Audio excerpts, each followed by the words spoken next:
So in this area we have some very rough-looking volcanic flows. These are rubbly sheet flows, and we have some animals who like this really solid, coherent substrate. Our audio is kind of going in and out, but we're still here.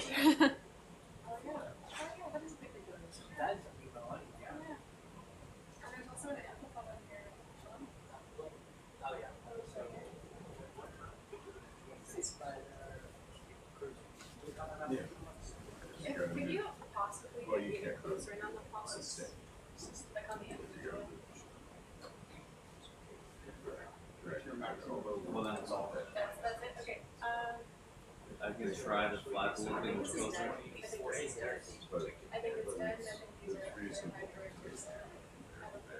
It's a spider-looking thing on it. Yeah. Okay, thank you. Alright, we have a little bit of flat ground to cover where it looks like we're going to have a lot of sediment. You can see the sediment has more dark colors in it than other dives we've been on, so this is really telling us that our sediment's containing a lot of broken rock debris.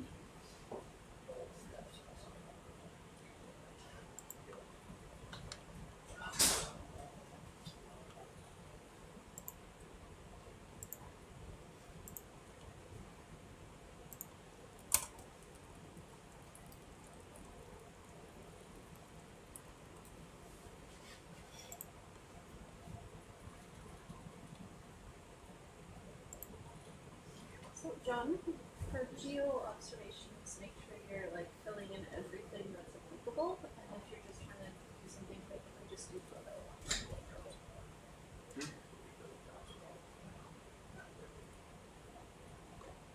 Okay.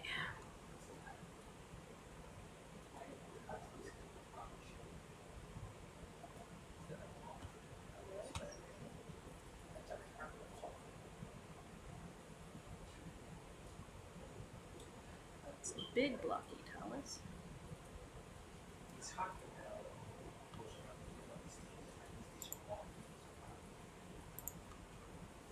Big pillows in that talus.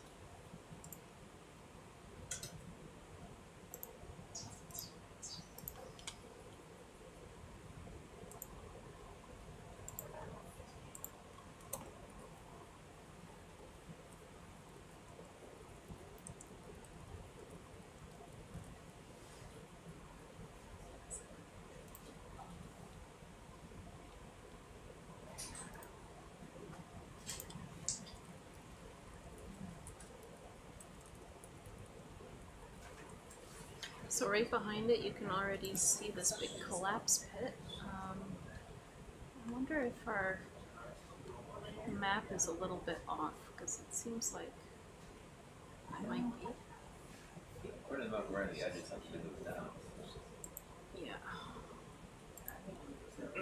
Alright, so what we want to do is get to the edge of the pit. Like, are we in the pit now, or are we, okay, oh, I see what's happening, okay. The size of the ROV keeps on confusing me, the little symbol there. We're good. It's a little pillow ridge. Yeah, if you could zoom on that, that'd be great.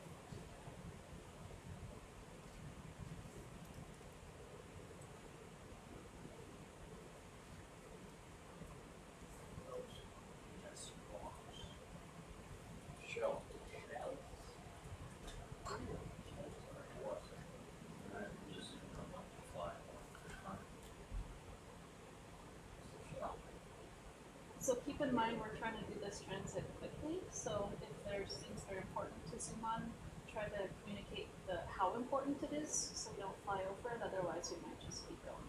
Sure. I would say this is very important if it's muscles. Yep, you just gotta say we got alright. it. Do we use muscles? No, it's not. I'll get that on it. You can continue. You sure? Yep. I'm assuming. Yeah. You know.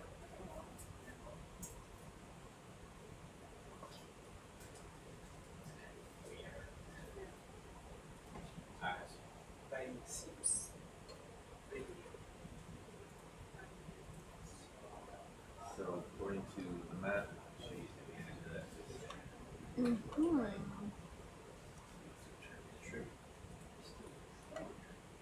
Some coherent flows, that's good news for us. Oh yeah, okay, so we want to be at the top on the left-hand side there. I'll just take a quick observation here. Bridge will be stopping here, for example. Can we look at this wall for a second? Very cool. Sheet flows at the top there, huh? Yeah.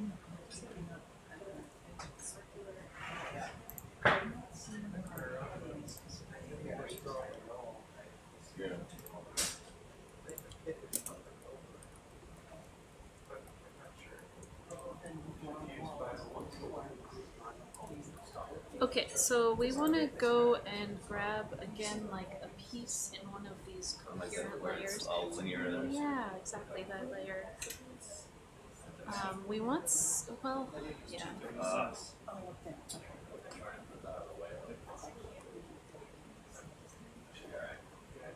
Well, it's alright for where it is.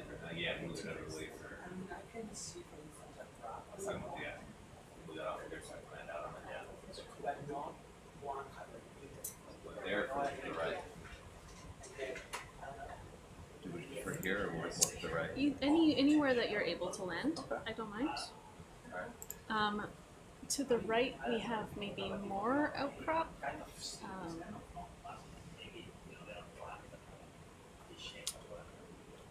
Because there's like a whole section of layers. They're pretty thin layers, but Alright. Start from now. Alright. Yep.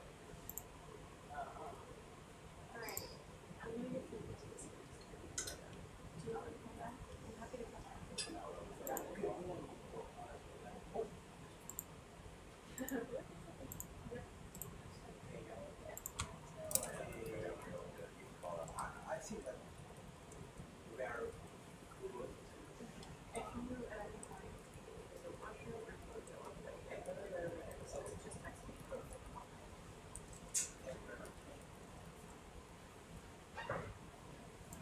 oh, this is a great shot. I'm just gonna grab a quick photo.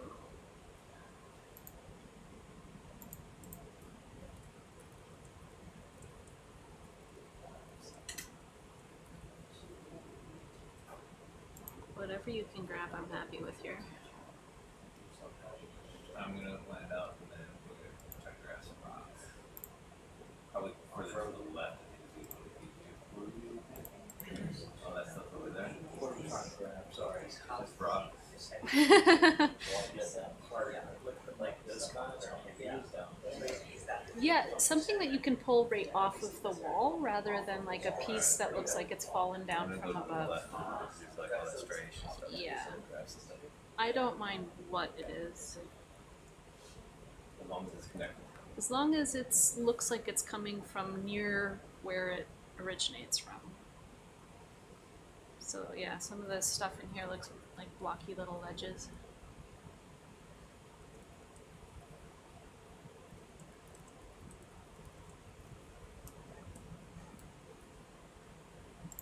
Look at those. Those are all sheet flows.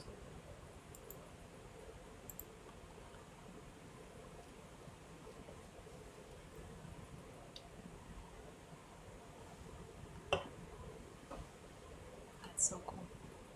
You can see like layers of old ropey sheet flow and then layers and layers on top of that. Each of these a different lava flow. No, just okay. It kind of reminds me of Viennetta, that ice cream treat with like the ribbony chocolate in the inside.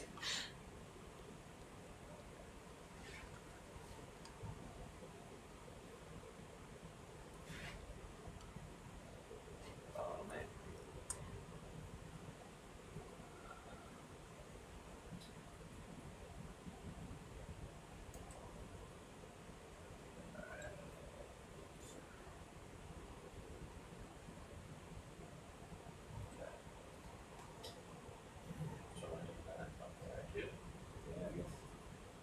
Any of that, just as long as it's a piece that looks like it's near where it originated from. There's some nice blocky pieces on the top right that might work.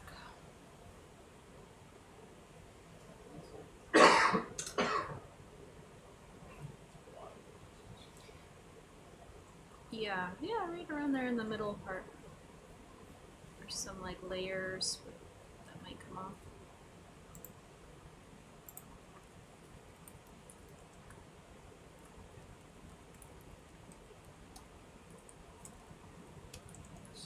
Stuff that kind of looks like shale. Yeah, any of that. It is layered like shale, but it's all lava flows.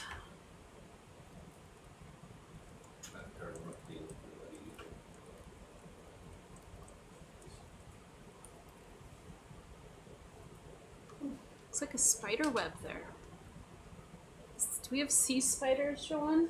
Do you see? Cobwebs. Oh.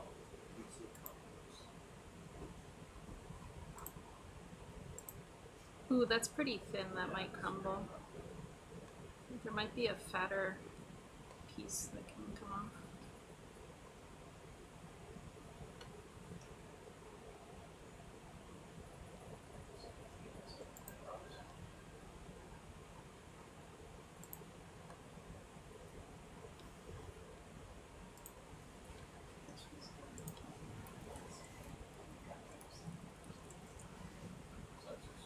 Oh, that's perfect.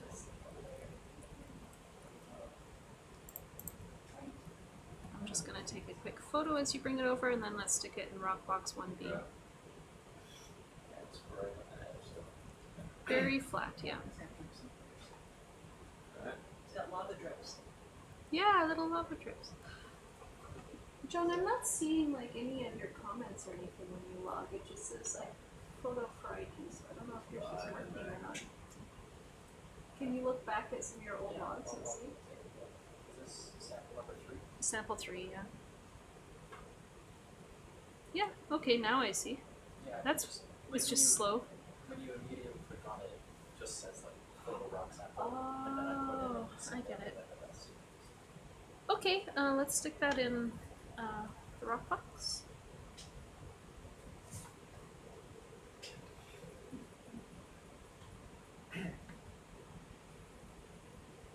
Happy? 1B, yeah.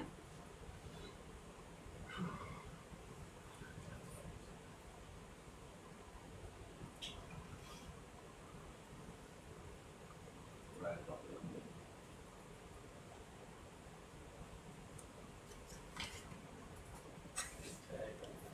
Yep.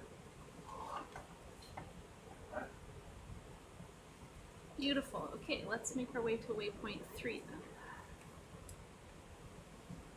To the east. Alright, we're gonna go east. Can you pop up and look at the top? Yeah, well, yeah, good point. Quickly pop up to the top and then go east.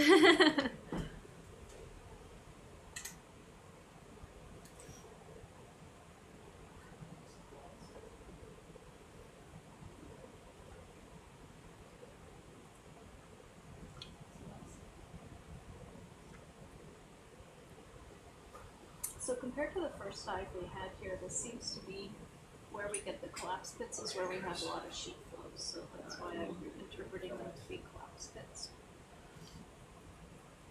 Some good rubble. So is that the kit beyond? Thinking of offset. Whether that's the kit. Yeah, we're running along the contract. So it's pretty close. It's close. So that photo.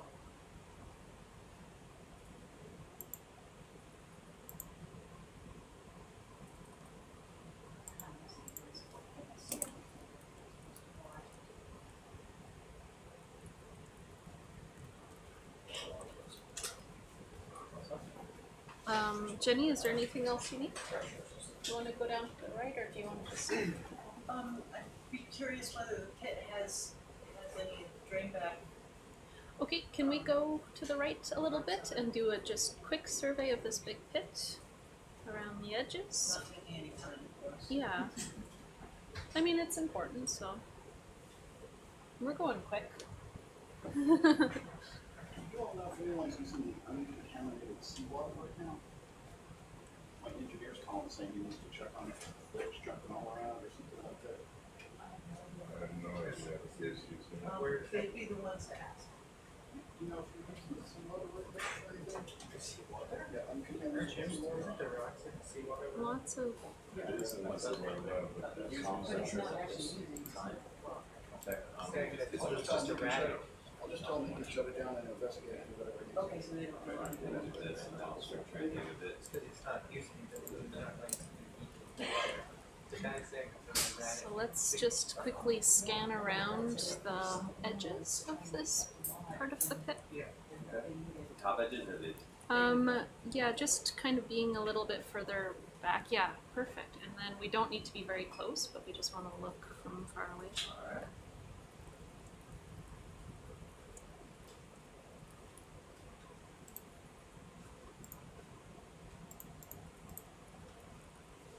This is so cool. So it's just broken surface. It is, yeah. Surfaces.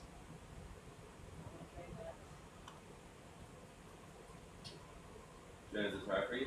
Like it's a giant pit, and they're all over the place here. So what we're seeing is we're in this kind of circular depression, and we are looking at different layers of volcanic rock. So this is old lava flows that were forming here, and on the top there's a bunch of sediment. So all of this is very old, and we're trying to figure out the nature of these pits, whether or not lava ponded and drained away, or why these very circular depressions occur. And they're all over the place on this volcano. It seems to be associated with highly effusive eruptions, forming these sheet flows. Ooh, that's a good shot. Ooh, I like that one. Oh, okay. There was some flow characteristic change. These are what people do.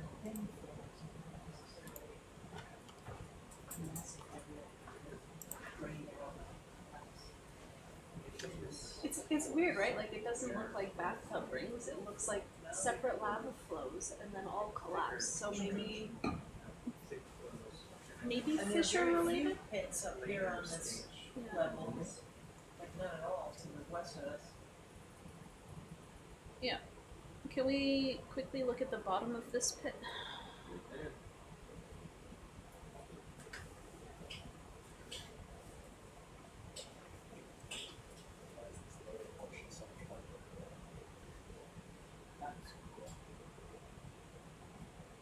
Like some of the layers are thicker, right? At the bottom you have thicker and thicker.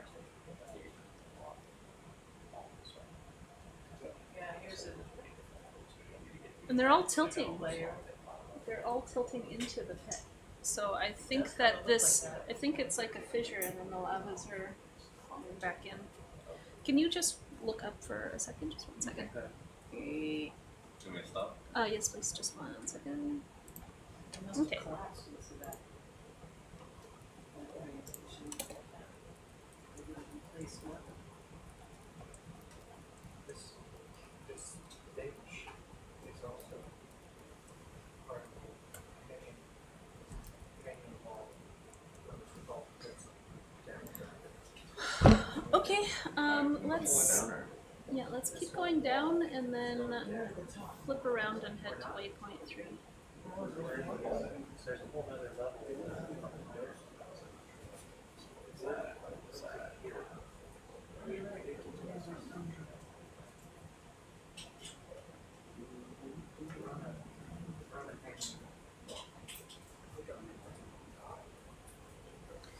I think that it's really interesting that the lava flows are I think they collapsed into that orientation. Collapsed, They yeah. would have placed in a level Yeah. horizontal surface and they're all, like this because it's either sagged or they. But why is there so much empty space? It must have been some sort of fissure. Like, I can't come up with another idea, but these are so round. In other areas, it's like clearly elongate like a fissure.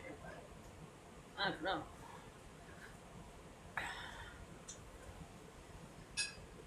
Mysteries of geology. Yeah, I'd love to tell you more about this pit, but we have no idea what's going on. It's a big pit. We're trying to figure out what has happened here to form this pit. It doesn't look like an explosion crater, like a volcanic center. Perfect. Let's flip around and go straight to the east now towards waypoint 3, surveying the other side of this pit. Sometimes we see collapse pits when we have lava that builds up in ponds and then drains away underneath. But that's usually got some telltale signs of very thin bathtub rings, which are the old remnants of different flows. Here we have quite large lava flows, and it's very deep. It's some sort of collapse pit. We don't have any kind of buildup of material around the edges, so again, nothing's coming out of it, everything's just collapsing into it.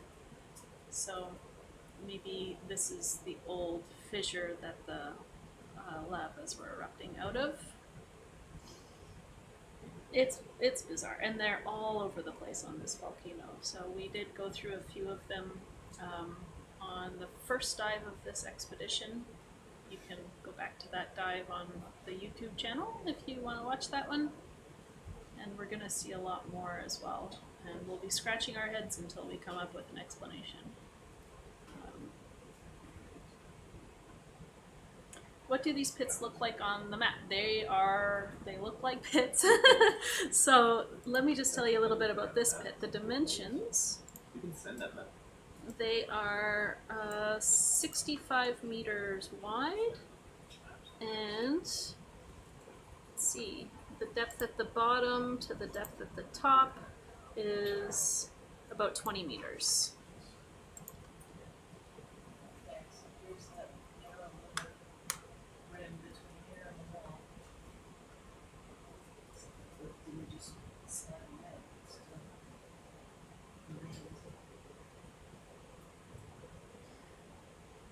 So if you've heard us talking, you've also heard us talking about some of those layers looking tilted. So if they collapsed and then tilted inwards, that kind of fits with the collapse pit model. So I'm pretty sure they are collapse pits. I just don't know why they are collapse pits.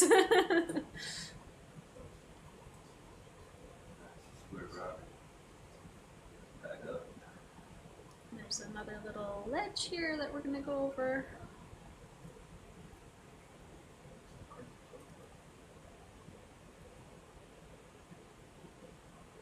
And yeah, SuBastian's 500th dive in the mission control room. They decorated it, put up some funky light that's kind of like a little rave in here.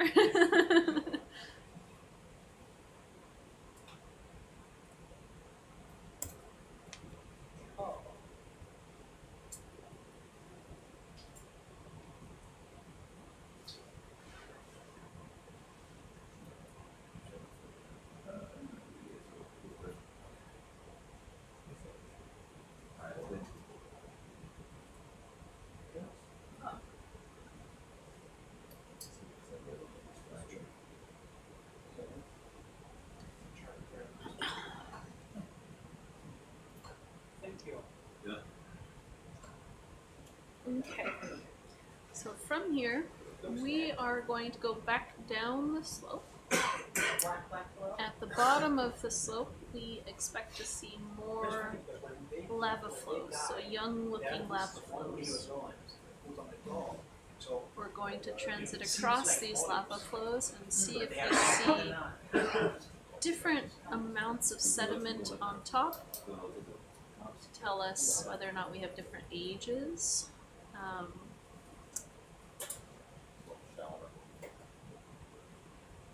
And we're also trying to look at the different lava morphologies. So you're seeing some big blocky stuff, some rounded pillows, some, what we see right here is little sheet flow talus.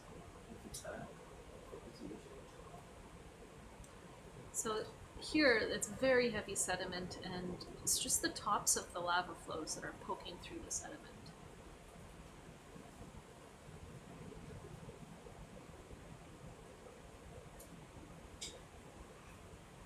So this seems like a lot of volcanic sand to me. Is it- Yeah, the really dark So looking. do you think that's from just weathering or explosive deposits?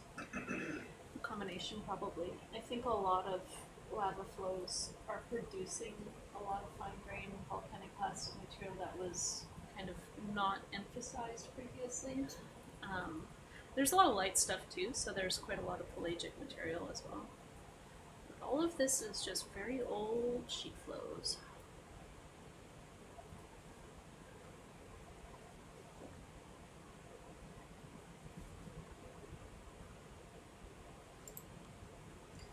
So our sheet flows, as I keep calling them, they tend to be pretty flat-lying. They're not building up the same kinds of mounds as pillow flows, which can build up really large mounds. And the sediment drapes over it pretty thickly. We don't need to slow for sponges unless the biologist screams at us. Thank you. No problem.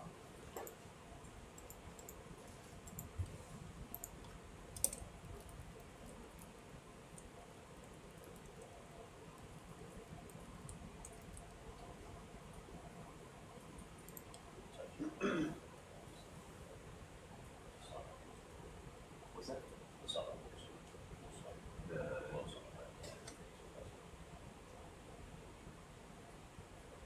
When I was watching it now, I see that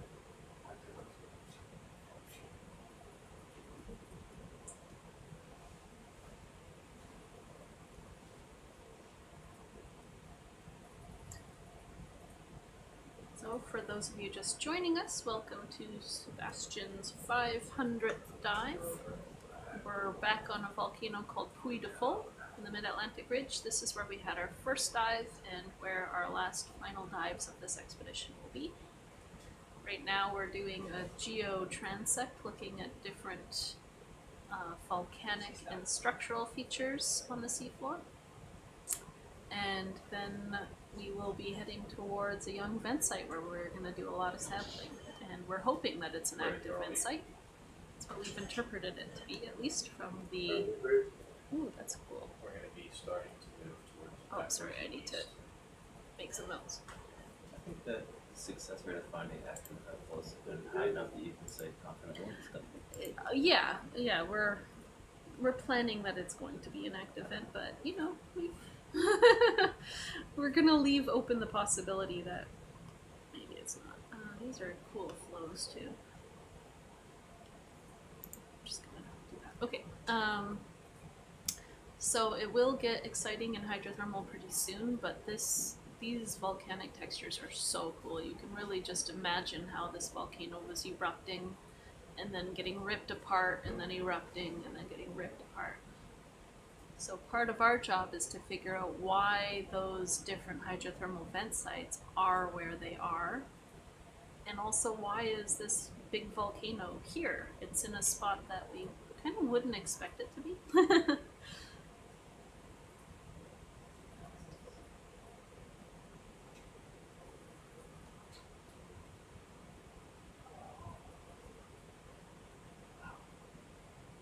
Cool. Thank you. You up?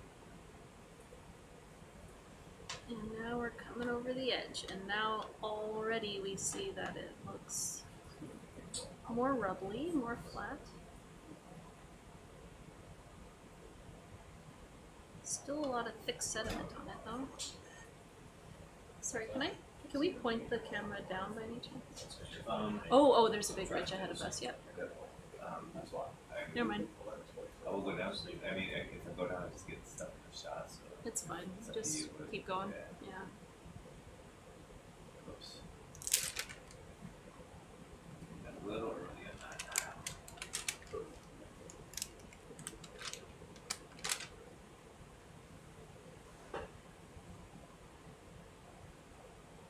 You left what's not listening.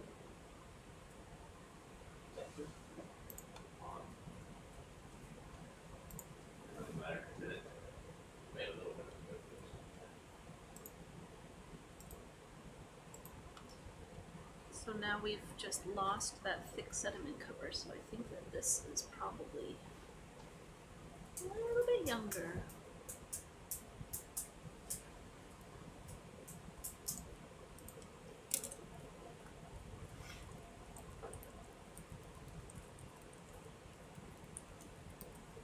And also we have all the talus moving down slope, so it's pretty hard for that sediment to accumulate.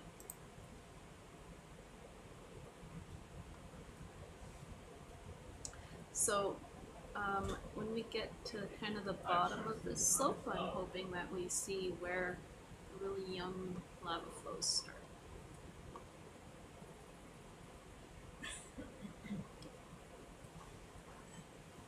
Does the sediment mix into the erupting lava? If there's sediment there, absolutely. That sediment's containing a lot of water in the pore spaces, and that will affect how the lava's erupting. So if it's, for instance, erupting over a lot of wet sediment, then it starts. Is that a can? I think that's metal there. See my hand, right? We don't need to. We can't stop for it, but we will have it in the footage. What was I just talking about? Okay, so we will. The lava will superheat the water, and then you can get little steam eruptions and bubbles moving through the lava and cooling it. For the most part, the sediment that we're seeing happened after the lavas were there. So as soon as we get over this little ridge, we'll be in an area where the lava flows are a lot younger, and you can see the difference. So at the very top of that scarp, you saw very thick lava flows. And now we are right at the very young stuff, and you can see there's not a lot of sediment on it.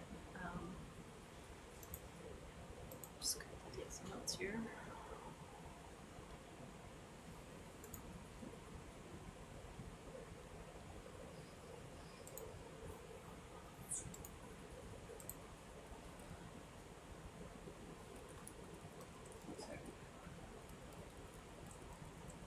So this looks pretty chaotic, but it's lava flows in place. It's just, you can imagine a river with ice on the top, and that river is moving and all that ice kind of dams up. So that's what this is.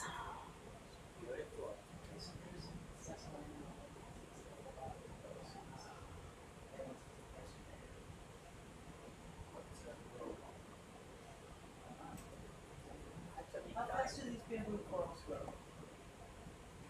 I don't know, and I wouldn't say that very slowly. But I have no idea. Like Monica would know much better than I.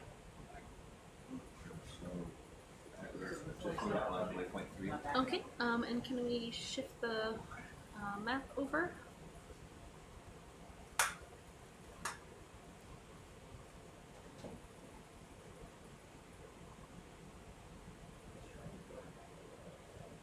Until we see waypoint 4? Or can we zoom out? Yeah, there we go. So if we can move just a little bit to the north, and then transit to the east, just like maybe head a little bit northwest, and then I'll tell you to go straight. Yeah, to the northeast. I don't know my west from east. It's 5 in the morning on the ship. Ooh, that's a cool big block. Is that right? Yep.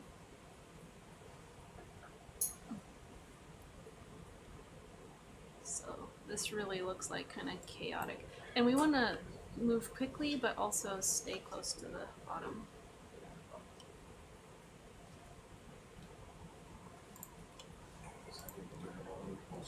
Oh yeah, cool. So here we can actually see some collapse pits maybe as we go.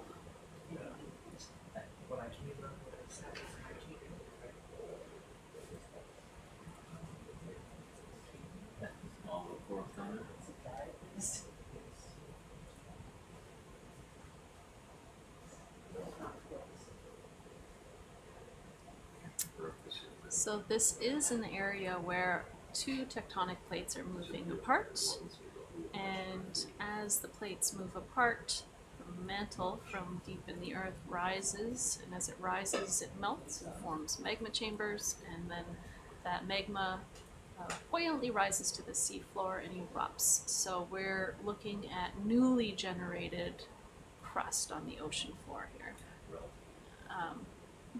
Geologically very new. Very, very new. Like this, for a slow spreading ridge, we're looking at very young material here. Normally, slow spreading ridges, they're slow, and that means that we don't have very frequent eruptions, so to see something young is pretty cool. Alright. Oh, that's cool. It's so jumbly.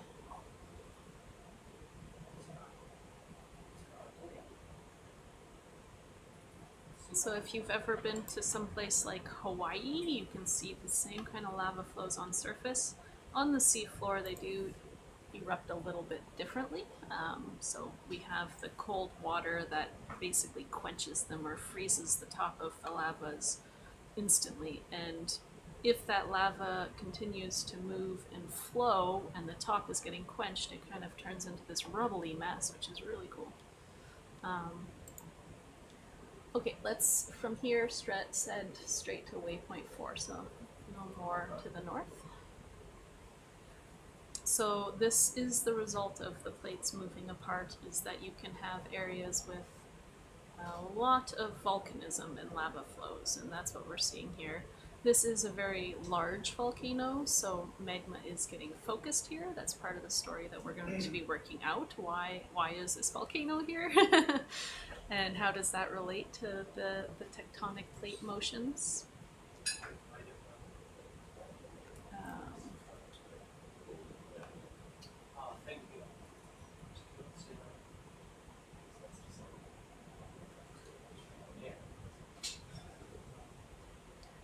So yeah, this really reminds me of like ice dam debris. Very cool. Yeah, so like a river where it freezes and then it's still flowing. Oh, you're Canadian. I am Canadian, yeah. Oh, that's cool. We have some little bathtub ring things there. That's that right there. Yeah, those little tiny flat ones.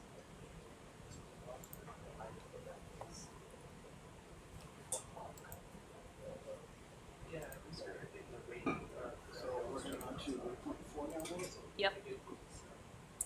And I'm just making observations on the way. We're not going to stop for sampling until we get to waypoint 4. I thought I saw in the dive plan that said something about going up to North Cluster first and then down to 4. Did I change your mind about that? No, just one second. I'm just going to make a note and then we can talk. I can't think. I forget what I was going to note. Okay. Oh.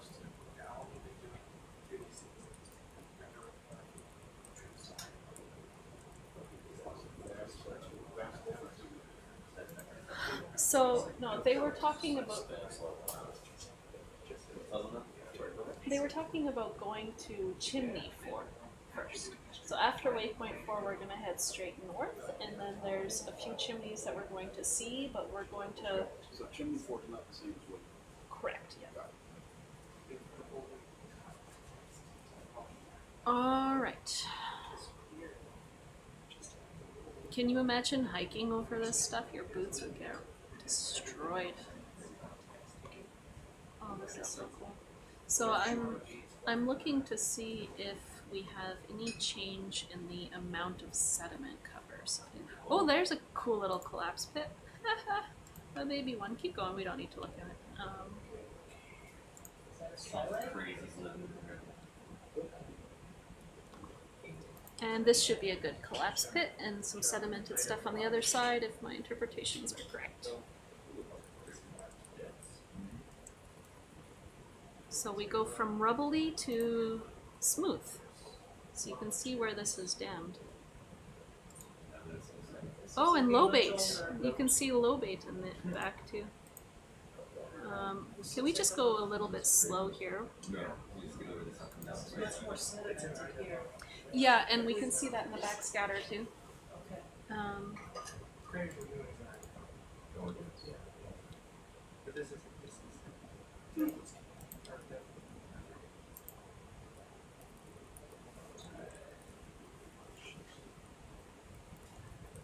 So the sediment can be a little bit tricky because the other stuff is so rugged that the sediment doesn't drape evenly on top of it, so it can look thicker even if it's the same amount. So it could just be a morphology thing. I'm talking, they can hear me, they can hear you too. It's sensitive. Alright, so we have some lobate flows. And that's what this These is. are called lobate. Lobate, yeah, you can see they flow like lobes. And then there's a little bit of sheet flow behind. Very cool. Oh, it's very satisfying. Okay.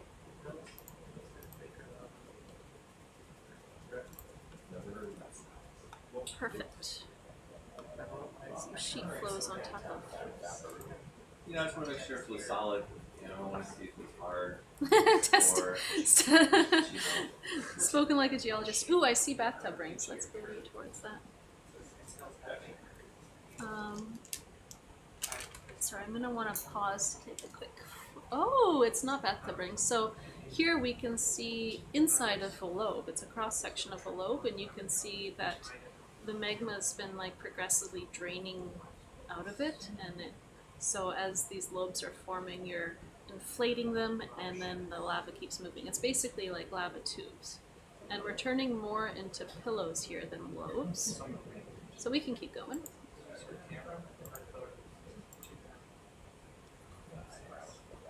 Still pretty loby.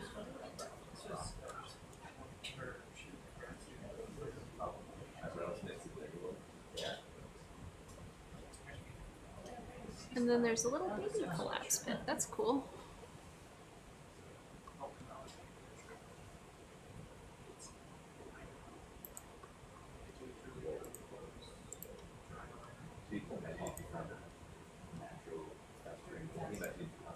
So that's what we're talking about by bathtub rings, those little lines inside there.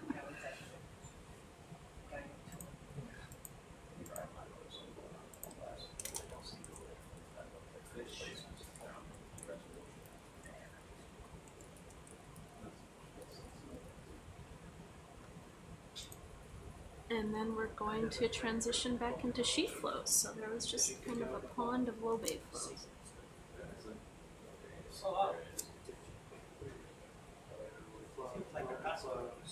But the sheet flows here do look less rubbly.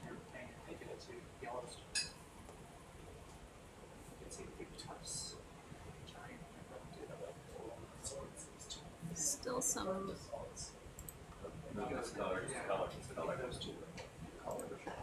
Oh wow. It shines. It's like glass. It is glass. We're back to younger flows.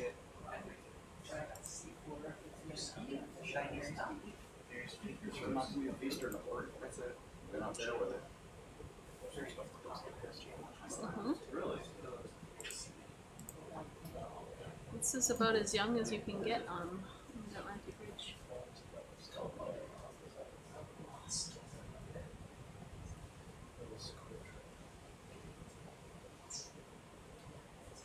So, you guys have noticed as soon as we get into the more rubbly sheet flow, it looks like there's not as much sediment, but it's all the same age, I think. Down. Yeah.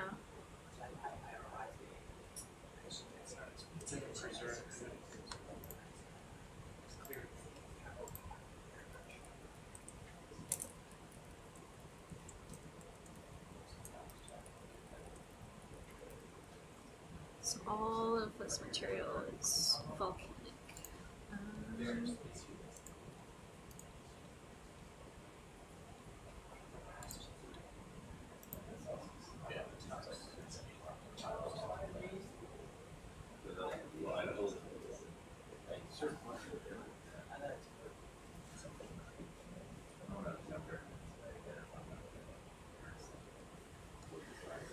You might even see some lava whirls as the lava is moving and mixing, so you can see that ropey stuff. It's starting to look a lot less rubbly on top.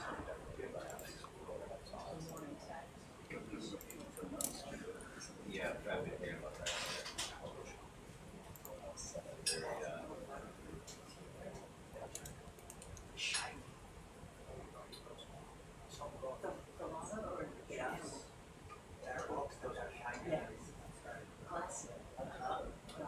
Oh, excellent, Betha brings. Can I look up? Do you mind? you ready? Oh, that's fun. Oh, our lava is inflating some different lobes and sheets and then draining away. Very, very cool.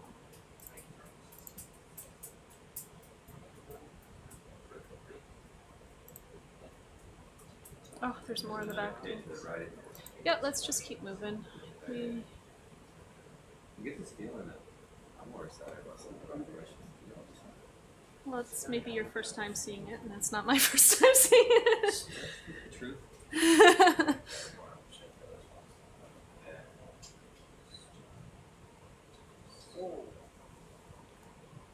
Tons of bathtub rooms. That's a funny guy. Yeah. Thank you.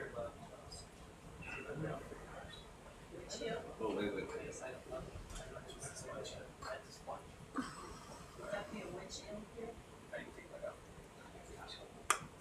Alright, so we are going to be moving over a couple little ridges like this and into older stuff. So already you see how thick that sediment is.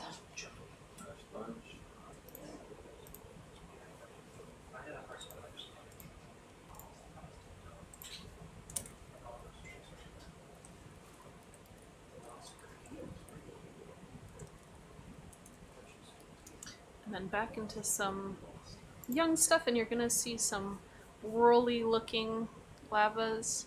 And I would like to grab a piece that looks glassy from in there. Right here. Yeah. Alright. I'm exceeding my allotment of rocks, but I do like this. We want to grab something shiny. That's my only criteria, shiny. We're going to be stopping here for a sample. Right here, look. There's like a dusting of sediment. It's all probably glassy. So something that looks like it's not going to just break apart would be fun.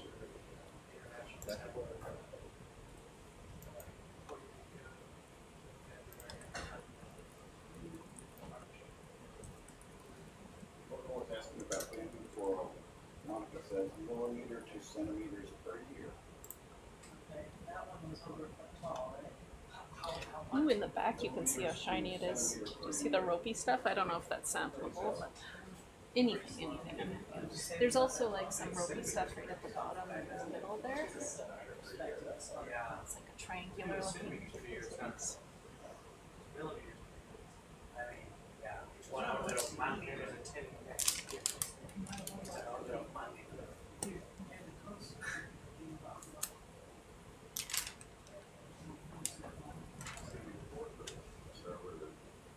We'll have to see what you see when you settle out.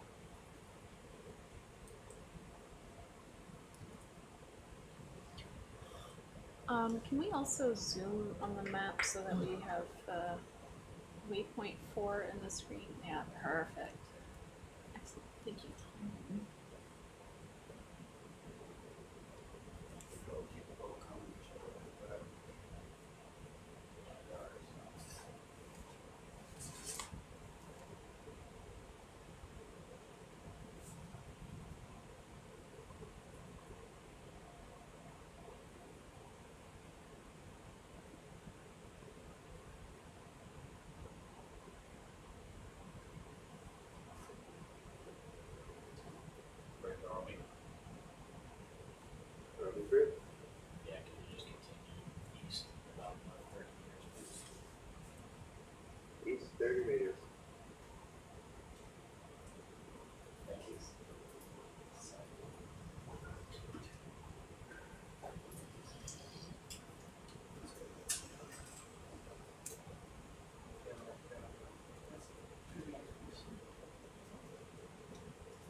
all that shiny stuff that you see is glass, which means that the lava quenched instantly. All of this is probably going to be pretty glassy. Even the stuff with some dusting of sediment on top probably has glass underneath.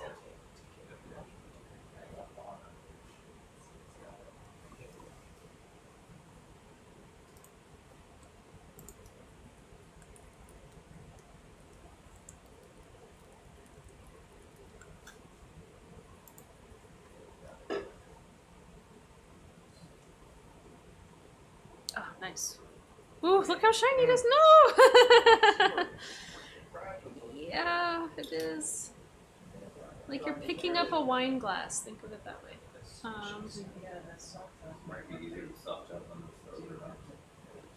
or There might be a thicker piece that's not so crusty. I don't know.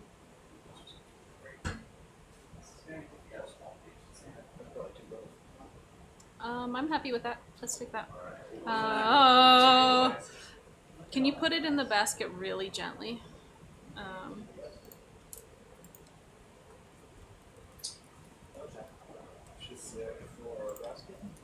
Rock box 1C if possible. Alright.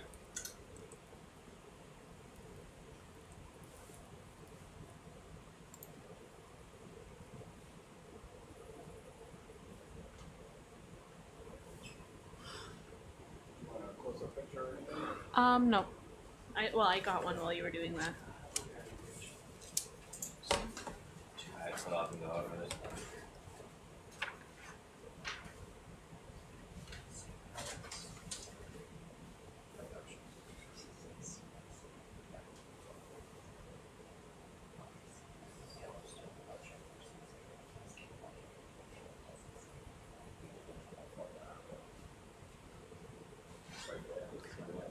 There we go.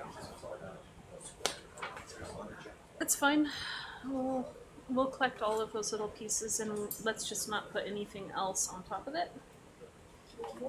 Nope, that's it. Let's go to waypoint 4.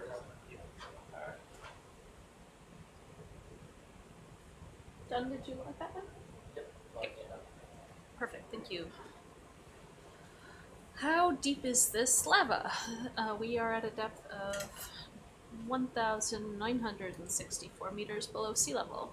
Does it change as it gets further from the seawater lava interface, less glassy? Yeah, so it's really just the top crust of the lava that's glassy. So all of this ropey stuff is pretty glassy.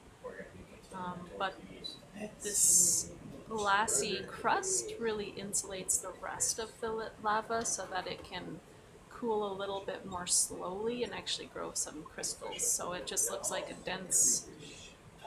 Ooh, we have a fish. Fishy. And we're coming to a sedimented area. Perfect. Exactly what the bathymetry says.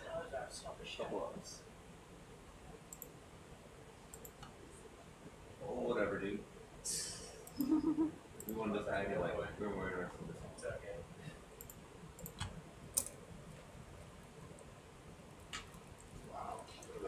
Oh, look at the... Sorry, I need to look up. Oh, can we just hold on for a second? Whoa, that's so cool. There's stuff, is that stuff growing and hanging off the ceiling? Is that okay? Yeah, that looks like animals.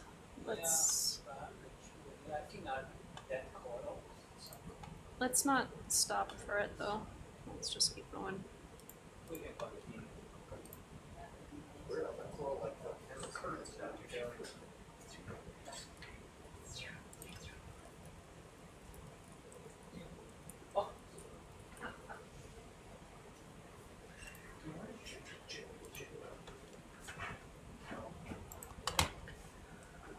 Okay.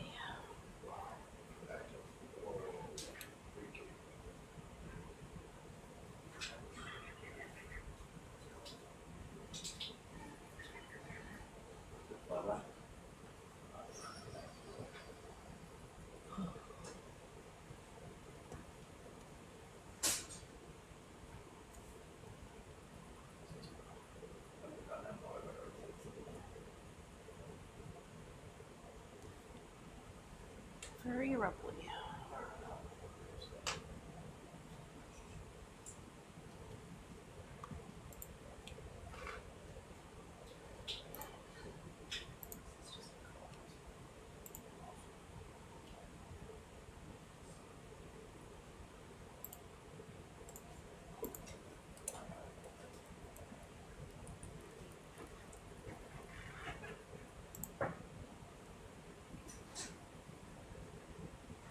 Just crazy amounts of very effusive lava. Something gonna hang around the back of us. Yes. No.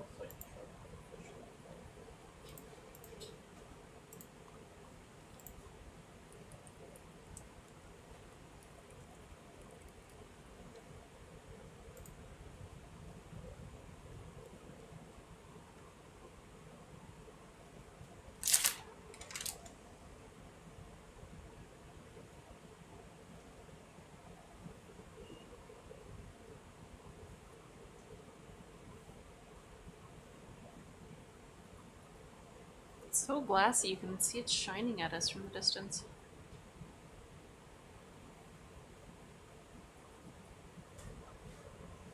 How thick is the basalt layer? So each of the little layers that you see are different lava flows or areas that the lava has ponded. So they can range in thickness. Here they're actually quite thin. That whole thing looks like it's collapsing inward. It's like incipient collapse bits.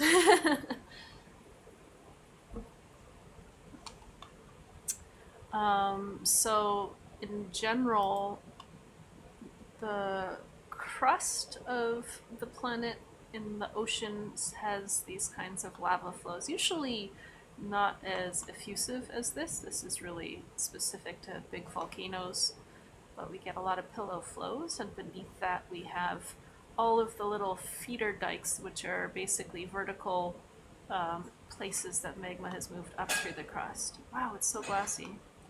And all together, here we have pretty thin crust, but it can be 5 to 8 kilometers thick, the crust, before we get to the mantle. This is so crazy. I'm glad you're here, John. I couldn't keep up with logging on my own.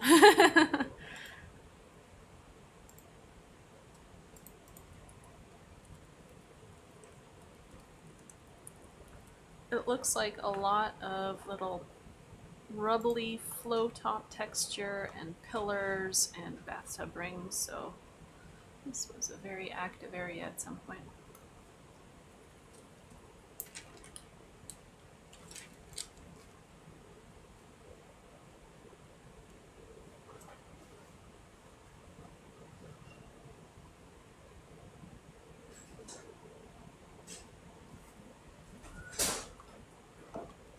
Like, look at those thin flows in the wall. So cool.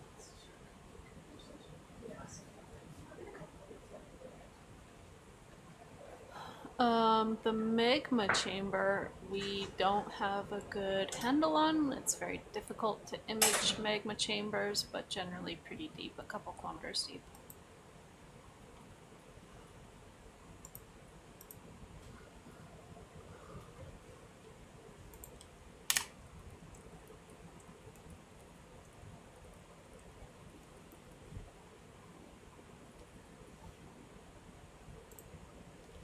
Now we come up on top of this little scarp.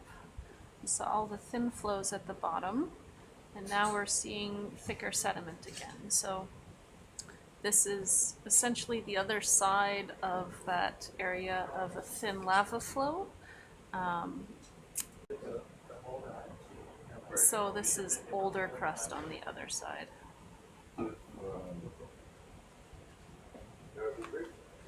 Yeah, we're still continuing east just a bit here before we turn north.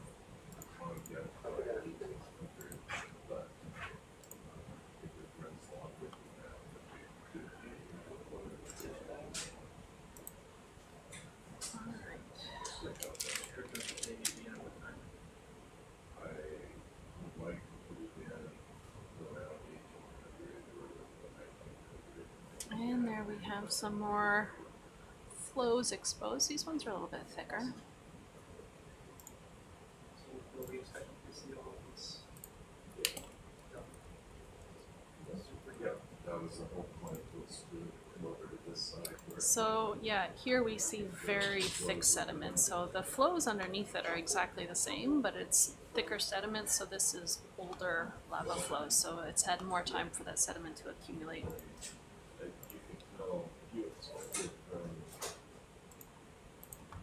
You just get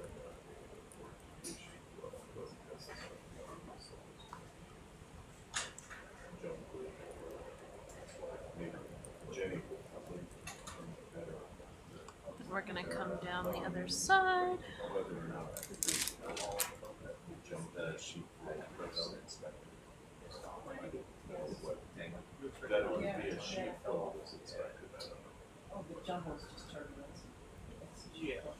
They're pretty stacked up, they're not super flat sheet. Well, you just put down No, the sharp, no, take your seat for your instrument. Yeah, we just had a little bit of a ridge there, and then there will be another ridge right in the front of us. That thing spectrometer form up. So, Look at those thin flows. Oh, that's cool. Just, yeah, you don't have to go to the base, that's fine. You can just work your way up that. Well, how are the lavas? Amazing. I'm gonna see the, right where we thought it was from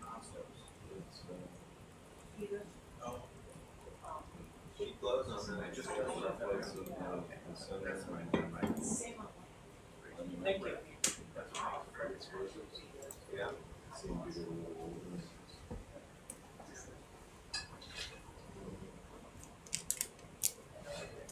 And I think it's pretty much exactly the same thing she talked about. Perhaps a little bit from the other ones, but not much.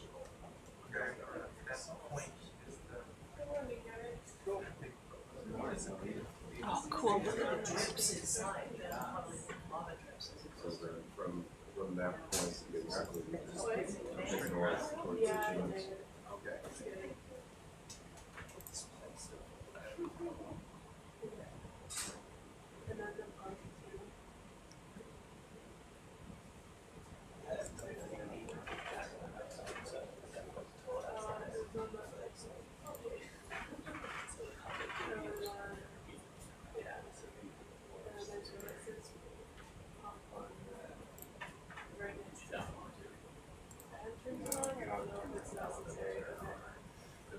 That looks like an inactive chimney right there. We're just flying by it, we're not gonna sample it. Surprise! We weren't expecting to see that. That tells us that all the little tiny dots that we see on the map are probably inactive chimneys. That's crazy. Oh, can you pause for 1 second so we can take a picture? Just a quick picture.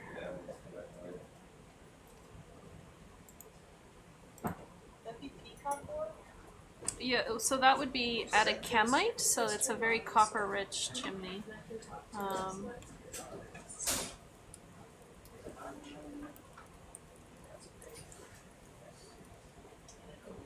Nope. Okay, let's continue on to waypoint 4. I just need to.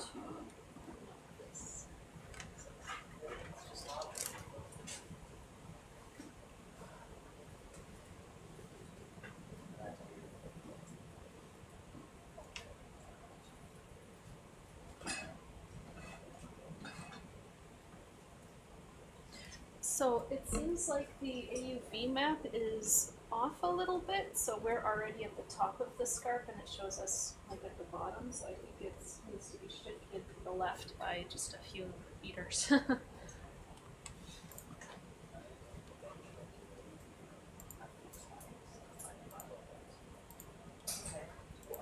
Oh, this is cool.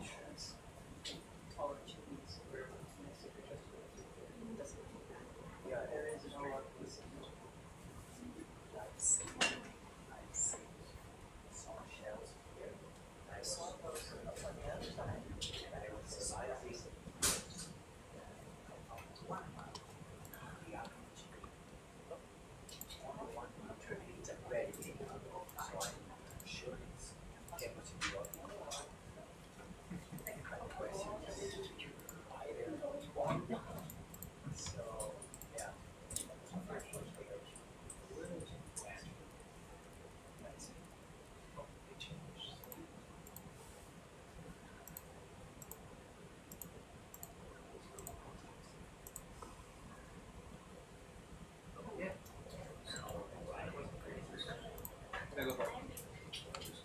hold your camera for just a second. Mhm.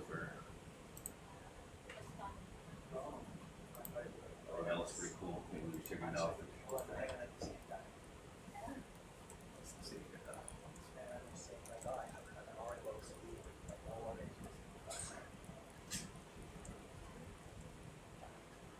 More light.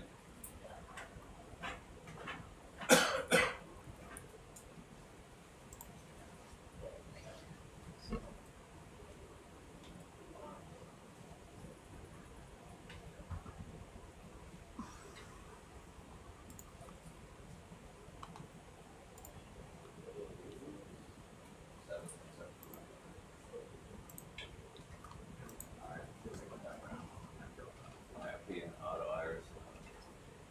Do what you gotta do with that. Insane amount of sheet flows. And look at the little iron oxide blebs. Stage up. I should wait for forward.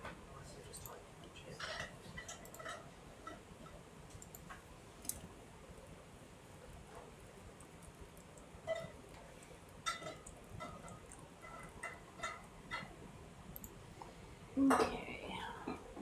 When we get to waypoint 4, we'll pick up a rock quickly and then we'll head north towards the vent site. Okay, yeah, the green thing on the chimney was something called atacamite, which is a copper chloride. Basically are chimney minerals that contain copper, oxidize or weather and rust on the seafloor. And that's what we see. It's kind of like the Statue of Liberty. This is so cool.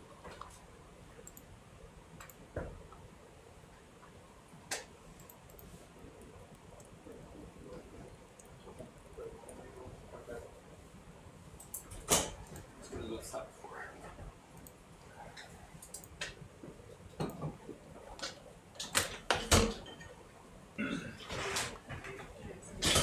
What's that?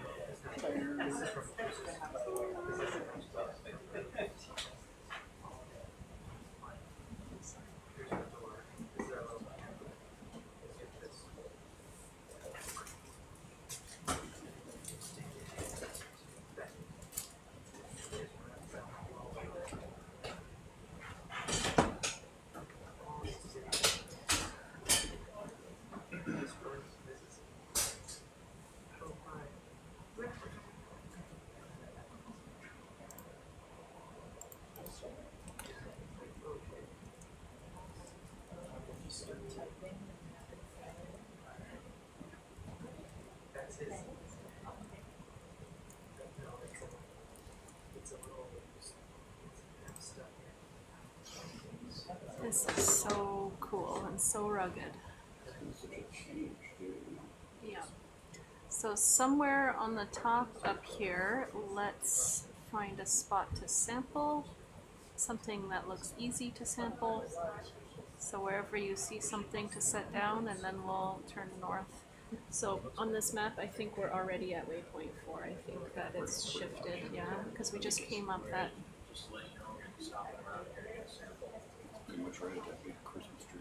Yeah, giant pillar. It's so rugged. How about here? Anywhere here, I'm happy. It seems like the really thin, crusty looking ones aren't very easy to sample, so if you see something that's a bit more blocky, Okay. I see quite a variety up here, so let's put right here and yeah. see what we get.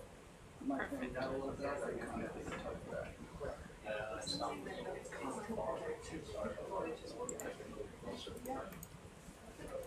can keep more there because I'm going to go north next. Yeah. Just as long as it's solid. Get a little leaf, should be fine.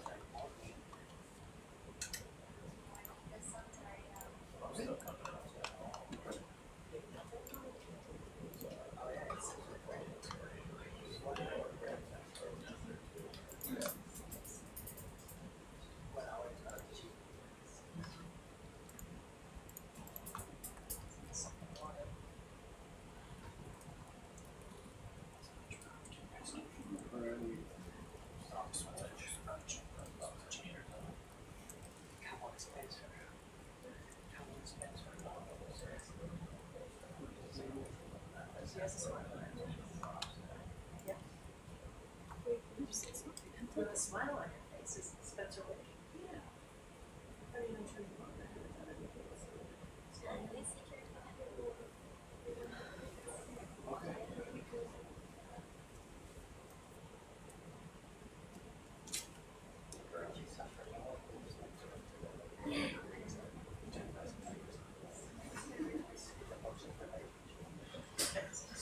That looks pretty crusty. Let's see if that survives. Anything there, I don't care. Whatever you think you can grab and have it survive.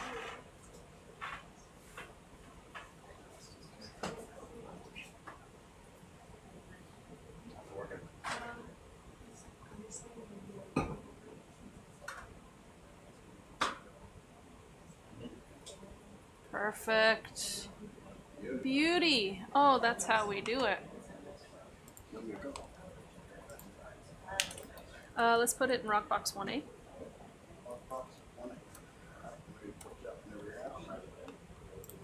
I'll just take a quick photo since you have a good grip of it. I don't need more of a zoom than this. This is good. Can you flip it around 180? Yeah.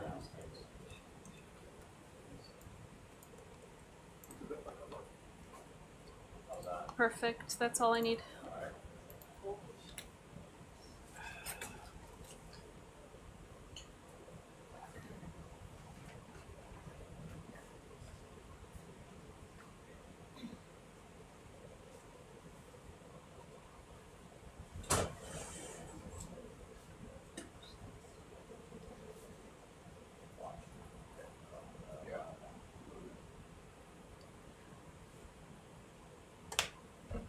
Tell me when you want to take over. We're just going to head north now. Okay. When we get close to the vent site, I can let you know and then switch off. When we get close to the chimneys.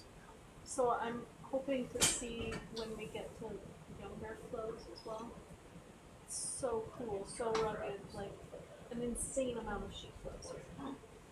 Cool. Were they cleaned, sedimented somewhat, or? Different ages. There was some young looking stuff, some really rugged stuff, some very old looking stuff. The whole spectrum. Everything.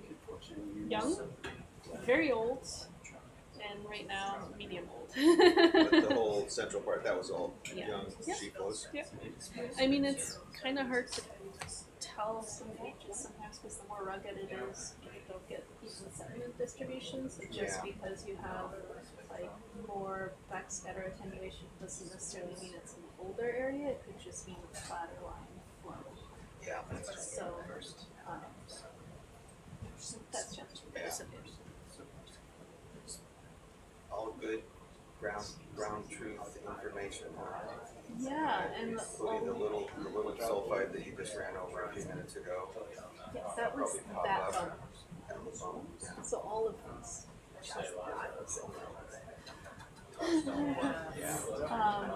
And some little tiny collapse kits too, so that's been really interesting to see, or even just coming up the side here and you just see how thin this is. And so that kind of explains why we have the bigger collapse pits. They are collapse pits. Yeah. And they're like clearly Some are like tilted a in. 2 or 3 meters high.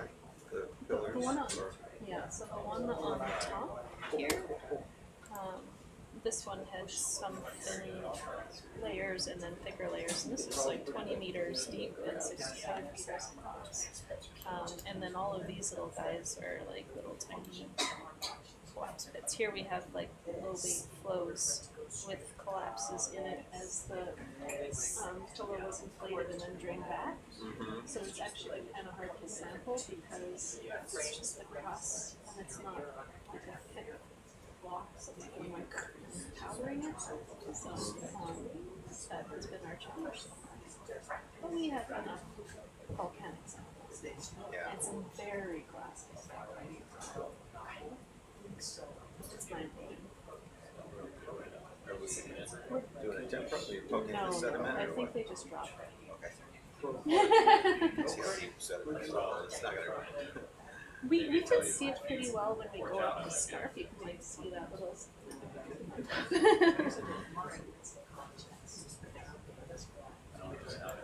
So yeah, I'm really curious as we go north whether or not we cross over some other inactive chimneys, and I think we get to young stuff. The magnet's right there too, if you can try and shoot that. Probably right up here.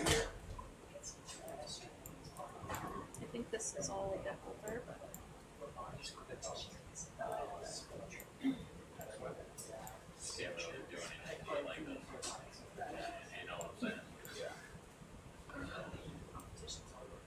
guess just toss it up there and mess with it and we'll I'll try. I can't really. So, I mean, I'm missing everything over here.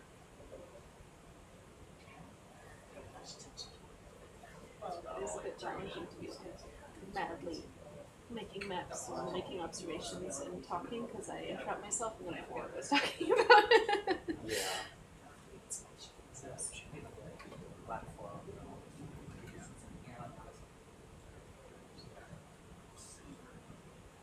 How you can see the sun.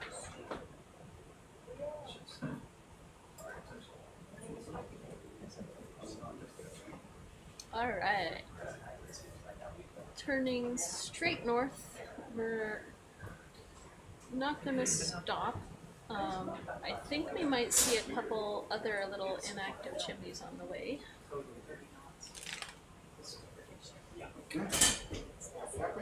Hmm.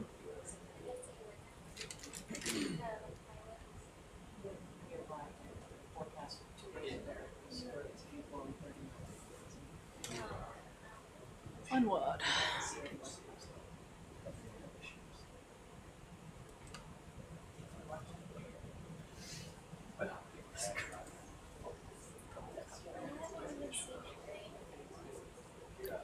James Driscoll made a joke in the YouTube chat that there's no new publications in geology because we've run out of room to store rocks, and you have no idea how true that is, the struggle of where to put everything.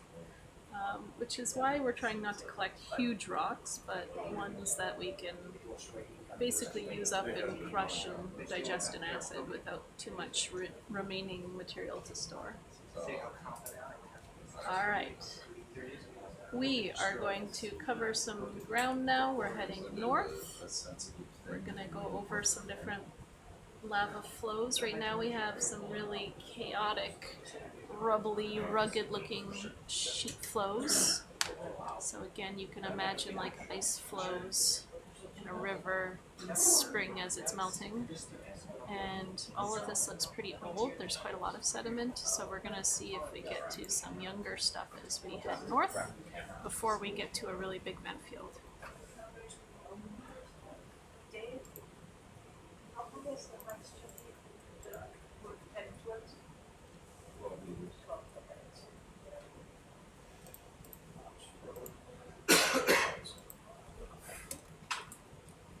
And there are 4 or 5 that are 8 meters. What's that?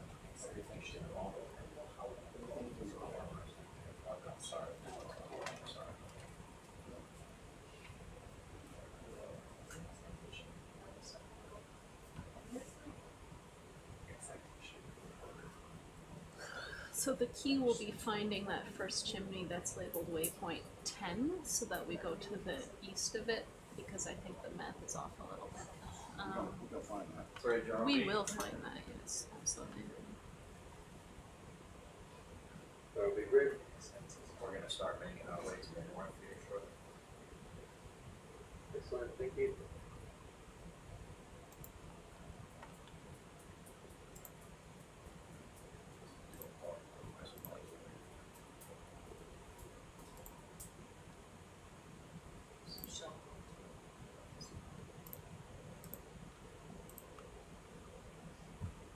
Alright, we're making a move.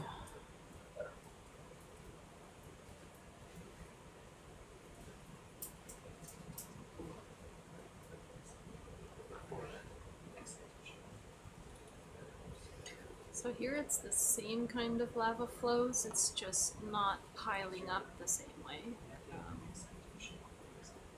Not quite as turbulent.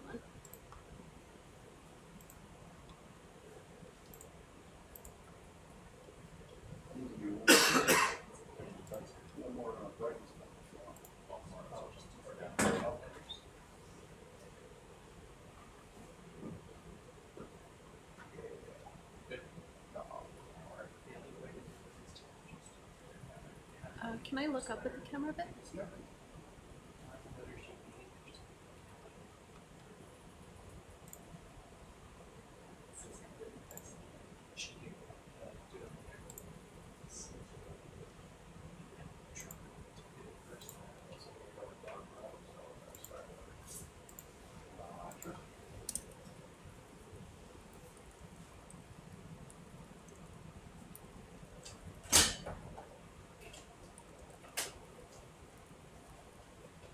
That's the ROV and northeast.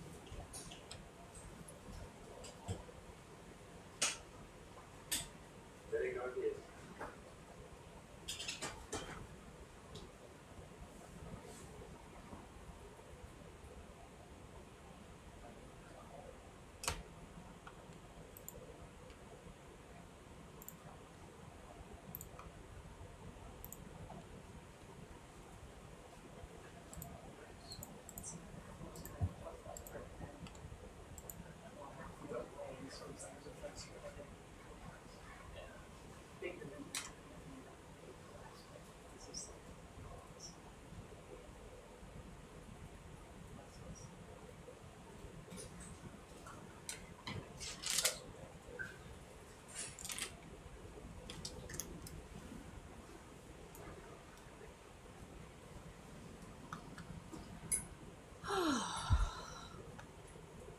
So cool.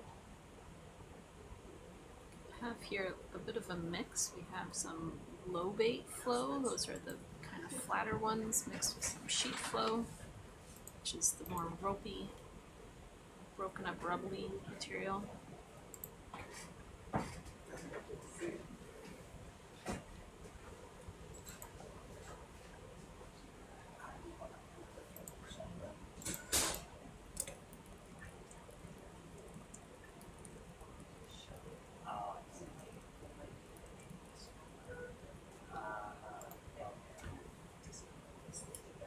And here we're gonna have a huge collapse pit. Oh, cool.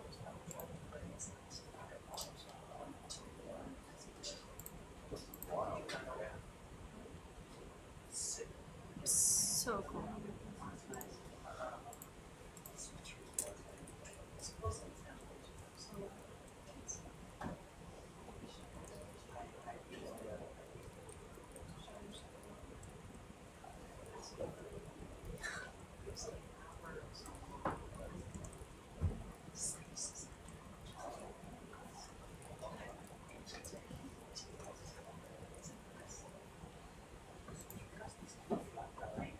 Grabbing that thing, I think we had some cover.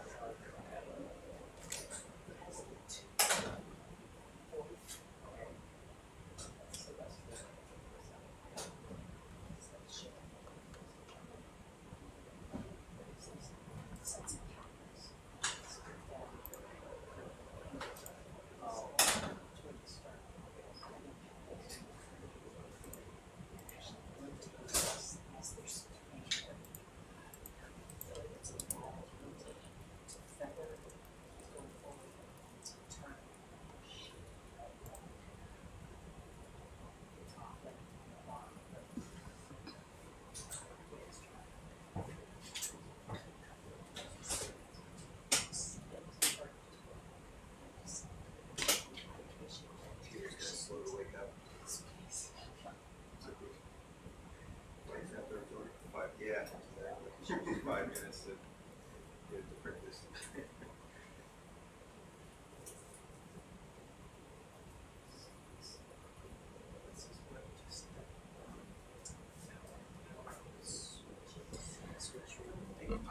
So it really looks like we have all this crazy rubbly sheet flow, and at the very edge of it, you have these low bait flows, and then you see the collapses with all of the different bathtub rings. So it's like flowing and building a dam, and there's just inflation and draining away. So like this is not just rubbly because of the movement of the magma, but because stuff is just building and collapsing, and everything is collapsed here. It's so cool. So that's again like we have these huge collapse pits. Well, it all fits. Yeah.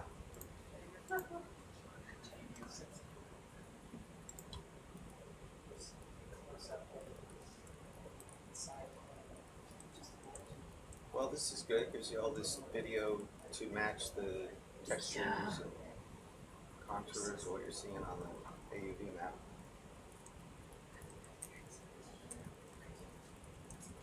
See, and then at the end, and then you can see all of the little bathtub rings and the collapses. So look at that.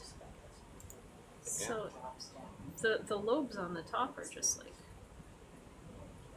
part of the story. Look at that little arch. That's so cute. Adorbs. Be interesting to compare to axial seamount. It's a similar size. Do you have this much sheet flow at axial? Like, we don't have Yeah. pillows here at all. There's sheet flows at axial.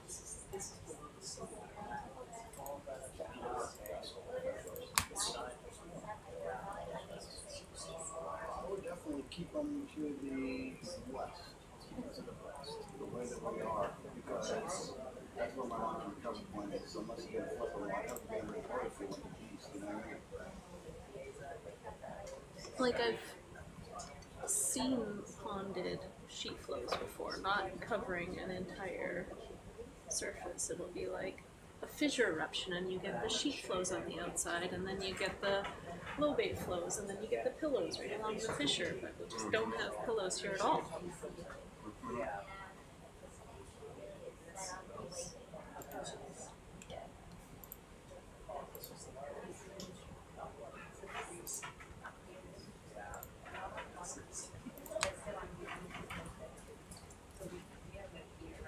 Okay, we're getting close. We are getting close to the hydrothermal site.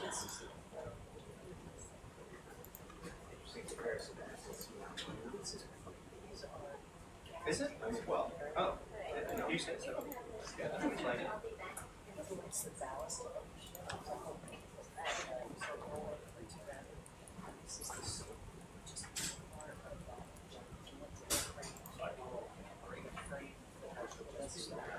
Look at this.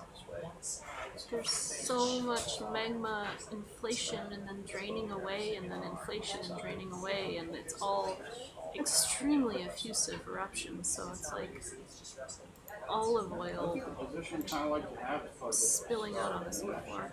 always move, makes me move to different parts of it. Just keep it a little north, west, you know? Yeah, like you do.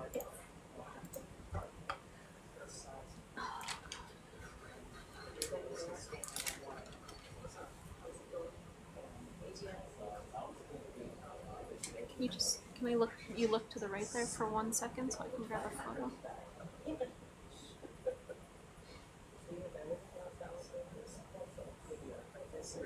Oh, that's amazing. Right there, that's perfect.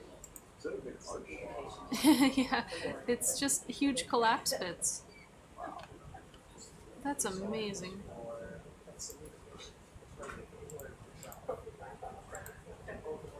I'm just gonna stop, otherwise I'm No, gonna keep trucking.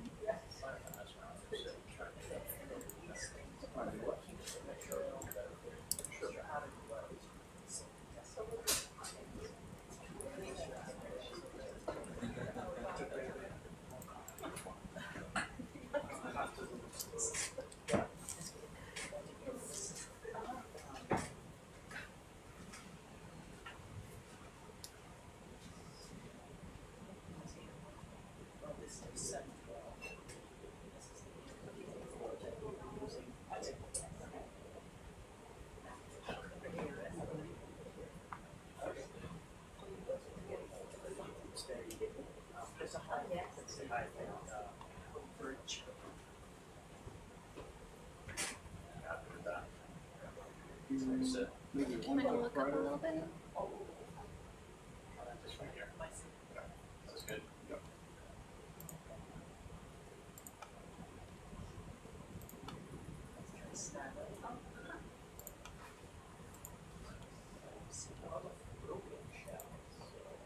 We're getting close to the hydrothermal site. You're gonna start to see more animals. Just keep in mind that it's gonna get better as we get closer. Oh, more collapses. Pretty interesting.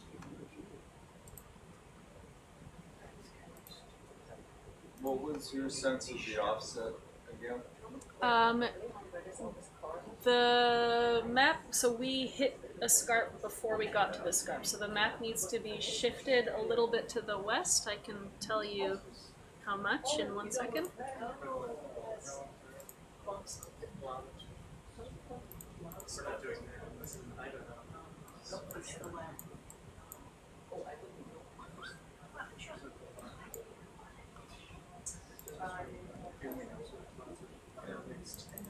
It's probably about 10 meters that it needs to be shifted to the west. Okay.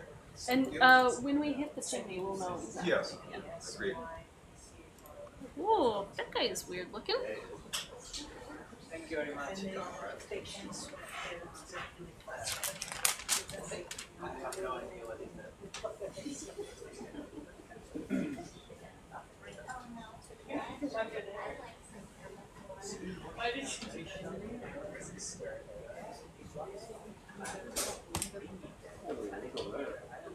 Big one. Cool. It's an anemone. We're coming right up to the vent site now.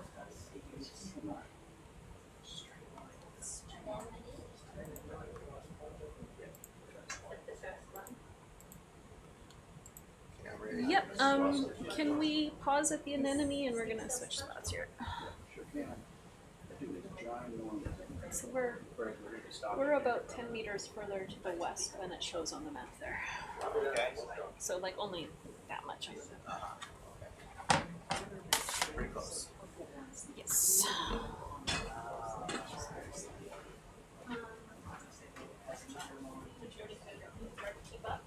But as soon as we get to the vent size, there is. Maybe one darker. Sorry, I'm about to pour it out again. Sorry, a little heavy. Okay. Sit down, sorry.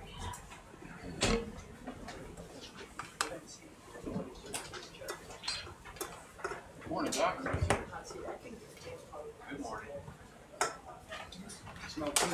This That? Smell tea. who's computer is the one on the Yeah, left? I think it is Kevin. I was gonna make some, but hot water went in my head, so the machine turned itself off overnight. So I have a tea bag, spiced tea bag in my pocket. That's what you smell it. Oh, so it's actually your It's tea. it's Tea and tea. it's unmade tea. We'll call you Mr. Tea. Okay, can we get set up here? I think you can move up a little more. I'm gonna go into waypoint 10, I think. Doc's up on the other side. So what is your forecast for time on photo? Approximately 6 or so, or up PM. by 7 p.m. But I don't know until we, see how the dive goes. I'm going to go to bed so that I can relieve people in a few hours. Is there a time that you'd like people to die, or do you think you're going to stay up the whole time? I mean, tomorrow or Cecile. Well, we'll probably, probably sleep for, I don't know, have you had some sleep? Yeah, I'm okay. Yeah. John, how are you feeling? How long can you go? I'll come and relieve you at breakfast time. If you're good. Oh, it's almost breakfast time. It's almost breakfast now. It's only an hour away. Okay.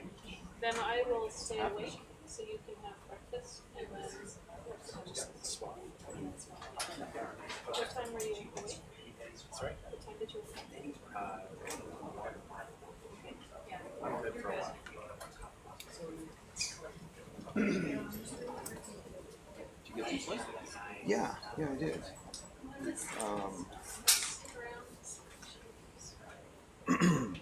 Finally made myself go to bed last night. So it's like you got All right. One of those situations, right?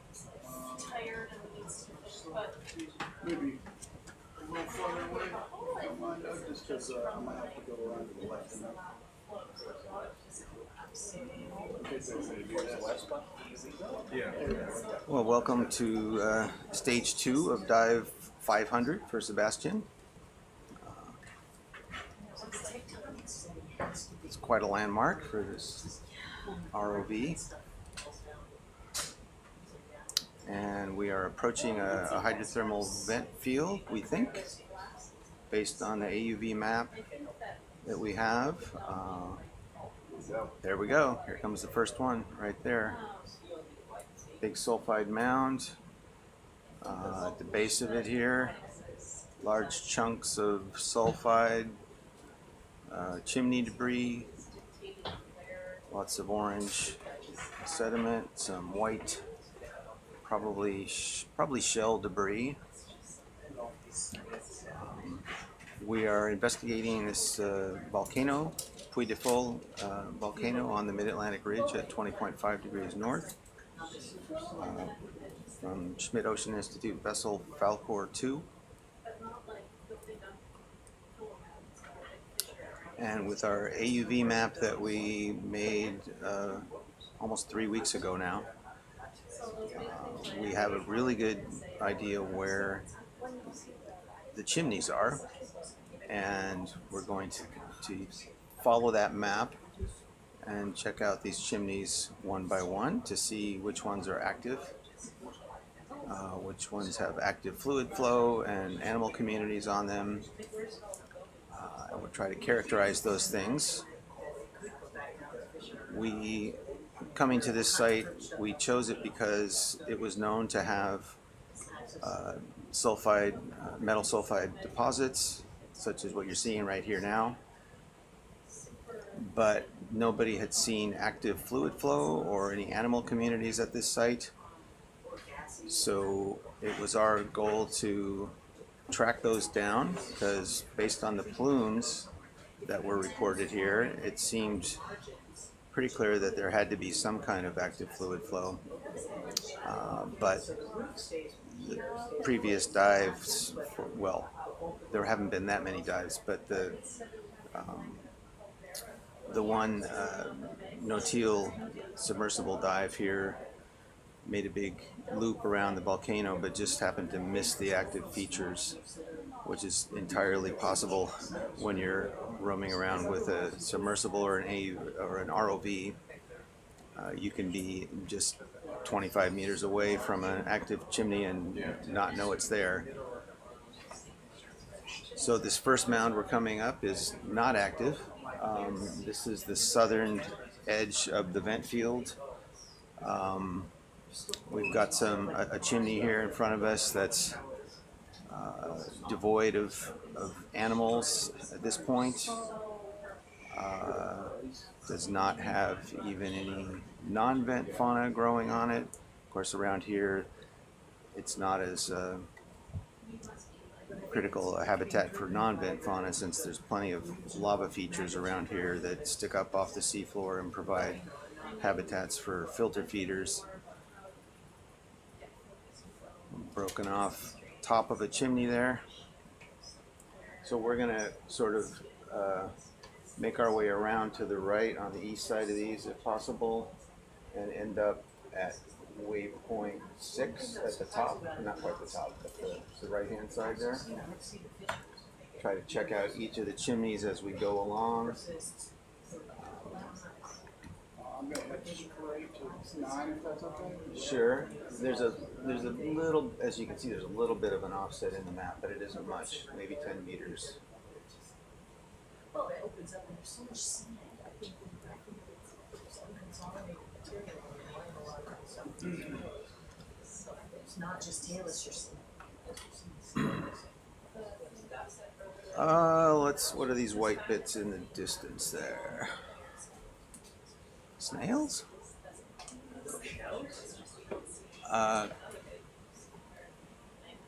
Mind if I zoom on those? Alright. There's some shells, mussel shells. They appear to be not live, but pile of mussel shells.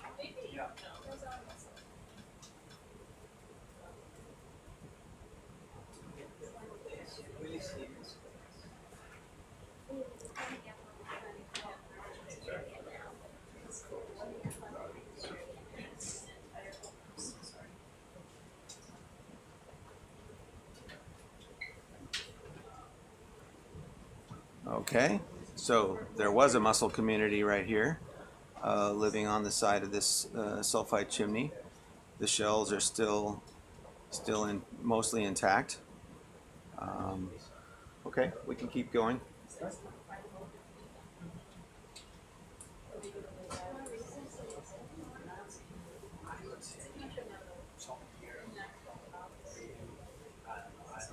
Okay, so that was the first chimney, waypoint 10. Now we're headed right into waypoint 9.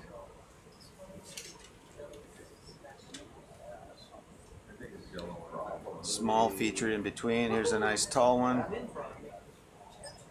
It's a bit of, looks like maybe a bit of bacterial mat on the surface of this one. A few tubes sticking out here and there.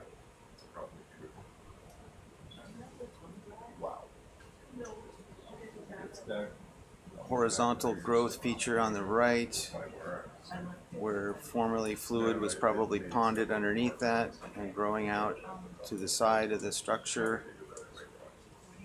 This one appears just slightly younger than the one just before it.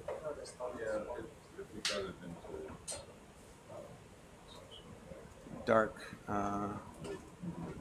coating on the outside, sort of remnant beehive-like structure on the lower part of this view right here.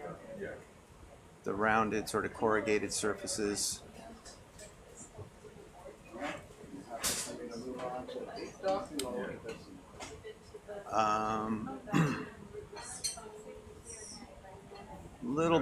Possibly a little bit of bacterial mat on this one. Might just be either it's just oxidizing the sulfide mineral itself. I don't see any sign of flow. Couldn't tell what was at the base, but probably some more mussel shells. So yeah, let's go on to the next one. Okay, yeah, let's look at the base. Depth up at the top was a little over 1950, around 1950.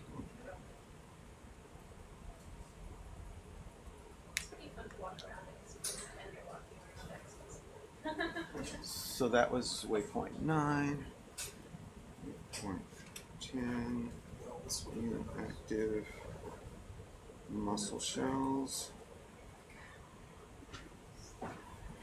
waypoint 9. It's got that sort of whitish coating. There's a small fish flipping around in there. Yeah, there's some mussels down there. Looks like it possibly still active right there. Yeah, it looks like there may be some fluid flow feeding those mussels. And there's one shrimp. Oh, there's a few shrimp there.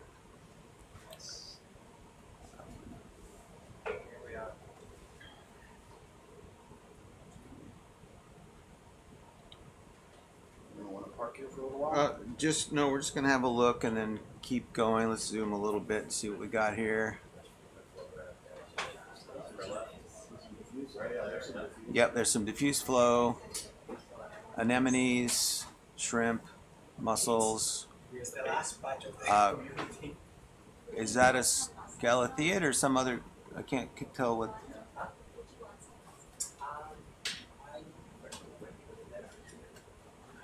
This is we're doing this sort of as a tour of what's here on the eastern side of this field.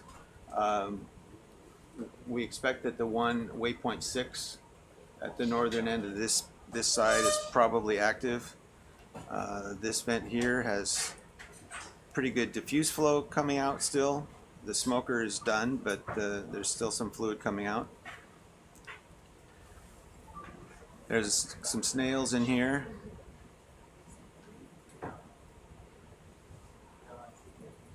This is the most mussels that we've seen in any one spot so far on this trip, yeah?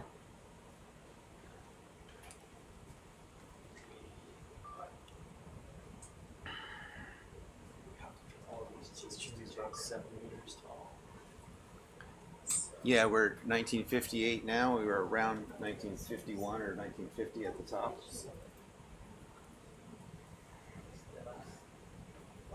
It's a big old flange next to me, this will be to my right.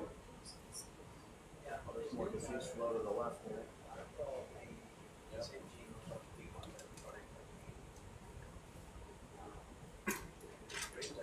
Okay, our time is. You tell me, Doc, I'm Yeah, let's taking you where you wanna go. It's all right. Let's keep on going around the right. Well, actually, you can go either way. We're gonna look. I'm gonna go to 8 now, right? Yeah, waypoint 8.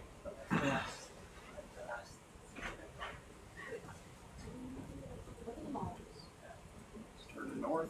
This one's pretty large at the base.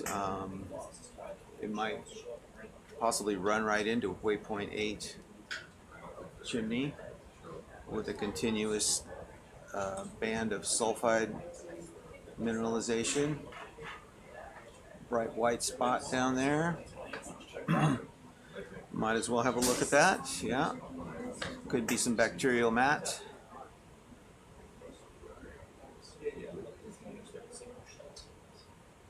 Give me light or brightness there. There's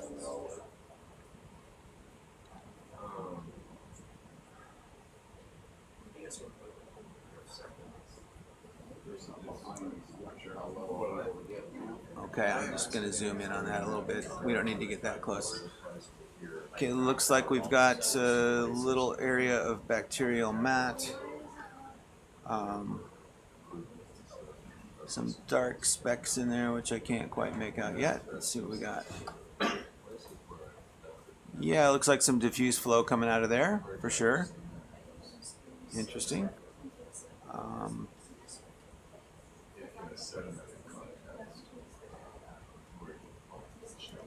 Alright, Okay. come on, Keep on. Guess I better lift that up a little bit to get this out of the view. Up over there. Like, is this camera crooked? Am I looking? The easiest way for me to tell is also to look down and the horse is straight. Yeah, that's not right. Oh, and you just see one, yeah, I know. Well, Okay. Pretty straight. Yeah. Okay. Back up there.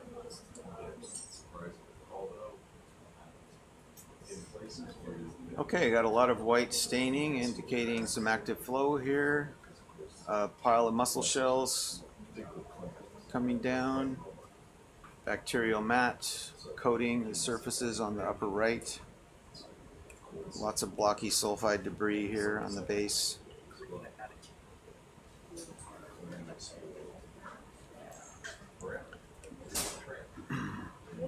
We're possibly getting warmer in terms of activity level of venting as we go to the north.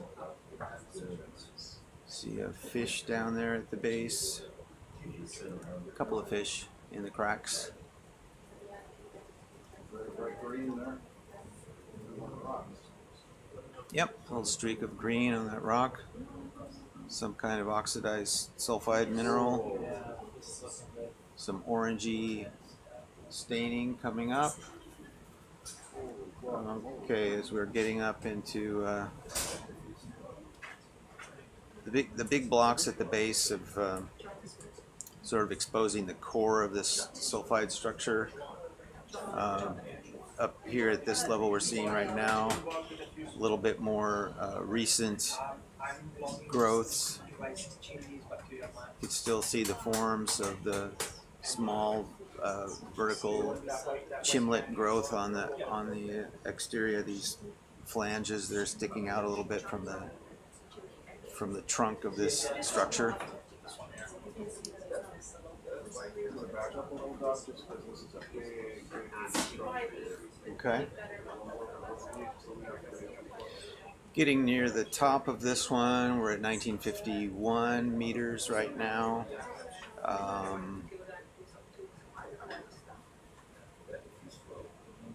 Smoker chimney spires at the top here. On the left side, some more massive sulfide that was probably on the interior, and exterior parts have fallen away. So our depth at the top is 1950. This is waypoint 8 now, yeah?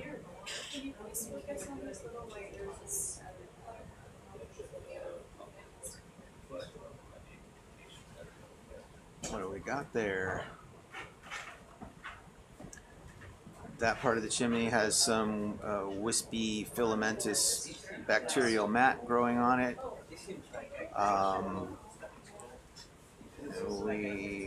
All right, let's see.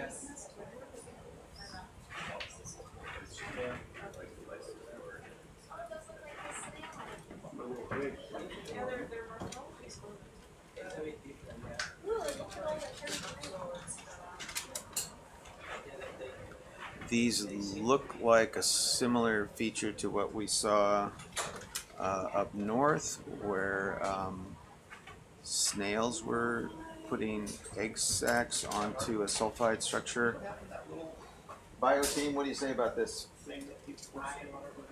I think that those are like capsules, like similar to the ones that we see in Volcano.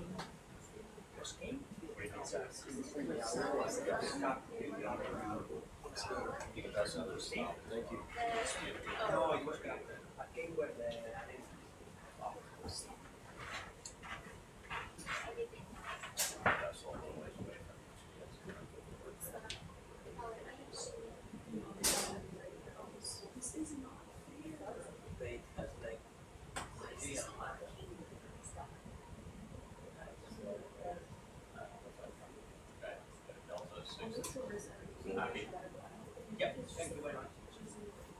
All right, Doc, when now?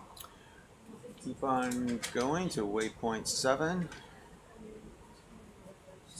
So this one had some mussels down at the base also, right? Did it? Maybe we need to look at the base again. Move a little bit north if you don't mind. I'll sit with you for a second.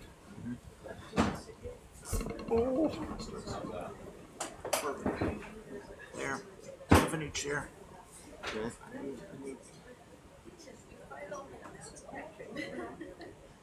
Did you say you want to see the base of this, Doc? Yeah, I've gotten mixed up whether we saw mussels at the base of this one or the previous one only. Previous one for sure. This Yeah, If you ever get interested in taking diffuse, bacterial mat. if you ever get interested in taking diffuse flow, We will. that was a pretty nice spot there, isolated from high temperature. There was some on both. Yeah, the previous two had that.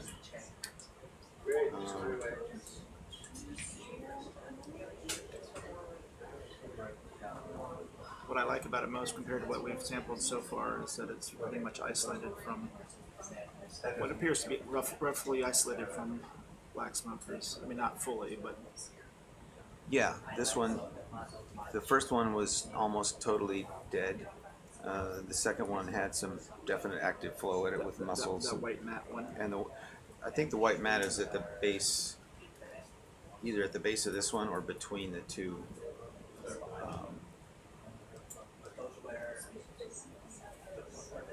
Try to spot that again. Should put a marker on. They did log it. Okay, we're going. Juwan logged it. Okay, going down this chimney again to the base. Lots of blocky sulfide debris here.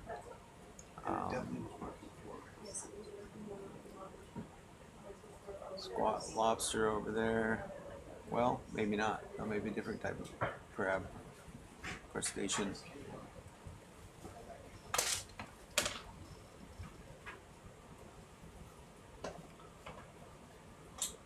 All right, you want me to head on to 7?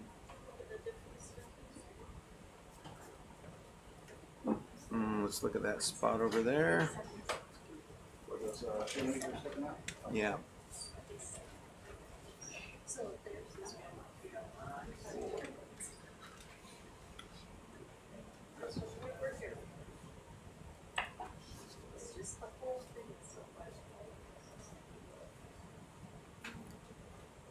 I'm gonna leave this bucket here.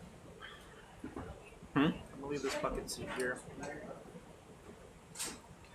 Yeah. They need it. They need something like this. I don't know what happened to the other seat.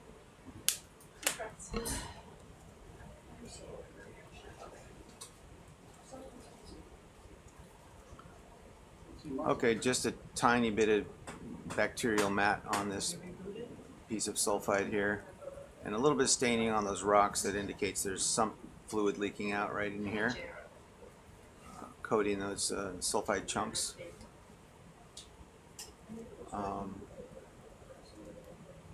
Could we put a little marker right here that says faint bacterial mat? Sure.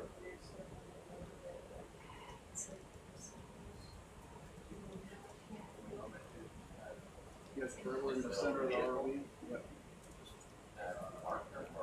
Just, I want to just mark it as having faint bacterial mat. A waypoint will appear on my screen too, a marker will not, from what I understand. So I will probably- That's okay. I'll probably do it. Can we focus on this wall? On the right? Where is it? Oh, down there. Okay. This little tiny one? Yeah. Just put Couple of them there. The juveniles of the big ones. Mm-hmm.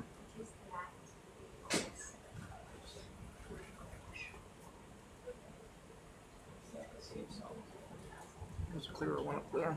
Yeah, let's go to the left and look at that guy. It's not so cloudy. All right.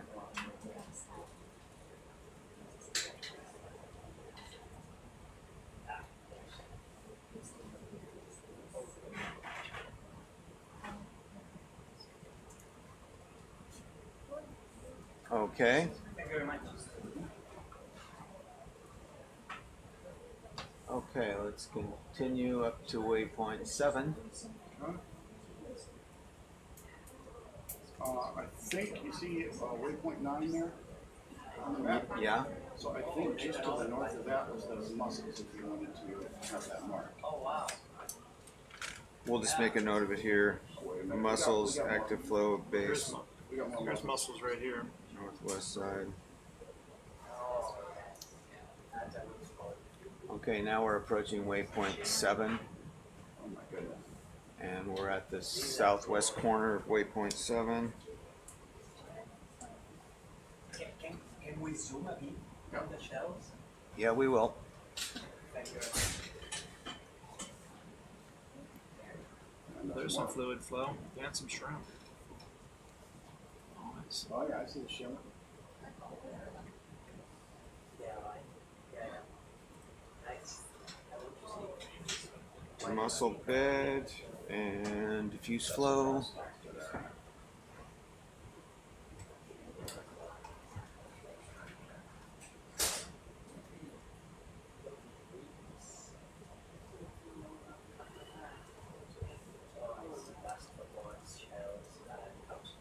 Okay, so there's a crab.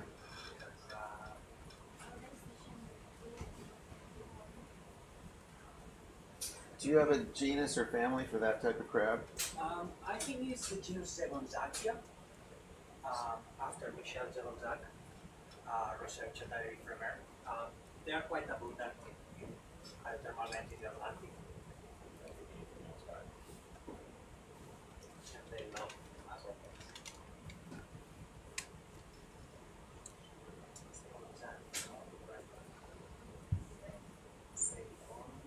Zegonzackia is the genus of crab, we believe, or is that the species level? This is more mussels than the ROV office, am I right? Looks like a quite healthy mussel community here. Hey Doc, I have I'm gonna back off and we can, what, you need to what? I found a video for you, I'll show you later too, of one of those shrimp from the last round eating another shrimp. Oh, I'm like, okay. So bent fish in there. Okay, so we're looking at this from the southwest on the base of waypoint 7. Let's continue to look around this one. slide a little to the right here. Okay, yeah, we can come around, you know, the right side and check out waypoint 6 on the way up. Let's go up this one too, Sure, because we haven't this seen. is, this is still 8 to fly. Well- So we have been to the top, but I can come all the way. Oh, wait a minute, what's your heading? Oh, I got you just came backwards. around Never facing the mind. backside. Okay, my comments are completely off then. I had the sub turned around 180 degrees. So scratch that. We were looking at the northeast corner of waypoint 8.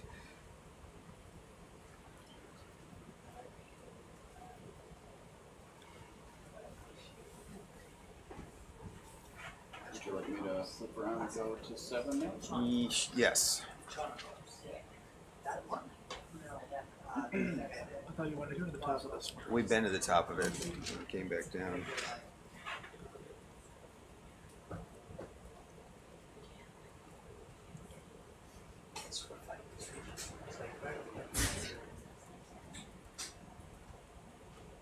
So some good examples of isolated diffuse flow at the base of this one.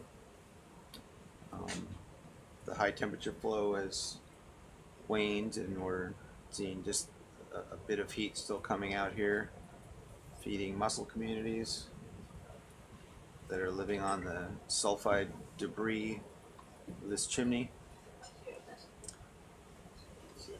Some white bacterial mat on the seafloor at the base here. It's typically associated with sulfide oxidizing bacteria.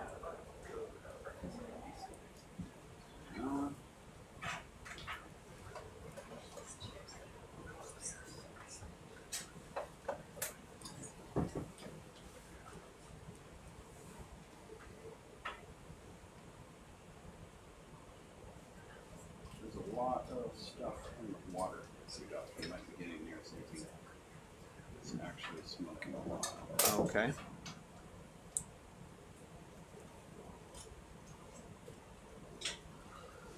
That is not all coming from me, I don't think. Okay. Sub is rotating around from south to east, facing at the moment.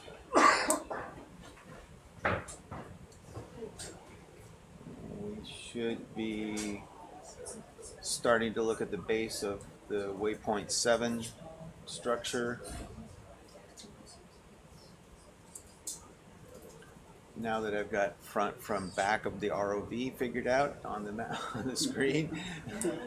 We should probably go with different colors, you know, because it is kind of deceptive. Cool.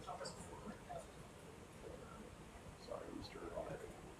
There was a question up there saying, are the blue points waypoints, basically, track points?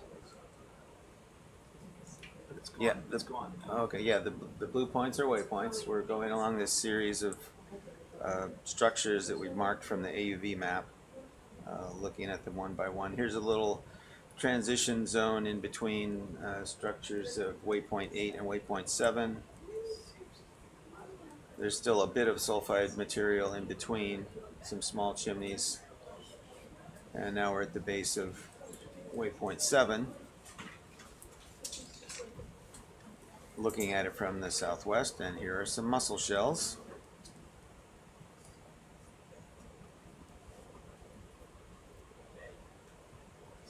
So, plenty of mussels to be found at this site.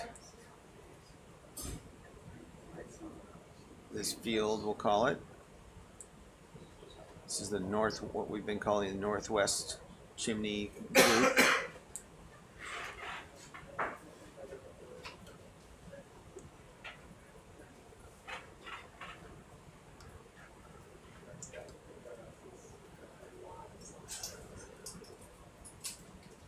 Coming up from the seafloor, depth of about 1960 or 1961 meters,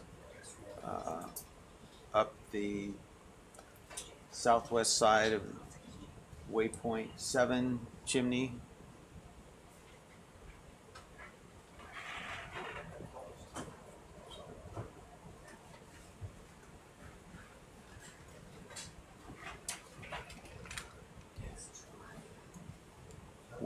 We think there's going to be active high temperature venting on one of the structures up here, most likely the tallest one that's just very close to where we are now at the north end of this eastern side of the group of chimneys.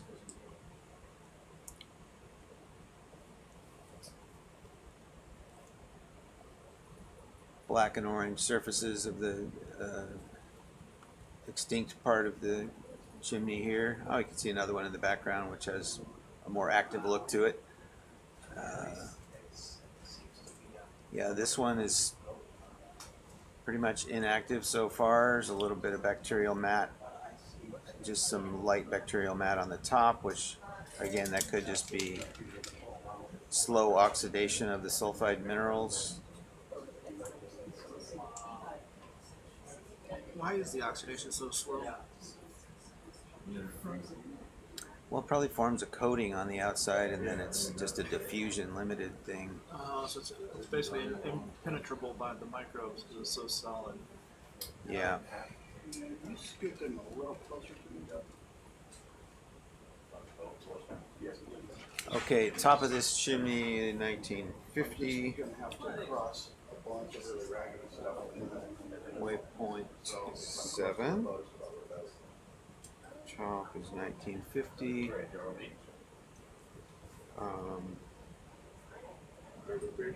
Base 1960.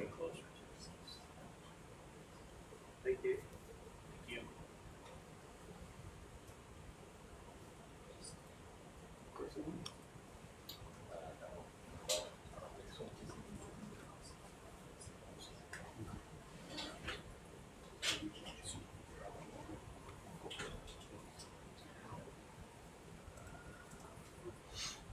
All right, Doc, you want to move to 6 then? Or? Yeah, let's come around to 6. Get yourself in a little cove of chimney structures here. Yes, it's definitely interesting navigating this.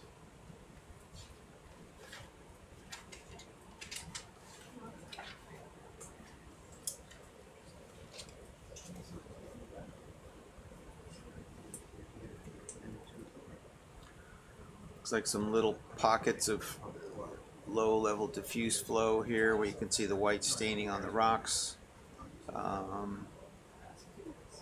at the base here and around the other side.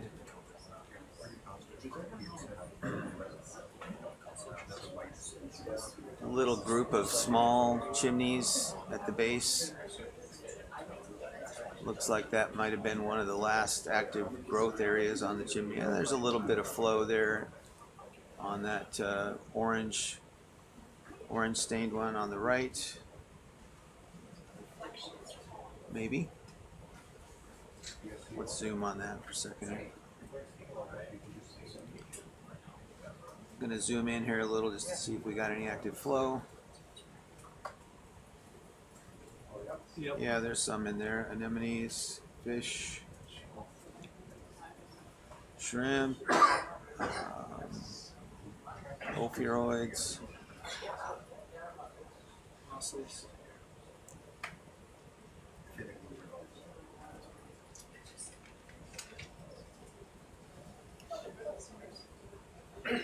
Can you point this up a little to the right? Sure.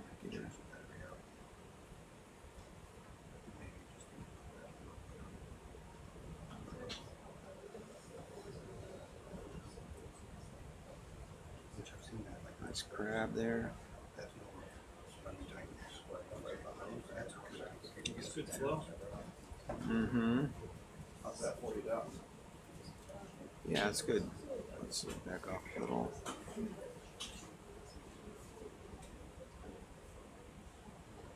I'm gonna check out this one over here.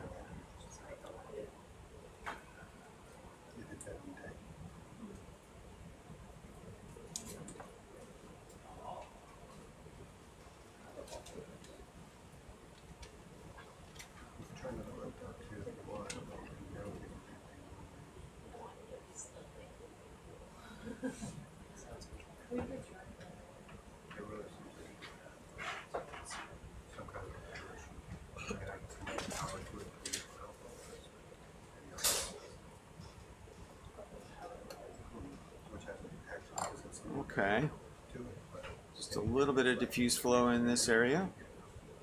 But again, it sort of looks like it was the last high temperature growth area for this chimney. And waypoint 7. We're at 1958 meters. One, you see the muscles start to lift. Alright, I'm gonna move on to 6 then. Mm-hmm.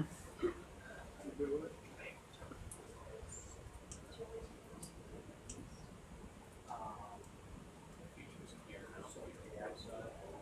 Just creeping nice and easy ahead. You okay with me being here? Yeah. Nice and I'm trying to get my sea log up here.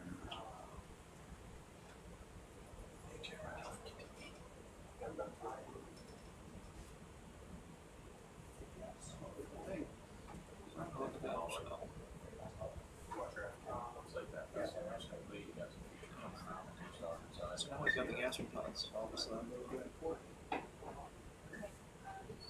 The gastropods there, coming up slowly.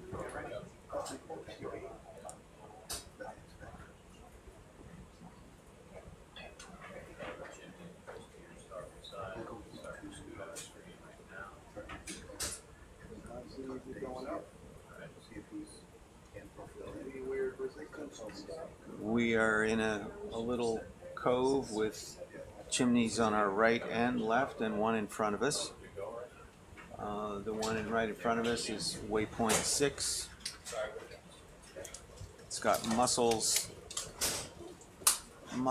and diffuse flow at the base on this side, which is the west side. More muscles coming out.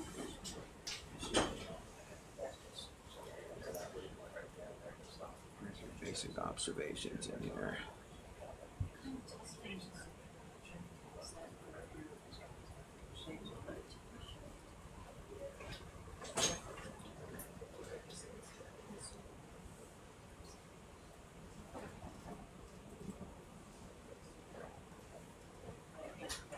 These guys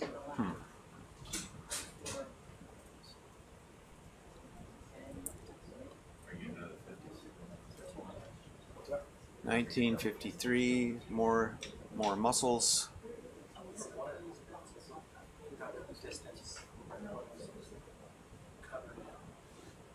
Much more.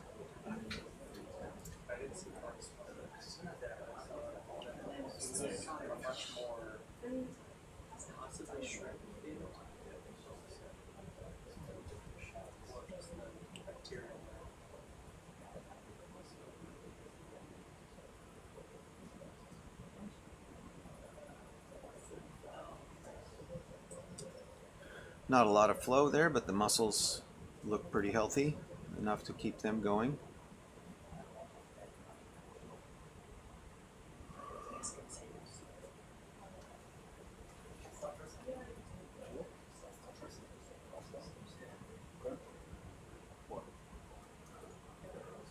Getting towards the top of the chimney at waypoint 6.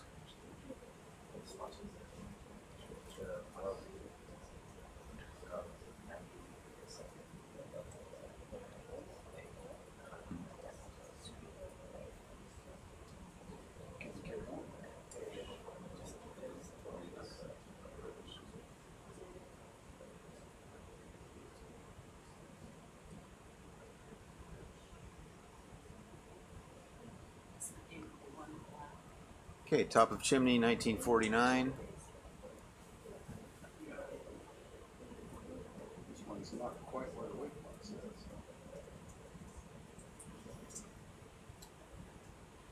Do you want me to fly this height over to the top of the next one and come down? Or Yep, just go you back can to do base? you can do that. It's probably better for you than going down, right? Probably so. Yeah. I could do either one. No, it's fine. We can go over it and then find a place to come down. I'm gonna go Maybe. ahead and face north then. Okay. I'm gonna try to get out of here. Okay. Rotating the vehicle to the north. We're going to point it at what we believe is the tallest chimney in this area, waypoint 5.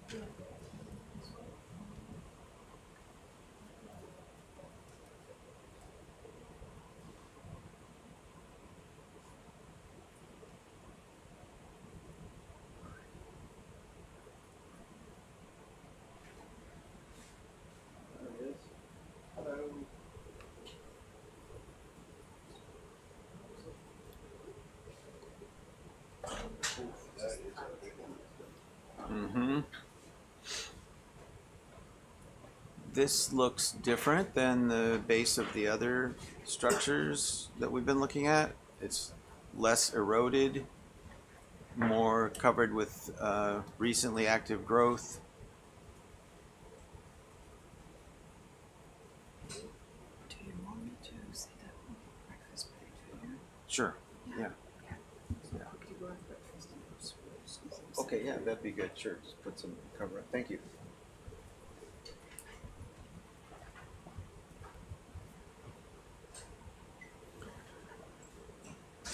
Yeah, some of the other structures had more of the interior, massive parts of the structure exposed after the active features had eroded off. Coming up this one, not looking active yet.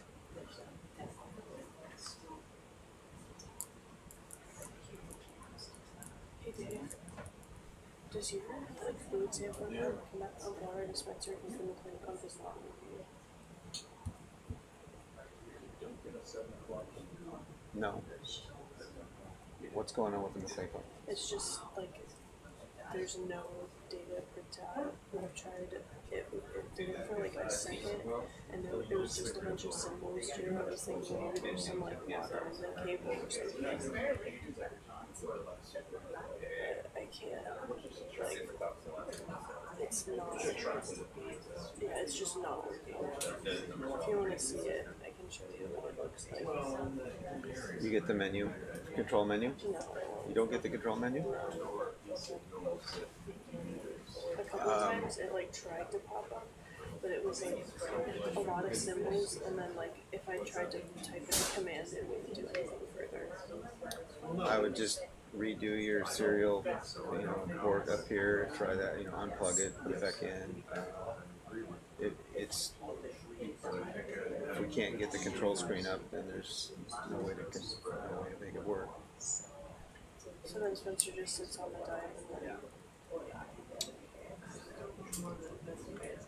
Can't pump fluid to it. and there's no way that it's like connected to pump through yours as well. Because No. tomorrow in Geological I'm thinking that you could pump through my pump in the current configuration, but No, because it's only connected to that pump. what is the like that like big rail that all of the other ones go to that's not connected to a bigger pump? Well, there's fluid in there, but it's not set up to to push fluid directly through the spectrometer. We could change it so that it is, but that requires a plumbing change on deck. Just try, it's battery powered, so we can't turn it on and off, but just try Control C's to it and redo your serial port and see if that has any effect. Yeah, I've tried all of those like Okay. many times. Okay. But you know how we do like the syringe thing and we flow the water through it? It's not like set up like where we take that tube off and then we pump through it. If there's water that's going through your line of all those tubes, will it not like is the pump just not strong enough to make it to the spectrometer? Because we were pumping through the McLean pump before, like when we were using the syringe. So like does your pump that pumps to all of those other lines, like is it not strong enough to push the water all the way through? It's not really about how strong it is, it's that it's not connected so that it will isolate that point and pull fluid through it. Oh, so you'd have to like turn it on for all of them or something like that? Yeah.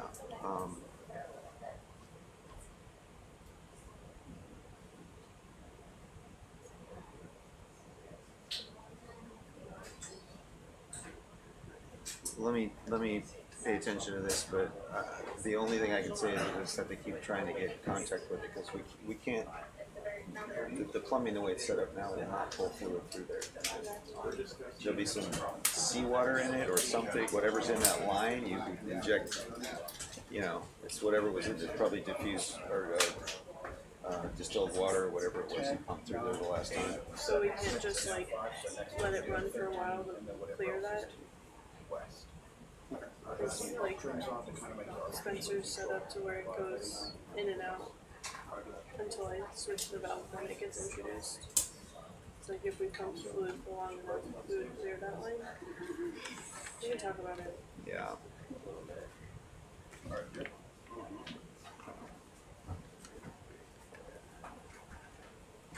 How's it going, Dave?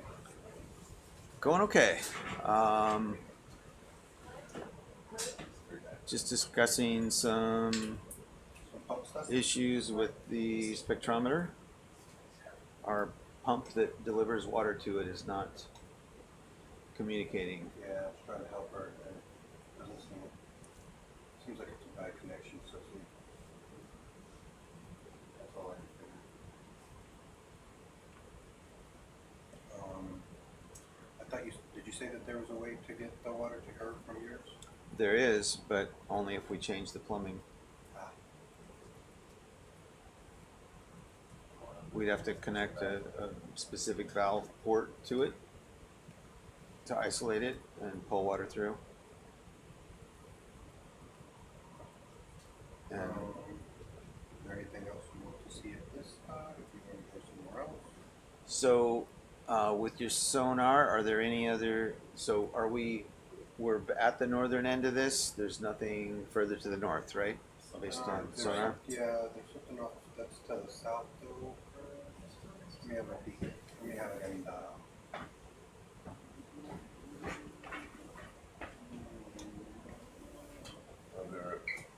What was the depth at the top of this chimney? I got a little distracted there.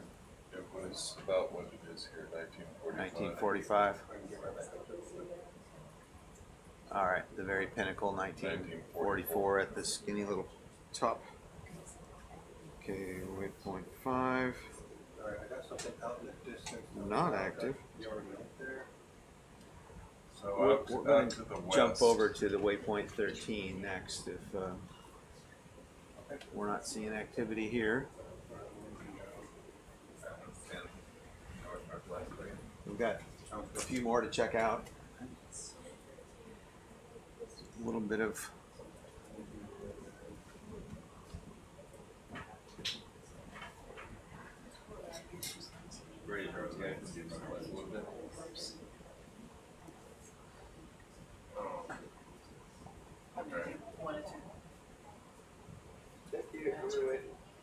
Oh, I know where we're at.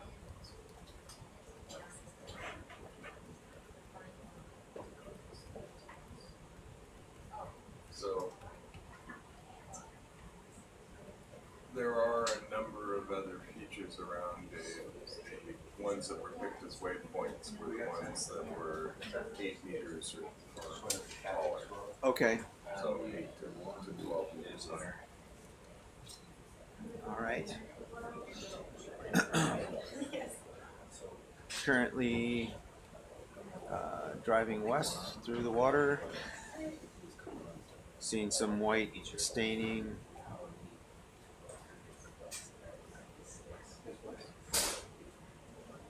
White staining and cracks on the seafloor. That depth sensor. 1955 meters.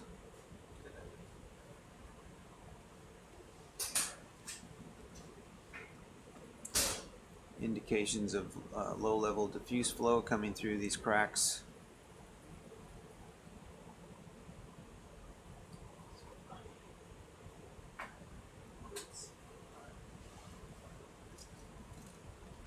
Sulfide materials covering the seafloor.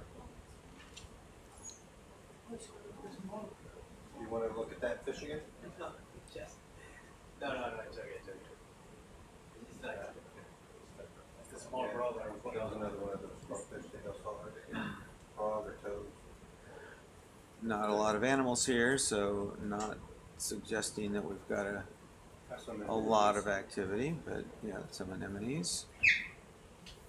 This is a little mound on the way to 13. Oh. Okay, so just so you have a these are the groupings that we've looked at. Mm-hmm. And then this is that one that's off,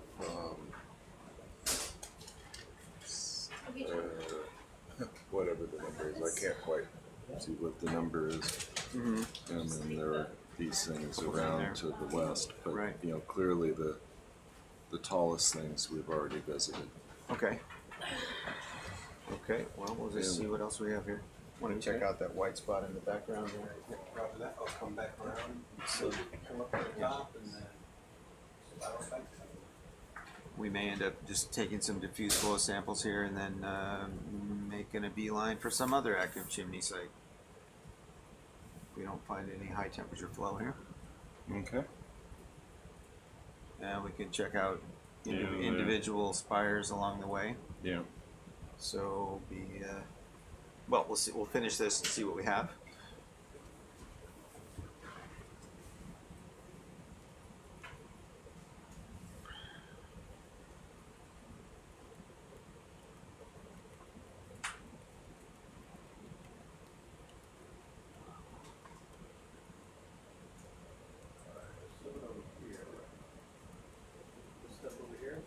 There were some bright white spots, patches. I got it, charcoal.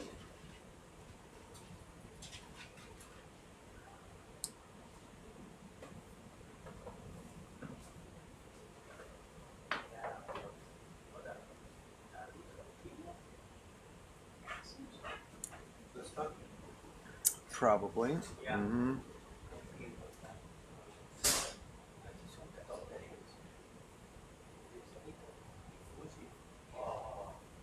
Just some diffuse right there. Okay, a little bit of diffuse flow here. White bacterial mats, Look at those little tiny chimneys. vent fish, Like some small shrimp in there. Those look like that. These small chimneys. Little iron coated growths on there. So this one's also diffusing up here? Mm-hmm.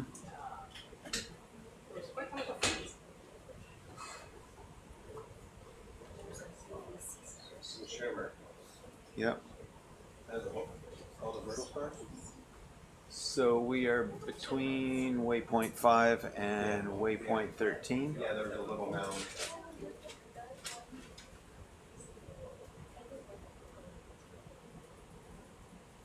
we got another little guy right there, see in the center of the screen. Little chimney on the ground. Oh yeah, that one looks like a little bit more focused there.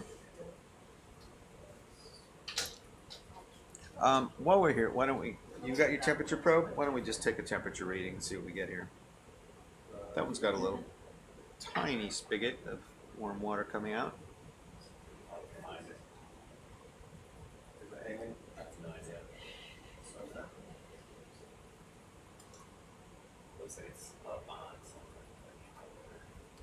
It's sitting up on the basket, I believe. Or, yeah.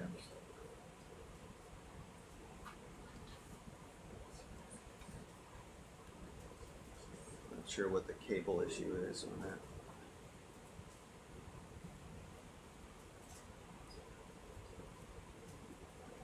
I'm gonna push out a little bit. I'm just gonna back up a little bit first. So I got cameras all the way on.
Question? Yeah. Do you want me to run to the meeting on the bridge, or do you want me to stay here?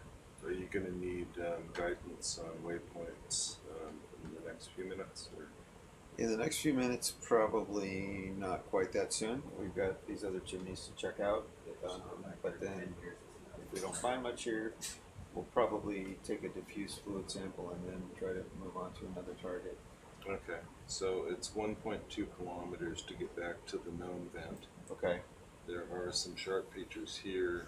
These are, we've been there and went around. Yep. We didn't actually look at those, but Right. they didn't look real live there. Don't know about those. And it really, it's that distance to get over to other features. Right. Well, I'd say we'd probably try to stop by these things. Mm-hmm. So we'll make those targets and then straight over. Okay. And we'll get some more geology observations. Okay, so then I'll go ahead and go to the meeting, Okay. and then we'll develop some waypoints after. Okay. Yeah. Those are not indicated on the map yet here. Correct, for the I map did screen. not. Yeah. Right. Okay. So, but basically, I just make a list of long lines we established last night. Yeah. Other methods don't really work well. So, but I could easily give points for those. And Yeah. Yeah. Let's do that. Looks like we may need to be moving on from this one. So. Okay. So I'll be back for that. Okay. In an hour or so. All right. Sounds good. I'm also here to help navigate while you're gone. You're thinking about doing this one on the way over? Yeah. So. Okay, that's a very small feature. The temperature probe is only a 1/4 inch diameter and looks substantial compared to that little tiny bit of sulfide Okay. chimney there. So what happens when you try and get waypoints in there? Ultimately, the easiest thing is to So you just put the tip right down on top of that thing and see what we get. latitude, longitude. I can help my they should still have the way of What's that? Yeah, they should. So, and here. Although they generally they do. I mean, even just. Yeah. Okay.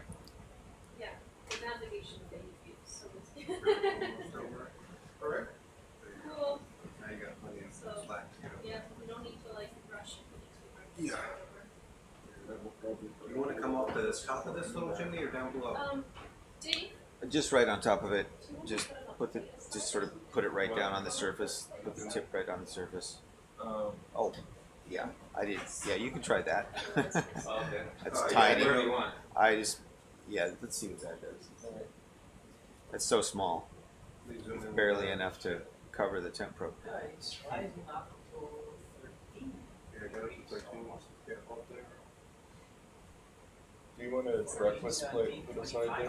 33. Cecile was going to 40. get one for me, so that should be done. Thanks. Yeah, they got, can you find Chris, you got up to 40. 44 was the highest I saw. Yeah, and then he moved out, so. No, I just increase this flow.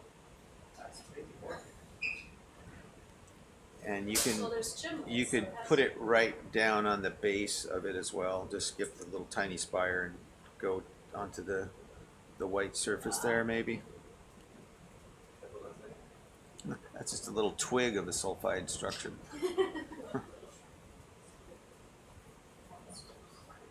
So Dave, are we planning to sample the mussels in here or? Some tiny gastropods there.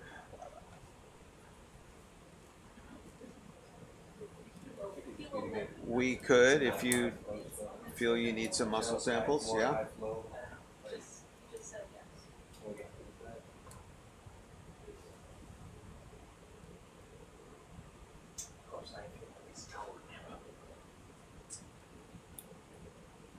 Yeah, there might be some others, but it's not that too. Yeah. Yeah, this is really good Yeah, I mean, if he knocks that off, you can get a lot more. But that's okay. All right. I just wanted to get an idea. That's fine. So we got yeah, up to. it was like 44, probably higher, coming out of that little Yeah. tube. Okay. They're very diffused everywhere. Okay. Let's continue on then to waypoint 13. Do you want to just hold on to that, Chris? So the Probably gonna be using So it. 44 was the highest I saw. Did you guys see anything higher? I did not. I'm gonna bring the portion.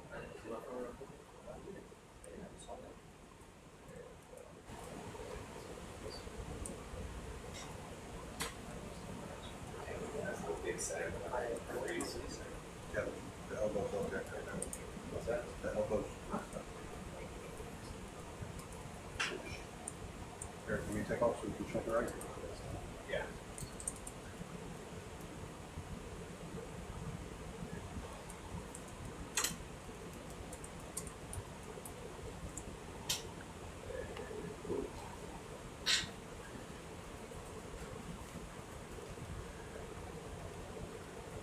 okay, we can come up this a bit and see what we have up above.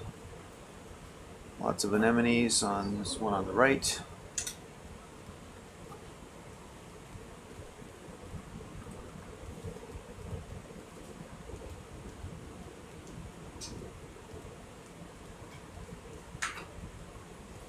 Can you do something with a board on it? It's hard to use. Oh yeah. So you want to come up this one again? You just come up to the top and then we'll head to 13.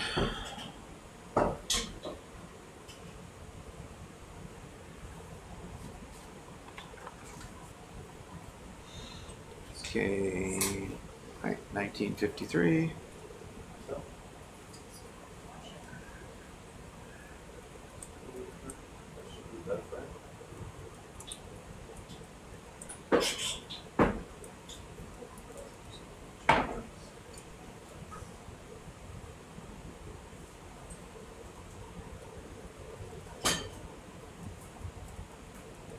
Alright, going over to waypoint 13 now.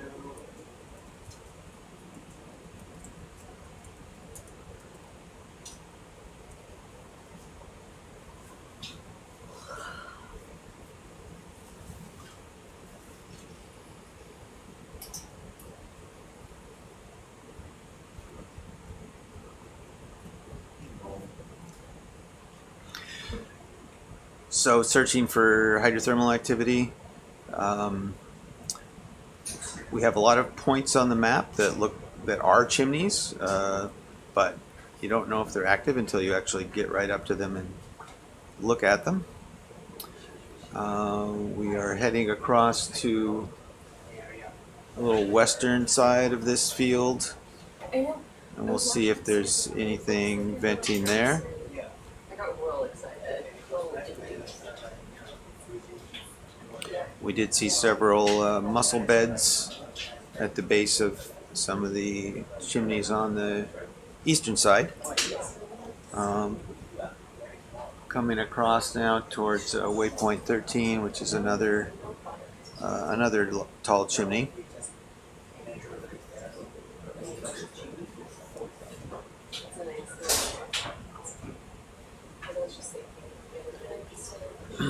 We saw pretty strong water column signals above this site.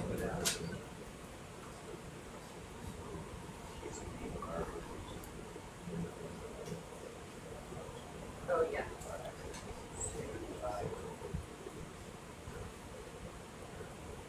Yeah. What? Yeah. Yeah. Yeah.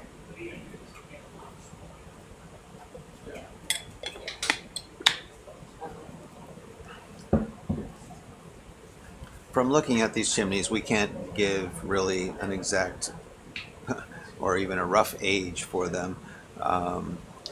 There are some chemical methods involving radioisotopes that you can use to date chimney pieces. Some like chimneys that we're looking at here, if they have barite in them.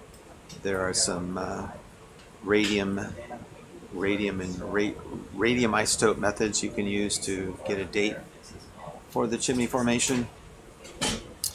But just looking at them, we can just say they're not active now. They probably were growing over a period of thousands of years. And there's still a little bit of flow coming out of some of these.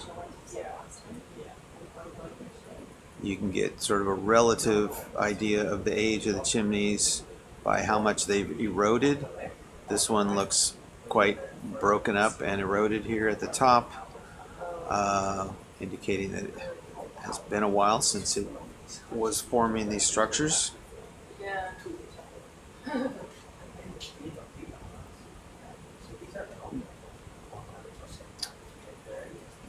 Near the top of the chimney here, we're at 1950 meters.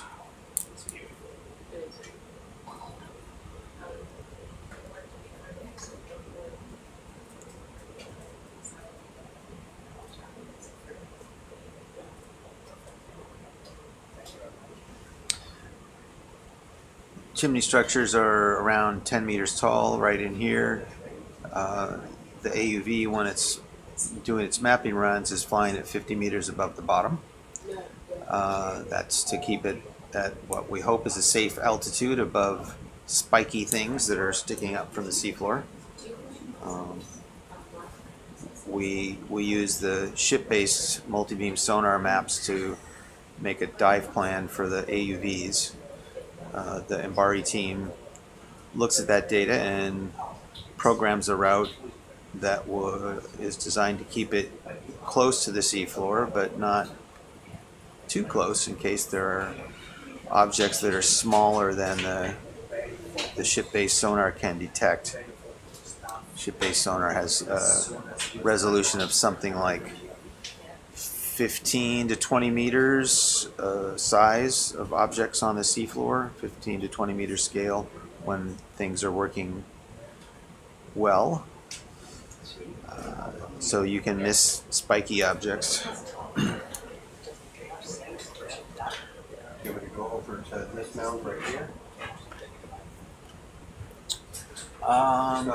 Can we zoom out a little bit? What do we got? So waypoint 14. Yeah, why don't we go up to waypoint 14? Okay, so And then we'll bypass this guy right here? you can fly over that, I guess. Yeah.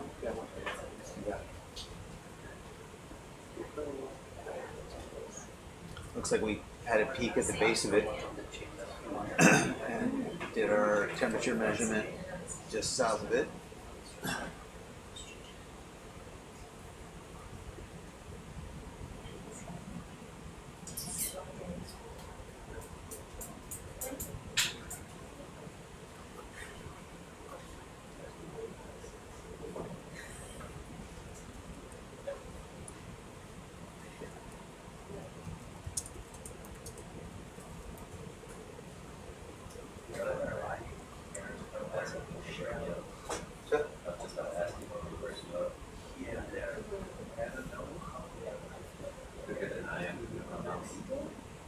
That is true.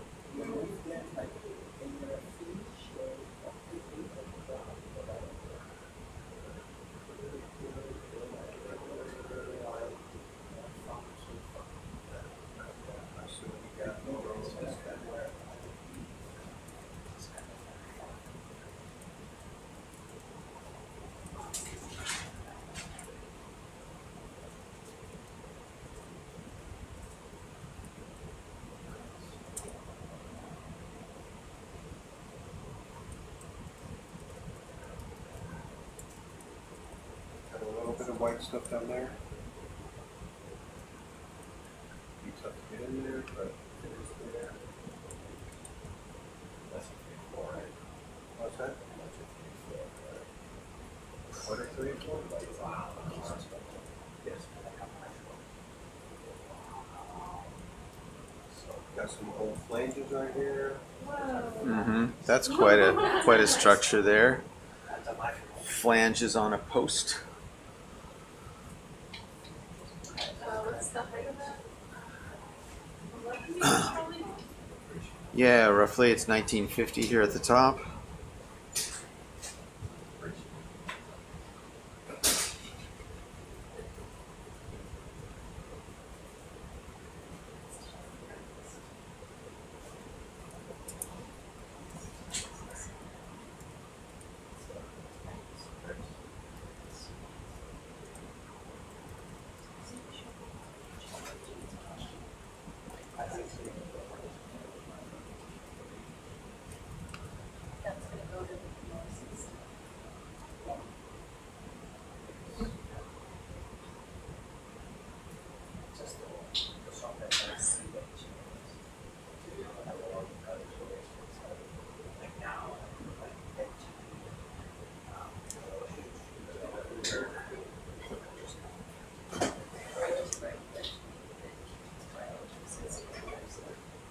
Alright, so after we check this one out, head to 14, correct? Yes.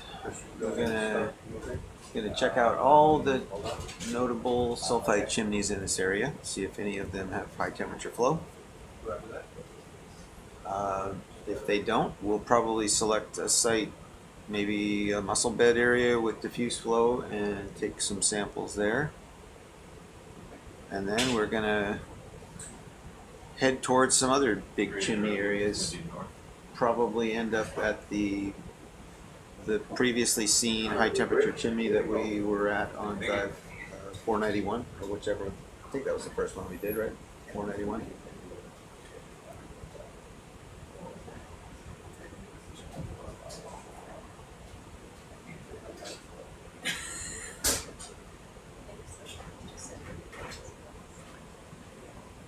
This is a vent field at the northwest, in the northwest sector of the summit area of Puy Des Folles Volcano. It's one that we're seeing for the first time. Most things we're seeing here are seen for the first time, for at least for us. There have been, there's been at least one no-till dive here quite a long time ago.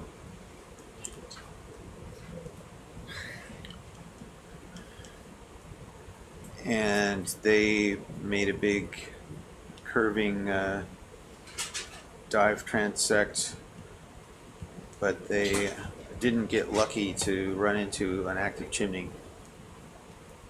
They did not have the benefit of an AUV map to point out all the sharp, tall objects, so had to just choose a route based on very coarse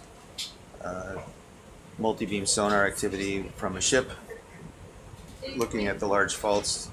Yes? Waypoint 14 doesn't look like much on the map. It really doesn't. Waypoint 11 looks like a little bit more of an inactive mound, but it's probably not worth the time to go up in the 14.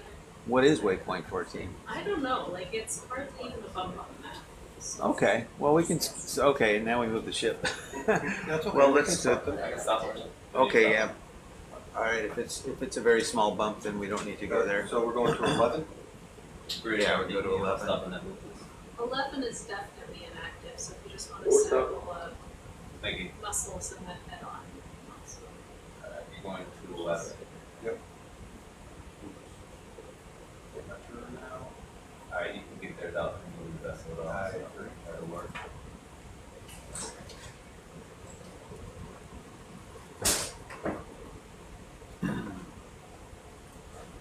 So you're saying you think waypoint 11 is inactive just because of the morphology of it? It's more of a Yeah, flatter mound, or? I mean, you can look, but I wouldn't hold my breath. And is there another one to There's this? nothing There's another one else south. around here that looks sharper and more promising than what we've seen.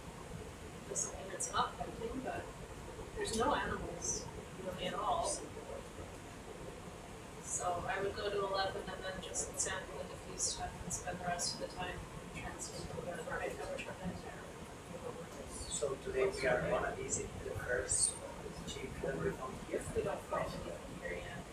And it's like a kilometer away, so it's good.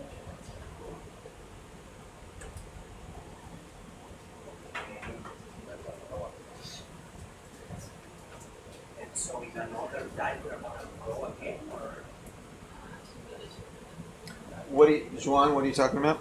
No, I'm asking like, if we are now going to the first chimney that we found in the first dive here, are we gonna come back in another dive as well, or?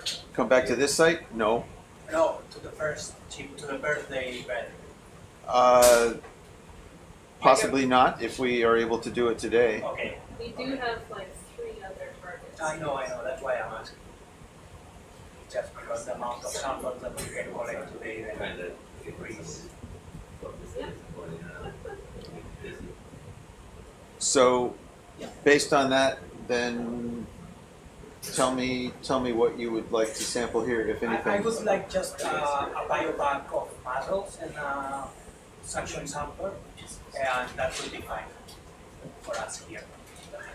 And then we can go to the birthday. Okay, well, we're heading over some jumbly lava.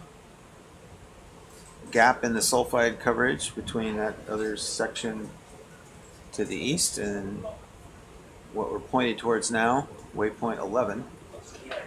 We decided to leave off waypoint 14 since it's a very small feature.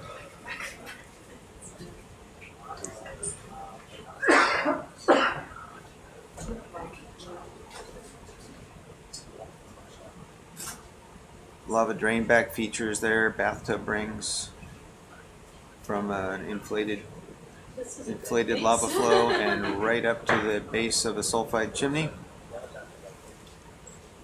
This would be waypoint 11, or close to it, at the base of it maybe.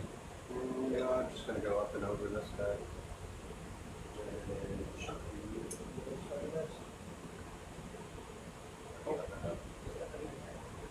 Very rusty looking old chimneys here.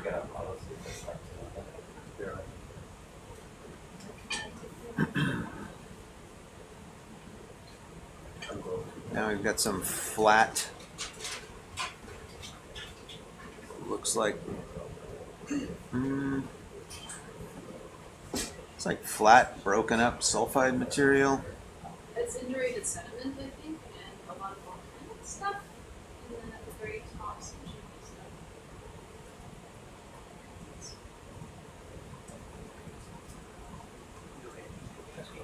stuff. Falling down sulfide chimneys here, sulfide chunks at the base of this.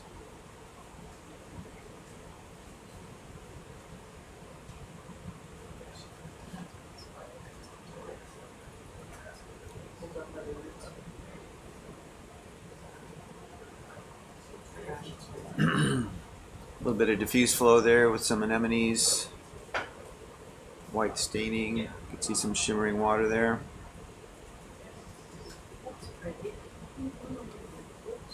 A little more shimmering water right there. That looks a little bit warmer than what we have seen. That's a little bit of a diffuse high temperature vent site. There's black. Little bit of shrimp clump in there.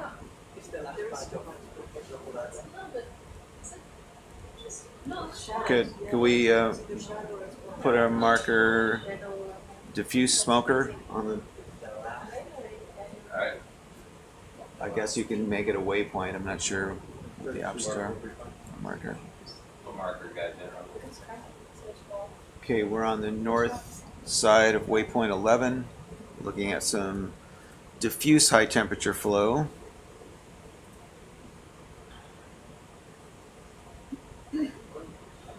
Why don't we try, well, let's get a little bit of a look here first. I'm not at the top yet. There's still a Okay. lot more to look at. Here for a second. There's still a lot more Cute to little look at. chinlets. Big edifice tipped over and then these little ones that fall. Yeah. Am I good to check out the rest real quick when they come? Yeah, That's at 1957 or 1958 meters.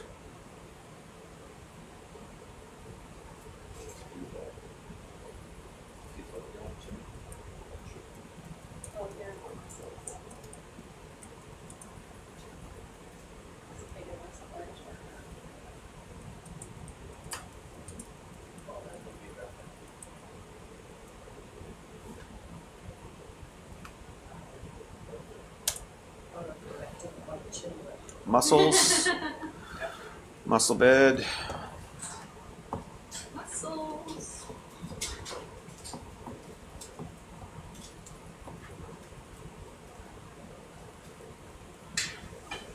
We're going to look at all the tall features in this field just to make sure we don't miss anything. This one has a little bit of high temperature flow on it.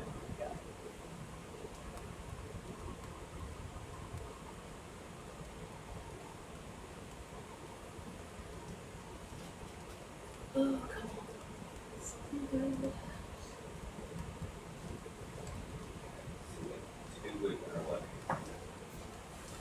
There are 2 waypoint elements at a strip. We need to We can go to that now. This would be 11A. let's say we might not, well, What's our altitude here? About 5.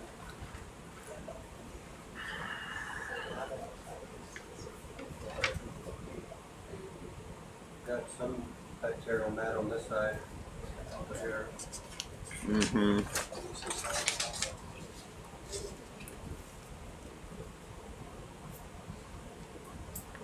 Did you say we're at waypoint 11? Yep, there are 2 waypoint 11s on the map, and we are at the northern one.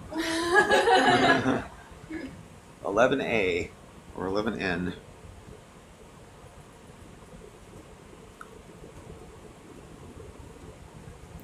We need the vessel a little bit closer. Just a little bit closer to you. Okay. So do you want me to go to 11 south? I don't know. We need a temperature measurement at that little smoker site. Can you roger that? Well, It's up to you. I mean, we could run down and look at 11 South and see what it looks like. But Yeah, we'll and then probably make your come back. decision after that. Yeah, okay, let's do that. alright, so. Do the survey. Yeah, bring them in just like a little bit more than that, Chris. Yeah. So far, the hottest target is the north end of this structure, waypoint 11.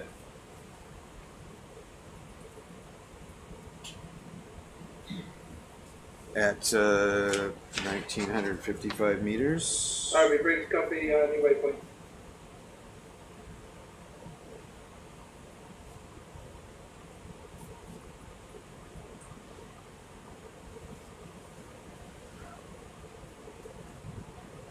Heading to the south.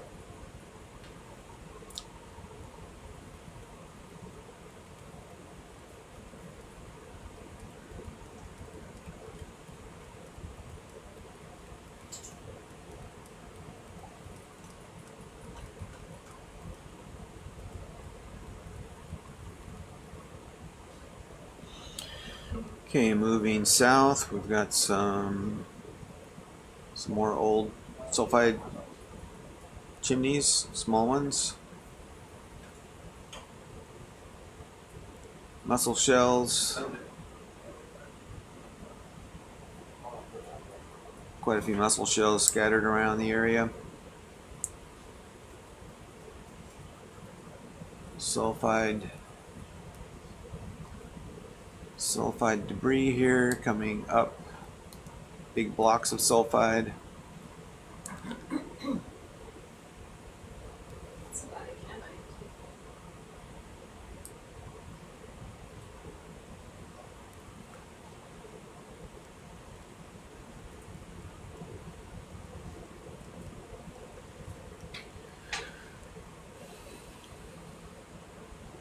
Looking at a large piece of a sulfide chimney that's fallen off, forming the mound around the active growth areas.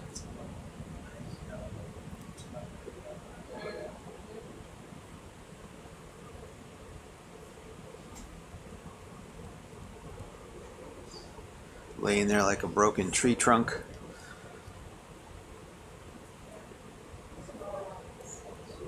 There's some active flow down there. Yeah, I got a little bit of better stuff coming up for you. Oh, come on, this is gonna be it. Looks like we may have an active chimney here. More animals.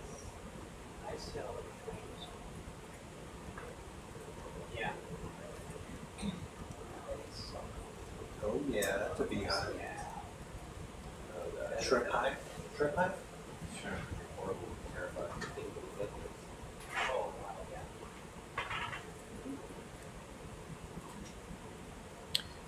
Some diffuse flow at the base, coming up with some shrimp. Oh, yes. A flange at least. Shrimp covered Come on. structure here. Yeah, on that dock base. Yeah. 1955 meters coming up the side of this structure. Lots of fish and shrimp and some diffuse high temperature flow there. Little beehive structures.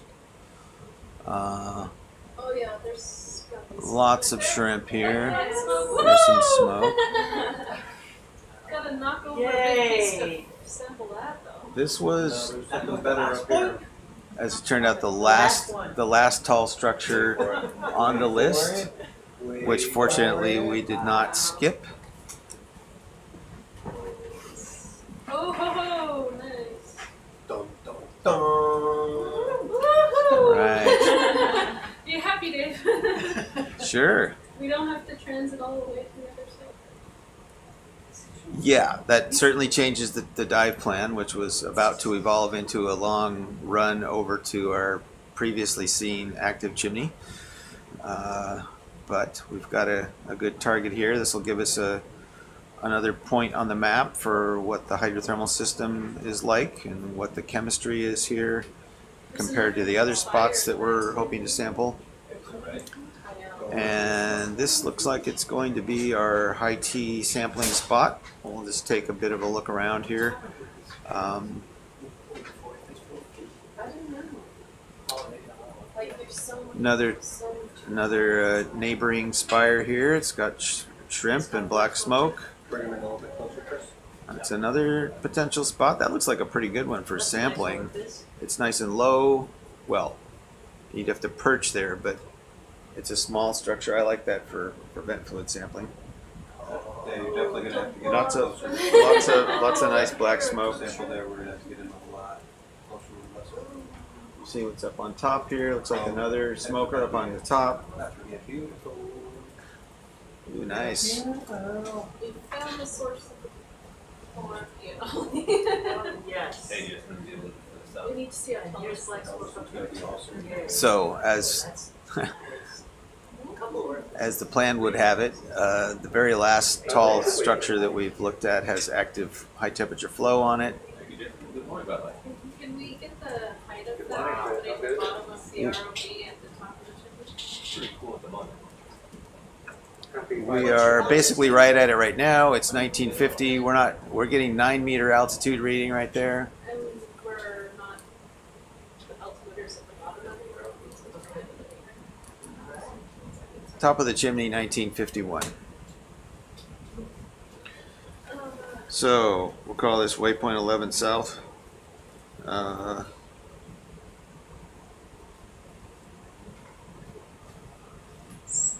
It's got 2 active spires.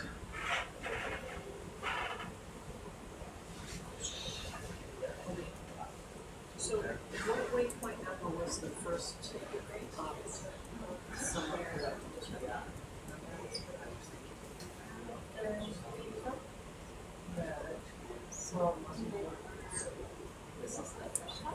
And we're at the, let's see, what are we facing here? Facing south. Yeah, the other one's to our left right now? Or To my right. it's to your right, okay.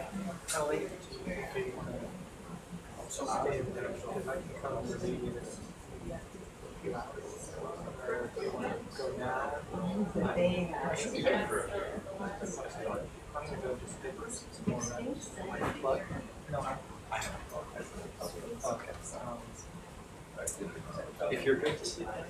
If you're in rubber top, to the west. Just popping up real quick.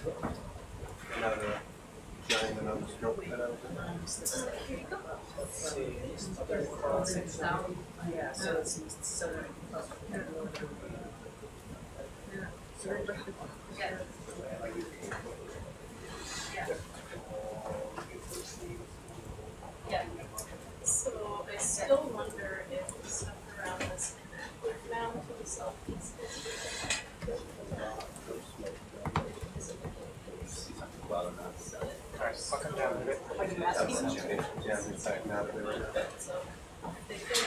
So you getting the ship in the right place, or?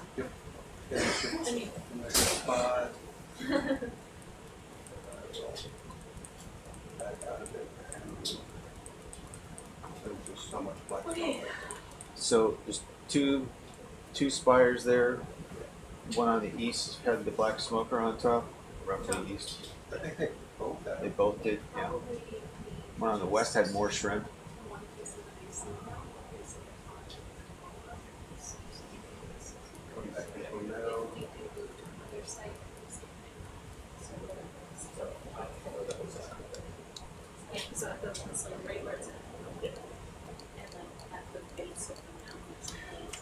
I'm gonna be right back.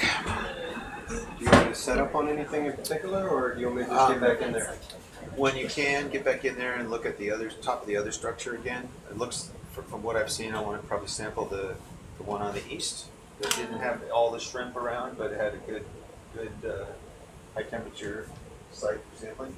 Can I do something? I just need a short break. Be right back. You want me to just chat at the mic for a little bit? If you want to, yeah.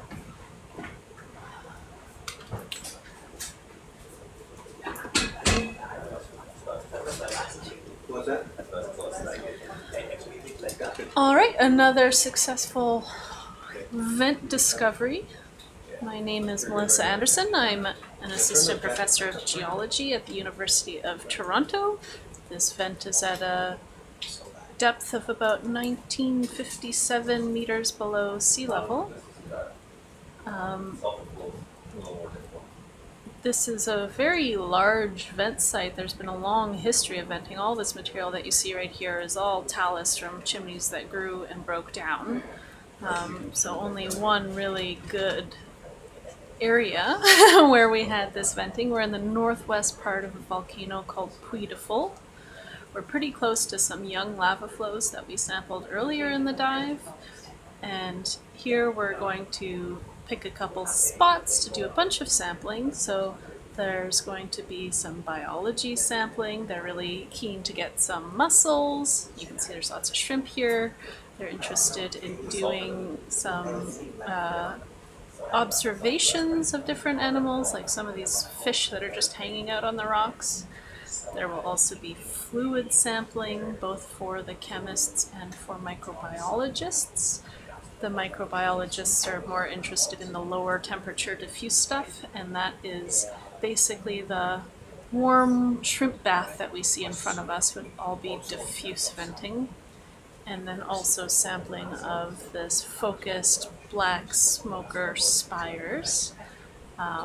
So it will be some time where we're going to park and collect some samples now that we have surveyed around and picked the best spots. And of course we'll grab some rocks at the same time. So we'll grab some young looking stuff from the top of the chimney, some old looking stuff from the bottom of the chimney, and maybe if we're lucky and there's enough of a mineral called barite, we can date it. If not, at least we can characterize the chemistry and the mineralogy of it. Wow, that is beautiful.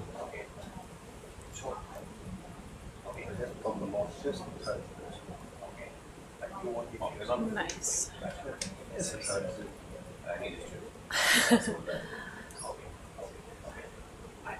So, the way that a This is the one that you want to sample?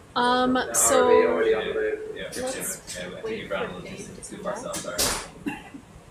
Dave is back and he will let you know.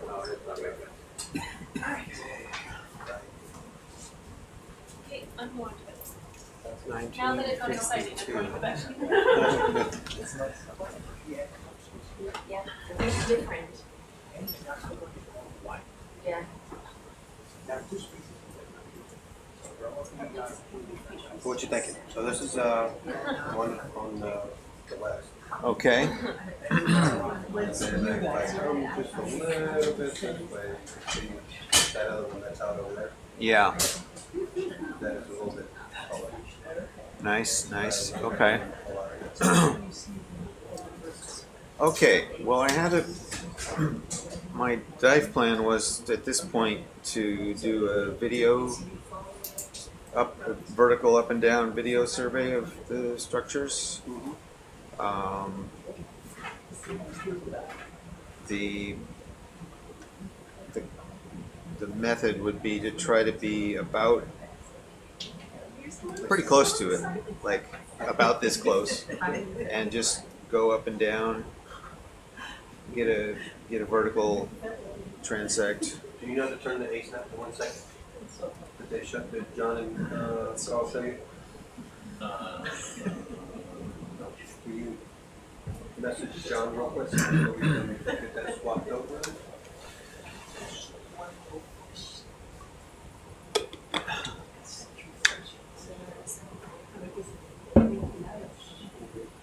So we're going to try to do video up and down.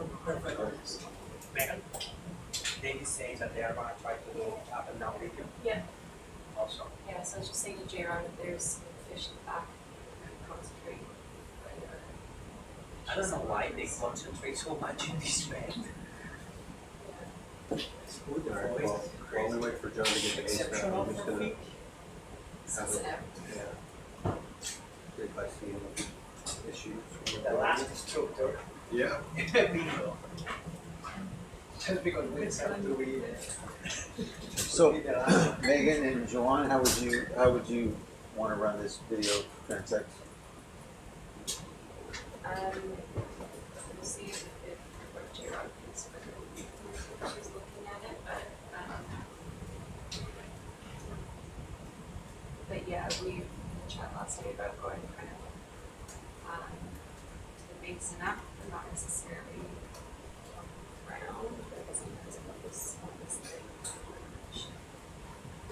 This one, it's gonna be tough to understand anything. Yeah, yeah. But I mean, it could have still worked. We can do up and down at a couple different angles if that would, you don't have to try to do it in a single up and down. Just the southern. Yeah, we'll definitely need a few up and down side by side just to be able to stitch them. Not that At diffuse flow and maybe. Is this working now? Or was it big Must have been chip? shimmered.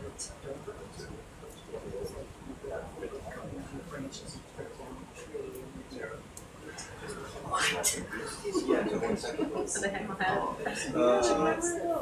Just while we do this video transect stuff, so not very long.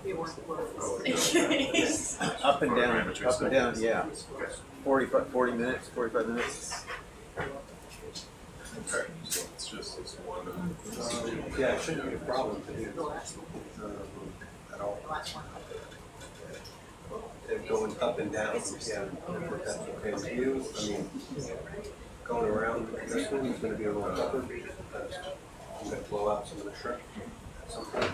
Yeah, But well, it doesn't look like there's much going on on that side anyway, no, so focusing more on like fish. Do you want the fish in relation to other?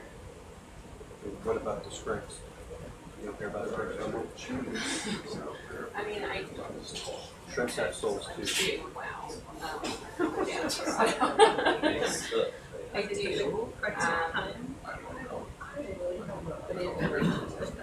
but in relation to it's too bad. Earlier, Your structure, so they're just.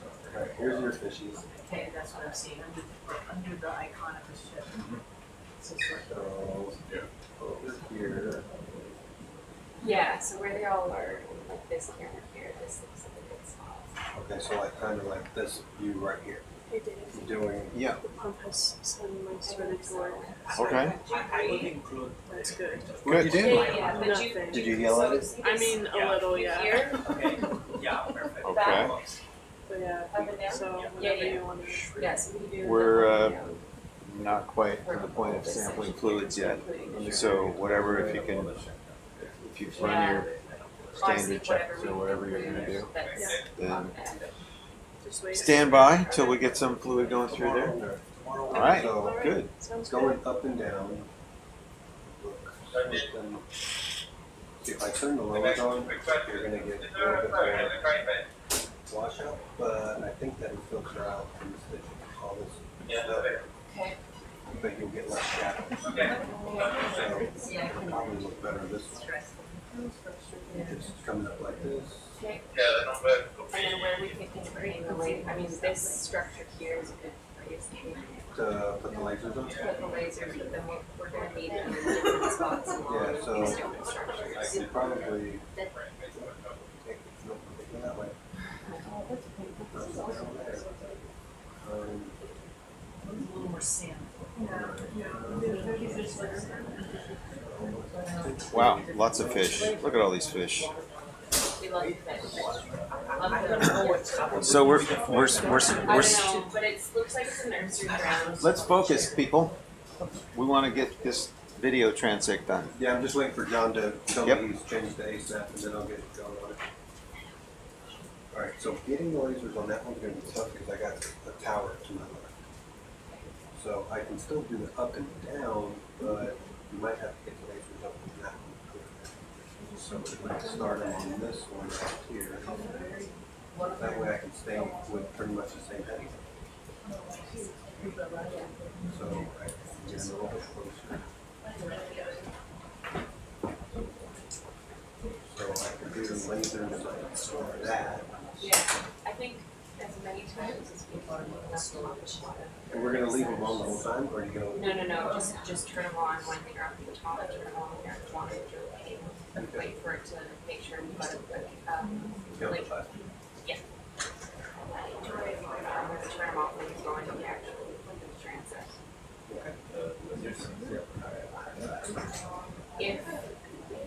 If it juts out a lot, it might be worth doing a ping right in the center, just to get. It's not a huge jet, but there definitely is a jet right down there. So I'll start coming down, I'll show you pretty much what it looks like. I would go slower than that.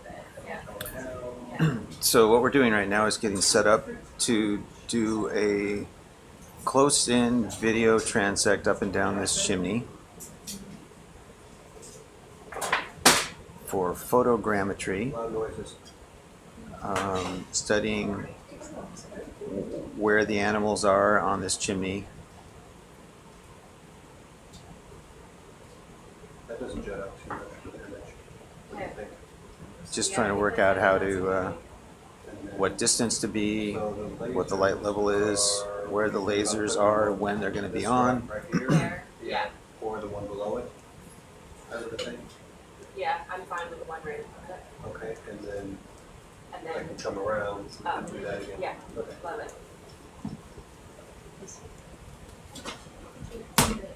We're done. You wanna go see, you wanna go to John's office, see if he's Yeah. ready to go?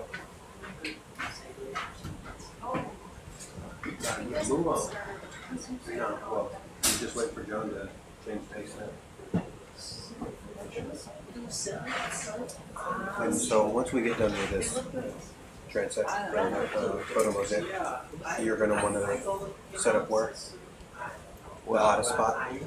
I liked the other chimney for ease of getting in there and had good black smoke coming out. So Yeah, I'll get this done pretty quick once I get confirmation. so the snap rate is not adjustable from here. That requires. I thought it was, I asked them about it for the devs, Uh-huh. but they just might not have done it wrong. I just gotta find it. Yeah.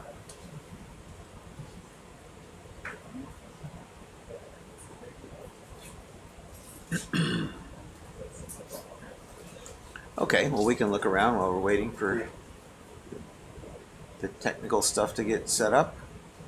We want to be taking a frame grab photo every 1 second during this. So I'm struggling to get it set up, so you let us know, but he said that we could just do the video transect and then,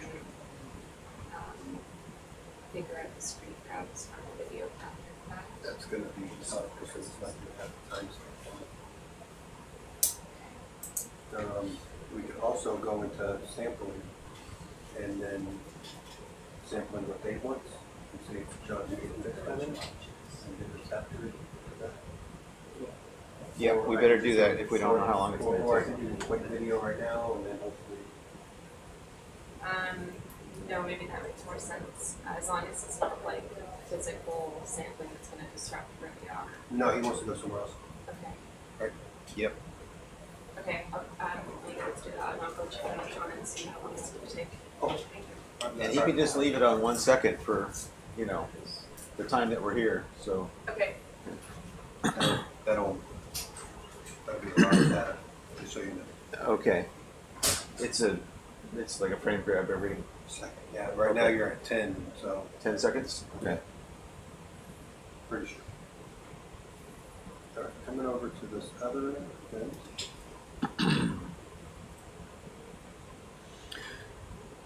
So we got a couple of different goals here. We're trying to characterize both the chemistry and the biology of these vents. We want to do a video transect that looks at the structure there without disturbing it. So before we go in to do any sampling, and for chemistry, taking hot water samples, we inevitably break off parts of the sulfide structure because they're very fragile when we go in to take a temperature reading or put an intake nozzle in there. It breaks things. So we're trying to preserve the chimney in its natural state while doing the video transect. So you got And we're looking at the top here at 1951. Yeah. So this one and that one down there, probably, of course, that one's gonna be definitely easier, but I might be able to set up on this one. Well, let's look around this from a couple angles here and see. I kind of liked the lower one, being it had a nice one spigot. Yeah, I'm gonna dart right through this, the two, smoke clouds real quick, and then I'll come back down. There's some more there, you can have them.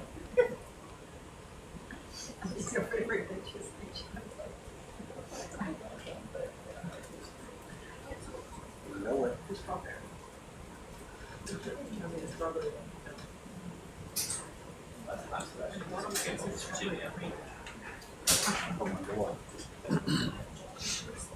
Yeah, so essentially they moved in the back end, they moved where the code is to change it to a 1 second frame grab. So he has to try to find it, so he can change it, but once he finds it in the code, he said it's really easy to just change back and forth. Okay. But he's just, We just woke up. I suppose it's not practical. I mean, do you need them at exact 1 second intervals or? Well, I mean, he'll figure it out while we do Yeah. your sampling. Yeah. Okay. I mean, you could do that. Frame grab. well, J-Rod was, Manually. J-Rod was just saying it's not gonna have a more great timestamp on it, so. Yeah, with an A-snap, you're gonna get the timestamp. Okay. When you're doing the frame grabs, it's hard to pull it out. Okay. It's possible, but yeah. Okay. We got time for Yeah, that. if we got time to do some sampling. Yeah. Get some.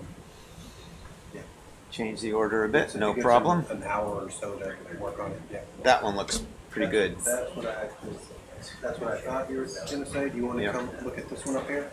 The back side of this one? Sure, we can look at the top again. We're doing fluid sampling? We're getting ready to do fluent setting. Yeah. We're also going to want to get a rock sample of one of the top of these active chimneys. Of course you are. I was planning to break off the chimney that we're going to sample. That means that is a geo sample. That's pretty That's pretty smoking hot up there. Yeah. I might have to look at that a little bit, but bumping into it, Yeah, that's gonna be a tricky one. yeah, we're gonna have smoke in your face. Yeah, the one down there it seems more stable, like it's gonna be able to handle us sparking down on it. Yeah. This one we would have to almost be free flying, like have a little balance. Yeah. And And there's like, yeah. We've got about- I'm getting pulled into them right now. yeah, we've got about 20 minutes of sampling to do or so.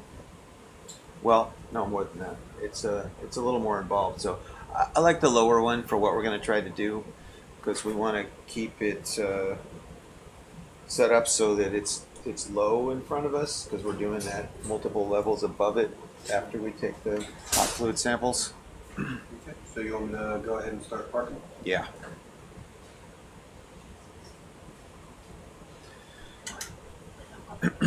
And first operation will be trying to get a sample of the active chimney. So break off that spigot and put it in a rock box or bio box.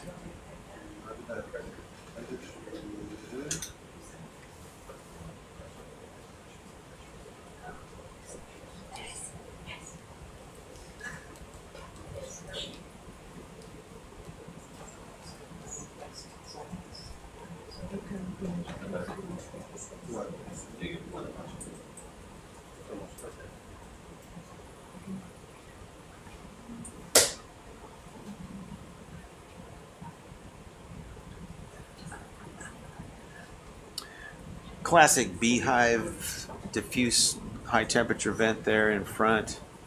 And a nice black smoker chimney with 2 spouts in the background.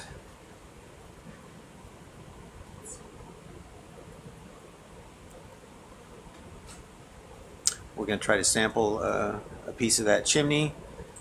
Can match that up with the fluid chemistry to see what minerals are forming. Not much.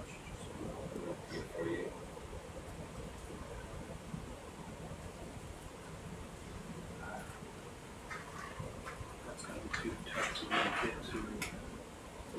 Find out this one. Trying to figure out the right angle here. What's gonna be the good angle? Spinning, go right to the door, land up. I Tomorrow, think you'll be able to get that reach. Maybe. That'll be best thing. So now, like, land out on the starboard. Like, this, so that my starboard. tomorrow I got a question for you. Oh, sorry. That's all right. Looking at this, do you think you want to get a handheld gas tight in here or Probably just stick with the advance. HFS? Yeah, I think so. Safer? Yeah. Okay. We are about 8 meters above, right? So- Above sea level. We are. You're gonna be. I think if well, never mind. I'm not gonna. It's not too bad Yeah, we underneath can here. probably pick You it know, up, I it's guess. not too bad. Yeah. I think I Port. just. Might be able to. We'll see what we get on temperatures, and you can decide then. Okay. But for sure, 2 on your sensor. Okay.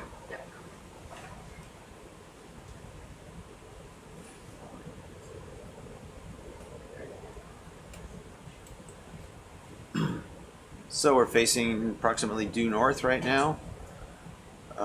Looking at the eastern spire on this double spired chimney. Yeah, you already have that in paper. Yeah. That'd be awkward. Yeah. We've got the one of the extensions of the front porch pushed out and pushing against the side of the structure. Gives us 1 anchor point.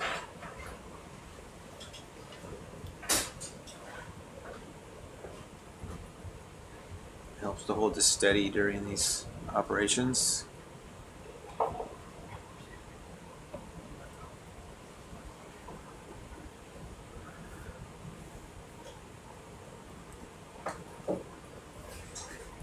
So we want to try to recover the top part of that chimney.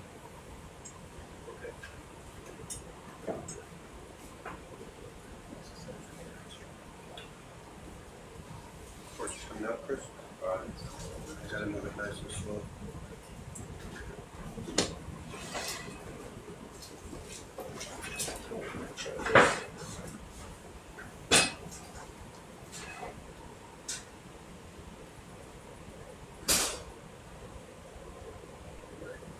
Good, and all camera views.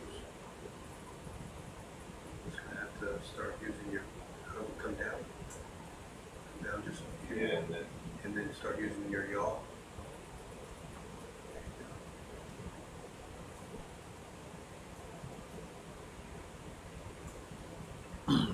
We've been waiting to get to this point since the very first dive. Come down. Our first couple of days were at this Puy Des Folles volcano, the beginning of the trip. Just a little bit rotate Um, clockwise. And at the very end of that dive, the last 45 minutes, we were at a high temperature chimney, similar to this one, at about 1.5 kilometers away from here. Real quick. Let me see if I can get you- But we were not able to get any high temperature fluid samples. So we've sort of been looking forward to coming back here and finishing this work, seeing how many active sites are here, characterizing what the animal communities are on the structures, looking for what the high temperature composition of the fluids is, and if there's variation. Are we trying to put that away or make a measurement? Make a measurement? I want to recover the chimney, so we've got to be careful about not breaking it off. Okay. I get this way and grab it first. I mean, while you got it out there, if you can reach it, we can get a preliminary measurement, but I don't want to break it all off Yeah, with you the just have to temperature put it up probe right in now. there, yeah. Okay. Okay. Just get right up over it, don't. Stand up on it. No samurai sword. It'll probably be a tough one to get without breaking, but we'll try. Alright, you're in it, you can just hold there, Chris, and we're going up real fast. We're at 200 already.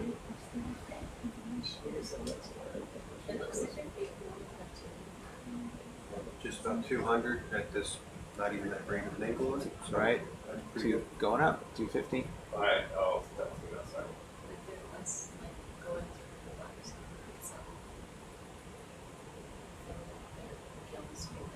Alright, so good with that? Good for Yeah, we'll have to come back and we'll be. That whole thing's going to break off, so it's probably pretty fragile. Can you Wash out a little bit more? What's that? can you use a starboard minute Yeah, to get it? just Yeah. gonna put that Okay. away and- Yeah. Okay. There was some concern the other day about melting things, but this one looks. And we'll make more. Yeah. We haven't stopped making new ones ever since. The plastic grippy fingers. Yeah. Yeah. I'd rather melt that than stuff. Yeah. For John.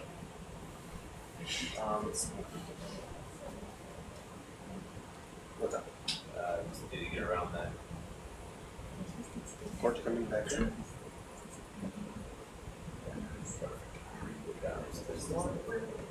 What's one? What's up? Oh, Mr. Beehive. Sorry. Just a just a slight bump. Yeah, those things are super fragile, papery. Oh. Yeah. It'll grow back, no worries.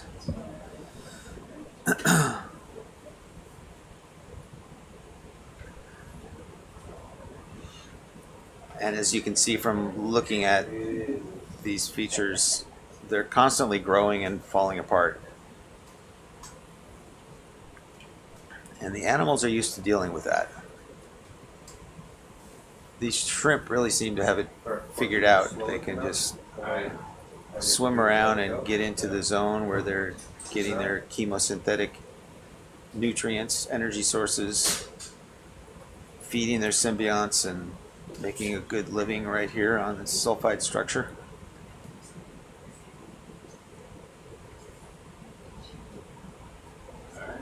If conditions change, they just swim around to a different spot.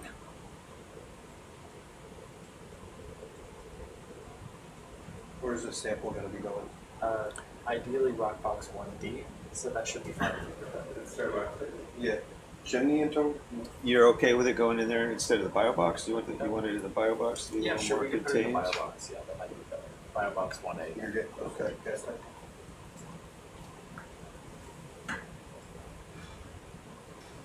So we pull it off.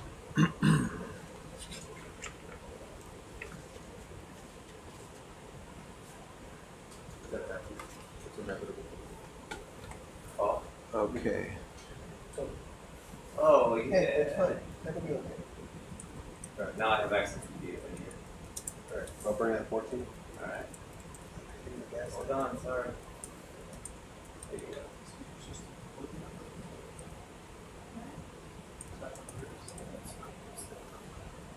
Alright.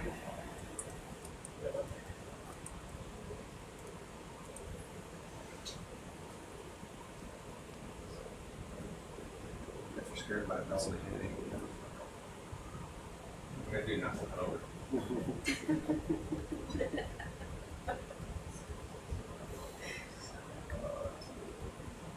Are we still facing north, heading north? I'm facing dead north. Dead north, okay.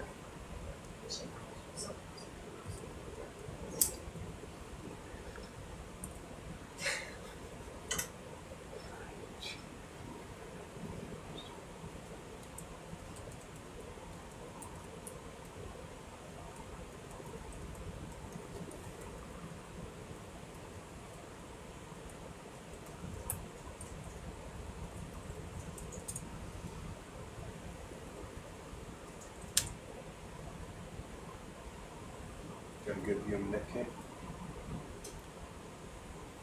You might have to just go for the left one first. Oh, you might. But when you crush that right there, you might not be able to capture it. You might have to split and leave the little one. You know what I mean? Oh, there you go. You already got rid of the little one. Come up. Fall on top. Oh, there. Oh. Together. Got There, you got it. You got it. Okay, it's resting on top. Somewhat precariously.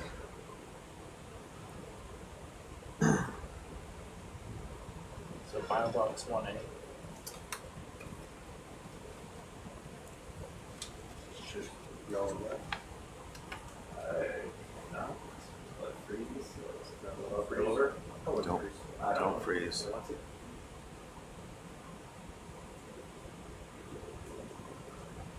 Try not to pause when you go through that. Nice.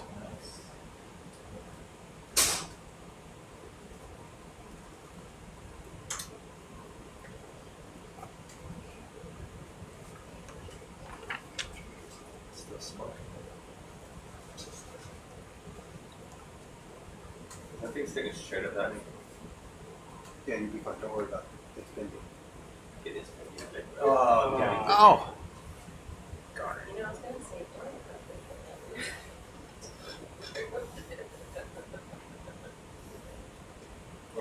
You left some up there, so you don't grab it. Yeah, go grab the next part. I was so close.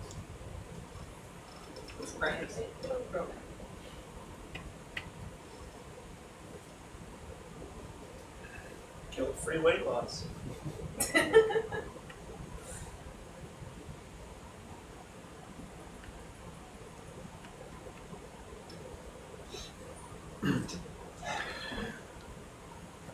So we try to do a certain order of events. The first one is trying to get a chimney sample, check out what the minerals are in this.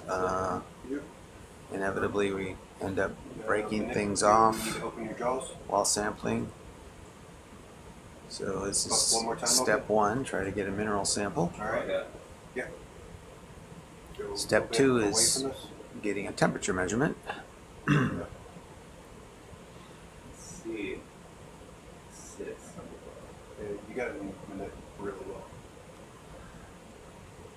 You can see the crab in the middle of the screen, just in front of the chimney, What's that? So you get to go higher a little bit. Yeah, like right around there. hanging out there, maybe hoping to get a shrimp.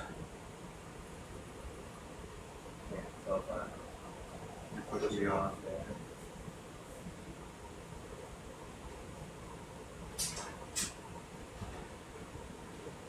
Alright, on both sides of it. Yeah. Going up. Okay, pull back off of it. Level 5. Yeah, you're moving me all over.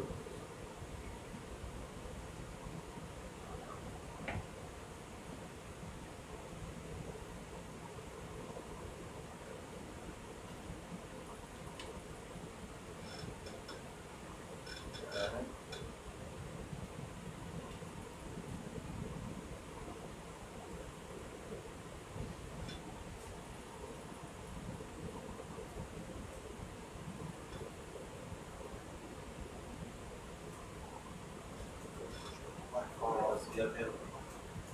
Alright, here, I'm I'm looking. pulling you out of that. Alright.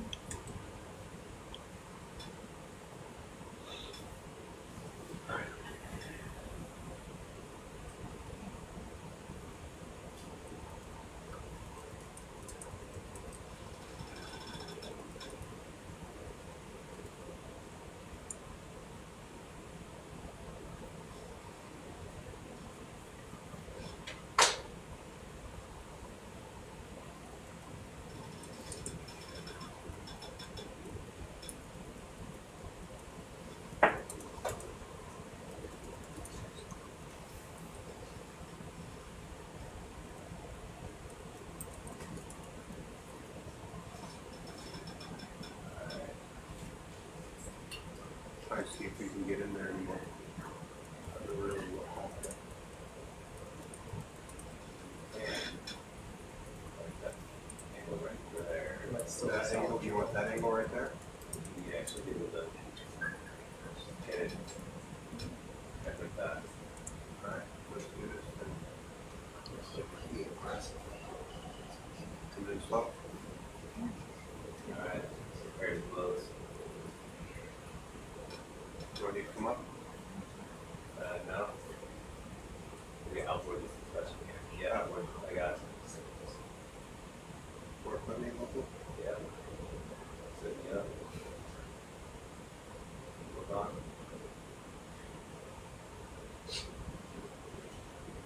Come in my forward. Forward. Can we catch in somewhere? Yeah, that's all right. Alright, I need to rotate you around and stuff like that. Right, hold on. Yeah. There you go. Alright, I'm taking you out of there then. Okay, I think, I don't know, but I think we're gonna stop there for now.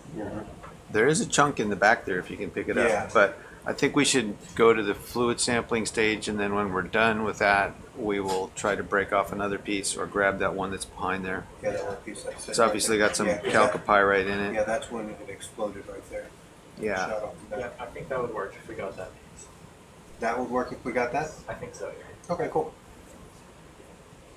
Alright. So, yeah, but I'd rather not keep breaking it down lower at this point, so, but at the end, we'll pick up some pieces.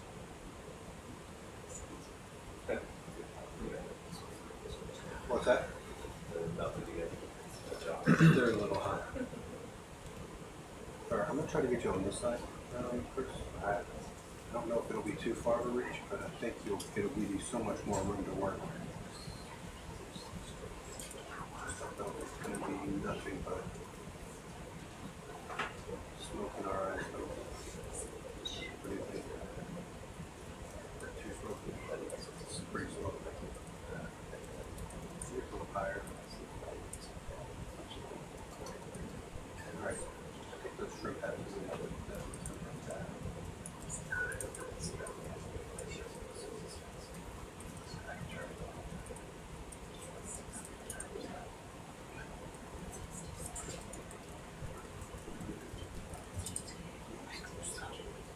What's that? Oh, you took it away.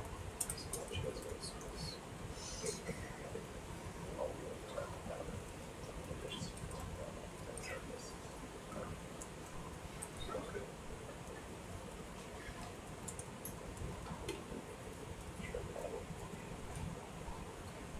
Should be able to.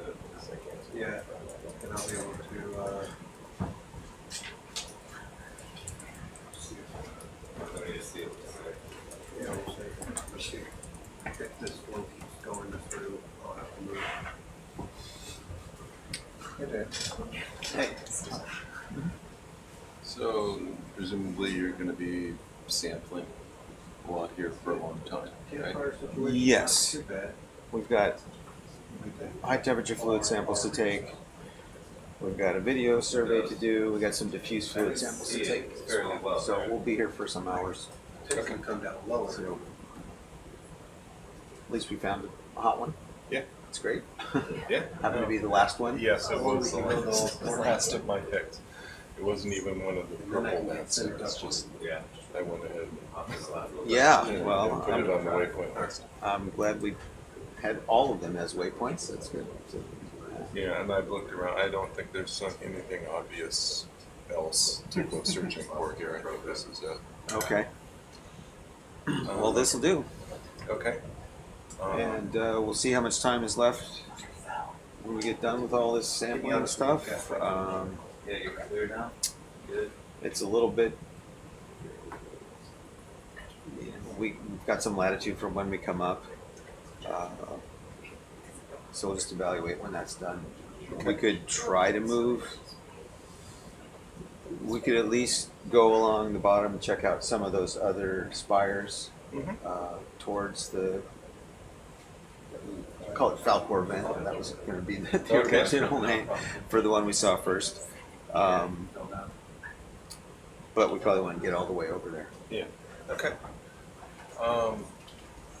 The message this morning was that the weather is getting worse. Okay. It's going to be worse around midnight tonight. It will moderate slightly from there and stay the same for the duration. So it's going to be blowing 25 pretty much until you leave. Okay. And on the AUV side, the ship, the captain, they don't have any issues with us going in. Eric is not particularly enthusiastic. I gotta find it. I just dropped it. Making judgments later. Okay. Not dropped it, dropped it. That's where it is. Does daylight affect You're gonna do it? No, launching? I Not don't, really. I don't think so. It's, Okay. it's really a question. Just, it's more. It's mostly a question of whether we think we're taking too much of a risk on recovery. So I'll Right. interpret it, but we'll have more discussions during the day. I think if it seemed like it was going to get substantially better and we waited a day, then we would almost certainly wait a day. But it doesn't Okay. seem like it's going to get substantially better. Okay. All right. Well, we'll. Yep. Anyway, so You should know. that's You gotta the touch it. message from the meeting. Okay. Great. Okay. Thank you. All right. Okay. Time to wake up the fluid sampler.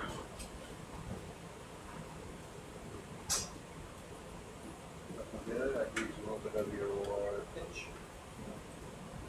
Its little processors have gone to sleep. They're sitting there. So checking things out here. Turn the flush pump on. Give it a little bit upward. Light upward. You can see that the fluid comes out of the chimney clear, just at the very base there, where the shiny chalcopyrite lining is visible, and then it turns into smoke. Should I come and look? Okay, sure, yeah. I think you were caught up on something on the apron. Yeah, that's not good.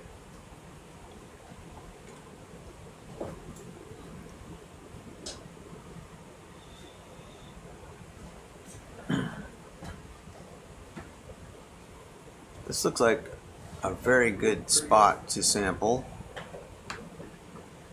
Temperature's going way up. Right up to exit. Okay, we popped up to 150.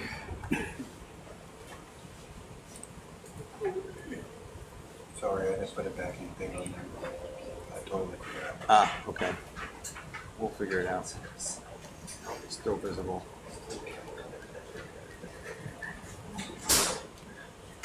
And here comes the smoke. You got smoke coming out of that? We got a little, smoke coming out the exhaust. Yes, indeed. Okay. Sorry, you're welcome here. We've got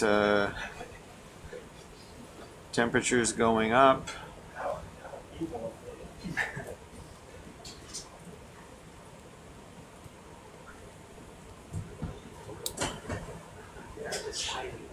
Okay, it looks like we're not quite in there all the way. We can see it. Yeah, it's, we need a little adjustment there. Oh, you do? Yeah, All right. I don't think we're quite in it. I don't know if you can make it almost go straight down in or closer to straight in. Pretty tough angle to go straight in. You got a little bit more elbow crest, but Yeah.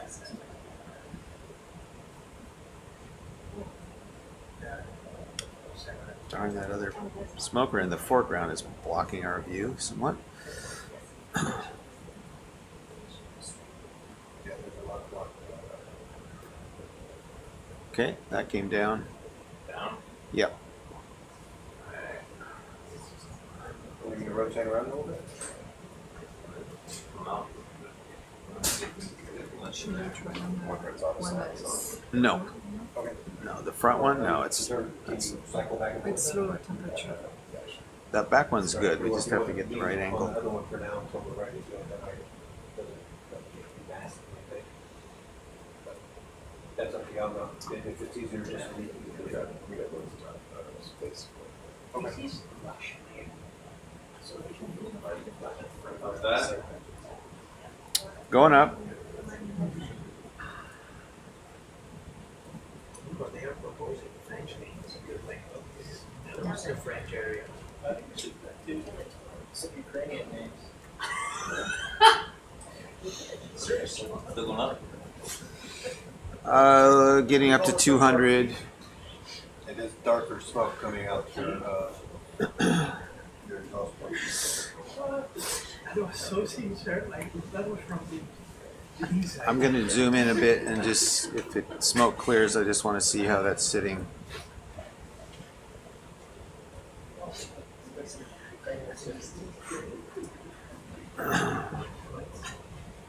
Alright, give me an opening. I can try to use the flag to deflect the other smoke.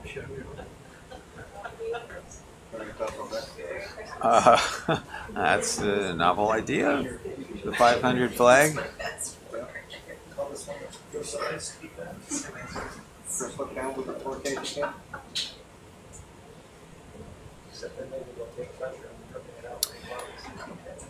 I don't know. Is it worth? Is there a different angle we could get where the nozzle could go straight in?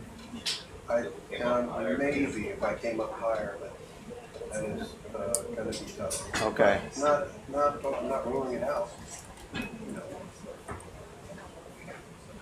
Temperature's variable. We're proposing naming this Zelensky. Zelensky. Zelensky. Or Kiev, one of the here.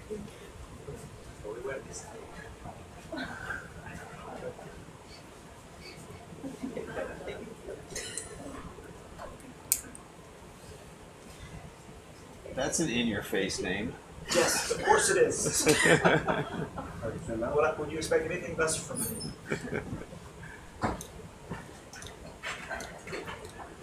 149. Cut up to 200. Yeah, we'll just try to get this out. Yeah, let's just test for short. But then you're going a little bit right now. Okay, we've got our SuBastian 500 flag here coming out. Not for. No.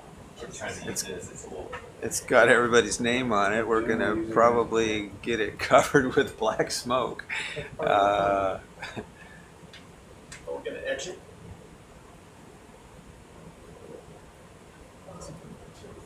Hey, Shrek, y'all gonna get hurt? Oh, we just got a sulfide sample into the box, I think. Yeah, I think we just collected a sulfide sample in rock box 1A. I don't know, I couldn't tell how big it was, but something fell in there. Are you loading? I was looking for the diagram. That is rock box 1A, isn't it? This one, yeah. Okay, there we go. You free up the stuff at the bottom.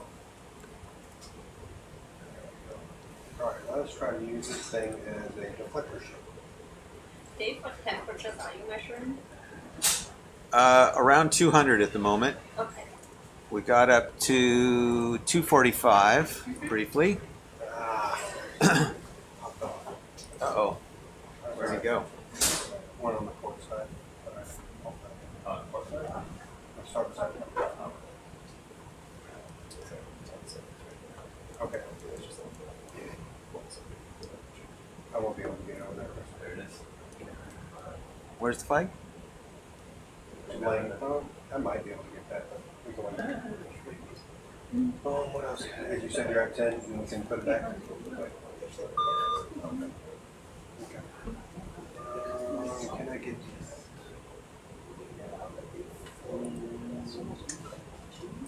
You think you can? Are you in? No, it's flew up when you're doing that. We at least have a clear view now that either the current moved or sub moved a little.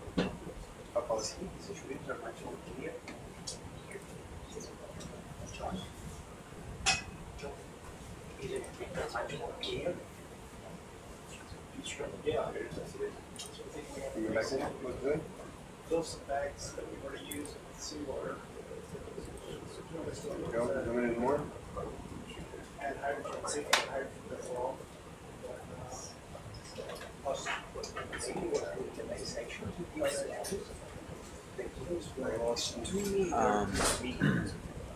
You're doing well. Yeah, make it go right down in there. Yeah, you just Keep going in. Sit That's- right on the edge. you can't go in anymore.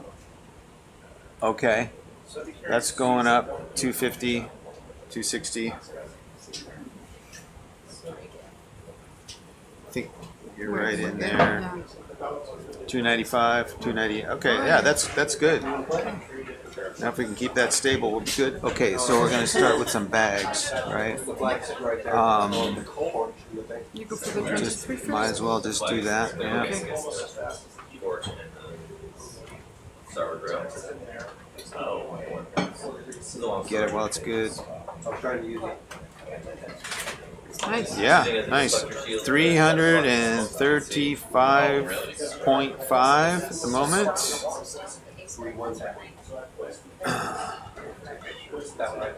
Okay, I'm gonna go for And there should be a couple right there. 450. And maybe that little thing. T2 is good. Temperature's still going up. 340. We got some. And boxes here, who's here? Okay, you ready? Yes. Okay, starting a sample now. Okay. Was it looking good now? Yep, 340 degrees. So, Now, do we see any flow coming out of this? no, we're gonna grab it. It's gonna be done.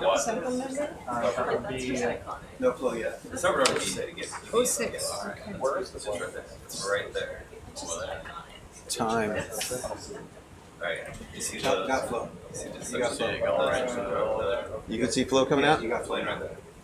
Okay. See right at the top of the screen? Yep. Oh, and it's moving. Good. The little wheel was moving a Yeah, bit. it was actually going around now? We just looks like we just lost our. We still got smoke. Oh, there goes our wheel. Huh. That back wheel's having a little trouble turning then, but it's still smoking. It's gotten too hot. What was the the? The time was. I wouldn't transfer hands Oh, never mind. I got it right here. 11:55. for a second. Oh yeah, you have it here. There it is. Yeah.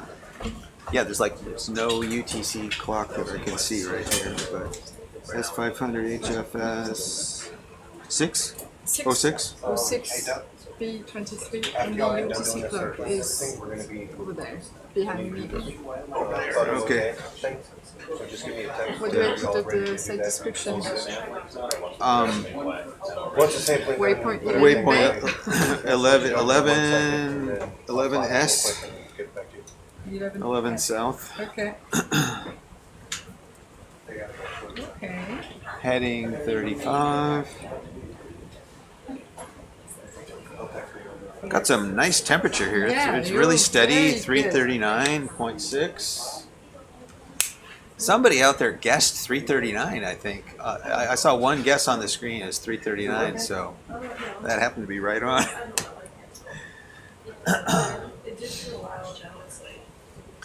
You are the grand prize winner. ocean. Pumps are going. Seems like all contests on the Water ship now flowing. win $5. What? All contests on the ship now win $5. Can I have euros? It's the $5 bill that's pinned to the board right now. Okay, this one's getting close to being done. Okay.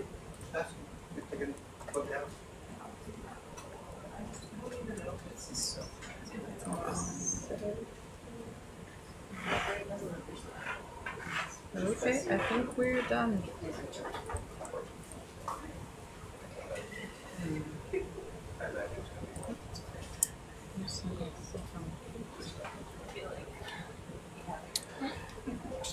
Nice. T max 340.8 and average 339.7. That's a good sample. Yeah. Okay, next one. Might as well take another bag. Well, we're 22? Do you want a filtered bag of this? Probably. Yeah. Yeah. Peace. Okay, we're gonna try bag 22.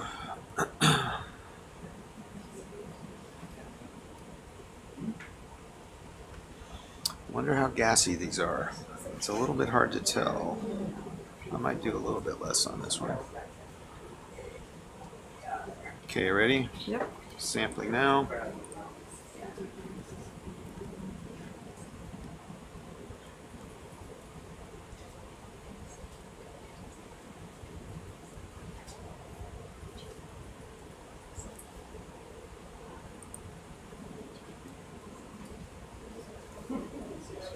Which bag is it?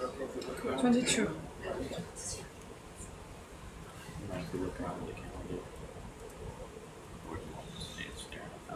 I kind of want to keep an eye on that, but we got the temperature, so yeah, you can look around. Go ahead, look around. It's an unfiltered one, right? Still? 22 was unfiltered? Yes. Yeah. There was 1, 2, 3, and on the other one, 16, 17, 18, I think. Yeah, I put it in here too. So Okay, it's, all right.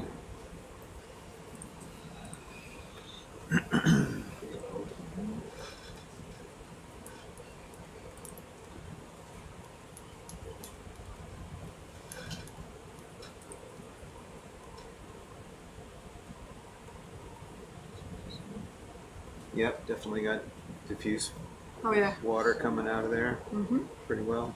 It's a good sample. I think we better take a piston because just in case they're really high gas. Don't Yeah. think they are, but Do you want to try PVC. titanium or PVC? One let's PVC? try a PVC. Yeah. So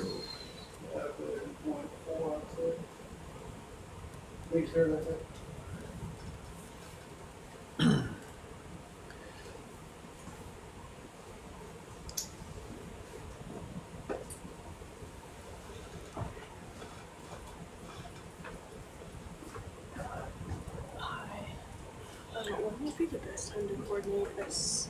you could do one right now. Turn the pump on. Okay, so I can't. I turned it on earlier, and I don't know if it's like working or not. It started doing the weird symbol reading thing again, so I don't know if it's on or off. And then the cast crashed, so then I had to restart it and injected like a bit of water. So I might need like 5 more minutes. It's almost ready. Just as soon as you can do it, get it running and take a sample. Just let me know when you're doing it. Okay. We'll put it in the log. Okay. We're done. Okay.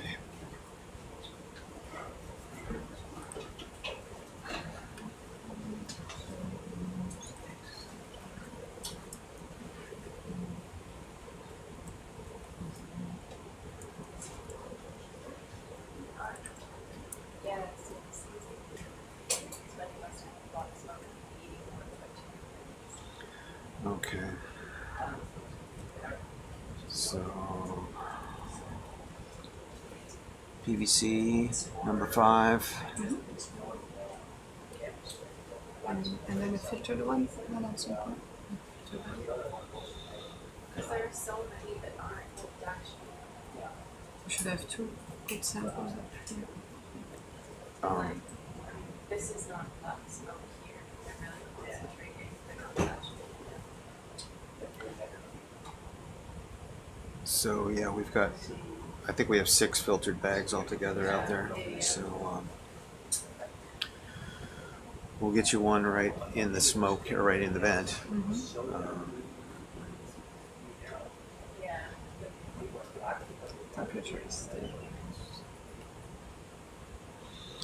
Okay, and got number 5 up here. Gonna take a bigger sample on this.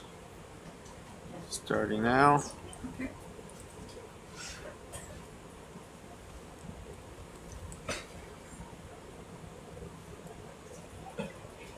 Tomorrow we'll be ready for a gas tight in just a second here.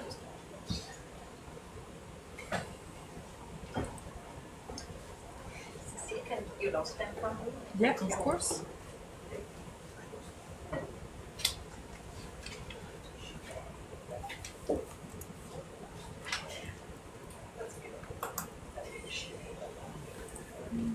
Great sample setup. Perfect. It's just staying super stable.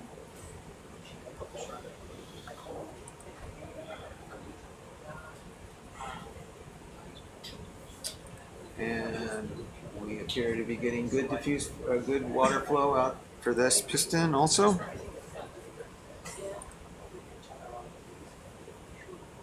Piston 5. Yeah. Piston 5. Piston 5.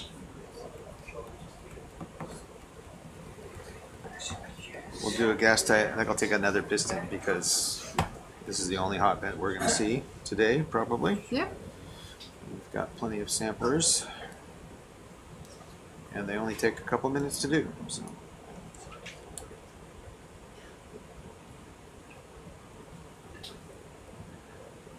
Do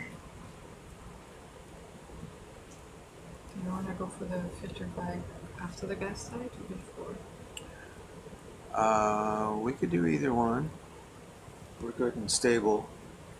Do you know which one you're gonna do? The first one, yeah, it's going to be gas type 16. And that will be the one forward on valve to starboard. Okay.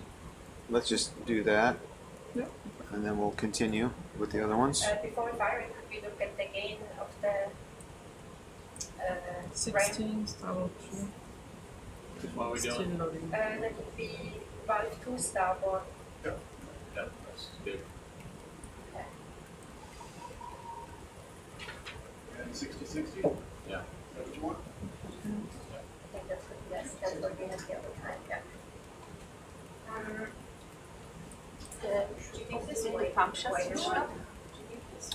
No, never mind, it's still turning. It's good. Yeah, we're still taking this piston, so it'll be done. That's okay. It'll be done in a minute or less. Okay, so we will do the gas as soon as this piston is done. Okay, so you're all set to trigger? Yeah. All right. 16 starboard 2, right? 16 starboard 2.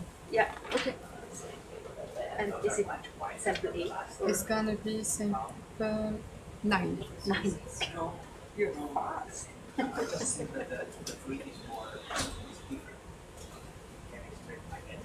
Did we say GT16? Is that what Yeah, it is? that's what she said. Okay.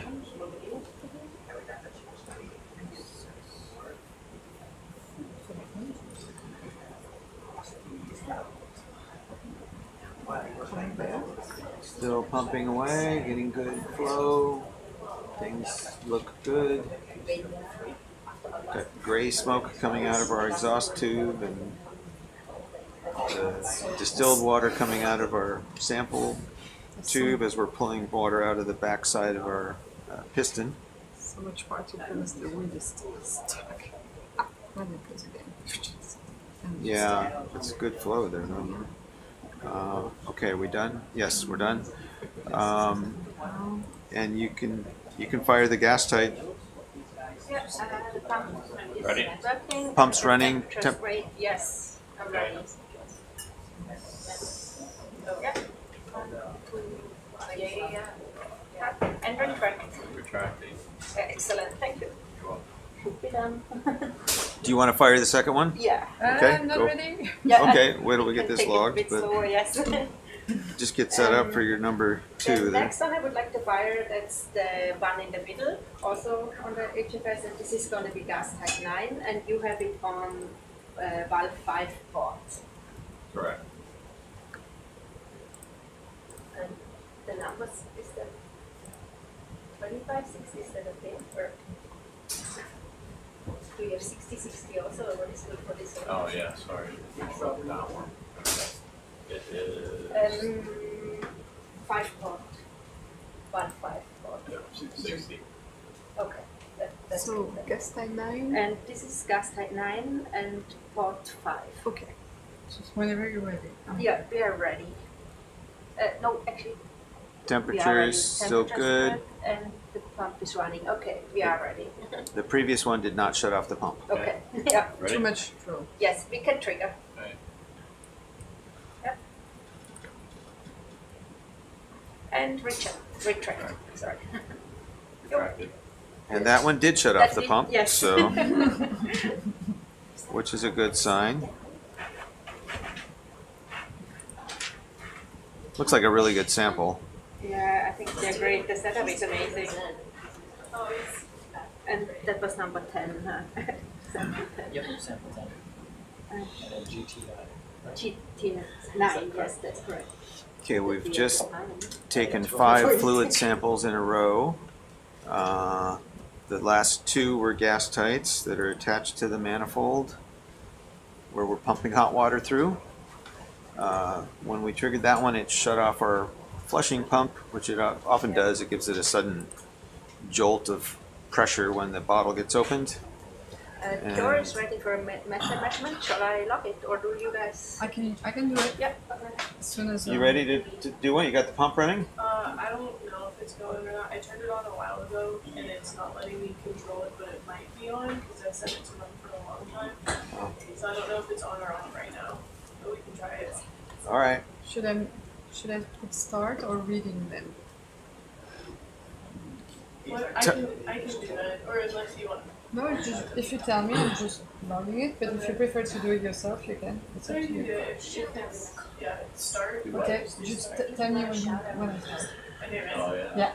Okay, start. Okay. Okay. Filtered bag. 17, 18, 19. There.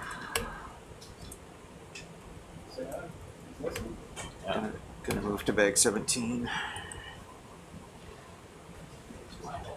So that was at 12. Okay, are you how long? It's still Yeah, you just tell me when you want me to log it as a Be open for maybe 10 minutes. Okay, then we can do an HFS. Okay. Moving around to take a next sample while we're doing a methane spectrometer reading on this. Temperature in the back in the manifold is close to 90 degrees. That water gets pulled out, we hope, by a pump that's feeding the methane spectrometer, goes through a filter, and then into the instrument, fills a small loop. High pressure injection valve, we switch that, injects that sample into the spectrometer, goes into a vacuum line, gas is extracted, circulated in a loop that goes through a laser spectrometer analyzer. So I got a timer on. Measures the absorbance at specific wavelengths and converts that into a concentration measurement for methane. Okay, we are ready for filtered bag 17. Let's do 450. Ready? Yep. Okay, starting filtered bag 17. At 12:11. It's gonna be sample 11, right?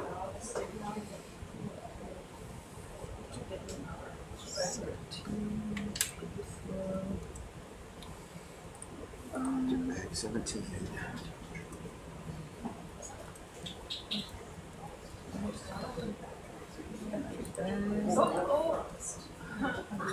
Crab's trying to get a shrimp. You think with the pick there, you'd be able to just grab whatever you wanted. This trip was one of the only times where I've seen a crab actually get a shrimp and eat it. You almost got off. Wow, 5 successes. You'd think it would be. He's got a lot of opportunities for sure. I'm not sure if he's trying to take a dream or kind of defend his space. I'm the scavenger. They involve in luxury consumption. He's kind of mad. He's hunting. We've got good flow there coming out with this sample, filtered bag. Looks like the mass spec is working. Yeah, it is? Yeah. Cool. You getting a high reading? Yep. Okay. 300 ppm on. So it sounds like your pump is on. That's good. Yeah, I'm looking at the other ones.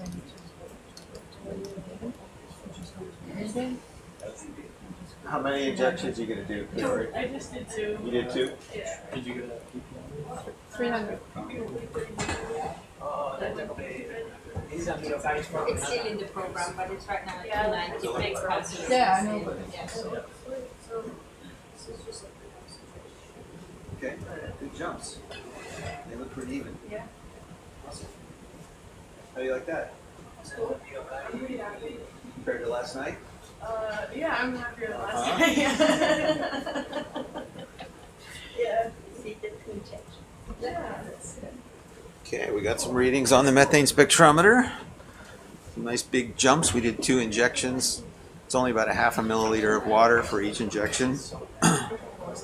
But that gave a nice big jump in the gas signal. So collecting that data right now.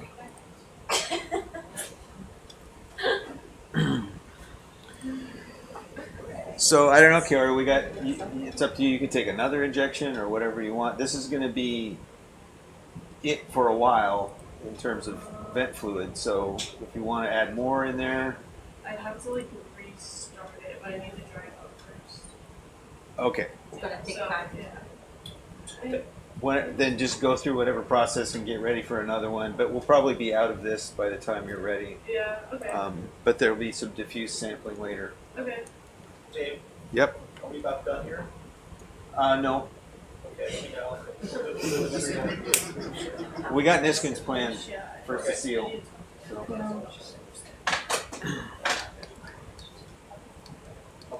Cecile and you.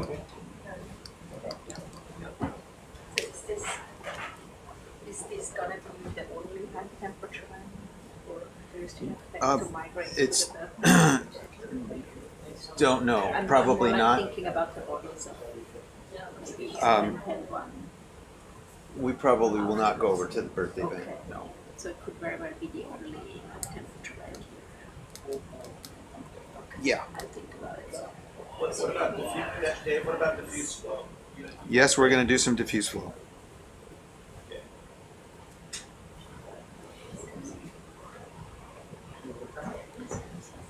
All right, we need to take another piston. So that's a filtered bag. Looked good. We have one. Did it finish? Yes, it finished. It's logged already. Okay. Let's take another piston.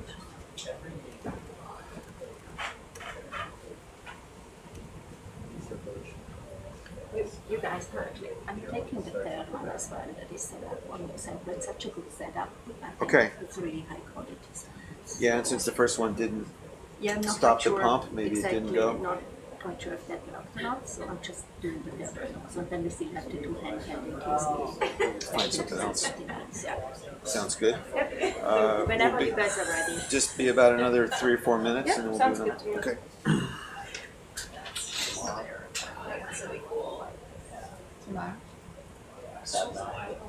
That valve is set up exactly the same. So whenever That you're would ready. be very Okay, moving around. That's the one that was funky the first time. Yeah, it's the last one. Piston 6. Try that one. Ready? Yeah. Temperature's good. Okay. Temperature 342. Back end is 90 degrees. Taking another sample. It's a PVC piston. Number 6.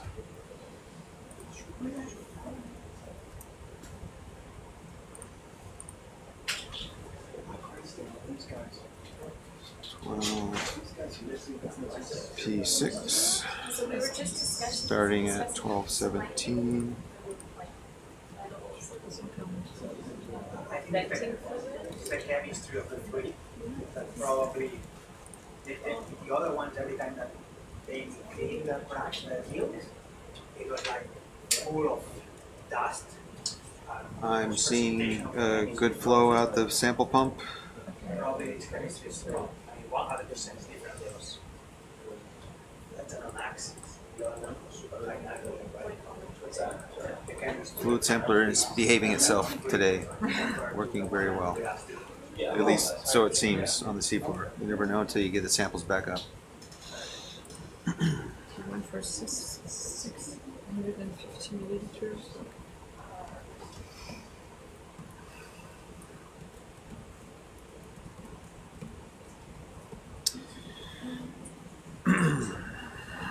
Probably overkill, but I'm thinking of taking a titanium piston just to see if it works. The fourth one is the only one we got on the rack. Huh? We have only one titanium. piston for. Okay. Yeah.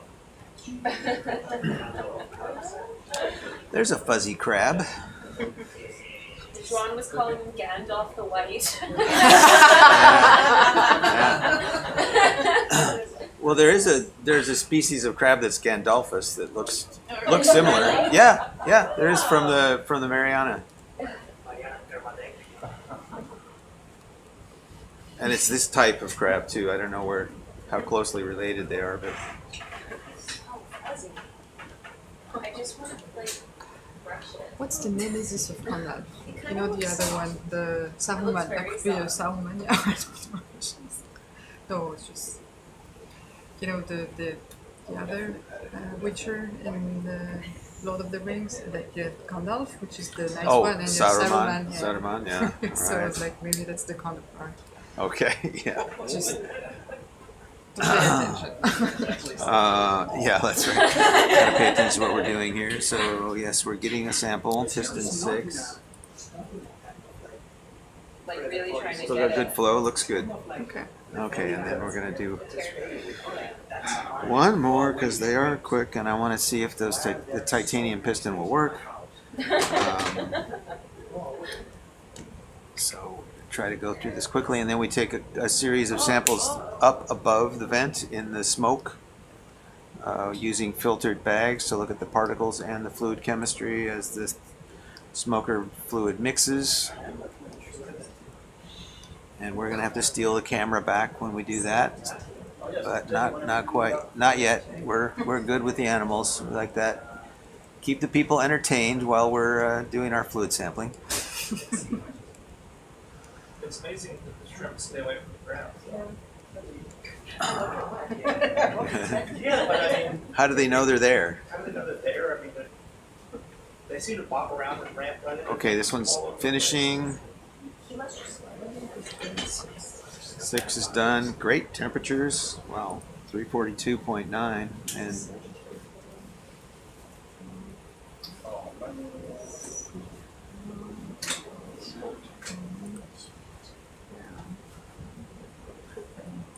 Not much difference between the average and the maximum.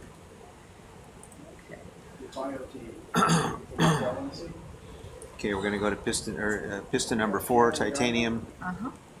Working ready when you Are are. there any other areas to pan to? Because we've kind of done upwards and then here. Do you want to do it? Do you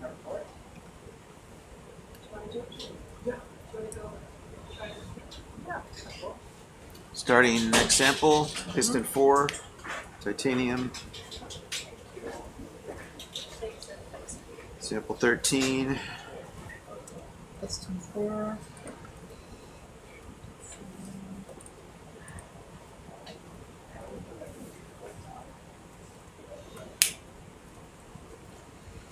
Tell me we can see something. do see some flow coming out. Yeah. Ooh. Mhm. Yeah. It looks good. Okay. I don't know what we're doing different in this setup compared to all the other dives, but they all seem to be working well. Mysteries of plumbing.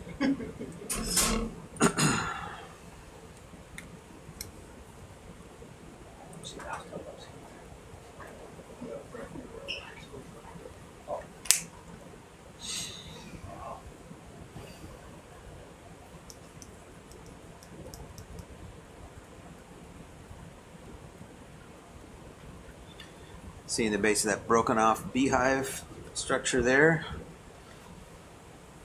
Sparkly pyrite or something mixed in there.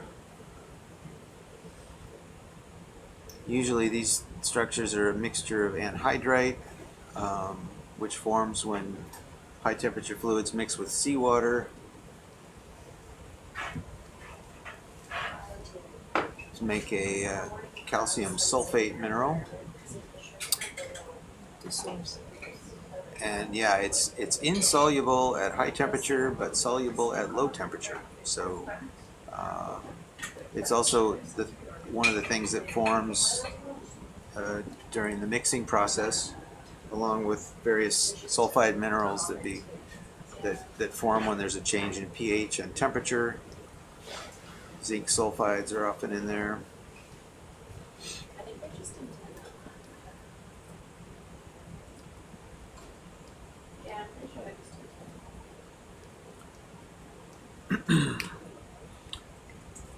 Okay, so tomorrow you wanted to do one more gas tight, yeah? correct. Okay, so following this one, we'll do a gas tight, and then we're done with the sampling in the vent, and then we're gonna slowly raise it up, and Cecile is going to say when we want to take some samples in the smoke plume at different levels.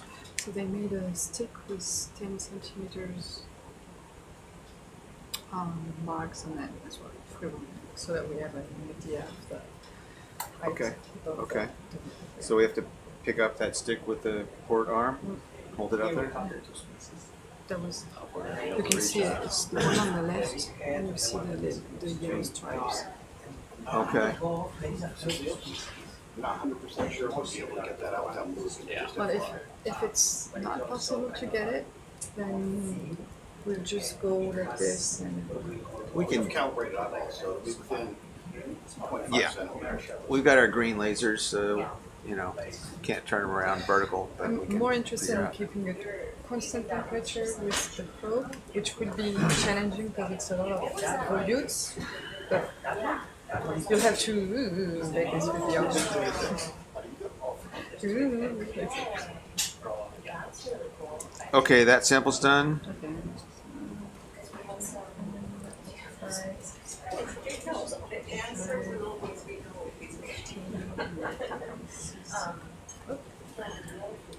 Okay. Okay. Which gets Yeah, that's gonna be gas type 5. okay. And sample 14. 14. You always want to have. And then Dave is firing. I know you already checked the right, but can we have another look? I think last time we jumped out the number. Just that would be pot 6. Still there. Excellent, thank you. Slightly far away. Okay, then The pump is still running. ready, the Yeah. temperature is there, then I am ready for the gas type. Okay. Yeah, Going now. yeah, the black, yeah, went down. John on the right hand side. Pump off. No, pump on. Molecule Sorry. right hand Did not Right shut track, it down. right track. Right, Yes, right, thank right, you. right. Okay, Yeah. that looks In good. the little, I in the can't see little no gap. stuff. Yeah. No stopping. Okay. The time you can see the I cannot do more. 26. It did not stop the pump? Okay. It doesn't always, and there's Yeah. still often still very fine samples. Okay. Yeah. Great. So that was GT5. One of Yep. them. 6. Thank you very much. Okay. So we're ready to try the sampling above the vent in the smoke. I'm going to walk out for a very short time and come back, and you can start lifting up the probe, get our camera back on there, and Are we able to grab that rock sample from the sample? yeah, we'll have to put down the fluid sampler. We'll definitely come back to get the mineral sample, but we'll have to let go of the fluid sampler first. So.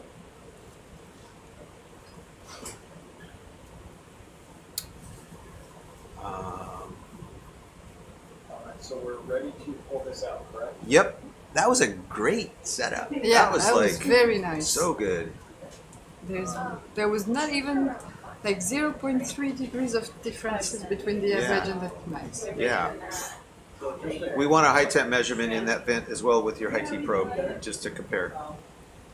But we'll finish this first. Cecile, I would recommend you only go up like 5 centimeters or something to start with. Yeah. Because we're getting sort of the unmixed fluid in our piston and bag samples, Mm-hmm. and then you're going to get a whole lot of whatever the initial smoke is at that first. And it might be easier to get it's going to be hard to get a stable temperature. I don't think you'll actually find that, but we'll get like an average in the back. Yeah. So I'm ready, and I'm just going to start moving up very slowly. All right, I'm just going to let you tell them what to do with that. Tell them what you're happy with. Yeah, don't be shy. Right back. Just tell me Right what to do. back. It's okay. Okay, yeah. Be boss. The boss. Okay, just go very slowly up, 5 centimeters above, not much more, and then I'll follow with the temperature on Dave's probe. Zoom out a little bit.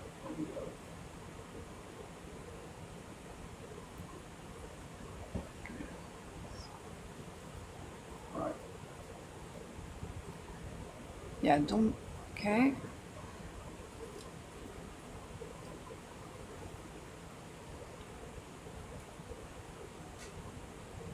Okay, can you.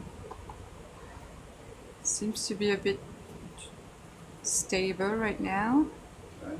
So the idea would be to just stay where you are, like in the flow, and then at the moment you're about 110 degrees, so that's perfect for me.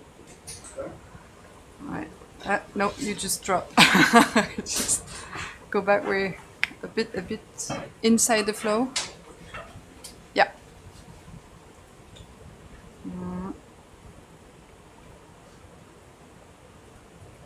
New. On the right, just do this.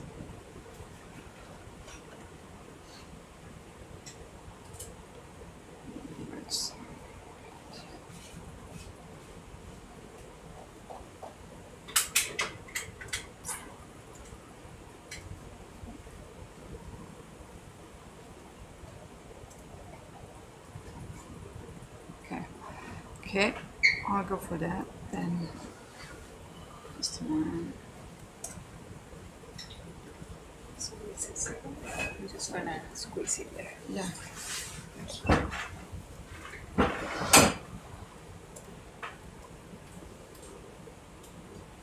Can you go back like closer to the vent, please, just a bit? Yeah, and then I think you're actually I think you're a bit, you know, the smoker is there, and could you go back a bit behind? Sure. Torque this up. Yeah, to like right there. It's a little towards us. You're not in the flow anymore, actually, so I don't know how to say it. Because you're down to 11 degrees, so.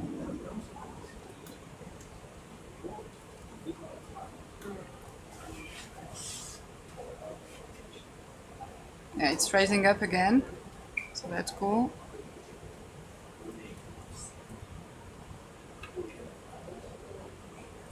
And I know it's tricky. I'm aware of that. I'm sorry.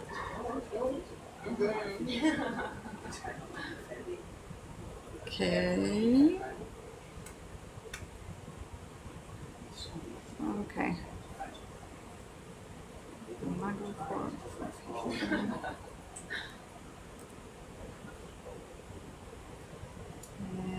Yeah, they And- actually close with their trackers. Okay, just up. You're out. It's a shame that you can't really see the temperature. It's over there, you know. What are you expecting to see? What sort of temperature? Well, I'd like to have like one at around 120, around 150, and this one, yeah, this is fine. Okay, I'll start now. So that's gonna be exactly. Are you okay with logging or do you need to I wouldn't mind if someone was logging. Yeah. It's sample 15 and it's bag 1. HFS? HFS, yeah.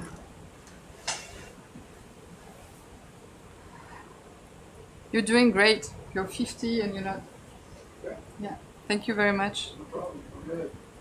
So what is the sample number? It's sample 15, bag 1. It's just so funny. I don't always think that. These are filter bags, right? It's a filter bag, yeah.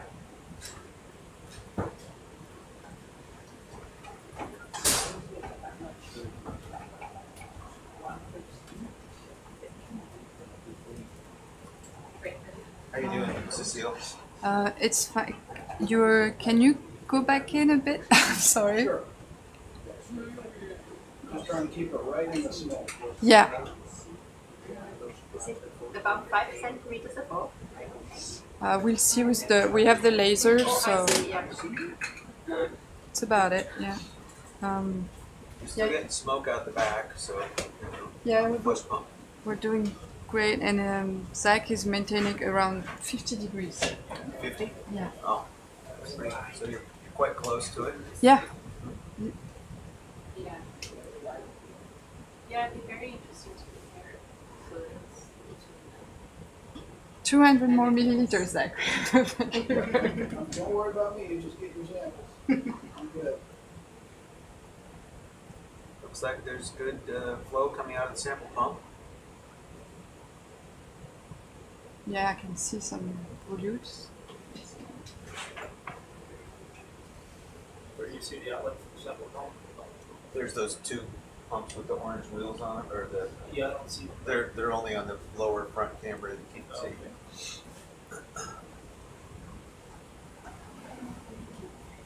I keep getting mixed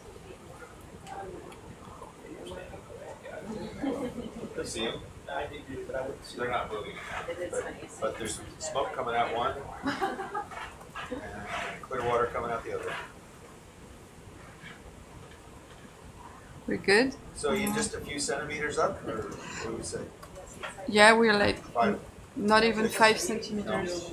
I would try to go maybe a bit lower, the next one, a bit lower, A bit closer. lower? Yeah, to be around 100 or 120 degrees, when there's a lot of transition from the precipitate and stuff. So. Okay.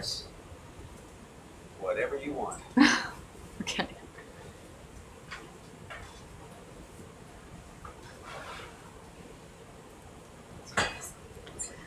And this is done. So the end time is 12:36:03. 12:36.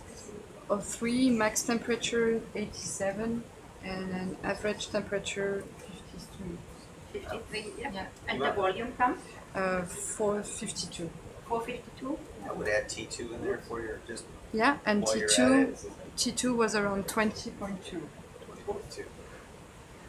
Okay, Zach, thank you very much. Do you think you could get even closer from the output without like staying in the flow, but without being as far as you were like for sampling? I'm going to pull it out towards us a little bit just to see where I am, and then I'll come down a little more. All right, thank you very much. Yeah, Okay? yeah, that's perfect.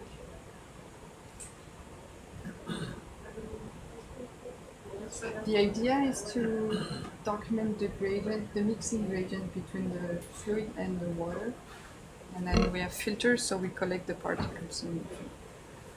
Alright, see how that is. So, you got that under control? Yeah, Looks like it? Okay. thank you. We're, yeah, I put a plate for you, so you have your name on it. Thank you. 10 minutes. No problem.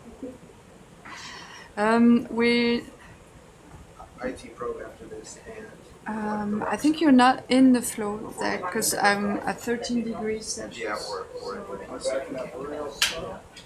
Yeah. When you're happy.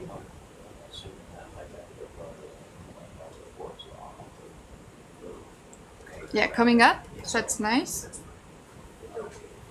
Yeah, that's perfect. Do you think you can hold in there like this? Yeah. All right, then.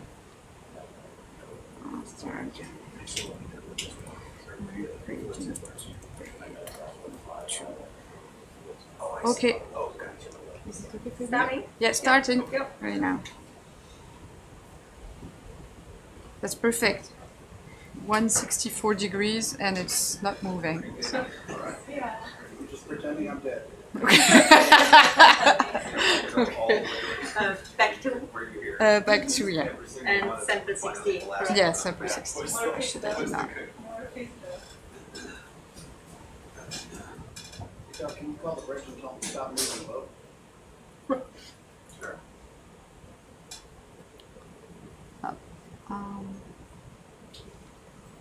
It's slowly decreasing, so I guess maybe the flow has moved a bit. Sure, I can come more towards us. Yeah. I'd pray to move. It's just such a small. How many centimeters of ocean? It's like a small thread. How many centimeters of ocean? Yeah, I would say. The flow's moving too.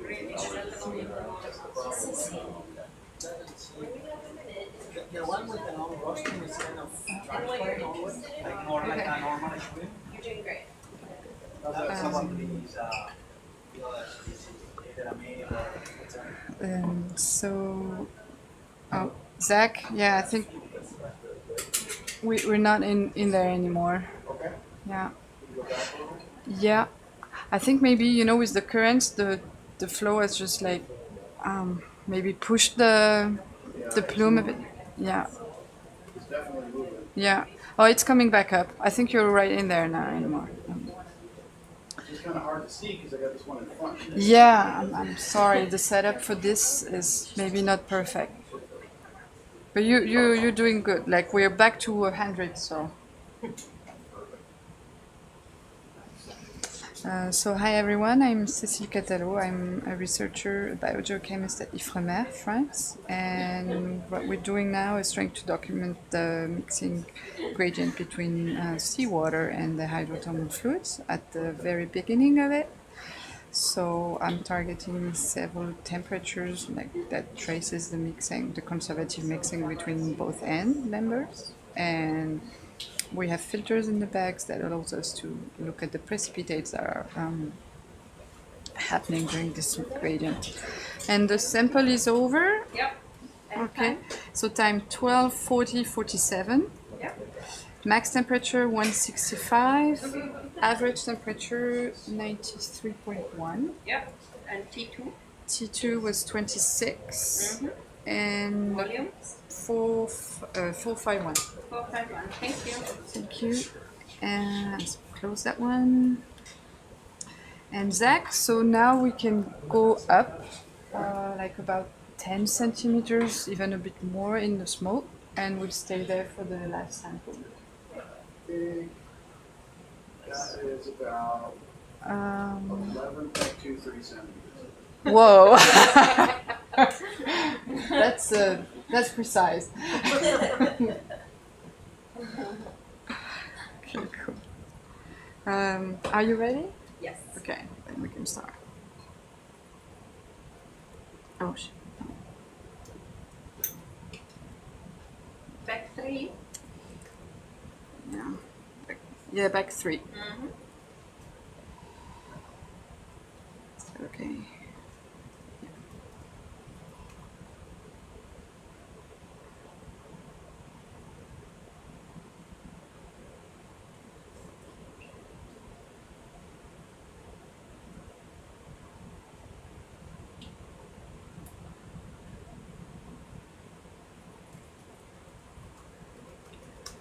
temperature is pretty stable. Thank you. No, I know it's not convenient because you don't see anything. Yeah, it's very hot. Yeah. Thank you guys for doing this.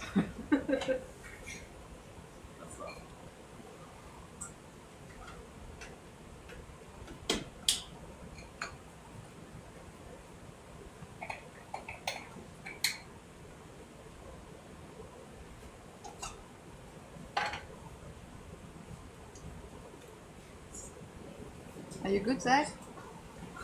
Thank you. You can't talk. Yeah. The temperature is whoa, stable as flat. So. Yes. No, but it's a turbulent mixing, so it's very hard to find a constant spot with temperature. So. Lucky for you, not moving is one of my hobbies.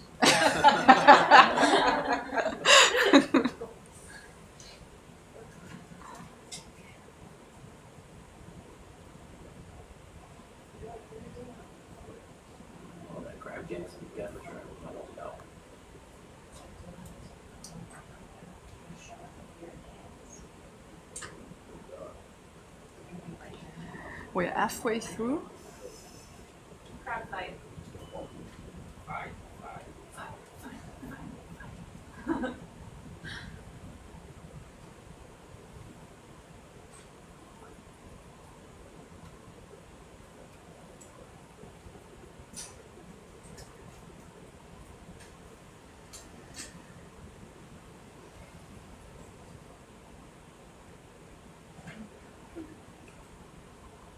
Yeah, I guess that's the most stable you got. That's just.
$20 more milliliters to go.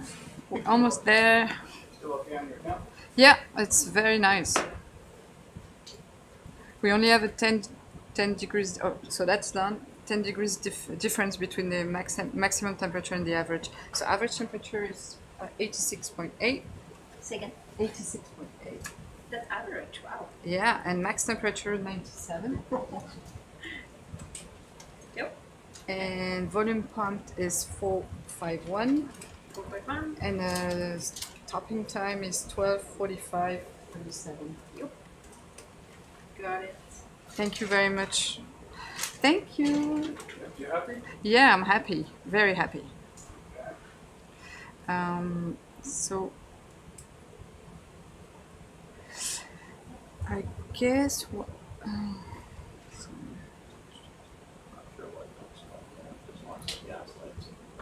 Just gonna freeze for a second. Where you need it, Susie. Where do you need it next? Do you want to take my hand? No, I think I'm good. Okay. The gas lights are excellent in the high temperature. Yeah, so we're gonna take the high temperature probe. We're not in the mood to do that, so Okay. we need to do a few things before we do that. All right. So, what's he? Yeah. Okay. You're gonna have to move the flag first, then you have to stow that, then we have to go find the high temp probe before we do it. Oh, the high peak small one, is it? I don't see it anywhere else. How about I stick this in a rock box? Go for it, yeah. And Then then grab the flag. flag, Yep. flag, in the rock box. Camera's racked back. There's so- no rock in 1D. We also need to pick up one of the rocks that is on this chip. Oh, yeah, I'm not letting that sparkly one get away. Yeah. He's coming with us. Let me know what kind of views you need. Pick up the rock Just- or take the I would definitely chimney. swing the cable out, so Do it you goes want to do around, that?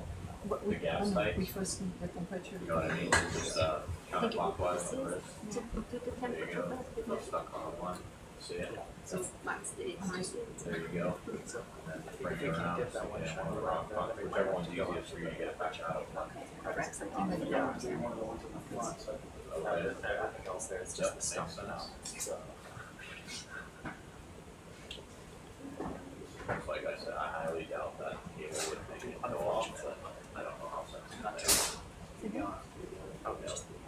Hopefully we can get something this time. I think you're lined up with it there. I'm just gonna zoom in a little bit for you. I'm on the back. Yep, yep, you're touching the vent. So I have to bring it back around there, you go. I can hold it for you with the other arm if you need to as well. Would you mind handing it to me? You're right over it, so. You're looking good there. Still clear the gas I pipe. think so. It's just, it's touching the vent in the back. We're so close to it. I think if I drop it, it'll go in. Yeah. It's got that handle too, we can pick it back up. So right now we are gonna let go of the HFS sampler, remove the flag and get the high temperature probe to stick into the vent so that we can get the the reading of the temperature of the fluid which is sampled. The next step, we're gonna try to collect a rock or a chimney sample from the same area so that we have complete setup, a complete description of the vent plus the chimney plus the particles chemistry.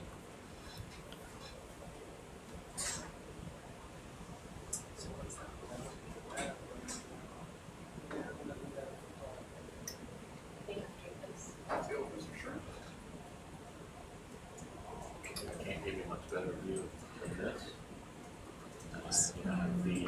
The high temperature probe is on underneath, so they need to recover it before making the temperature. Yeah, so you're gonna have to finagle down in there and get it. Just like you did, just like you did. Yeah, you're gonna have to go to the right a little bit more, to the right. Yep. That's about lined up with the middle right there, Zach. You can see you're just over the rubber. Yep. Next grab. Then just come up and kind of pitch in a little bit, just so it doesn't hit the So coral the sugars. The flag they're picking up is the 500 dive flag that everyone signed to celebrate for this There you go, you got it pretty well. 500 dive of the SuBastian ROV. You might be able to turn it. That's also the reason why the mission control room is fully decorated with flashing lights. And, that looks like a Christmas night here. Okay. Okay. If you set the flag part where the flag kind of runs down into the gas tight roller, you know what I'm saying? If you like clockwise and then break it in and set it down. Lord knows, I don't want to be the guy that breaks it. Right? We'll never live that down. Yeah, I think I want to do it like this just because I'm a friend. Yeah, that's a good idea. What do you think of the rock box back here? It'll be in the camera view the whole time. If you set it down like that. I mean, we can re-grab it after we move this HFS Okay. and put it somewhere else. Okay. I know we won't break everything, so you know. Okay. I just don't know how tall it's gonna be. If it goes through the milk crate. So they're putting them on in a rock box because they're currently empty. And so that will allow them to free some space and take back the temperature probe with the arm and make the temperature reading in black smoker fluid which is sampled. Yay, happy 500. Yay, 500. It's very festive. Very festive. Okay.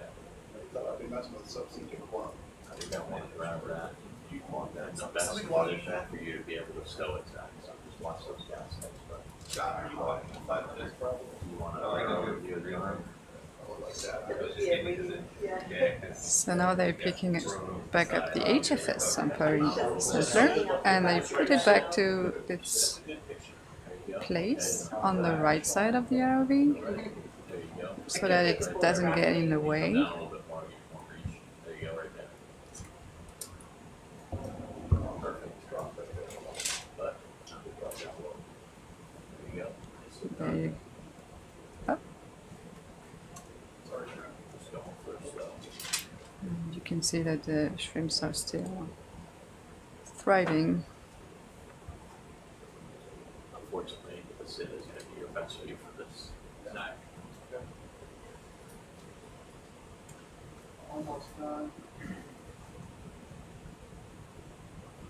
you go. Looking good right there. Come on down. I found on deck too, this thing's really quiet, but it's not a lot of force to bend it, so. Oh yeah. Now then. You're all the way down. It's just dark, you can't see it because it's matching up with the color scheme. Now, if you can look, maybe if you can look down and see if you can see the high temp probe, otherwise I'm gonna have to come all the way off this to get it. Can you, there's nothing on the right, right? I don't think so. If we're not gonna be able to get the high temp probe before we back off this, let's get this sample first. Yeah, I see it. You do see it? Okay, you think you I can grab don't it? know if I can reach it, but I'll give her a go, just stop me if I'm gonna run into anything. Okay, I'm watching up here. You watch the T4 camera. Do you need a bigger view? So you can probably need a bigger view of it if you need it. No. Okay. Sorry for all the shenanigans, folks.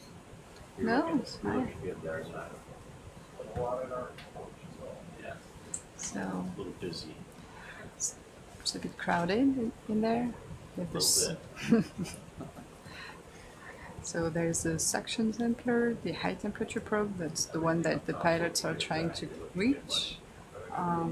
You can also see some of the bio boxes. That was the holder for the HFS sampler. The flag was there, so One here, right pilot about had to there. clear the view before they tried to reach the high temperature You got a probe. little bit, you're touching it just on the right hand side, and you got a little bit you can come down, and that's about it. you need to go down a little more. You can. The tricky part is that they only rely on 4 cameras to be able to have an idea of the view and the angle and the perspective. So that's already a challenge, and then you get some smoke in the view as well. So these guys are doing an amazing job.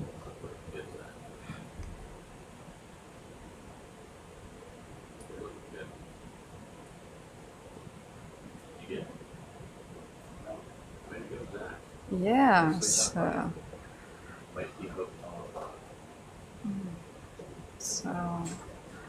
as you see, the suction sampler is like Look in your set. You got to just come down and out and around this bit. Right about there. Keep coming just a little bit more. About it.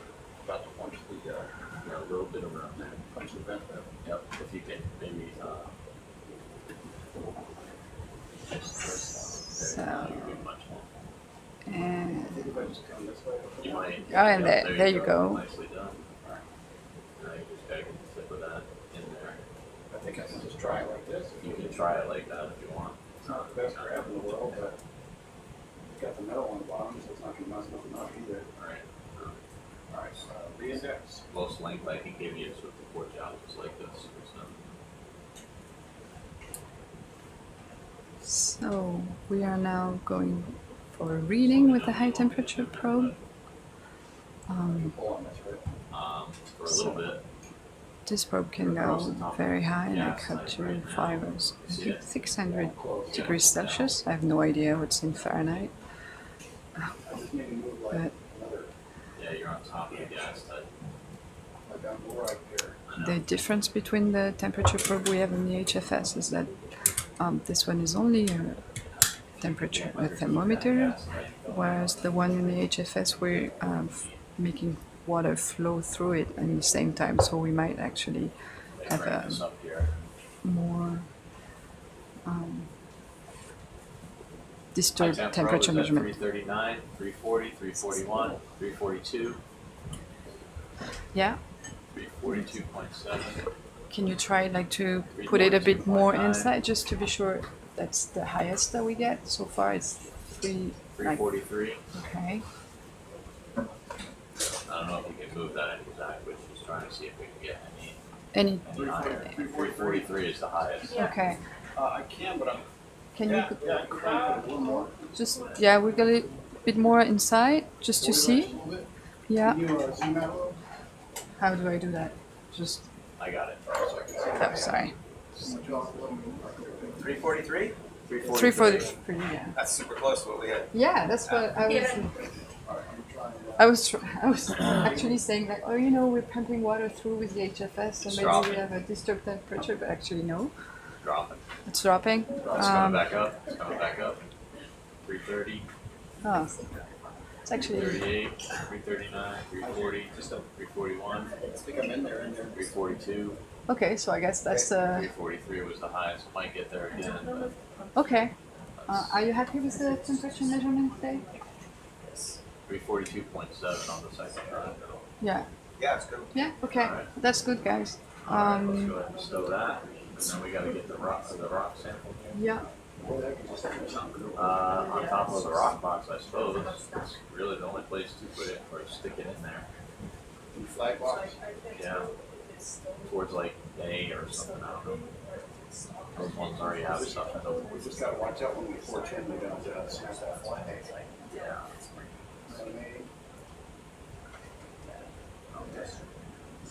It's draped across the top of the gas tank. You gotta do what you gotta do. I see that. I see that. So you're in A with the tip. Hopefully it falls down in there. Will that be comfortable if they in there? As long as it falls in there, you can re-grab it. Very stuck in there. If you come back, it might slide off the plexiglass. If you've got any messages, they're all. See what I mean? Right there. Won't be running. There you go. I would restart it. Speared it, but I don't know if that's going to be okay for a bit longer. I will get a rock sample. We are getting a rock sample here. So. So you're going to have to go around that to do the rock sample too, and let me grab the T-handle and readjust that. Are we doing a sport? Can you take back this? Sure. We could try it. I mean, we could try it. You got the samples? Yeah. I was watching from my breakfast. There was. We have one that is a bit variable, but two are pretty stable as temperature, so that's nice as a documentation of the mixing. So I guess the participants would show some differences, so that's nice. We hope. Well, We'll see. yeah, we'll see. Yeah. So that's nice. Okay, Yeah. good. And then you have the Niskin with Joe to do as well. But I guess, Up over the top. yeah, maybe we. Do you want to start with a biological sampling before we rise up with the Niskin? We can Rock box, like. do the. I think we can do the Niskins and then come back down, And then just come to back like down. finish this part. All right, yeah. Be the best. But first we'll have to finish up here. For a rock sample or Got our temperature. What was our max? Our 343.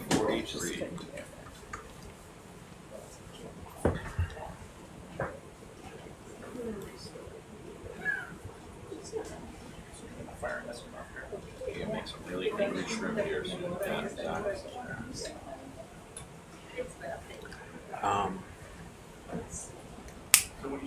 Okay, so you're gonna try to. What are we doing right now? Sample. Yeah. Okay. That's what we're gonna do. Port arm. That's our next. Yeah. Yep. That's our best bet because starboard have to come all the way across. We Uh-huh. have to move. Okay. That should be a pretty hard piece in the back there if you can get it. The one that's see the shiny one that's to the left. In that view. Oh, you're pushing us out. There's a gold that shiny piece, piece in the yeah. back. That's See a it chunk there? that broke off. And then, okay.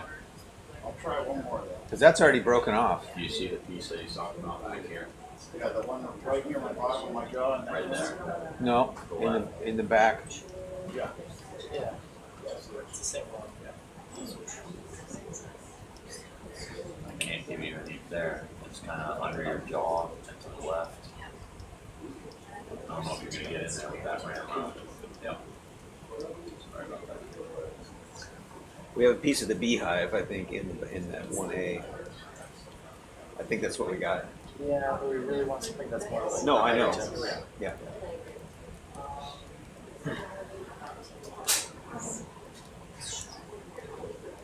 You're just moving us your head.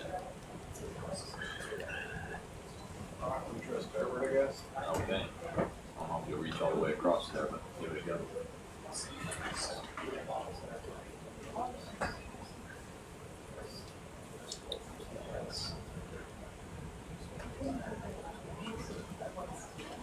Might need to off and turn left. Yeah, So go. close with that arm. I know. Yeah, if you want to reposition, you can. $3,000.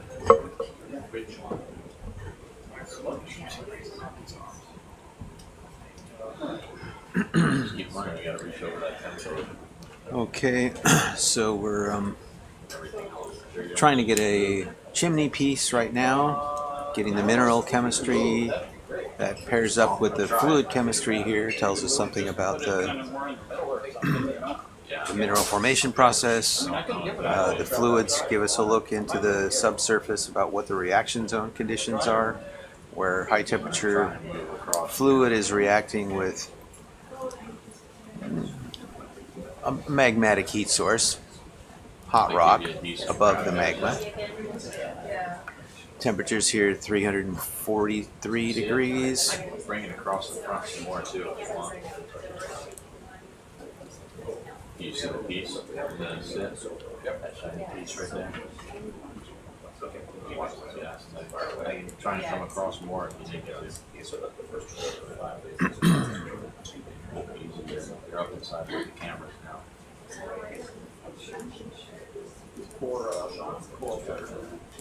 What's that?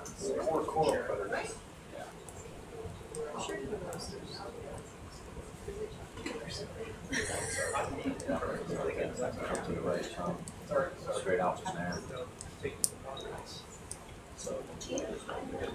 Trying to kind of reach around the smoke to get a broken chimney piece. We are using all of our cameras to try to see, including the one that's on the end of the arm.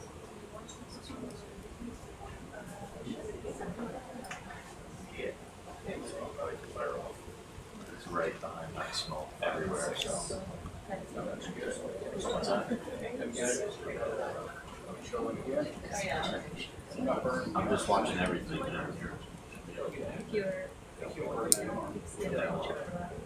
I'm gonna guess. Yeah, kind of smoke in your arm there. If you can take that, yeah. That was formerly venting fluid until we, I think so, he must have cracked it down there.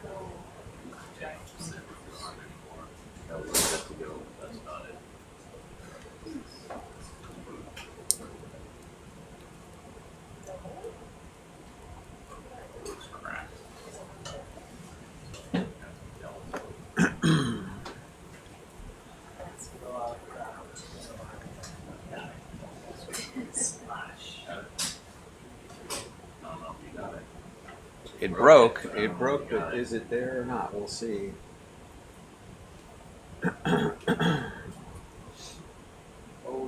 Watch, don't come in with the arm anymore. No, I don't see it. Empty jaws. Okay. Should we reposition? Get a little better shot at it? Yeah, it's kind of just a hard place to assemble behind these smokers, you know, if there's anywhere we could grab where we're not reaching behind the smoker, I think it would be better, you know? Well, can we get a different angle on that same spot to, because those pieces from this chimney are sitting there. If you come around to the left, would that work? Might still be hard to see. One more try here, we're gonna clear it out. I wouldn't be sticking that in smoke anyway. I already got all that crap all down.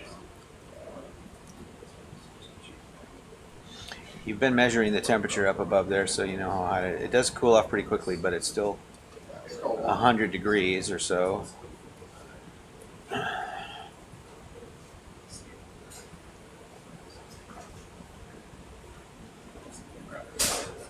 Alright, yeah, I think we'll have to reposition that. It's just perfectly blocked by this.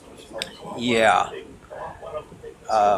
So would going around to the right a little bit and using your starboard arm to get in that way, maybe? I think that might help, or,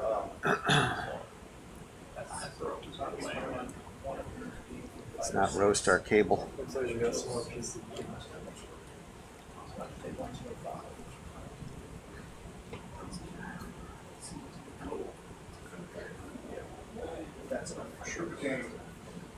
what about the top of that little, Right there. top of that little beehive up here? No, don't want that. No, don't want that? No.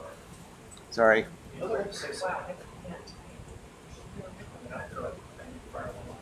Would really like the pieces that broke off from the chimney.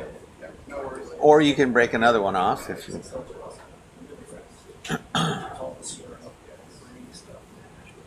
Better watch your temp probe cable there.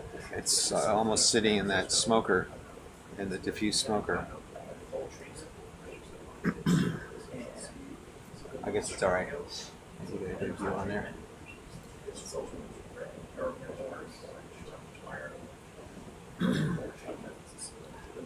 Is that better? You think you can at least see it on your high camera? See it sitting far.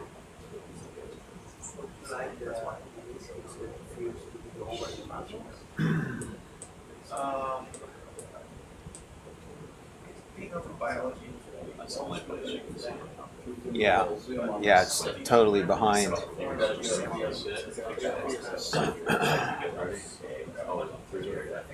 on the cellar and one ambient. Look up a little bit.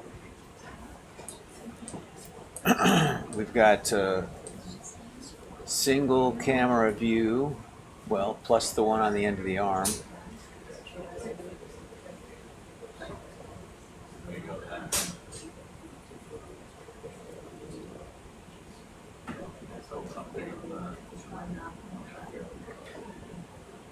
There's a few pieces there. They don't.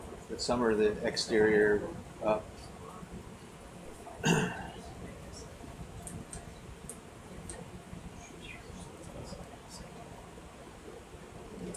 So yeah, that one with the orange on it next to it is also. Any of those would probably work.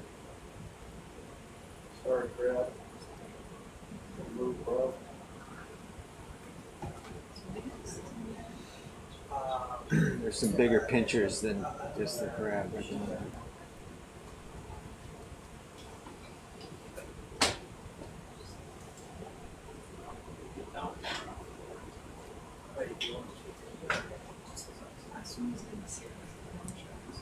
Gone too far, but I just Push on it. And try one of the pieces to the right. Yeah, there's that orangey chunk. I can't tell if that's still attached. Okay. I could certainly try it though, you know? There's that, or there's another smaller chunk of the shiny chalcopyrite that's right next to that orange one in front. Got it. Well, Got some of it. got some. That's pretty small. That can be a partial sample. We'll take that. That looks like an older one.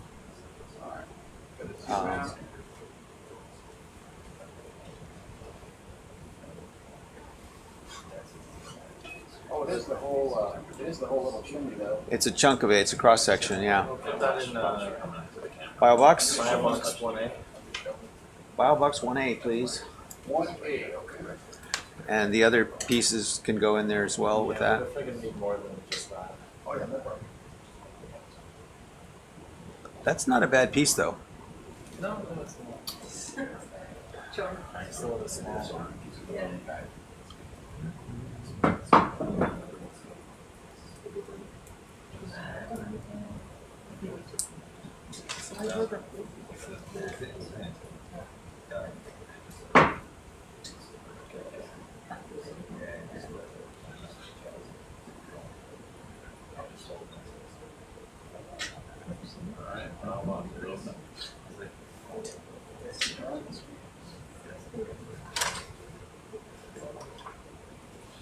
Is that 18? Geo 18? Yep, that's Geo 18.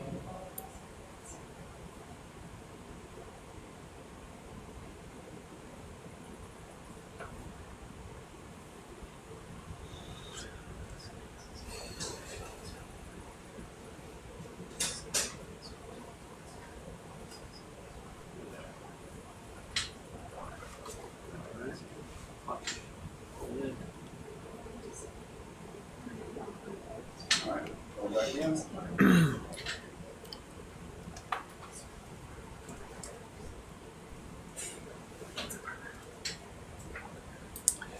Our next piece will go into 1A also. That same view, man, that's pretty good.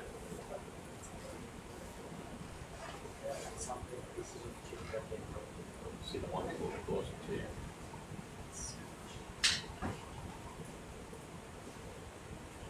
Push your arms. Around there somewhere. It's so delicate once you crunch it. It's done. That's a little firm.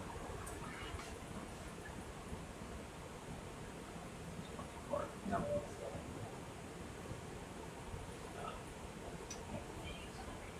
Oh, how's that little piece there? Small piece.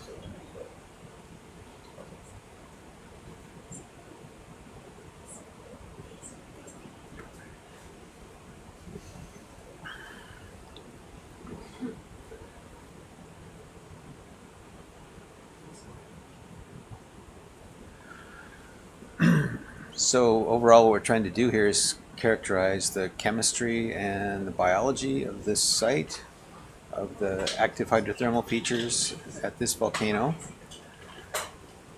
This is the first high temperature chimney that we've had a chance to thoroughly sample. We took very quickly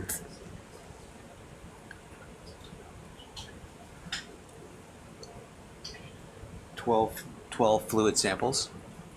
3 of those were in the smoke just right above the vent, and the other 9 were directly in the vent. Took replicates because we want to make sure we get a good characterization of the fluid chemistry. Different types of samples. Some are in collapsible plastic bags, some are in pistons made out of either PVC or titanium. Then we've got the titanium gas tight samples to capture all of the gas and keep it contained, so we get a complete gas characterization. Now we're trying to get a piece of the mineral chimney. Get it? You almost got it. Yep, you got it. Okay, we've got that Nicely done, Zach. directly into Vital Box 1A. Nice. That's a big, thick piece of chalcopyrite. The only thing y'all could have had to guard that would have been sharks and lasers. Ah, okay, yeah. You want to pick it, put it in, Doc? Or you good? Yeah, I got a pick. I'm good. Over in 1A.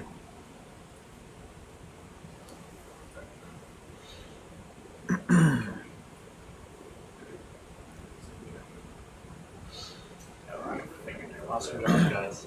Thank you. Yeah, nice one. Thanks. Is that it for here? Or are we going to go back in for more? I think we're good on sampling at the chimney.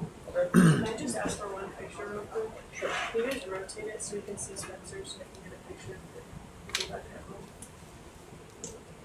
it? There you go. Spencer can. Yeah, take a couple of frame grabs of that.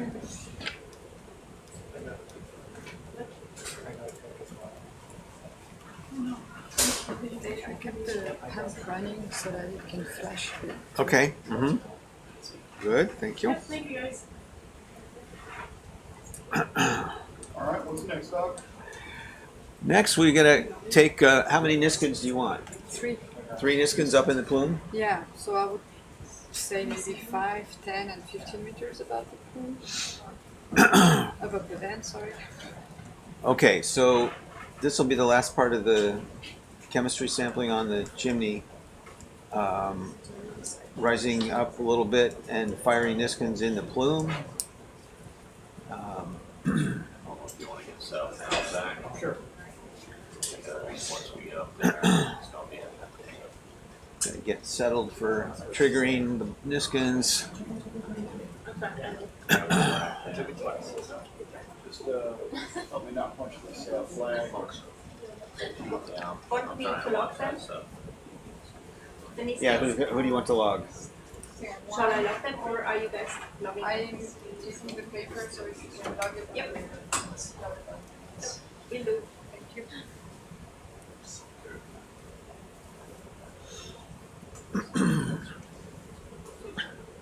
All right, which Niskins did we want to do?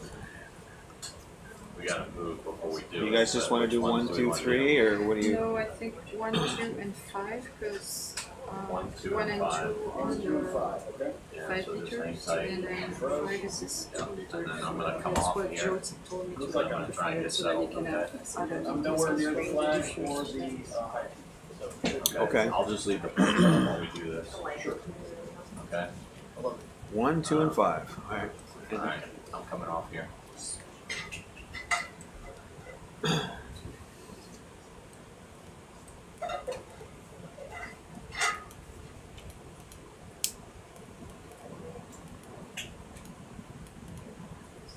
Okay, Now we're not really gonna have a temperature measurement for you.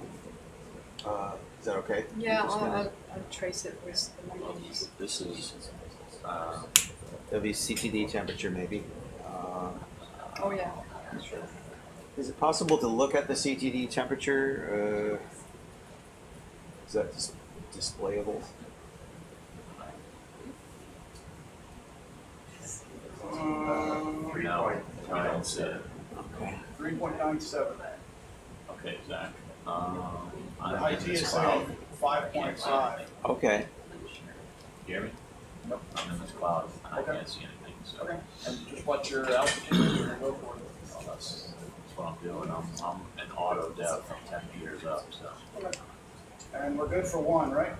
Okay, so what's the Are we good to altitude? trigger 1? Hang on a 10 minute. meters. Hang on. Well, we're at 1951. The vent was at 1954. Uh-huh. So we're 3 meters above the vent. Oh, I'm at 1946. Oh, sorry. yeah. You're going. I by was reading that one. Okay, I've you're been right. comparing those. So Okay. So we're gonna come up 2 more Um, meters. 54 to 49. There you go. Good. Okay. But 5 meters over our vent orifice. All right. Yeah, Okay, go for 1. go for 1, yeah. In the smoke. Yeah, the other 1. All right. All right. And 5 more meters up. Yeah. What sampling number is that? 18? That'd be 19. 19. 19 is Niskin. Yeah.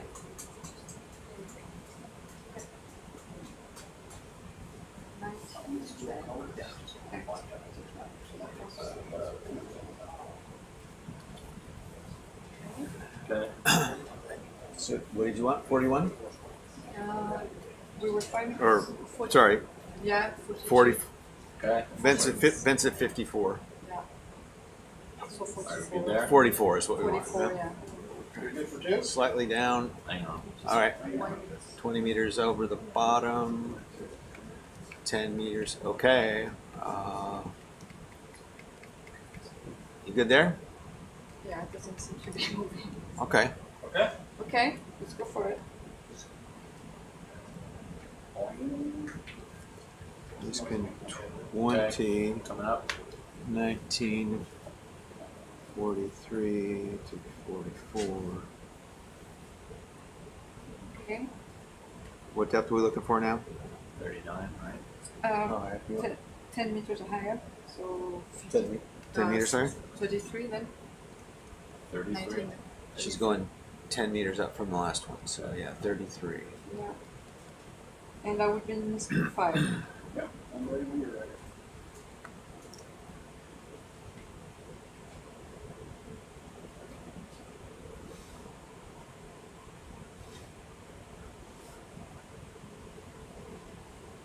Okay.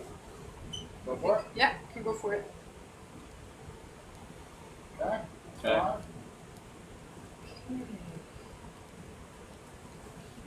All right, should we look at them and see if you got your trigger flags Stay there. down? Close.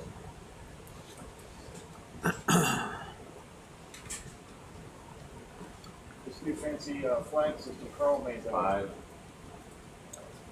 should be impossible for them to not fire from sea level.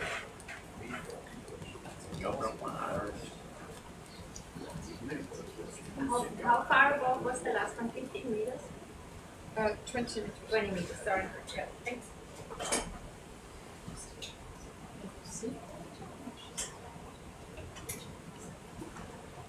Closed.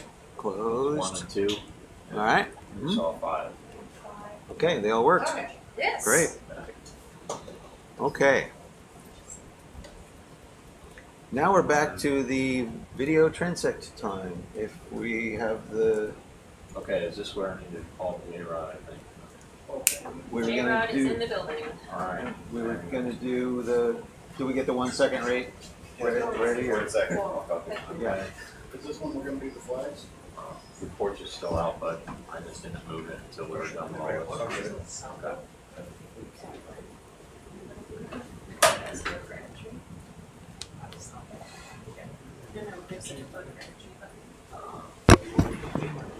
For what it was worth, like the light on stayed keep an auto tap when I was in the Plume, so I didn't turn it off too far, I hope. I'm sorry if I left you in a bad spot. Doesn't look like it at all. Looks like you're right over the top of it. Alright, good. Do we have time to do a comp real quick? Comp check. And I put your iris eyes on auto, just while we're looking at the other stuff.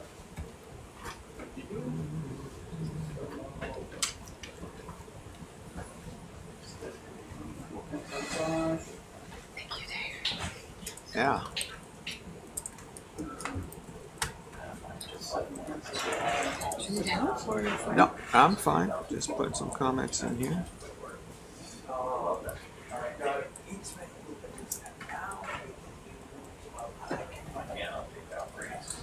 Thank you, sir.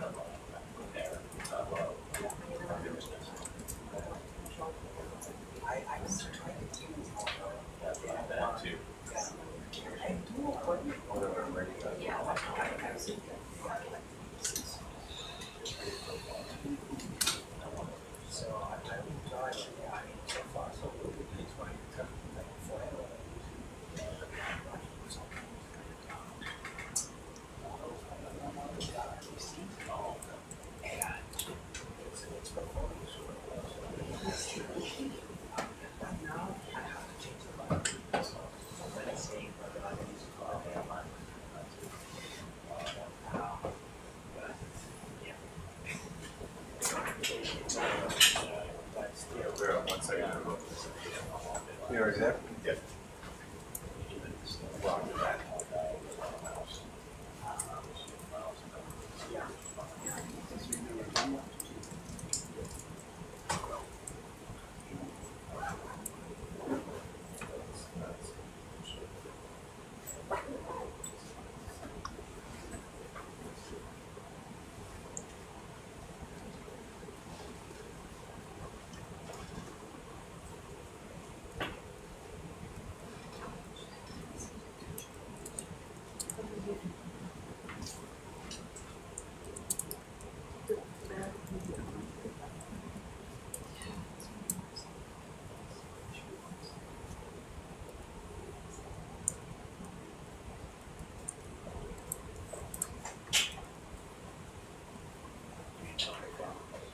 I'm gonna take some bags.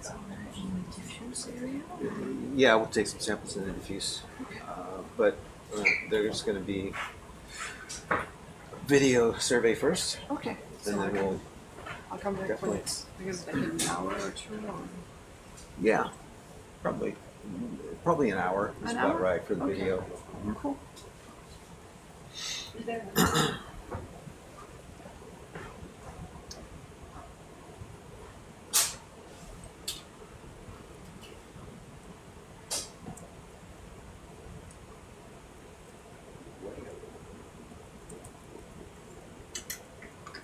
So we pulled off bottom.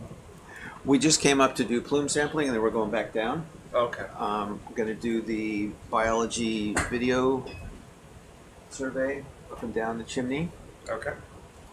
and then we're going to choose a diffuse flow site and do some more chemistry, microbiology stuff there, Okay.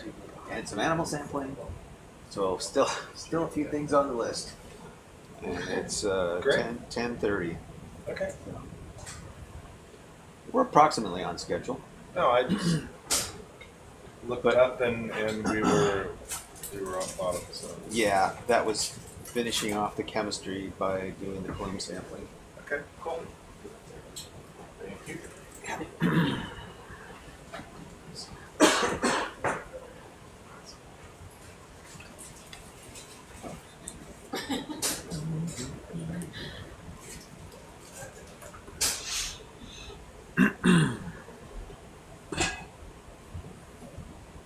I'm pretty sure it was this guy right here that we wanted to know.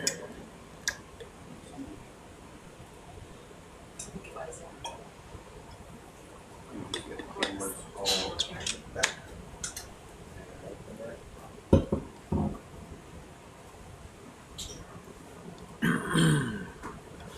So there's two towers at this chimney site. We are currently on the north side, and you can see this big tower that's got lots of shrimp, orange chimneys, and a whole bunch of fish there in the background on the inactive section. And then in the background behind is the tower that somewhere is the tower that we sampled for, Down below us. right below, okay, down below there. I'm just gonna get rid of it real quick. So our, the chimney we sampled for chemistry was on the east side, sort of the southeast smoker part of this. It was below this one that we're looking at right now. This one would have been a lot harder to sample.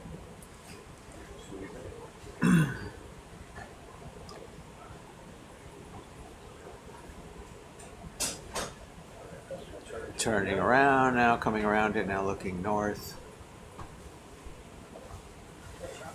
That's the one right over there, the yellow sample. Right, there's our lower one down there with the beehives and the shrimp. Just a lower section of this tall one, the tallest one.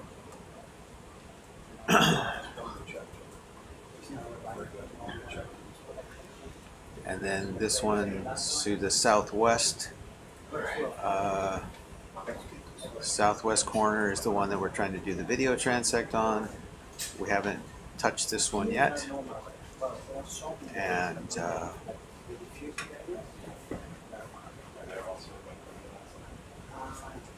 it's 10:30 local, 13:30 UTC. Starting the video.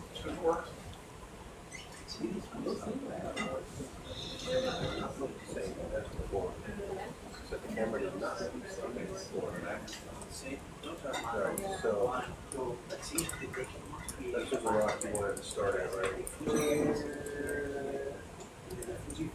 That one right there, the southwest.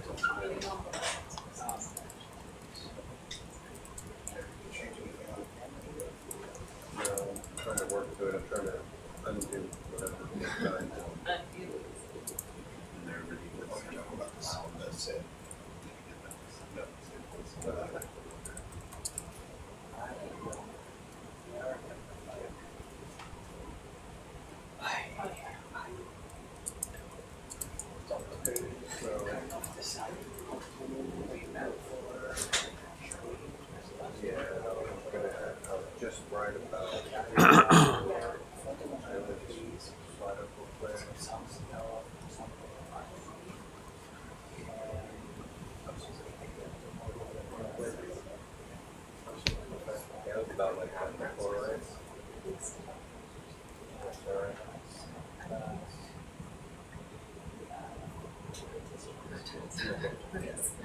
Alright, so I'm gonna come up and then I'm going to the laser on way up here, right? Come all the way up to the sky. And we'll turn the lasers back on. Yeah. So you're thinking over here, all the way over here? Yeah, because that's right where I'm touching that. Alright, you want to start at the top or start at the bottom? Okay. Alright. Yeah, we're Okay, gonna start. John, we're gonna start. Alright, get ready to turn the lasers off. Alright,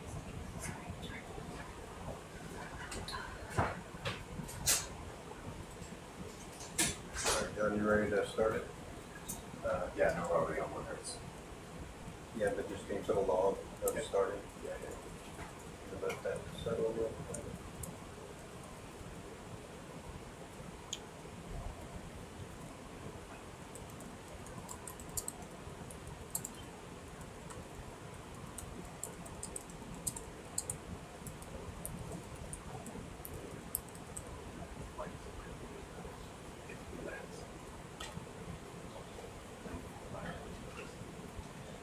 Ready to start?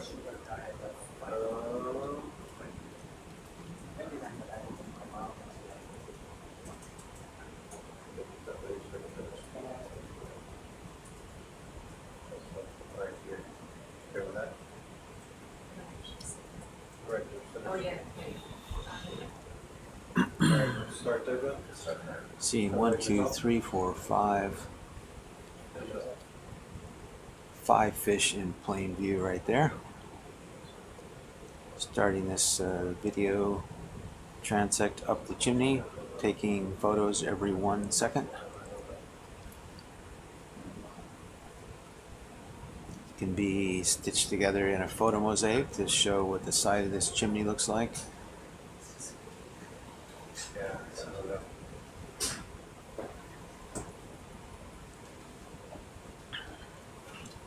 Slowly coming up. Ooh, nice colors on that one. My place to sit.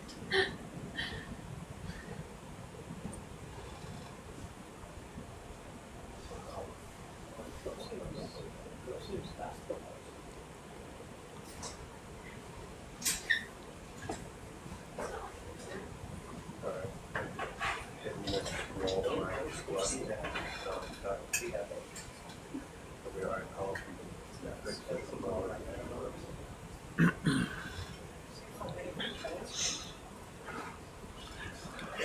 Once again, what do we got? 1, 2, 3, 4, 5, 6, 7, 8. 8 fish in that view. Come a couple more up above.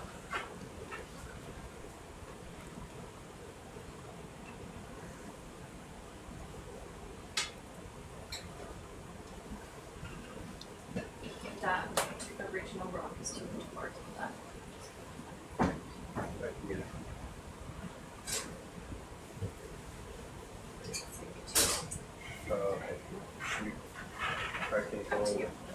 Go on lasers.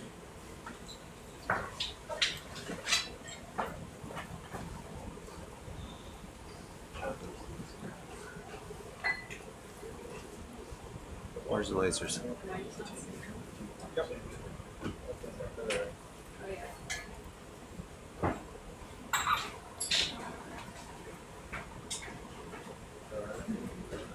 Right, let's fix right here. Yeah. Alright? Yep. Lasers off. It's just slide over. And then paint it again. Okay. I'm gonna ping them on this rock right here. Yeah. Lasers off. A little bit. So we're gonna do this again at a slightly different angle, coming down. Lasers off. I can't tell you exactly how this video gets processed, but It's designed to get some quantitative habitat measurements and biology counts.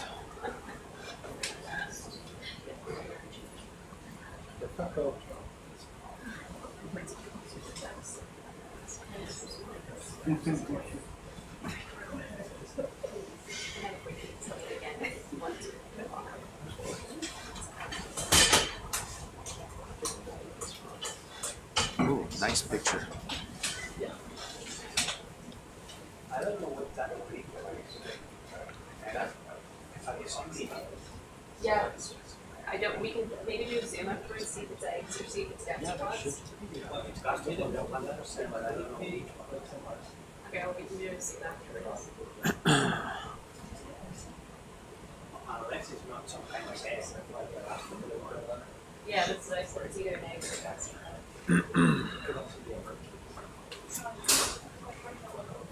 Yeah, all the wine balls.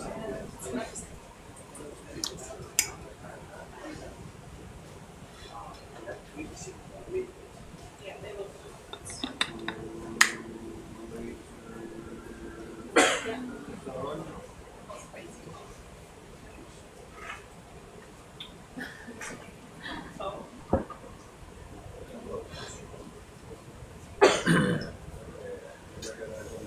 No.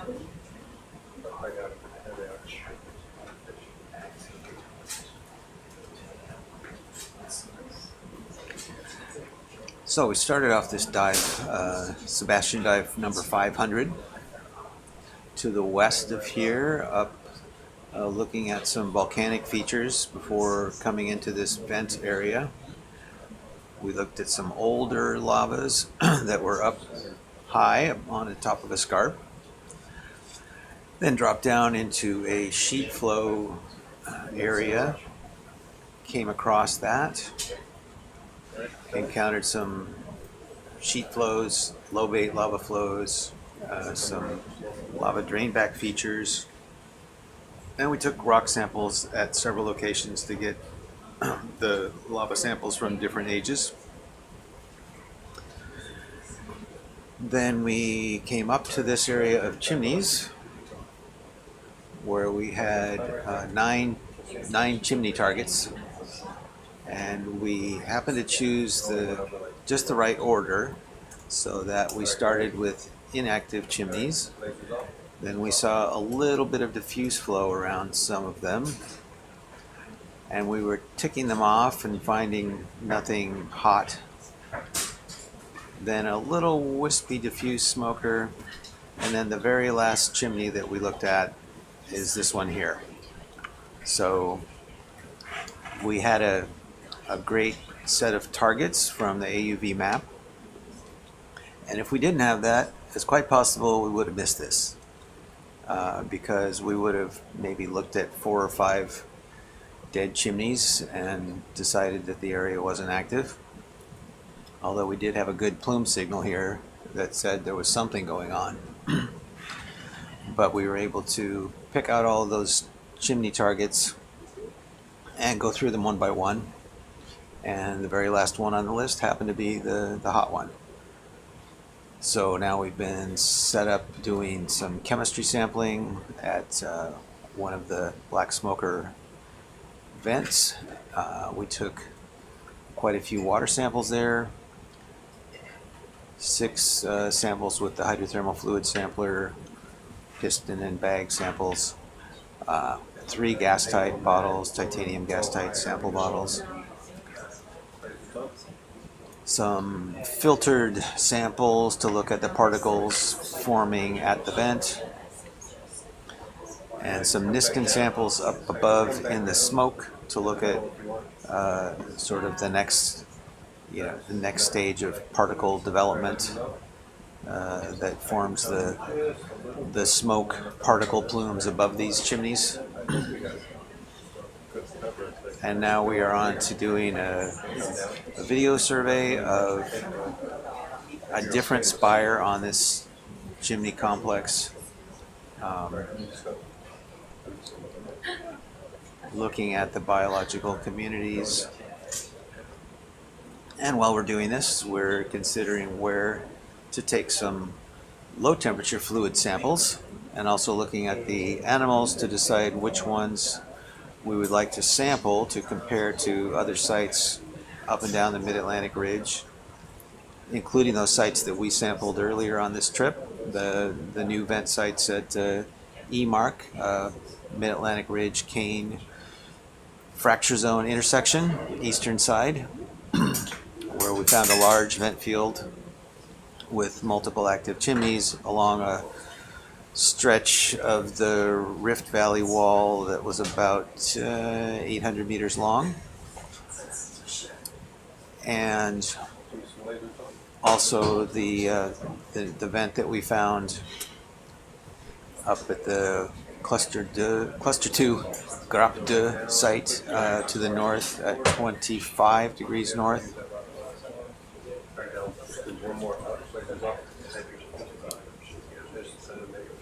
So we've got chemistry and biology information from 3 new chimney sites, 3 new black smoker sites along here. 2 of them are close to or actually on oceanic core complexes. This one is right on a volcano that's growing on the ridge axis. It's an interesting volcano. It's got tectonic fracture features running through it at different directions, a variety of different lava flow types. Overall, it's quite flat at the top along the whole summit. It's similar in size to another volcano that we've worked at for a long time in a very different environment. That's Axial Seamount on the Juan de Fuca Ridge. It's interesting to compare the two in that they have similar size. This one looks like a refilled caldera, potentially, where the lavas have refilled and overflowing the caldera walls to the north and south. This site is at a much slower spreading rate. It has a lot of hydrothermal features in it that are preserved since the rate of lava eruptions is much less. At Axial Seamount, we get pretty frequent eruptions at a faster spreading rate. Those eruptions cover over vent sites, knock down chimneys, and then they have to regrow, but you don't see them until they've accumulated more deposit material. So here the old ones are preserved much longer, and we appear to have multiple active chimney sites. At Axial Seamount there are, well, depending on how you count them, 4 sort of significant vent field areas. One in the southwest called the Ashes Field, one across to the southeast called the International District, one up at the north called Chasm, and one at the south called Coquille. Here we've got vents also, although we haven't seen them all yet. There's high temperature venting probably at different parts of the summit. This is the northwest sector that we're looking at right now. And we hope to cover several more areas. There are some hot spots at the south end. There's the one that we saw on our first dive here a few weeks ago that we're going to try to go back to, and other sites that we may or may not have time to visit, but we want to get a distribution of vent sites around the summit here. If we, think about what we've seen at Axial Seamount, for example, the chemistry of the vents is significantly different at the different vent fields, tapping into different reaction zones at different depths beneath the volcano. So we may see something similar here. You can get differences in the salinity of the fluids potentially. If there's significant boiling or phase separation going on in the subsurface. It can create brines and vapors that separate. Over time, you can produce brine reservoirs in the subsea floor by boiling off the vapor. So we're interested in getting a range of sites to look at the different types of chemistry that might exist here, and to see how that compares to the biological communities living on the vents. So we're coming now into just getting a close-up of these gastropods on this brown and orange encrusted surface of the chimneys. Looks like limpets of some kind, maybe.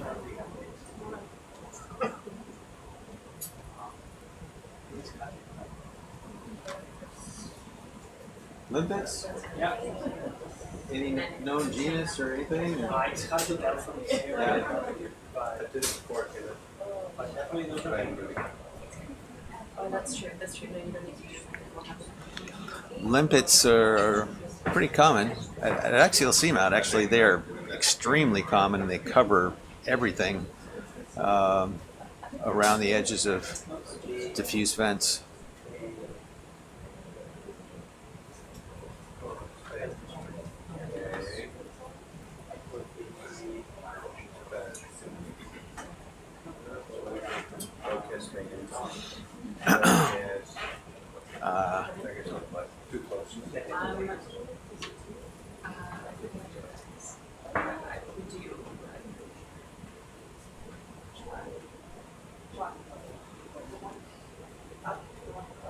if it's possible, yes. What? So you good with the video? Yes. Yeah. Yeah. That's done. Yeah, Okay. so we'll try and stitch it on board to see whether it works. Why don't you tell people what you're doing with that and how it works? Sure. Or you can do it. Step over there. Either way.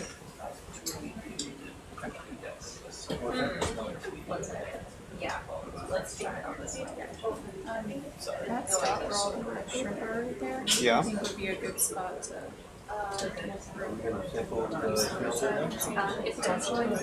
Okay. Yeah, there's kind of a big overhang there. That would be a problem, but there's some more up here. What are you looking for? we'll be filling the cylinder and then doing 2 RNA filters and stuff. Yeah. Yeah, I thought that's gonna look good, but yeah, that overhang and we could do the top. Okay.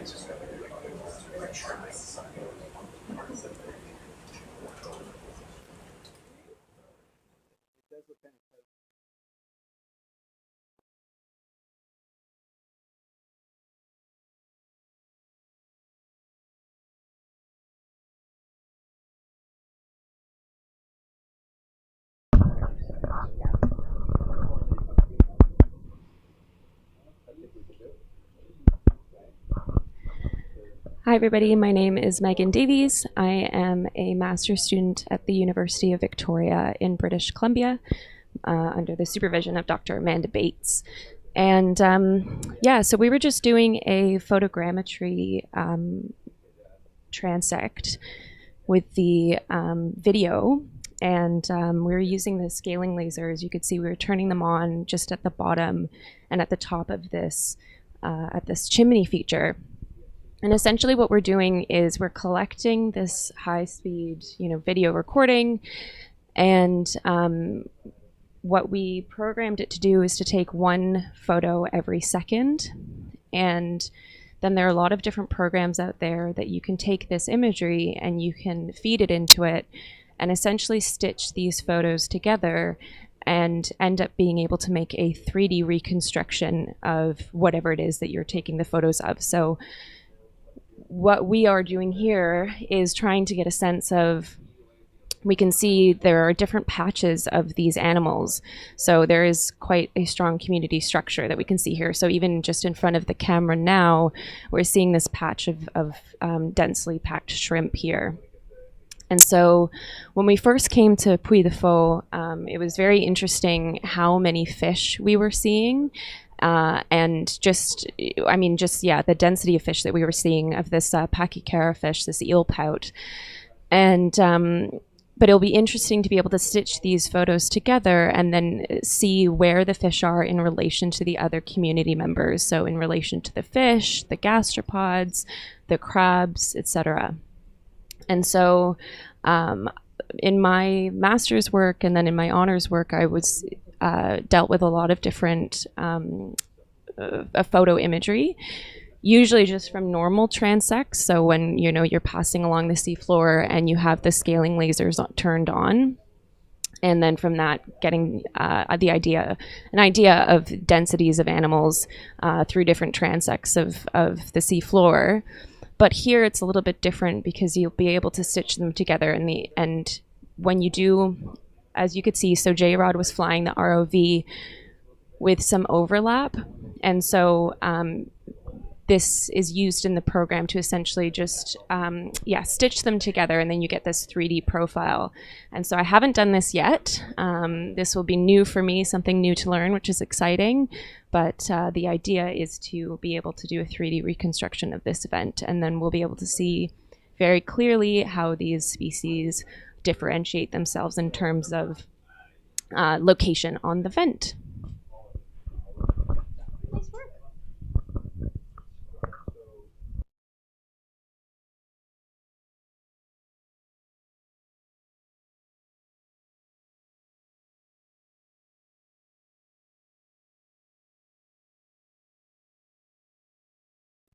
Gotcha. That way I can get an idea of what I'm Okay, so we finished our video survey, and you just got the explanation for that and what Megan is going to do with the data. And now we are going to set up for some low temperature diffuse fluid sampling in the shrimp swarm here. Almost get you in there now. So I'm going to come up just a touch, and then I'm going to pin myself on this wall.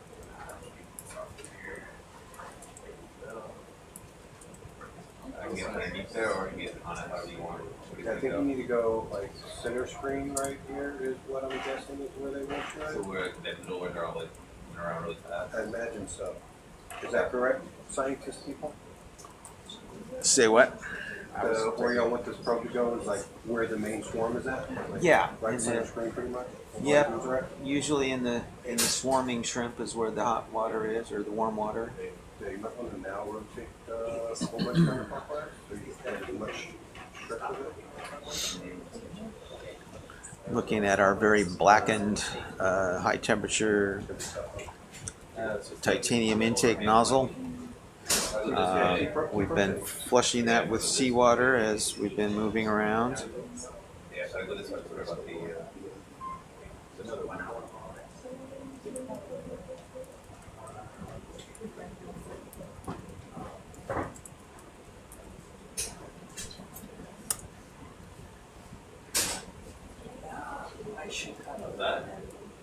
We're looking good. Your Earth probably sitting right there. So I think actually come back a little bit. Yeah, not too far. All right, rotating a lot. Or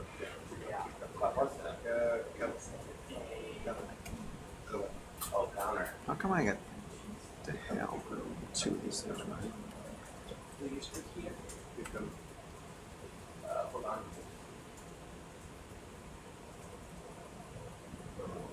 Yeah, I think if you go a little bit more counterclockwise. Flip it over. Okay, we've been flushing the fluid sampler for probably almost an hour since the high temperature sample was taken. Samples were taken. And we're just now moving into the shrimp zone.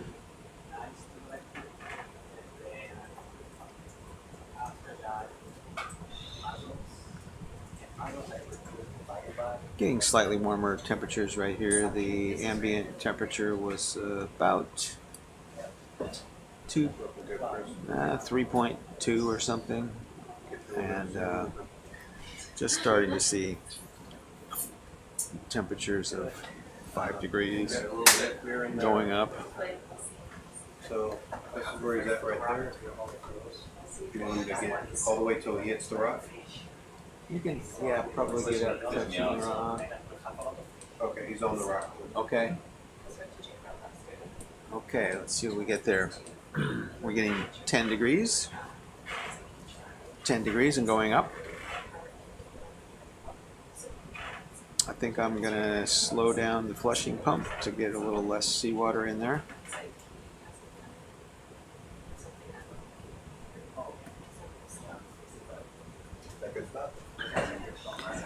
So the idea with this sampler is we have this long hose and we pump the fluids back through a Teflon lined hose.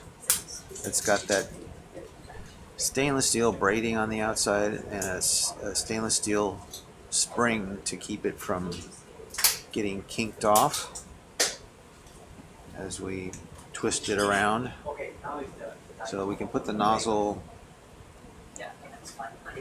just about anywhere and try to optimize the temperature. We're getting only about 10 degrees in this site. 10 degrees. You can try to move it around a little bit. Yeah, we should probably try moving it around. Put it down lower maybe. Hold on real quick. I'll go back in. Take down to the right.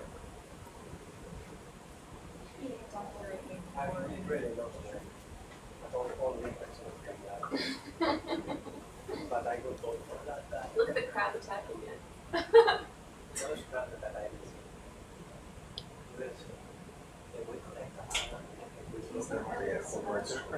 No. Okay, that temperature is currently going up. Looks a little warmer than the previous. Just a little. Just going to 11. Okay, yeah, that's about 11 degrees.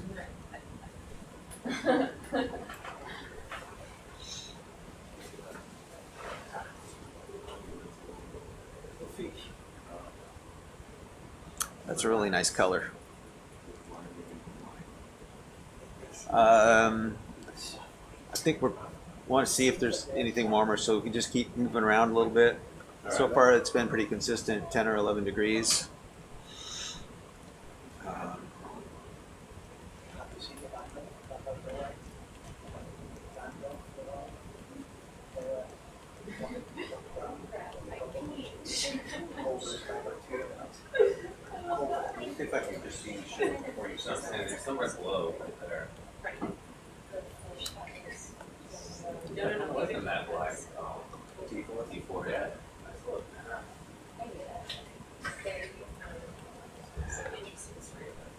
10.8, 11 degrees.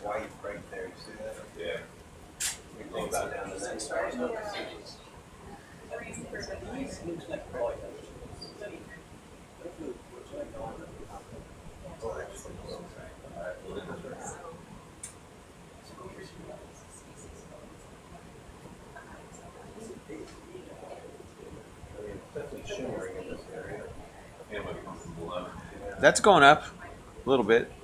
Your temperature going up? Yeah, a little bit. Back down. I didn't move. Okay, it's just wafting. After it went down. It's just wafting around. Did it go up to a good point or? Oh, it's still only 11.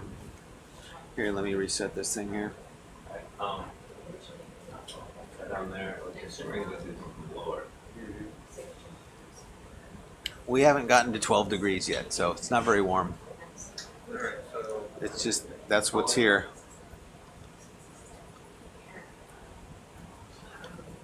You want hotter?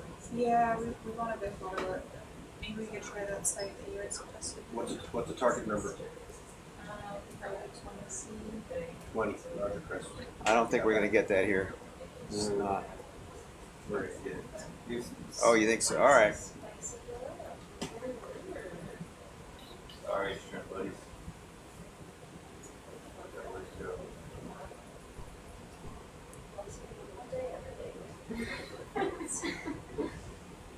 Currently 6 degrees.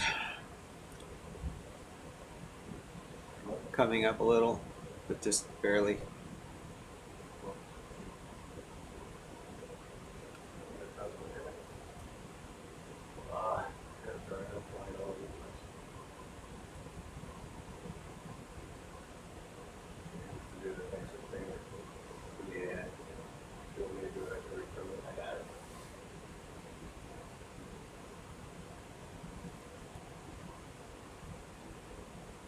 Same thing.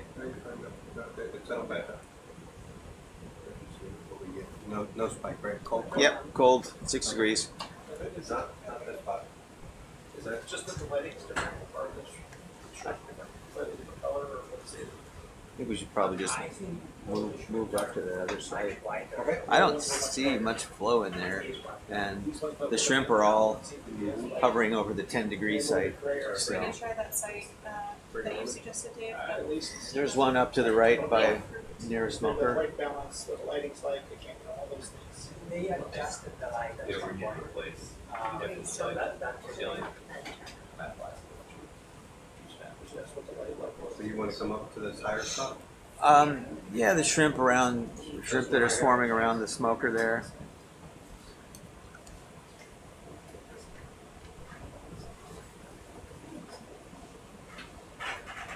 Pick a spot out of the smoke, I suppose. Alright, still sticking out.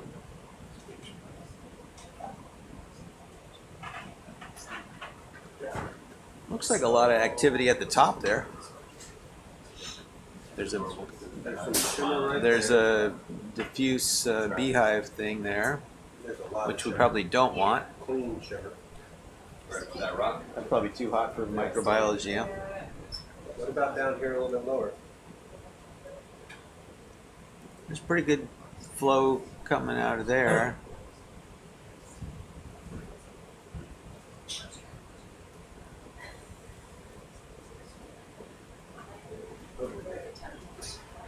You may just keep flying around.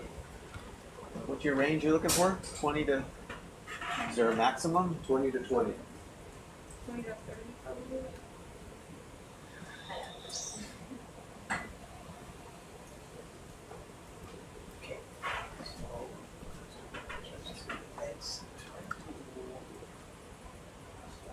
You think that spot right there is too hot? In the center screen. That's too hot? Do you think that would be? The beehive part there is probably too hot, but there's some other... Oh, in the center? Yeah, the center might be good, right in the crack there. Alright, so you got that. Yeah. Oh, look, he's eating a shrimp.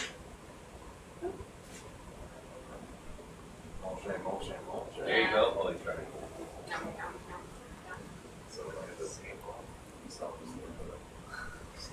And now the other shrimp are coming, now the shrimp are approaching.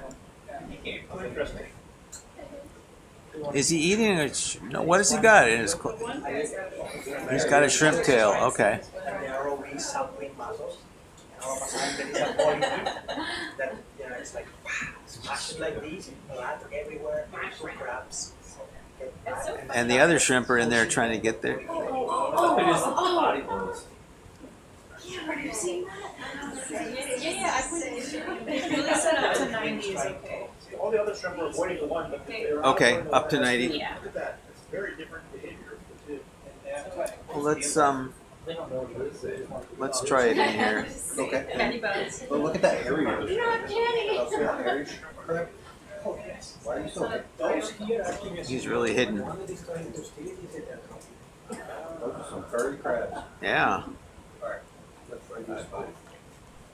So Up up to there, 90. right there in the middle, in that dark gray area. See that coming up? That's rock. Seems to be a lot of clicks. Probably gonna be pretty hot. There was some diffuse flow right in there above the crabs that you were looking at. Yeah, was it there or was it a little bit higher? Oh, maybe it's a little higher. It's next to the beehive thingy. Moving out. I'm gonna try to let it land.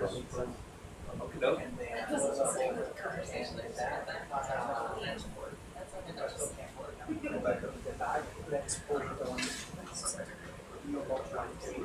because this has already and this has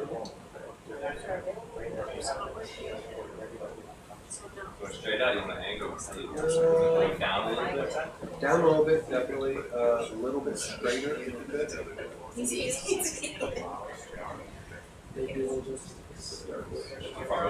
There's a lot of stuff at the top there. You'll probably get a whole range of temperatures at the top.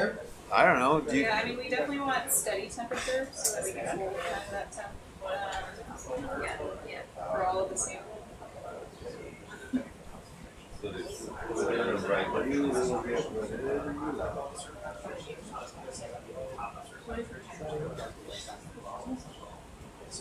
So are you thinking like right in the middle here? Yeah.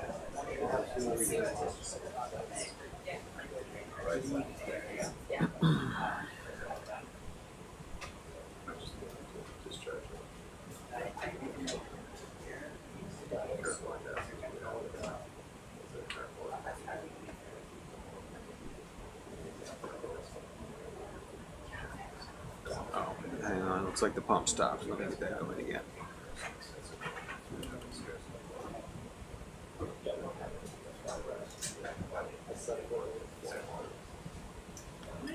Okay, restarting the pump.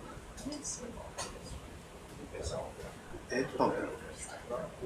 All right.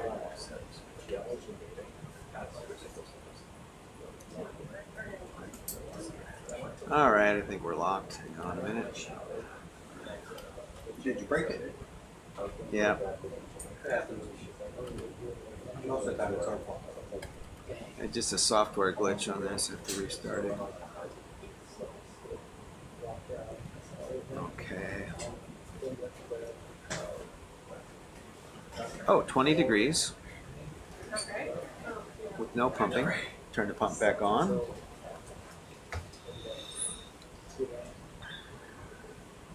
Just better stay straight. Pump on.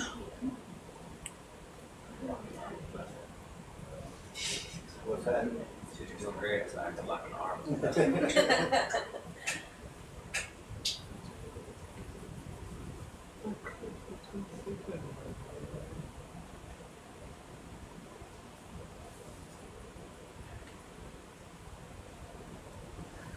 T2 warming up.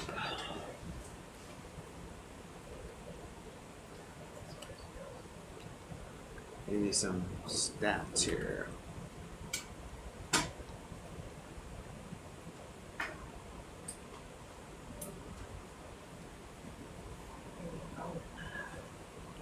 Okay, well we started at 22, but now we're down to 14. So I hope so. Yeah, you knew it wasn't going to be that easy. Alright, so let me move it around somewhere. It'll probably go up. It'll probably go up and down. There's a lot of vigorous water. I assume that's something that's. I mean, I don't think you've really moved. It's just Yeah, I don't think I the flow is going to go up and down. It's coming up again now. You have a Concord, but we'd like to be above 20 or greater. 20 to 90. Kiori, how's the methane spec? Did you never got it back? Alright, you good for me to move to try to get it higher? Yeah. Because, I mean, I don't see it Yeah. going above 20 at all here. Right. Hanging out at 17. Sure. Let's move it a little bit.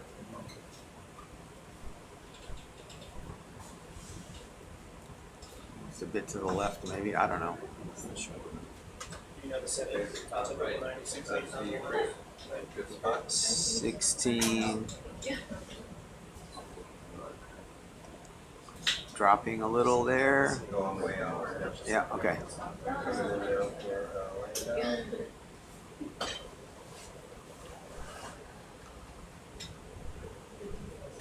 It's sort of in the. We don't really want to go straight into that little diffuser a there. little bit left of it. Okay.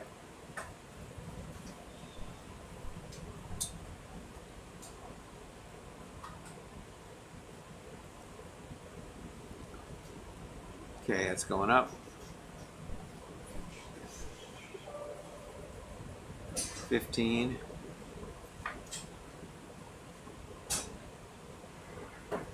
18. 19, 20.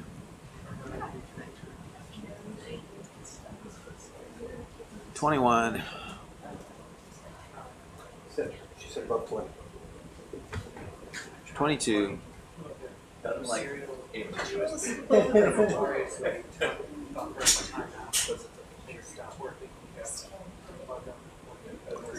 23.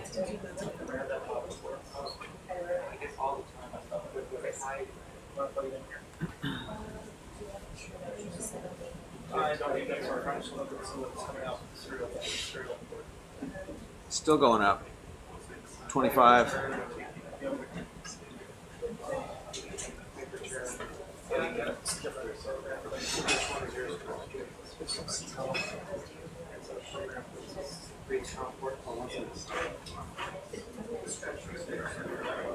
'Okay, you want to do this one? 26.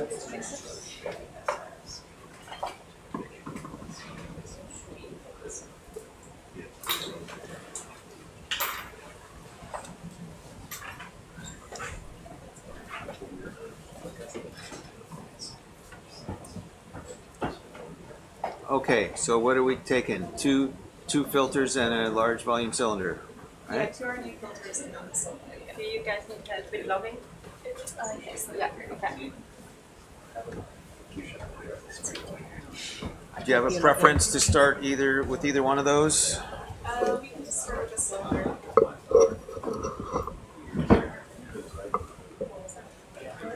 Okay, cylinder it is.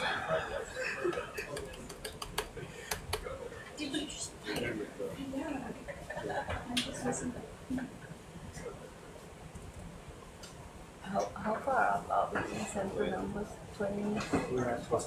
20.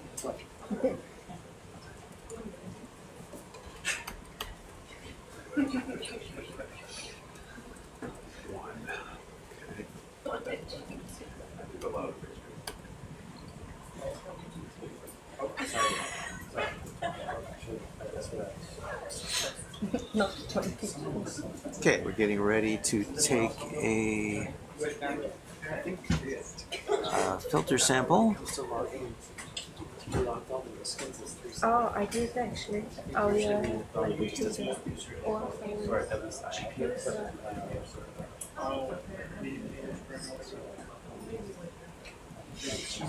But they, you know, they went on different depths. Everything is here, it wasn't at the same spot. So it's actually 3 different samples. Yeah. You're right, and I will adjust mine. And we are Is there anything we can find out about No, the no, spectrometer COM port, the serial for the pump?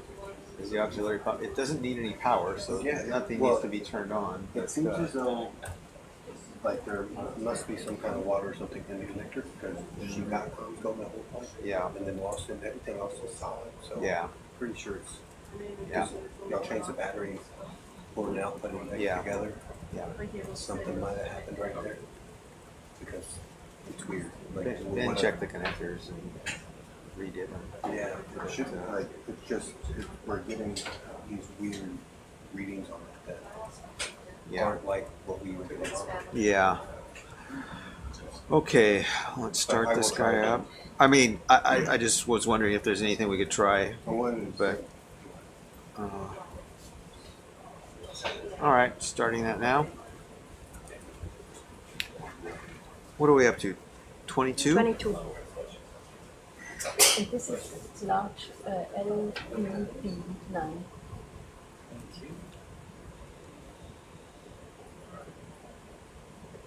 Do you need some miskin info or when? I should. Yeah. Okay, we're at 1954 meters. Actually, the same as the smoker that we sampled on the other spire.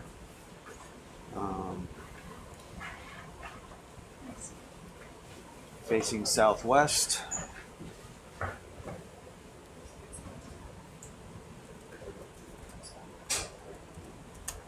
Oops. Heaviest. filtering? Mm-hmm. Oh, not filtering, filling up the large volume. So we're gonna do these 3 samples here, plus a quick chemistry bag, and then once they start animal sampling, we can do your eDNA filter. Can Megan look around with the video while you're sampling, or do you need? Oh yeah, we can look around. You missed it. Or I'll be happy to zoom around Yeah, here. just look around. To get 1 or 2 more rock samples as well. You need some old rocks from the bottom, right? Yeah. Yeah. Sulfide, and then ideally just 1 more chimney sample from anywhere. And then you missed a little crack. Oh, wow, that was fast.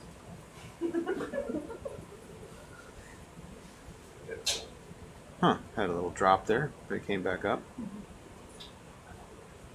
It's, I think, almost when we started. No, it's long.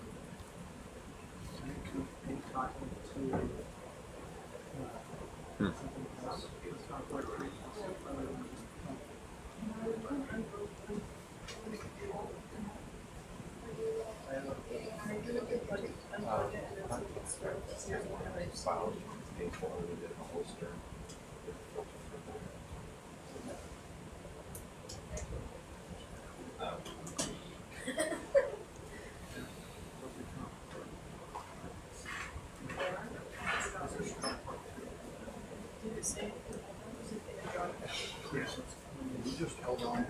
Let's book it in, yeah. Let's book Are it you in. able to zoom? Yeah. Now we'll let other places, yeah. Where do you want to go? Maybe just this bottom region, just to see if there's any pop keeps from that.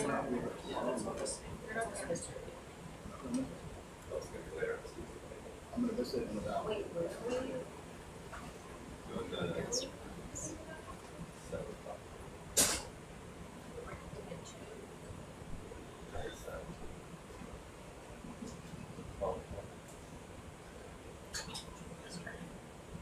There's some little limpets or something there. Yeah. Something. Yeah, it looks like the same little limpets.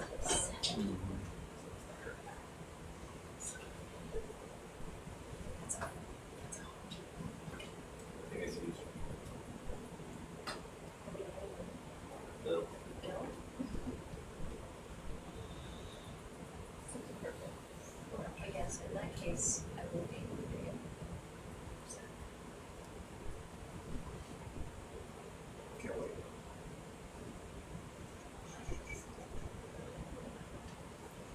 Whatever I press.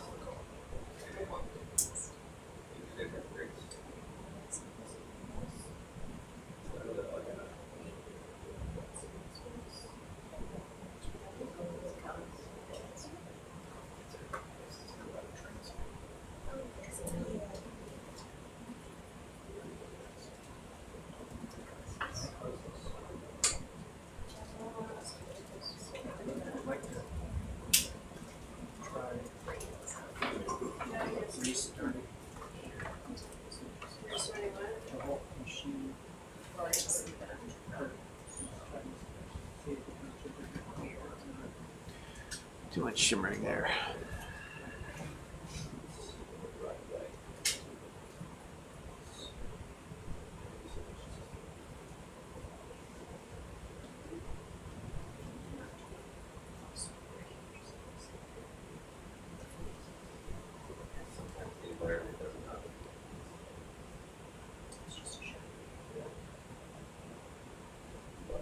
All right, I see flow coming out the sample pump, so it's good.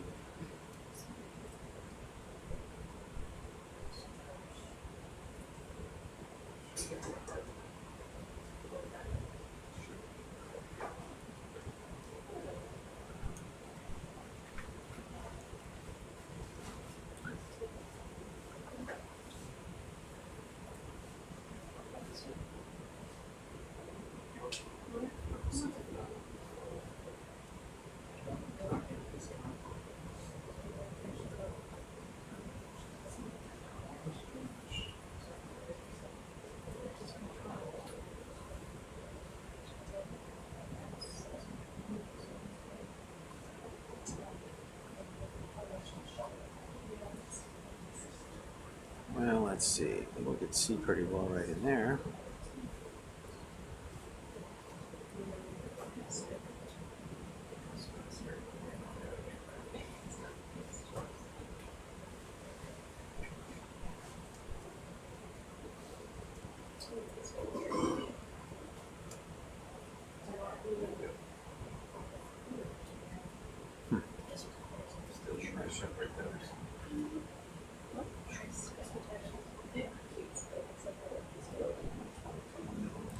Also, Oh. another Temperature reading. Yeah, crab's got a shrimp. Temperature dropped. I don't know if you want to have a look at the. Okay. Have we? That hasn't moved at all, has it? Or The probe? yeah. Not that I can Oh, Okay. yeah. It's just a bit Then of it's just- up and down. That's fine.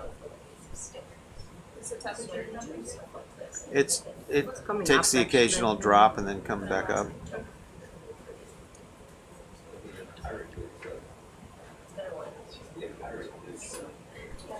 What kind of temps are you getting? We got up to 29, and it sometimes drops down to What was it? 15, almost 15. What's the temperature? Currently 18, got up to 29.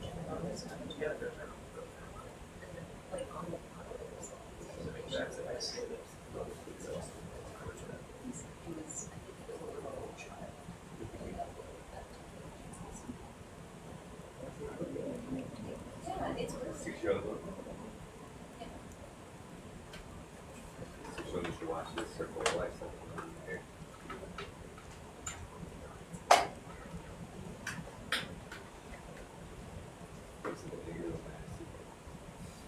Meditate and speak. Leave me alone. You just punch the button.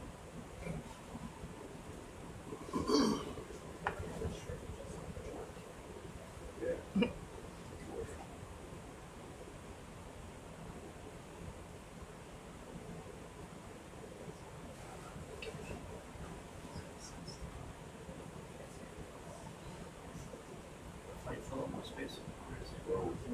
I think it's terrifying.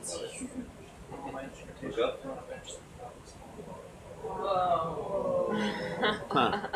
Wow. That you're seeing nightmares right there. I am not going to He looks so mean.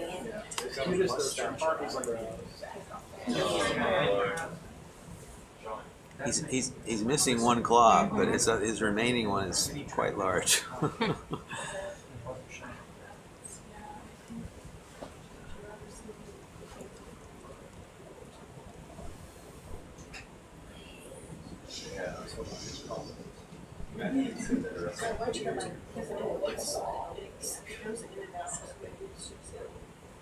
It's just smaller things. They often have different sized With dials. the claws? Yeah. Yeah. They've got a cutter and a crusher. Banshee song. That's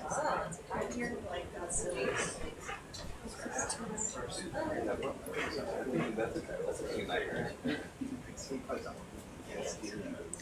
Take your keys. What places?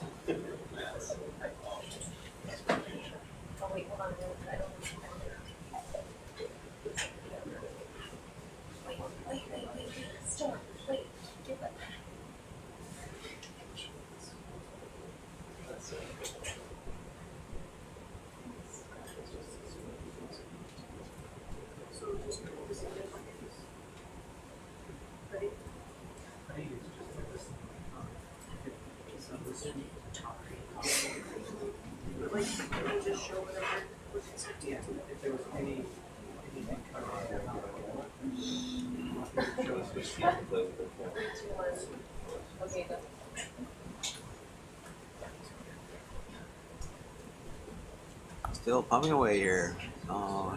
Almost 2 liters.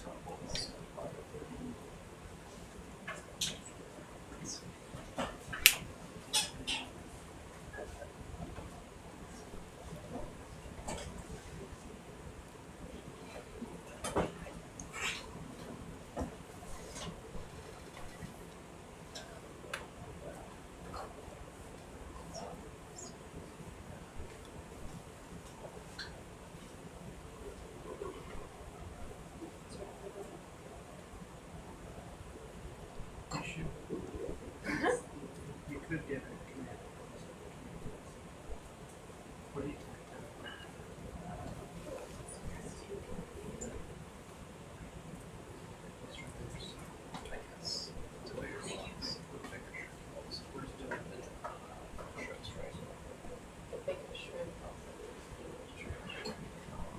There's one species of shrimp here that eat, like, there's a cow, not this one, the one before, there's a shrimp trying to eat, so they will, but. So you know that oftentimes you see like what? Same species, minus Geological. So it happens with frogs that lizards or something.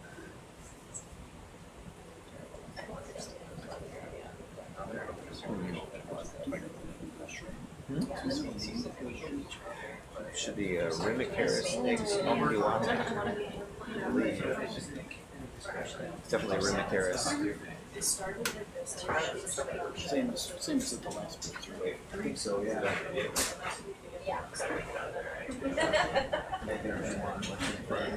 Can confirm that.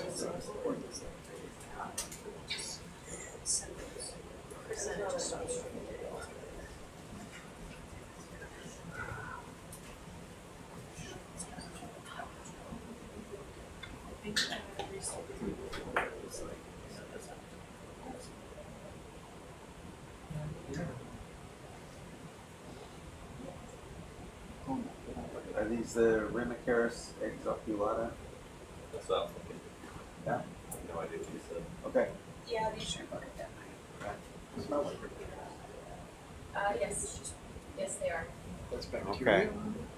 Growing on the big crab, yeah. Why isn't it? He's been, shrimp? well, because they move around a lot, I guess. Maybe they cleaned it off of each other, but the crab, if it's just hanging out in a chemical environment where that type of bacteria likes to grow, they'll just anchor onto his shell and keep on growing these filaments. Did you notice how much lighter colored these are than this place? Yeah, this seems to be less iron in this water than in the others. So it could be it has a iron to sulfide ratio that's lower than in some of the other vents that we've seen. So that there's more sulfur here than iron, and so you don't get all that rusty precipitate.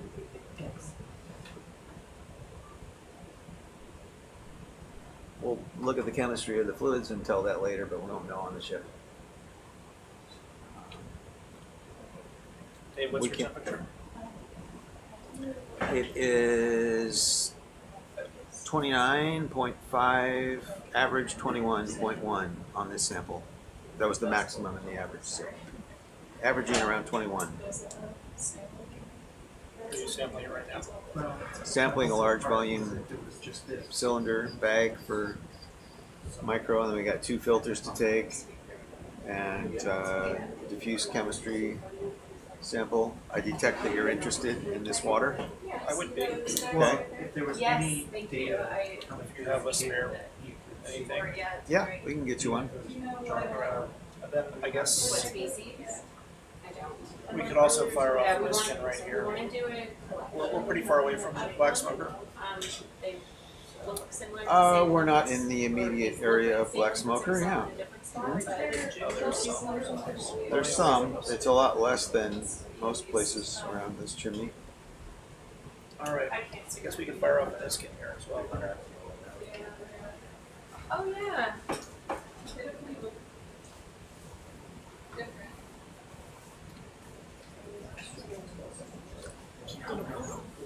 I'm sure it's just the different minerals, but the rocks texture looks different here too, doesn't it? How far are we from Yeah. the place where we did the high temperature stuff?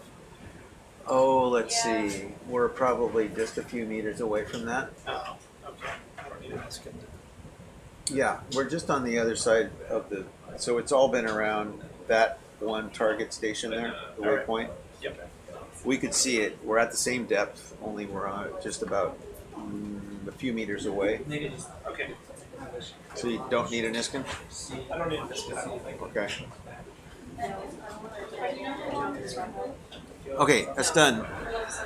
So that's one down. G max. T max 29.5, average 20.8. T2 has been about 9 degrees. Okay, now we're going to go to RNA filter number 12.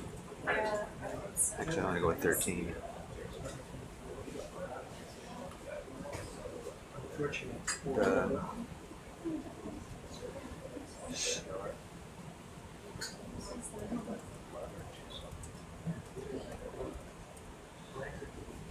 yeah, you're right, Zach. It's a different color. That's and that's like a diffuse high temperature event, sort of like a beehive. We call them beehives, where they're really porous. There's hot water in there. It's mixing with the seawater and making a lot of anhydrite that cements other minerals together. Anhydrite's like just calcium sulfate mineral. So if you brought that on deck, it would not be like the ones we have with the pyrite stuff. Right. At all. It's a lot more porous. There's probably some pyrite channels somewhere in there, but it's all sort of diffusing out. And then it's got a whitish exterior, which might be from, well, it could either be just anhydrite, which is white, or there could be some sulfide oxidizing bacteria on the outside of that, which is what these shrimp are associated with. Okay, we're getting 17. Start off. Did you want to grab lunch when this is going? I suppose I could. What I time could is it? start the second filter in 11:30. case you're not yet back. Sure, I guess I could do that. Wouldn't mind getting out of the chair for a bit. So yeah, we got 2 of these to take, and then also a bag. So let's see. Now we're doing RNA 13. Now we're going to do RNA 14. And then we're going to do a bag. Let's see. Just say, probably ought to do 2. Do bag 19. And 20, I guess. Actually, Joe wants one too. So, might as well do 3 because it's probably it's going to be all the fluid sampling we do. So, and 21. So that's what we'll do. And then if you want to gas, I don't know if you want to gas. No, I don't think it's worth it. I Yeah. typically don't get good results with this type of fluids. Okay. Okay, 3,000 and 3,000, 350 or 450 for the bag? We can do 450 for sure. Actually, could even probably do. These are not going to be too gassy, I think. So probably do 500 on each of those. Oh, 500. But I'll be back. I'll Okay. be back before I then am anyway. sure I'll eat after. Okay. But yes, I'll do this for now. Okay. Turning it over to Tamara.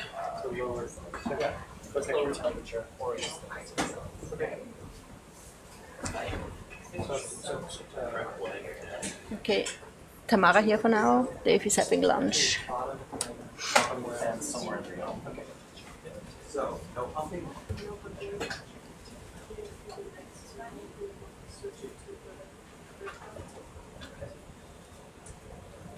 Yeah.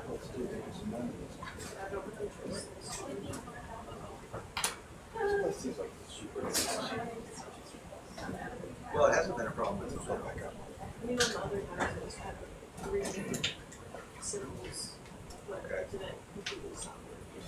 Okay, so probably cable on it, I guess. We missed 0 bits.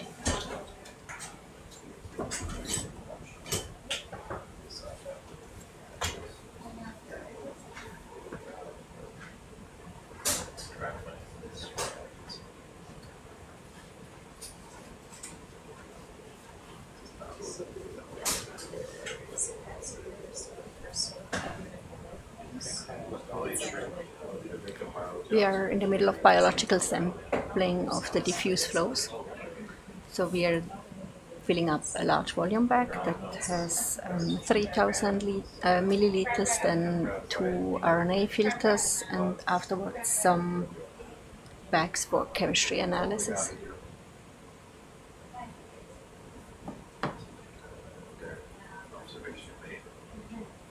The temperature still good? Yep.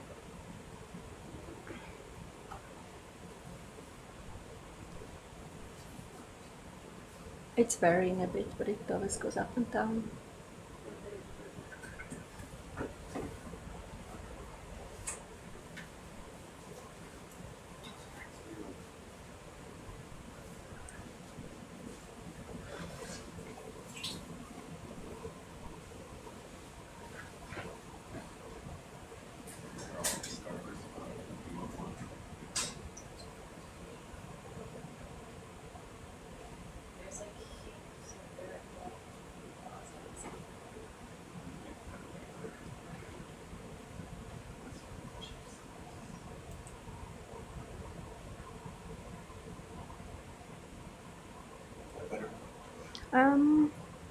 Yeah, it's going up right now. It's at 19, I think that's not a bad temperature. You see, it was always at 10, yeah.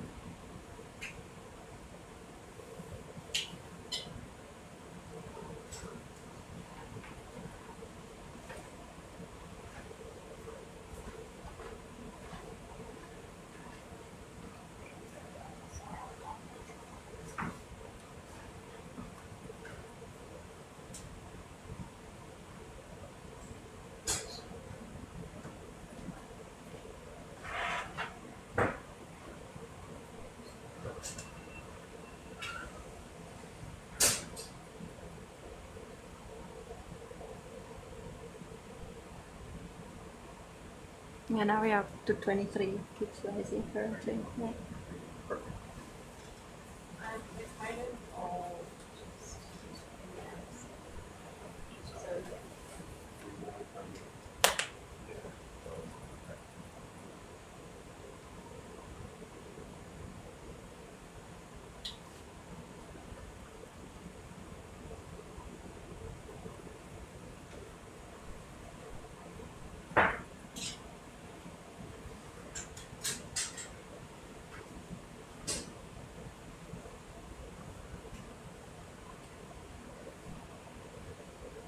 Oh, I see a question of how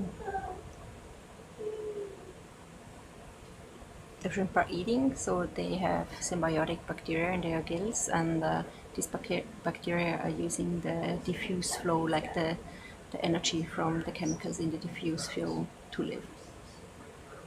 Yeah. So we are about 1/3 through our RNA filter, like 1 liter got through, another 2 liters, and then we switch to the second filter. And the large volume bag we have already done. The large bag is already The bag is done, the 3 liter, yeah.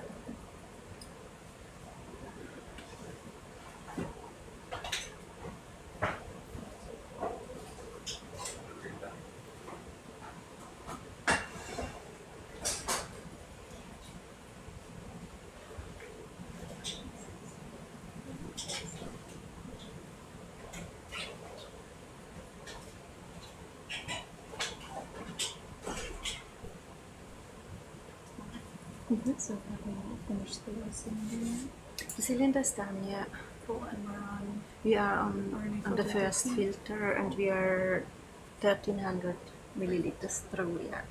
And then as the next one, I will do the 14, yeah. Fantastic. Thank you.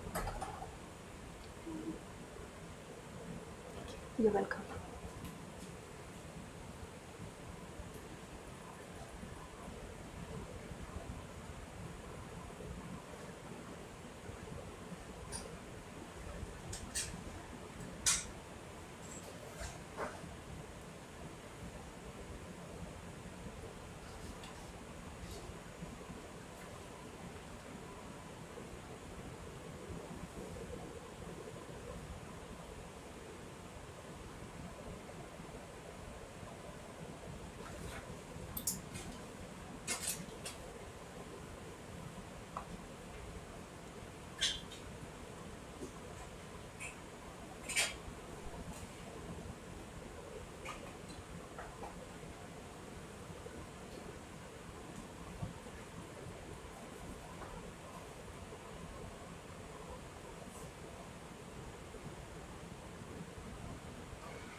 Toggle the boom and get it back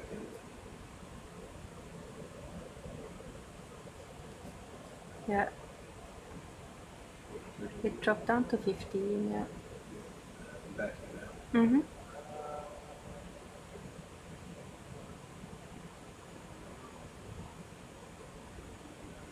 It's still dropping. Oh yeah. Mm-hmm. Tracks. Stay where you are.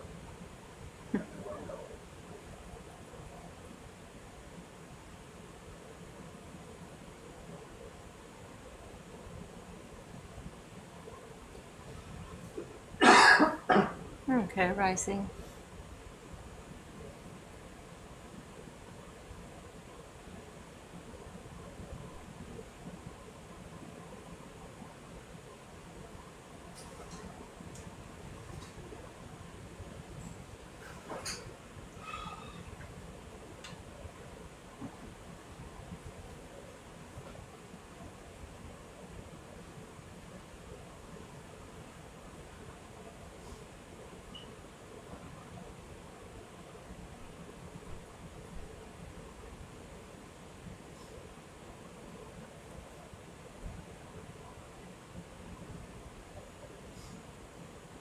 We're at 8 right now. It just got down, yeah. Good spot.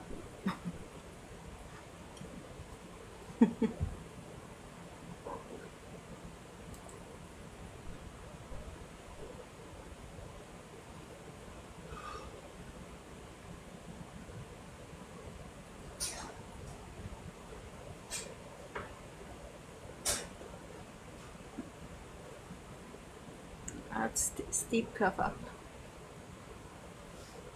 At 10, 11, rising, 14,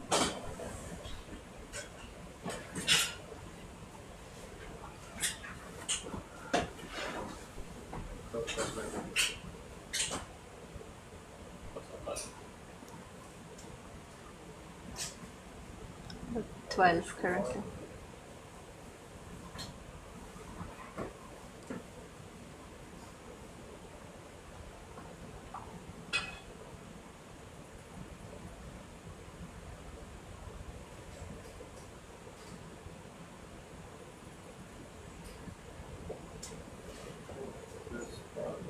Uh, 12, 13,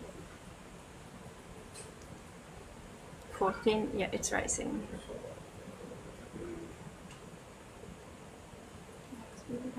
Max temp of like 36. Yeah, 26. it dropped a bit, but the max was at 28, Okay. and our average is 19 currently. And you finished 13? No, it's still running. It's 2,500 right now.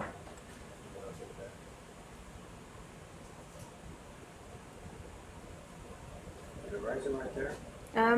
It's 12 right now, rising slowly.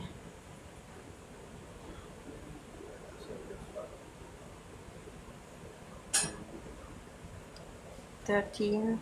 it's about to go down a lot.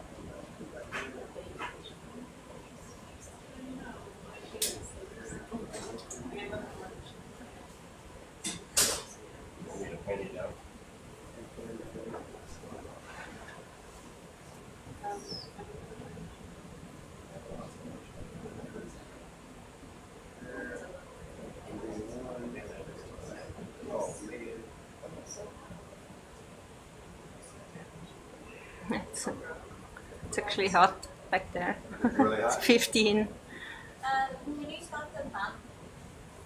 Sorry, guys.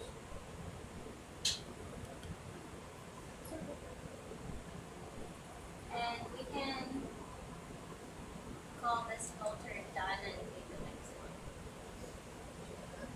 one. I could restart it again if you want to.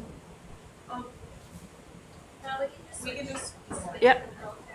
Okay, let's wait until we have repositioned.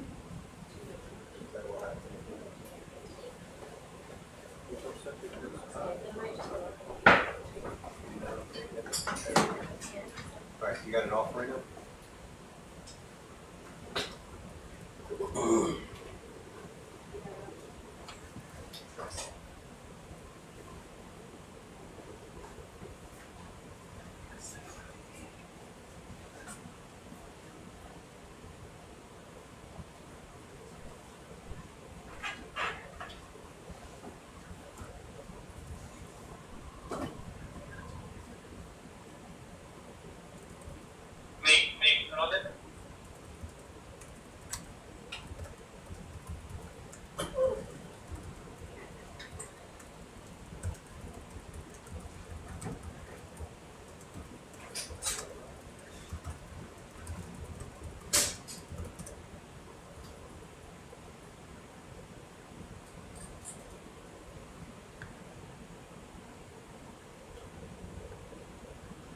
It's a bit.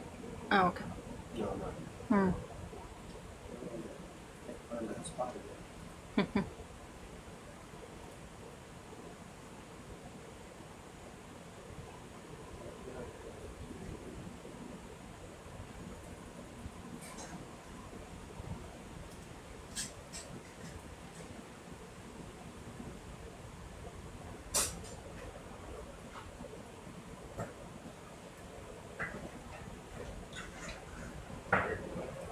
Yeah, now we are at 7, Yeah, it's unstable, yeah. 8, 9.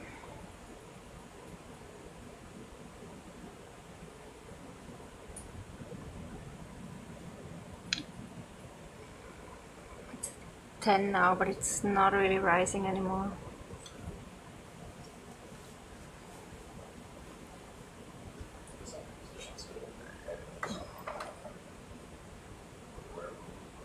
I mean, all I'm going to launch is heavy, but possibly.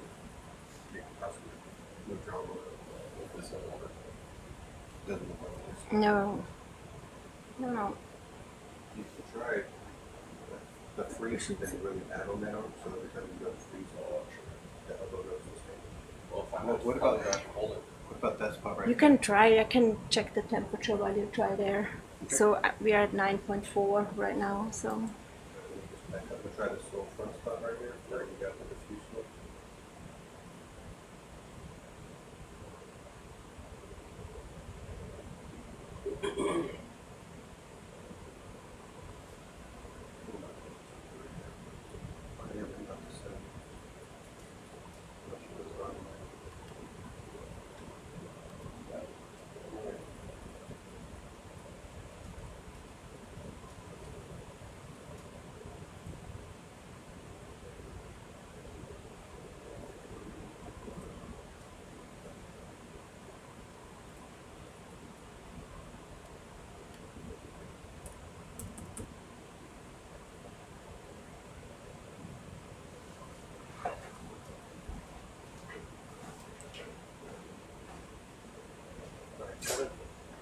About to stabilize. Try to see if you can get it right there in that diffuse slope.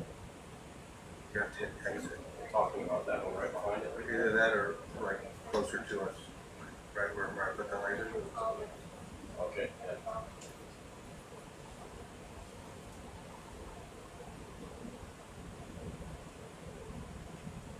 Down up in there.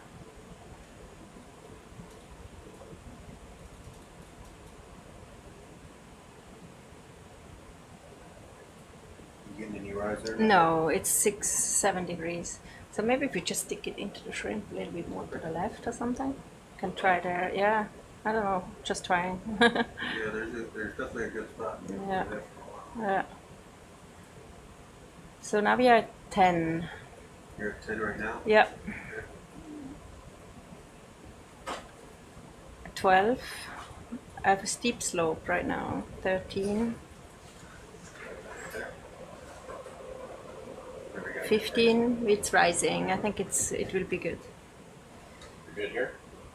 Yeah, we can stay here for now. It's still rising, so it's 18 right now. Thanks. 19. 20. We crossed the 20 again. Shall I start the filter? Yeah. Number 14. Sorry about Yeah, that, that's Sabrina. number 14. You're right in there for now, Shiva? Yeah. HS 23. 24. Well, I didn't have Yeah, anything written that down. is RNA 13, Yeah, I saw what you and did now there. it's RNA 14. No, I'm alright. No, you're probably worried about coming off. No, I didn't distract myself.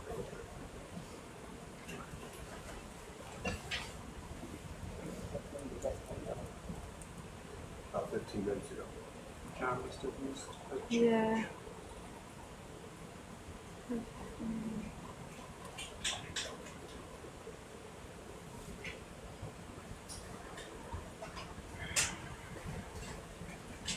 Yeah, we are at 23.6 right now currently.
Mara, how much volume was pumped into the cylinder? 3,000.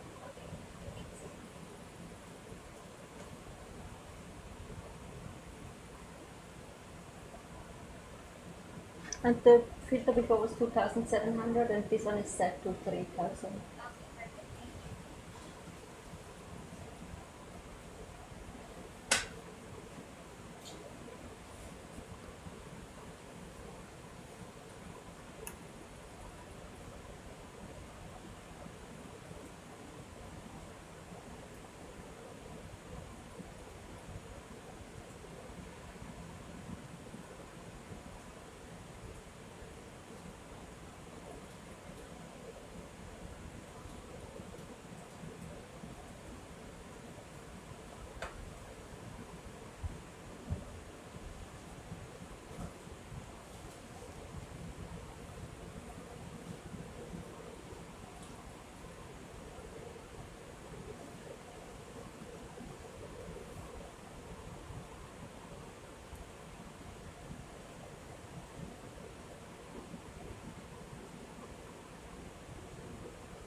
Go get some coffee tomorrow. Do you need anything? No, I'm good.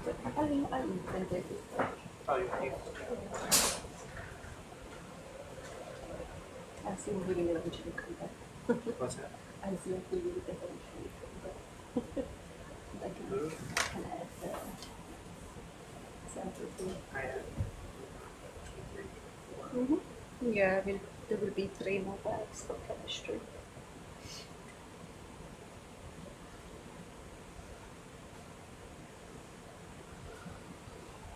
I just can't. I can't shake tired anymore. Yeah, same. Just It's always just tired. It's almost like walking the stairs.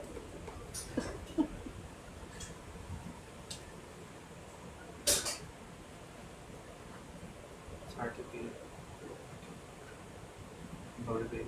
I'm just toasting. Yeah. What do we doing after this? Are we doing the flag after this?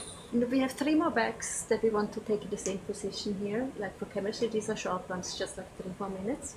And after that, the flag, I don't know. Yeah, we can do.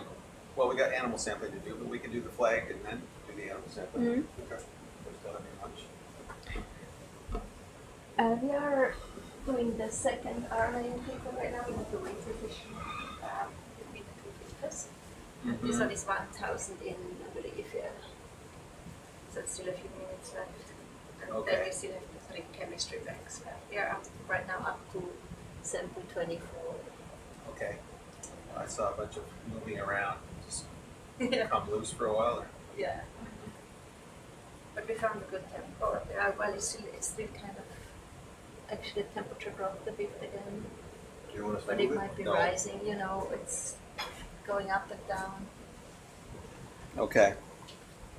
You want us to move it? Where's that going? What do we got? It probably rises again.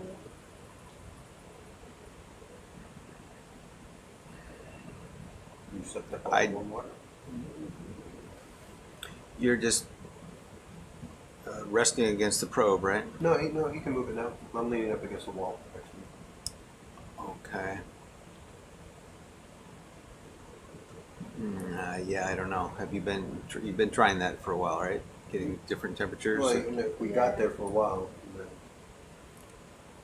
It wasn't as easy, actually. Yeah, that one good spot. Yeah. If I'm heading up, so when this one is done, could you fill that in and push enter to finish the sample? When it's when done? It's done, yeah. Okay. Yep. That's the current, Where's the the current sample. Where's enter at the bottom? Yes. Okay.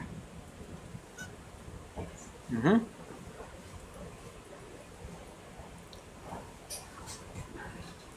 $14.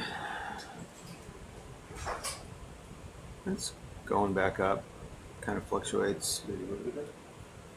Yeah, I'm willing to. I'm just making sure everybody wants me to do that. It's going up right It's now. kind of going up on its own, so we'll let it. It's okay.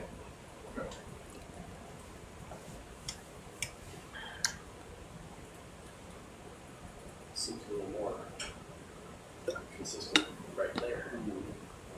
I'll look at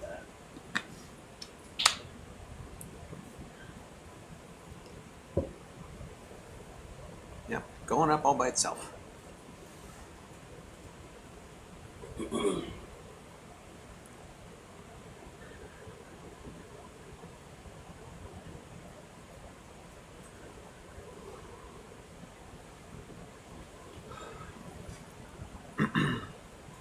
Okay, 3 long ones. This is the end of the third, well, halfway, a little over halfway through the third one. Then we got 3 quick ones. And then we can do the flag.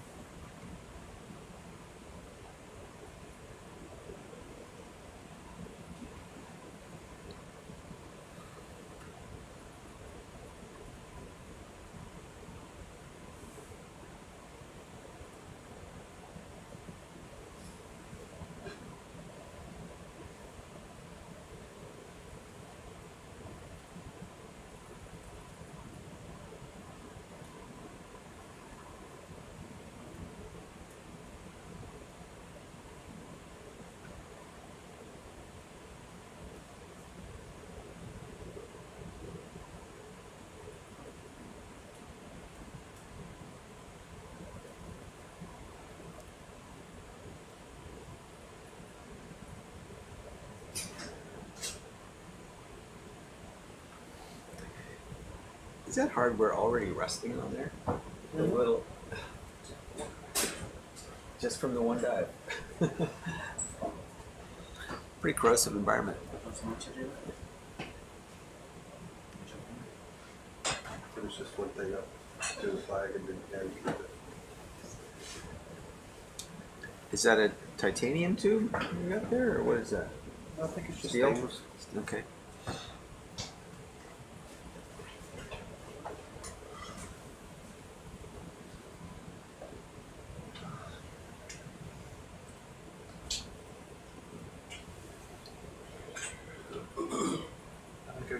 DJ, do you need anything?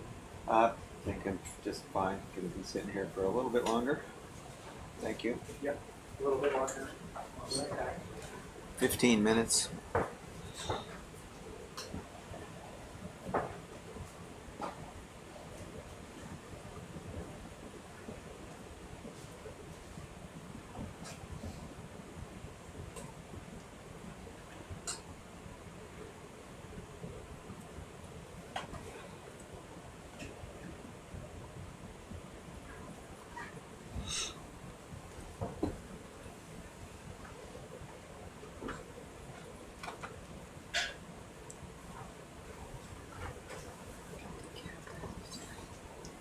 Okay. It's up to you. Yeah.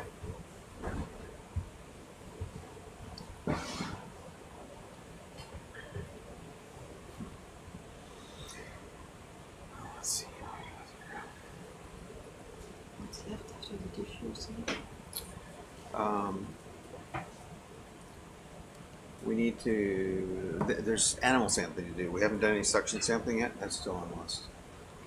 We've got the flag ceremony coming up, and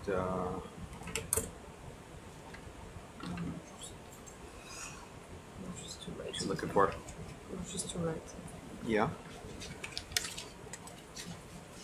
Go right on here. If you want.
Just maybe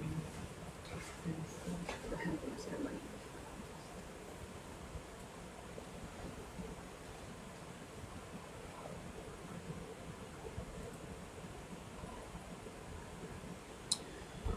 Okay.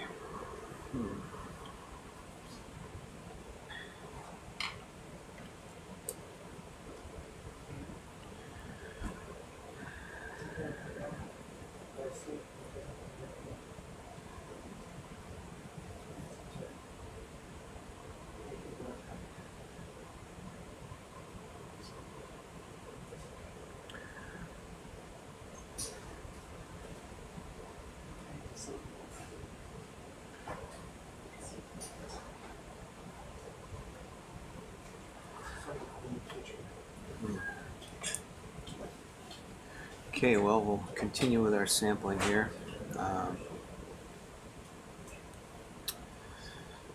Getting near the end of this one, and then 3 quick ones to go.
the volume?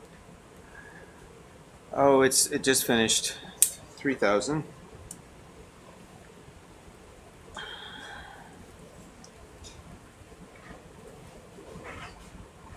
Okay, that one's done.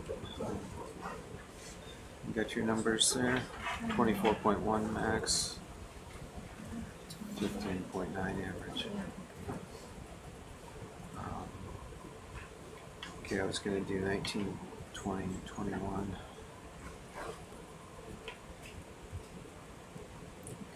I have everything I need. Okay.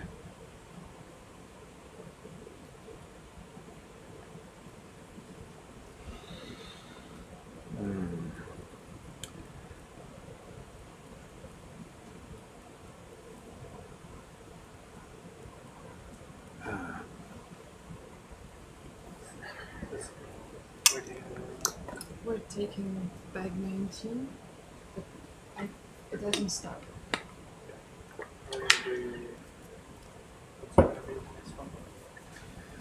B19. Okay. Pardon the on-air silence. We're processing other information. I'm going to take another sample here. Make that 400. I don't know, 450, I guess.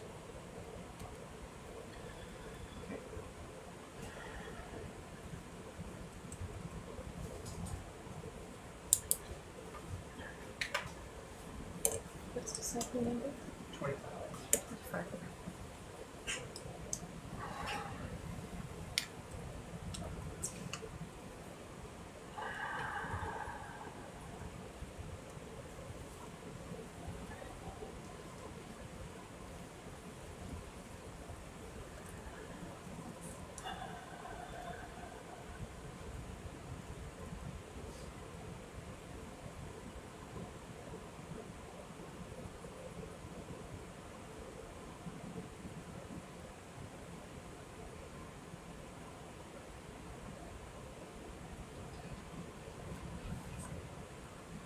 It's a filtered one?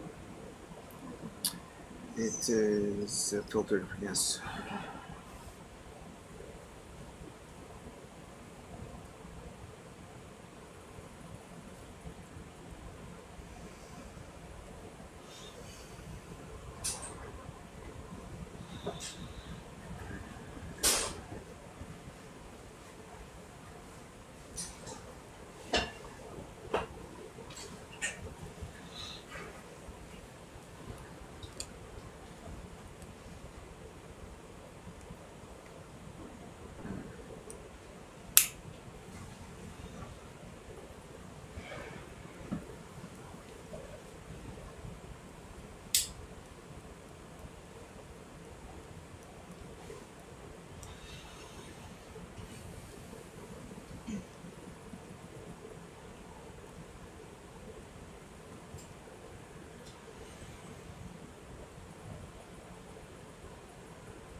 Okay.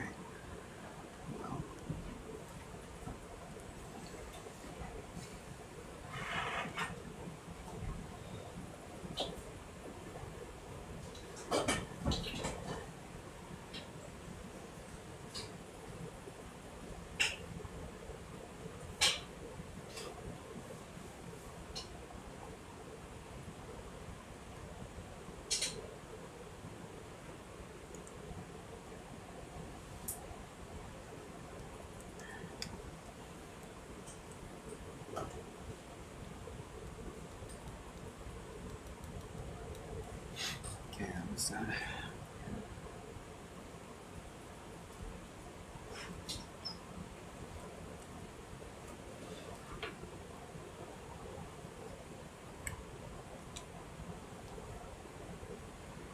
All right, I'll just continue on here.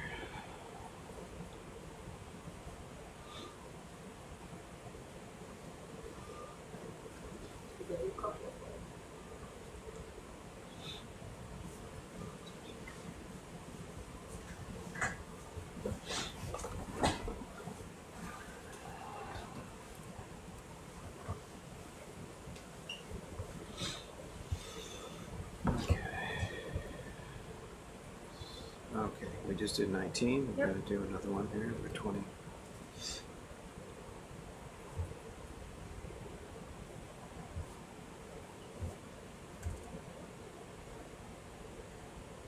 B26. Yeah.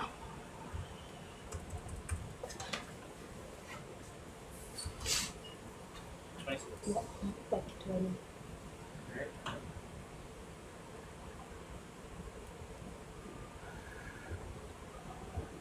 We're still here on dive 500. We're looking at the 500 dive flag there with all the names of the people on board. At least everyone who was able to sign it. Takes a village. Is back 20 filtered or unfiltered? This one is unfiltered. Unfiltered, thank you.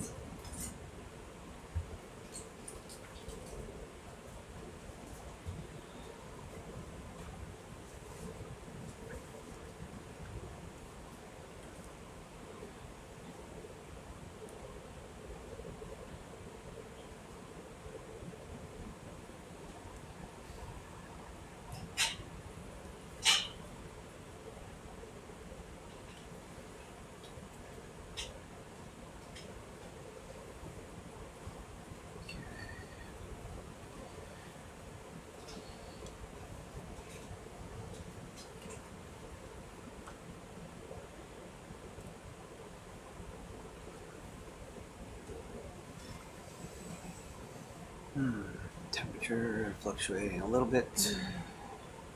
Looks pretty good.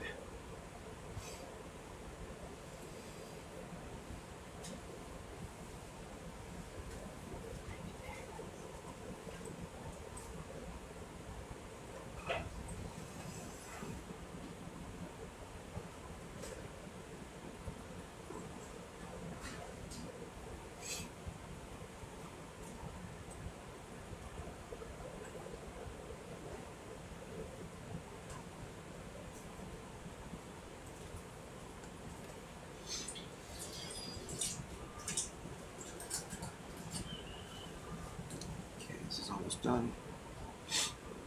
It's done.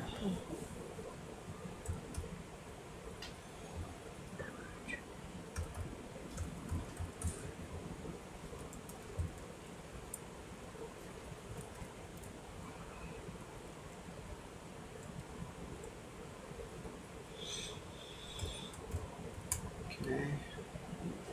Got all that? Yep. All right. One more. Yep. That's back 21.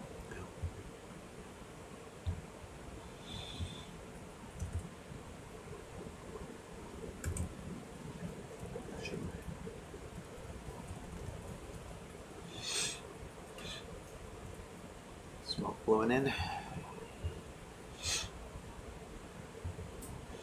What's going on here? Is 21 also unfiltered? Yes, 21 is unfiltered. Mm-hmm. Huh. Backside of this thing just started to smoke.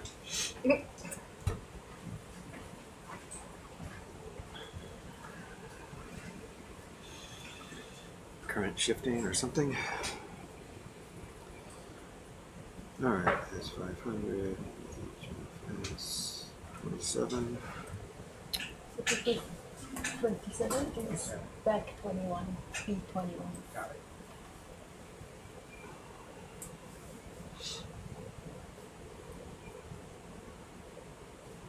Oh. What happened? Did it stop or did I not even start it? Or maybe yet? it I never never even started, I started. believe.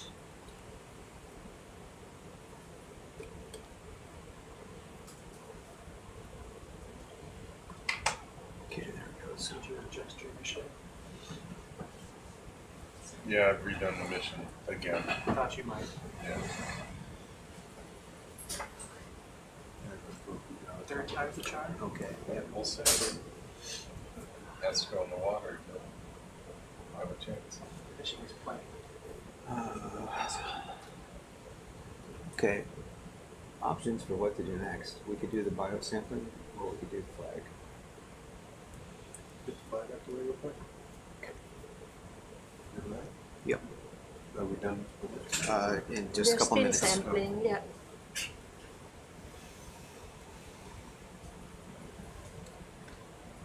Hey, Dave. Yeah. Howdy. Hello. Wondering about possible timeline. Well, we've got biosampling to do, the flag, which we're going to do next. We could be done in maybe a little over an hour. I'm not sure how much biosampling is going to take. And we could just call it up then. It's either that or we start on covering some ground, but I think might be good to just bring it up. Okay. So that would be like 2 o'clock, so wind up being like 3 or 4 on the surface. Yeah, getting up is on deck maybe 2 hours total. I think. Yeah, approximately 2 hours. Okay, and then the alternative to that would be to do some kind of a transect for a while. Okay. Yeah, we could pick a few of the chimneys that are somewhere in this general area and take some lines towards them. Okay. Stop at multiple ones. But it sounds like I need to figure out whether or not we're going to try and do an AUV deployment this afternoon.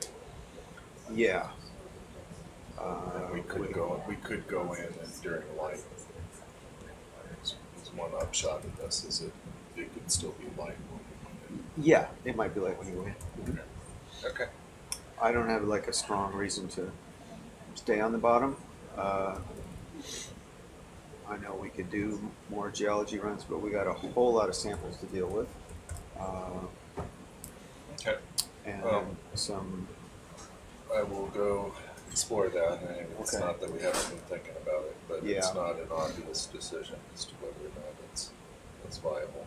It's Okay. okay with the ship, but Right. so I will talk some more with Eric. And, Oh, okay. I will probably come out when we start I'll be out before too long to come and talk.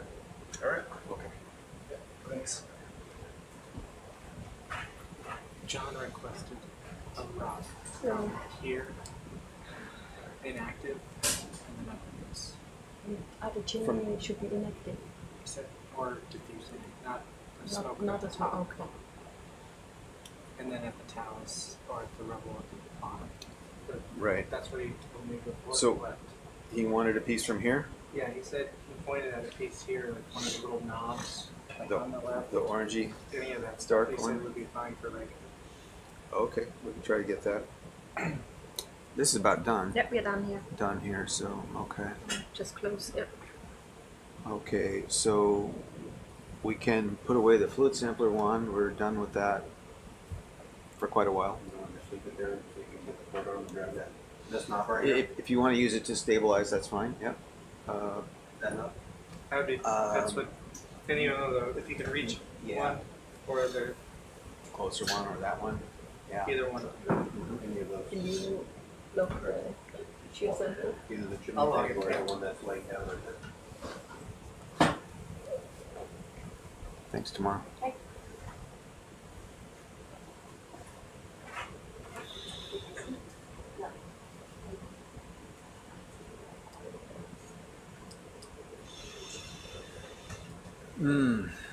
Okay. You don't have a lot of swing.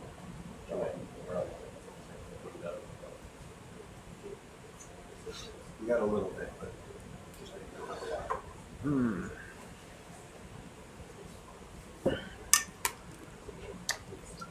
Oh, I see my sister left a comment. Hi, Laura.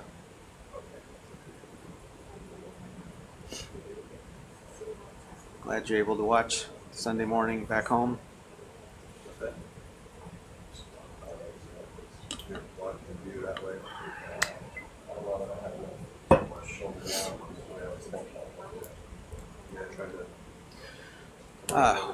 We're out here for a pretty long time.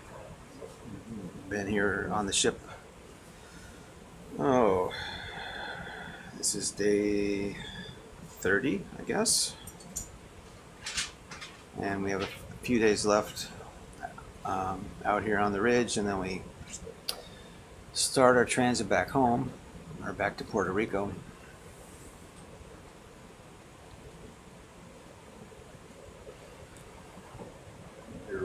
We're kind of away from everything. It's our normal lives, living on the ship.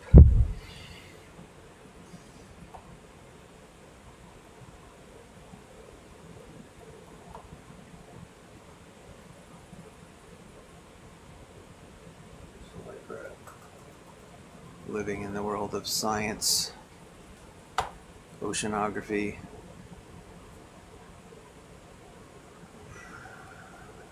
exploration.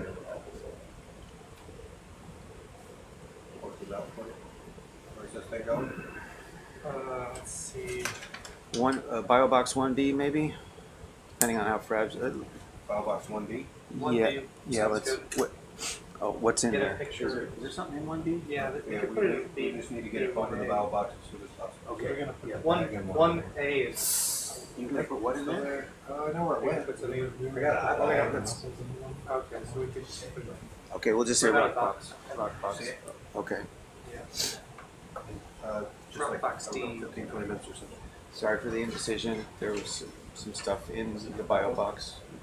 It is right there. You see it? Can you see the lights? Yeah, I do. Let's put it in the open rock box instead. So, Or do that? yeah. D. Okay. Box 1D. Geo 28.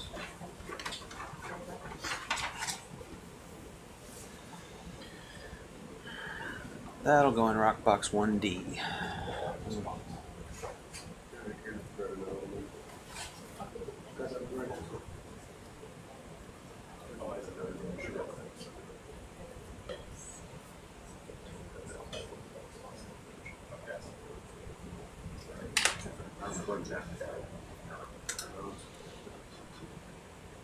Does anybody know the exact number of people we have? I don't know how many it is. It's about 50 something. 50 something.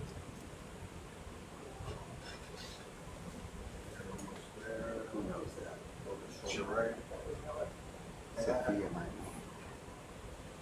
Sophia, do you know how many total people are on the ship? Definitely over 50. Right. Yeah, we're all kind of like 50 something. I think it is. The exact number would be 50. John, how's this? Down here. How's this piece? Looks good. Yeah. Okay, I'll just get a photo of it and we'll go in the. Rock box 1D in the Or just coming out there? back right.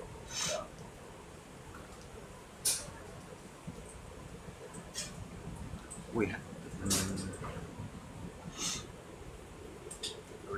One what? 1D in the back right. She was here not long ago. You're making that one?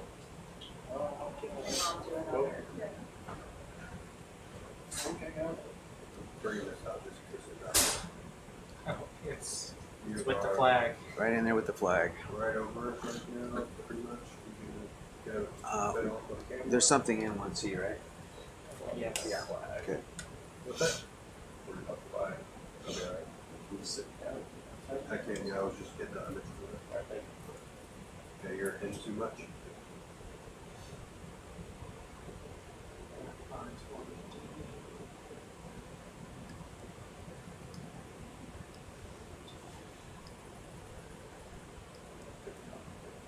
Good.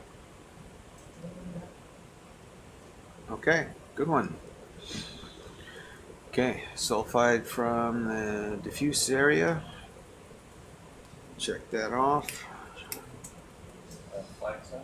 Yeah, so if you want to stow the, unless you want to use that arm, put the flag in. You want to stow the HFS and then pick it up after that.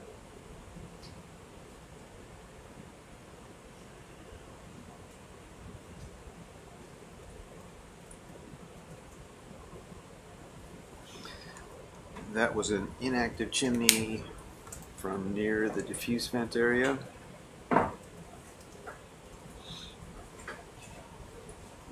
Thank you very much. John will be happy. Happy John.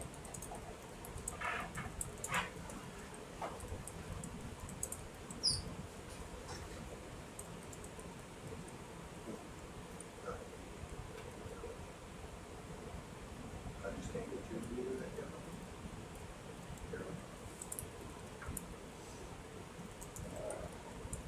I'm gonna try to She wants to know how many scientific instruments are on board. Oh god, that's a lot.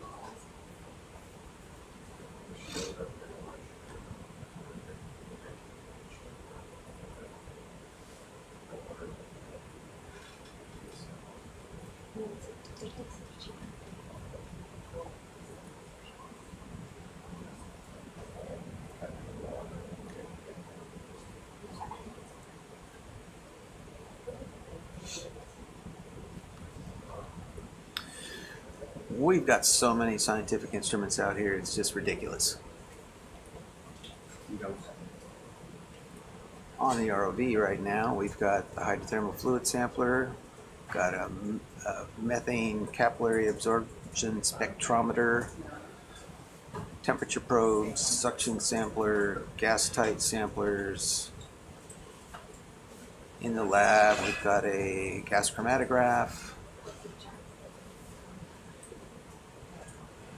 spectrophotometers, a DNA sequencer, which is an amazing little thing. It's really small. It's like, what's it the size of? Like 10 inches. Yeah, it's maybe less than 10 inches on a side and about an inch thick. And it does DNA sequencing right here on the ship.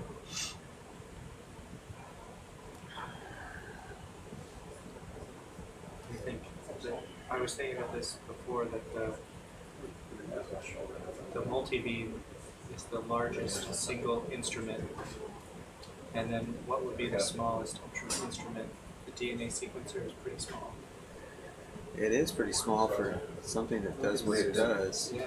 Sort of all nanoscale technology in there. If you look at just the pores, those little pore things that Sean was showing me, 24 of them or something, just a little bit on the cartridge. Yeah. It pushes it through. Yeah. That's pretty amazing stuff. Pipettes. Could be an instrument. Yeah, got all kinds of lab tools, lab paraphernalia. I think the multi-beam is over 10 meters long. Yeah, that's big. Jeff's talking about the multi-beam sonar that's on all along across the bottom of the ship, or along the keel of the ship. Yeah. Something like 10 meters long. If the brochure is correct. 33 feet long or more. Yeah.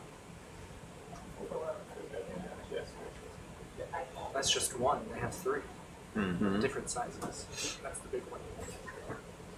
Should I grab it in the job? As you can see, it's we got the flag here for the 500th dive, and we're going to put that in a smoker vent.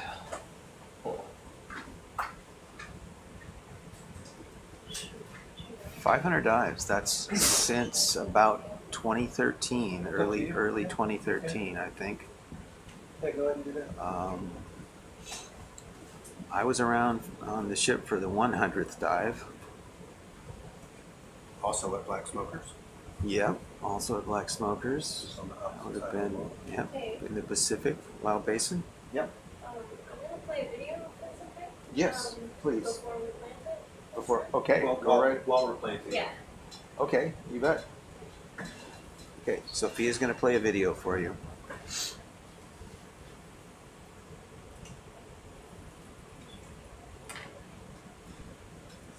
sentimental video. Tearjerkers.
gastropods.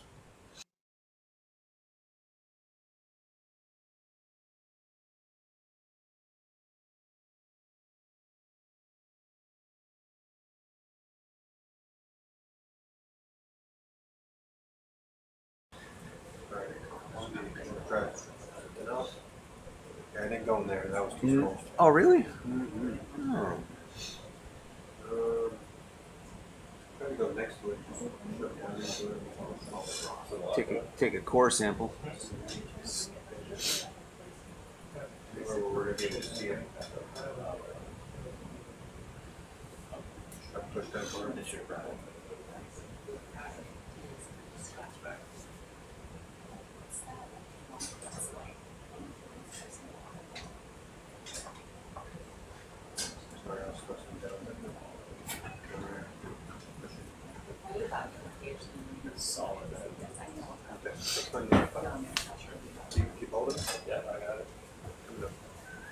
That video still going, Sophia? No.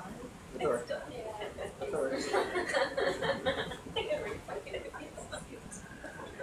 Brand new. All right, here we go. So I'm gonna just lay it on this thing right here. So you see that little smoker? I'll try to get the pole on one side of the flag on the other. What do you think? Or I can come down a little bit lower. Kind of like that. I was thinking more like Where are you gonna place the pole? I'm gonna try to put it in between those two chimney stacks. That one that's closest to us now, and there, put it in like that. What do you think? Think that'll hold? At mine, you could sort of hang it in there Yeah, if it doesn't stick. Yeah.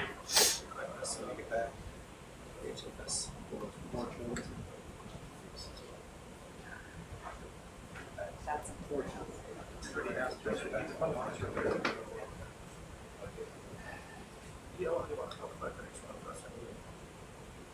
If not, we're okay.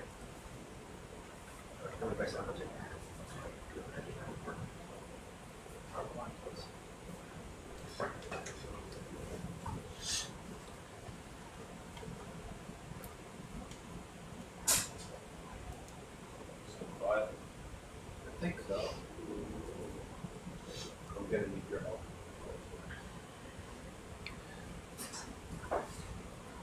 Okay, we couldn't hear the video here that you saw, but it looked good. The Falkor and now the Falkor 2 have been all over the world's oceans, around the Pacific. All right, we got our 500th dive flag hanging on a smoker at Puy Des Folles Volcano in the Mid-Atlantic Ridge.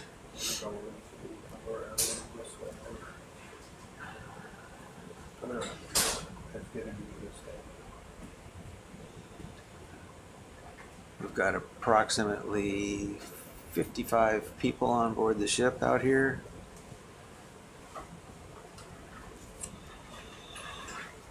Everybody's been working really hard to keep things going.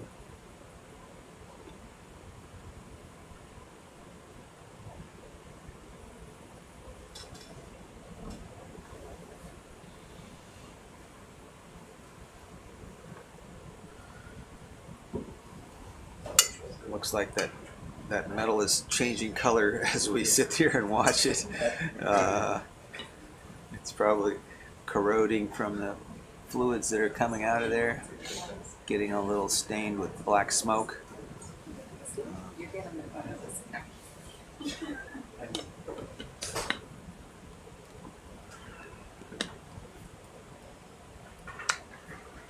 Signatures on the back. 500 dives since around sometime in 2013, covering all kinds of science projects.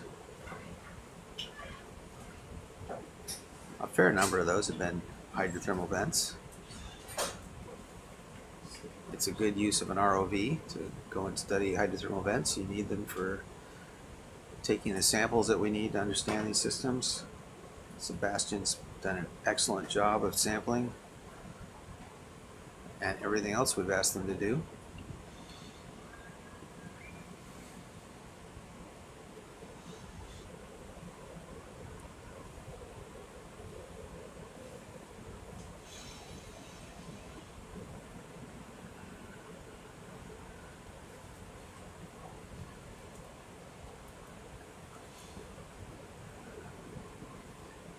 It's really a pleasure to work on the Schmidt Ocean Institute vessel. Everybody's extremely friendly and helpful, as well as talented.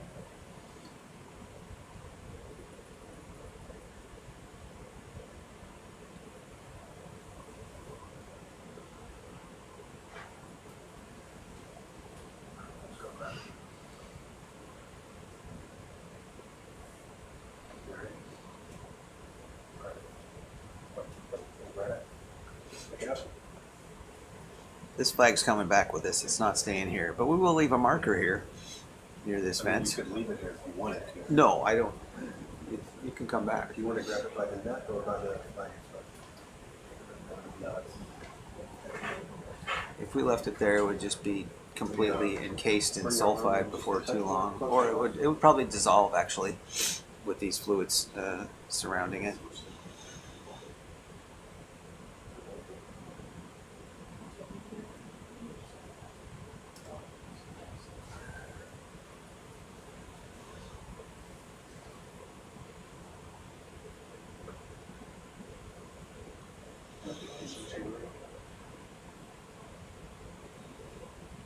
I think our deepest dive on this trip has been a little bit over 4,000 meters. I don't remember the exact amount. But,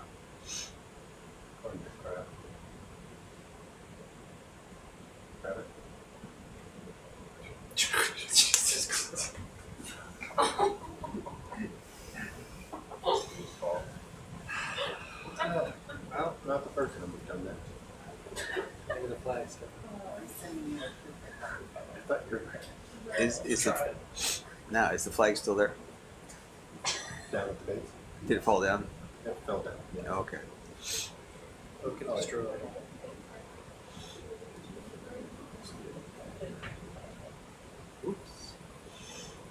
We could probably find it. We needed to go down the base anyway to take a sulfide sample, so putting us in the right place.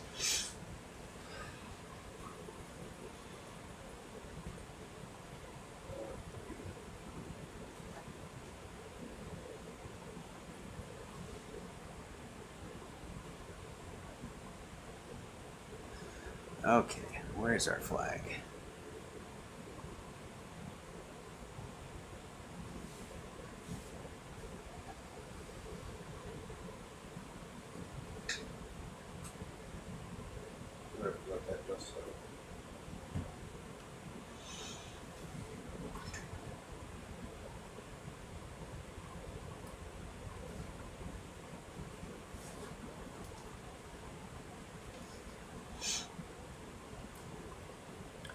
Couldn't have gone too far.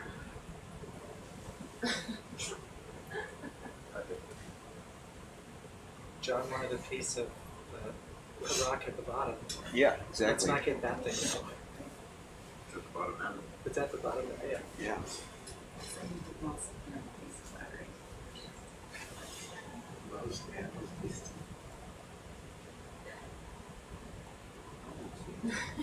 Might just want to sit back and wait for the water to clear.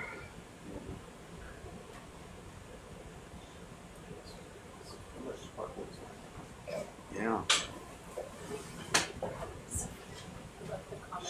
It's raining little bits of pyrite.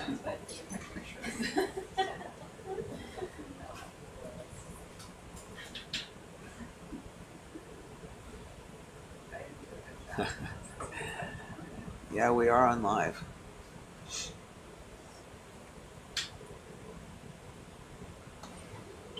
Live and unrehearsed.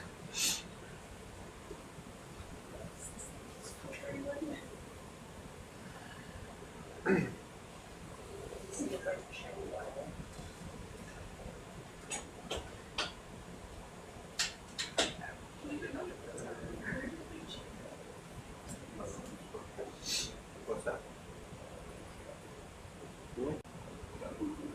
Oh, mine.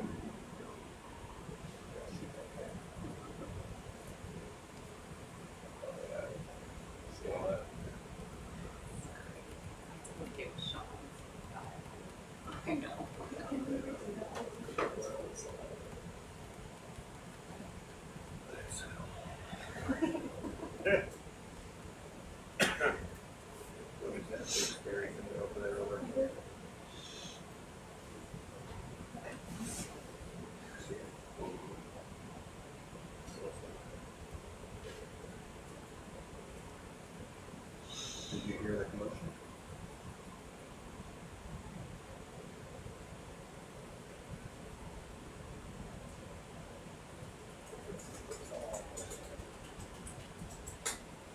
Okay, here's the base of our chimney.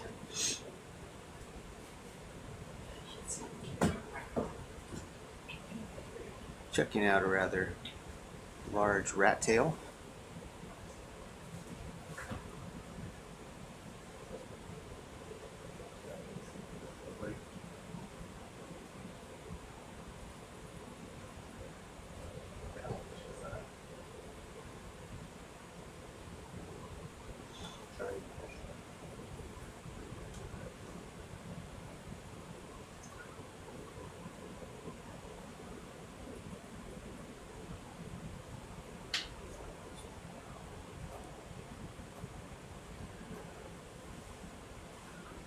Okay, getting a nice clear view of all of the big chimney chunks at the base of this tower. This shows you how often these things fall down on their own, build up a big mound. Really shimmery stuff over on the left. Yeah. Is that, That's a sparkly chimney. I think that's part of our Our dust here shows where it hit the bottom. There it is. Shiny metallic object. That's a great picture. Oh, it's got a little bit smushed.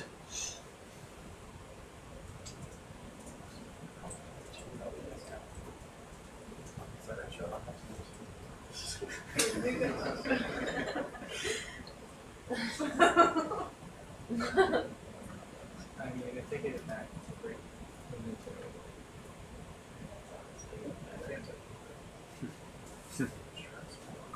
There's a lot of good rocks right there. Yeah. Yeah, Oh, wow. thanks. Yeah. While we're Are you here, still maybe too far? can we take a sample of one of them? I can get you a little bit closer. If that one is still hot, then it looks like it is. That would be a good one to pick up. Just scoop one over.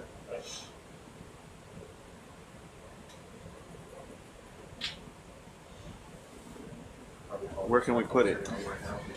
Oh, you could put it where the last one was, in RV 1D. Yeah. I mean, it could fit. And it's quite a bit different from another one. Okay. Yeah. Or there's a bag we could put in Biobox 1D, which just has a bag in it. Is the bag already in there? The bag is in there. Oh, okay. Oh my gosh. All right, that one's got some character. Yeah.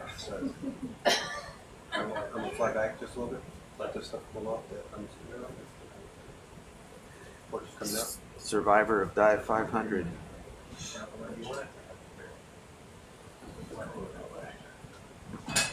And you can fix it. We'll just put it right behind the methane stack.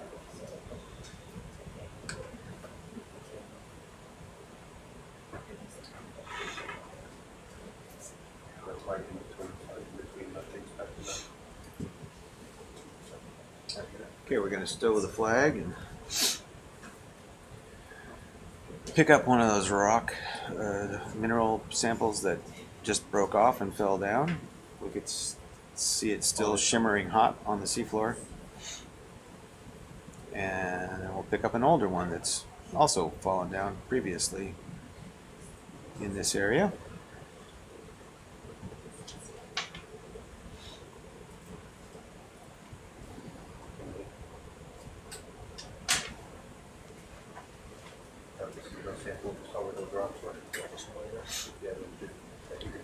Sparkly one in the back. Yeah. There's it's just gonna be it's valuable. All of the nice big piece.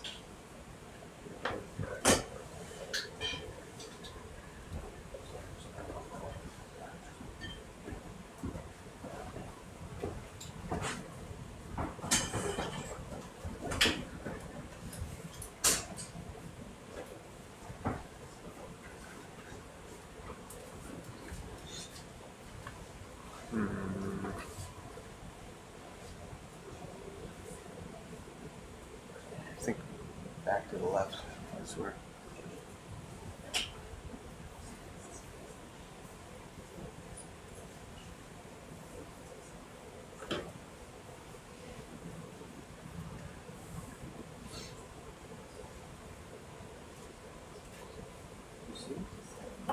They're just over here on the left.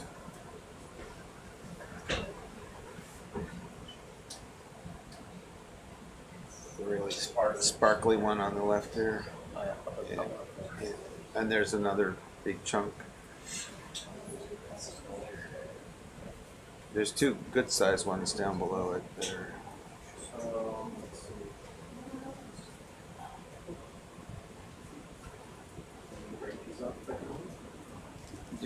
Just pick up this one right down there. That's pretty good. There's two of them up there too.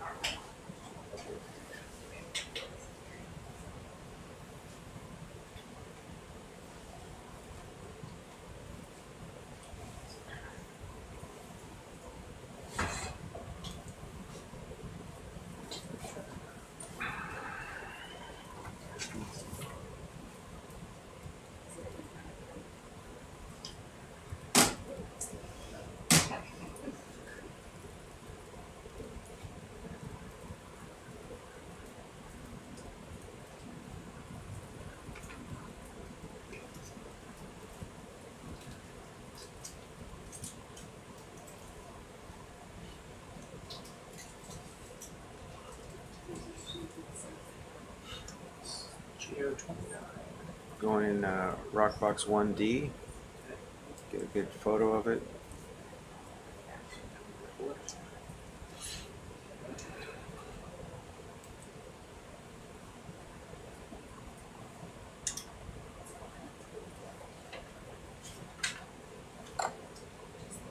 Certainly sparkly.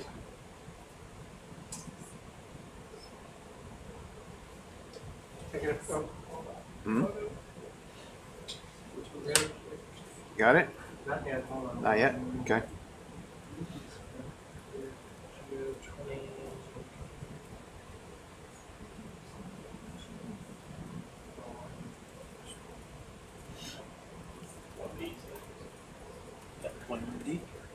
Ready?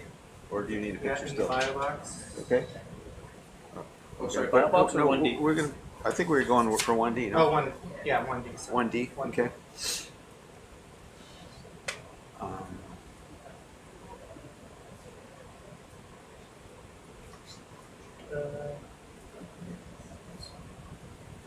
Okay, so that's a recently broken off piece that fell down. It's pretty big. Yeah, it's nice. Just the right size for that box. I want to zoom on that one right in front of us here.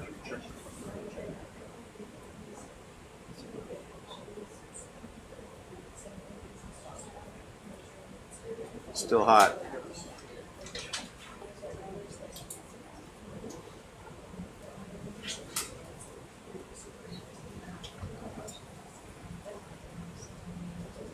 Lasers on there.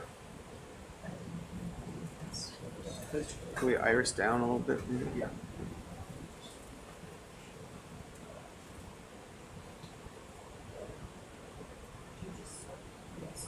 There we go. Yep, they're on, yeah.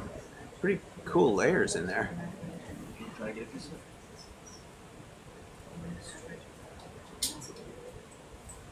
Yeah, let's see this end down here.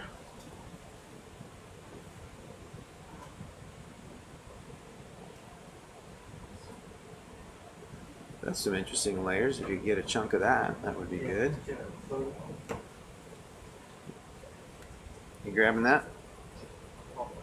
Can we get Photo? I'm getting the picture. I got You got a photo? Okay, yep.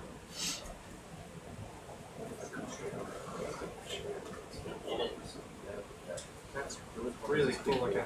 Can we take the whole thing? It's way too big. It's very good. Oh yeah, photo of the big. Yeah, I got the whole thing. Yeah, you got the whole thing. Okay. I got it. Go in a little more.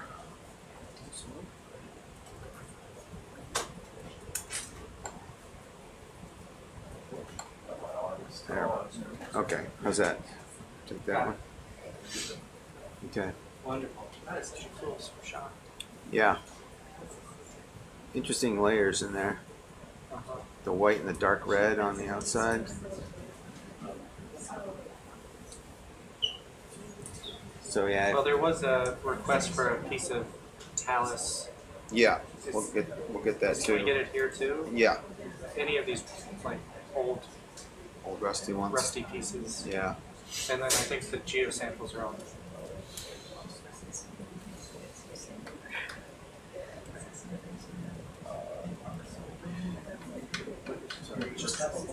We could. You could also. Without breaking it, trying to break that out, that piece there might be quite interesting. It might be a chunk off of that. If Yeah, it we is, can grab that too. If it is, that would be The really the lustrous, shiny piece. the one that's I see where you're just above. You don't put the lasers on it. just there. Right there. Yeah, nice. Yeah. Below the lasers. Yeah. Okay. Yeah, that one just by the crab there? Yeah.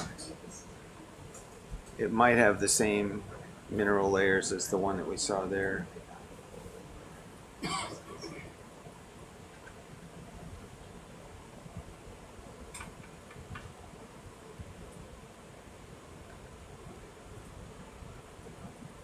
Wow.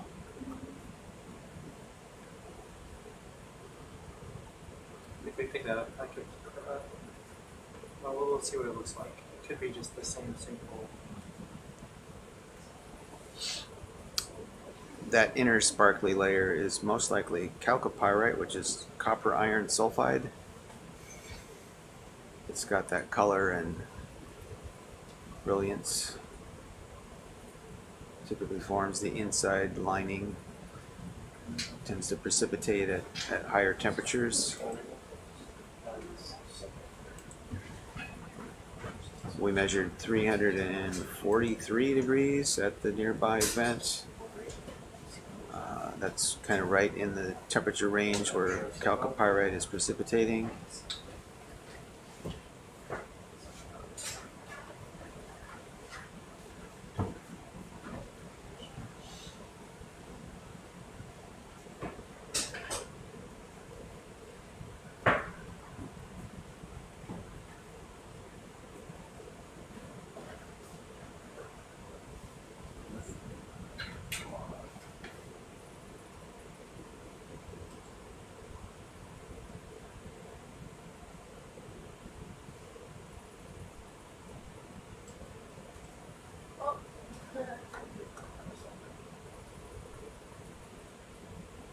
Oh, that crab has a shrimp. Yeah.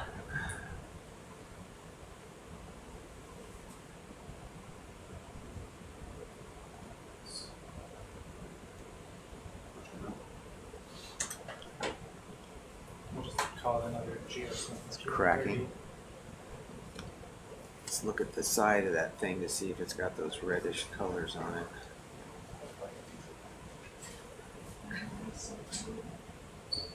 It's a good sample. Put it in the same. Yeah, same box. Box.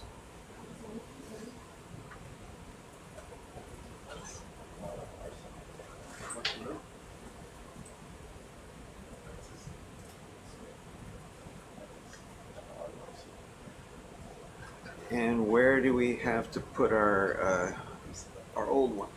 Is that one next to it available? One scene? No, I just put it in the same boxes. That's kind of Or full. It's kind of then, be full. Then 1C is fine. What's in 1C? I remember we There's got a small piece in there. Flat, and no, don't put it in there. It's pretty fragile. Did you want to put it with 1D? Yeah, 1D. Yeah, this one can go on top. Yeah, just go on top. And then we're going to get one more altered piece, or old piece. From the left. Not the new one, just some old rusty looking stuff. Just the rubble from below. Yeah. Okay, that one's got a crack.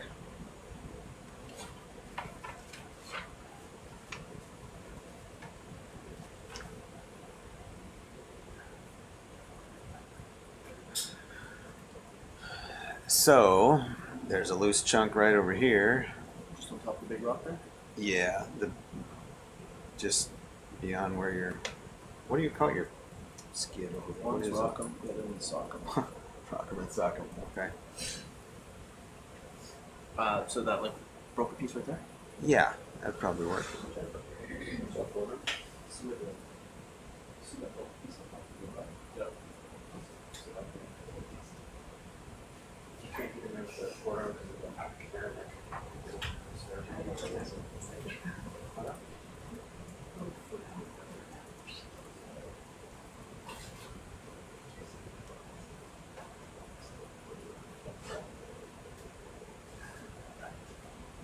And this might have to go in the bio box. I don't know if we got anywhere else to stash it. Well, you have already a bag. Yeah, but does that fill it up or? What's in it? It's probably some gravel pieces. I think it's the Okay. first sample of that was some of the ropey lava. Put it on top of that, can Yeah, it's in. Yeah.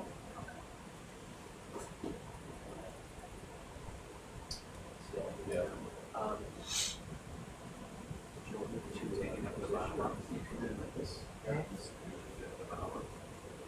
There's already a bag in that one. That one's empty. We're gonna want We're gonna another put a bag. bag in there. You're gonna put a bag in there. So let's see. Let me reposition up here. This has got Geo 20 and Geo 30. We could. Yeah, we'll get it. Gas types. Oh, we're just trying to figure out where to put it. Well, the other thing is, you've also got all that Maybe space in between. In between, if you want to put like a big chimney vent in there, it's not going to go anywhere. Yeah. We need a talus piece. Is what the last piece. So that's fine. Yeah, that would probably We fit could in between. We could put it in one B. There's only one thing. Geo3 Which can be better. must be lava. Thin piece of lava. It's not gonna hurt the lava unless it's really thin. It says thin piece. Uh-huh. Geo2 was large blocky lava fragment, and that's in RB1A. When he picks it up, he could just take a look at what the box looks like. Okay.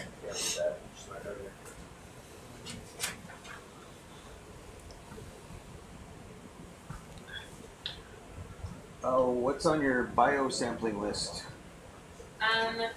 We would like to get a bag of mussels and then use the suction sampler to make sure the spot that we collect the mussels is all cleaned to get myofauna. And then we'd like to do a slurp of the limpets that we received. The mussels. Did you see any right on this chimney? Hold on, Dave. No, I don't Is, think so. Yes. this a old piece or a fallen piece that's just happened? It's an. Well, let's look. It looks like it's part of this fallen piece there. Well, It's all I guess- rusty. So it's probably not from our recent chimney fall. I don't think so. I think the other piece may have fallen right next to it. Okay. But it looks, It's yeah, oxidized, it's yeah. old and yeah. Okay. So It looked like it fit right onto that bigger block that it was picked Okay, up from. we'll call this Geo 31. Yep. Looks like a good sample. Yep. Interesting colors in there. Different types of metal sulfides. Oxidizing possibly. So, we keep it. Yes. That can go either, what do you think, on top of lava in 1A or between the boxes? The basket, maybe we can just kind of get a little look down. Yeah, let's see what's in the box. What do we got in 1A?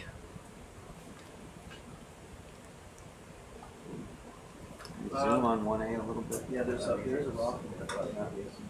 Some lava.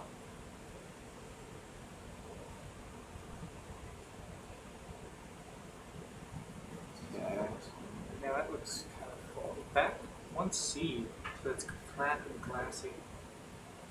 1C? 1C was. 1C's open. Nothing in there. Yeah, I There's think they a- thought something went in there. Let's put it in there. Okay. We can also, because it's so large, we can also stash it in right back there. Yeah. Let's do that. Yeah. You can save that for when that. Okay. Yeah, let's put it outside So the just box. put it behind the Yeah. boxes. Like, we can fill all this area right back in here. Okay. So we got a couple spots for rocks. Think outside the box. Extra rock, yeah. So Geo 31. Did you see mussel beds near here? No, I haven't seen mussel beds near here. I saw them across a couple of the other chimneys. Maybe in front of the.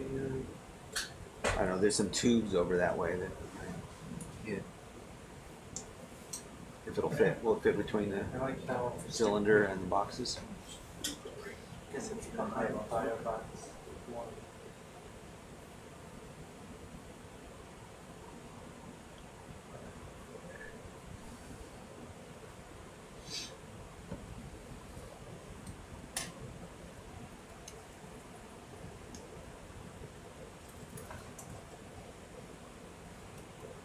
There you go. Okay, so I think that's all we needed.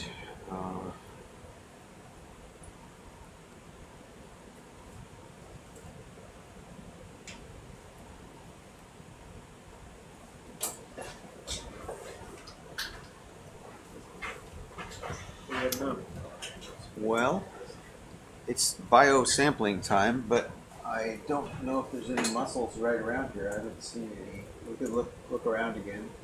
We may have to go across to the other place to get them. Okay, can we start with the limpets and do a section of them first, Sure. and then look at the mussels? That'd be great. All right. Sean, I'm going to take your filter while we're doing that. Okay. Once we start the sampling. So where's the limpets? Oh, we'll have to go up on the chimney and find them again.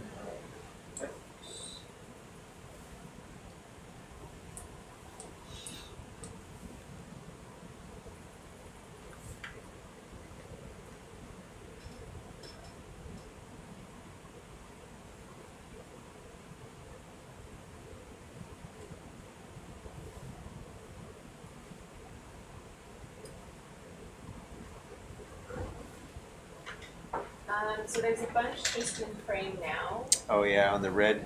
Yeah. Yeah, the red rock on the end with all the white spots on it. Yep, so down there's one. Yeah. And the suction sample? Suction, yep.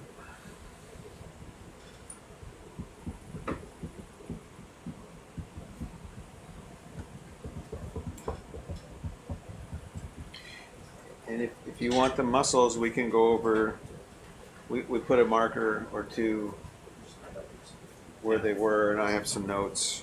That would be great. If we've got time, that would be wonderful. Waypoint 8, northeast corner. Mussel bed, diffuse flow, shrimp, crab. We want to fire the remaining biscuits there as well. Joe mentioned maybe reach a fest sample. So where exactly do you want to sample? So all of these little Okay. white dots Yep. are them. Okay. So just slurp to your heart's content no, in that no. area. I'm gonna land out here that. Just gonna push it in one of these guys. Just put your arm in.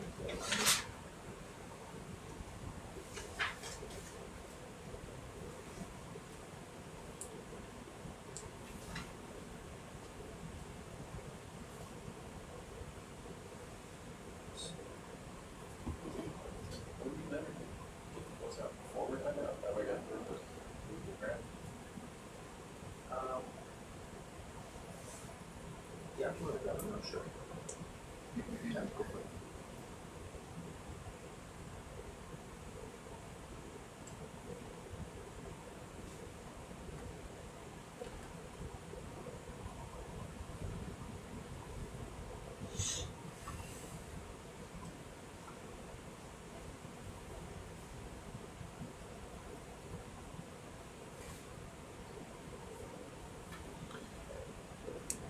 Actually, you can tell me when do you want to start your filter, because we could start at any time and let it run.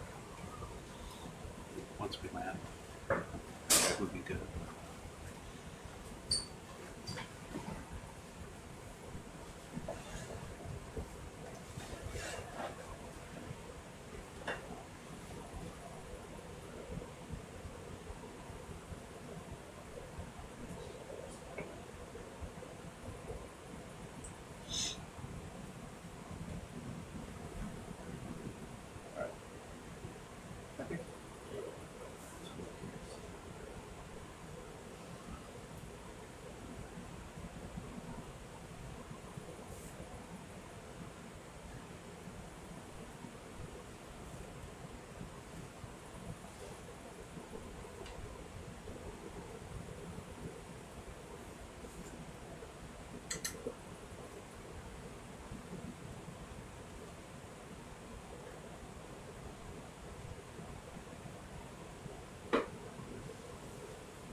So we've got a lot of small white gastropods, limpets most likely.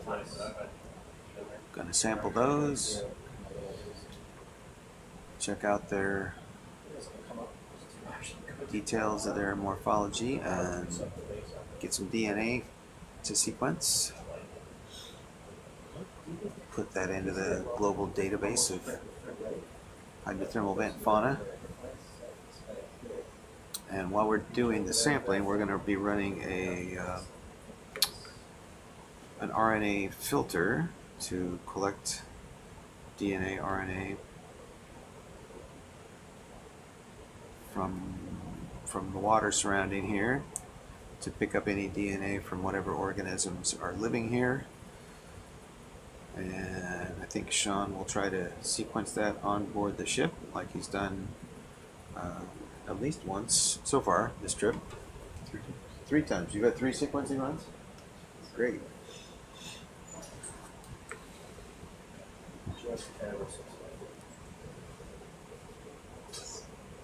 So right now we're on jar 8, if that's okay? All right.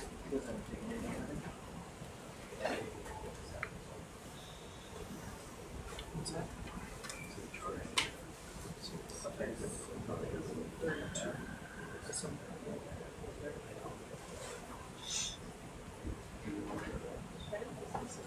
Yeah, the other 8. So all the animals living here are shedding little bits of shell, skin, mucus, waste products, and we pick up their DNA in the water. Sometimes you can pick up DNA from things that you don't even see here, and then go back and look more closely and might find they're actually there.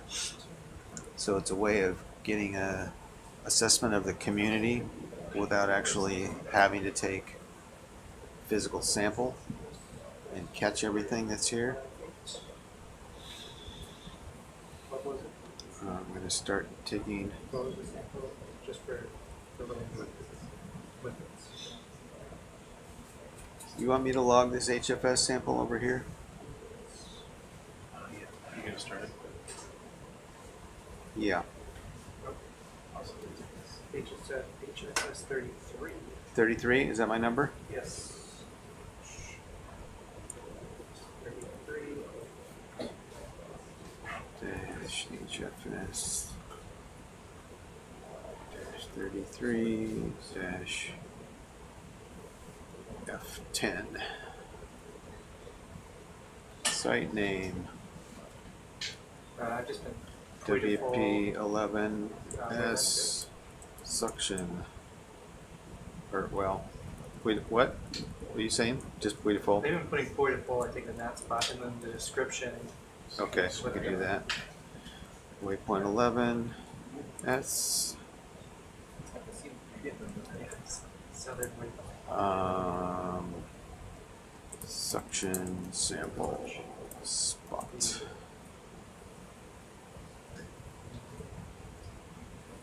Starting that.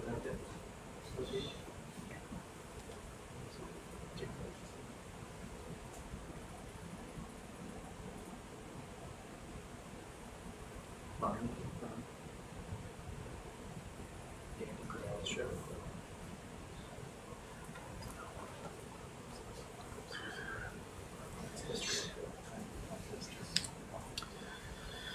1623.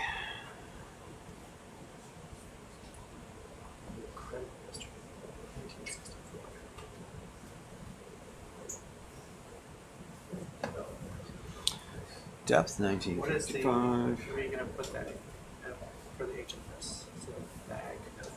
F10. Yeah. F10. RNA filter. So,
dates.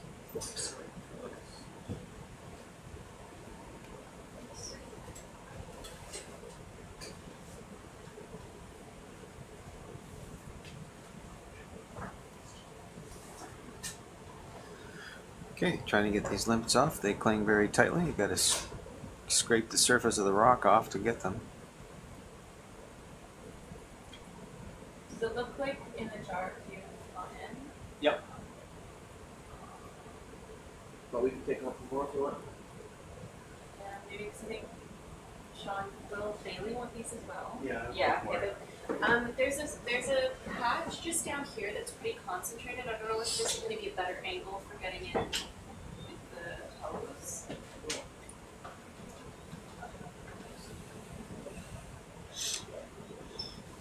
Might be hard to get in there, but up to the left here, sorry. Yeah, wherever you think, wherever is easiest.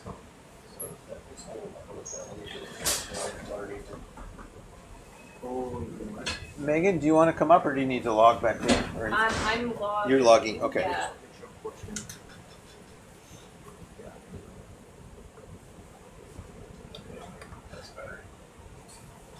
Call out when you do another bio sample. Tell people something? Yeah, we'll put them all into the same jar. What you're sampling about or whatever? Do you count that all? Do you Yeah, count that as all in one? So that's yeah. bio still 32. Okay. Yeah.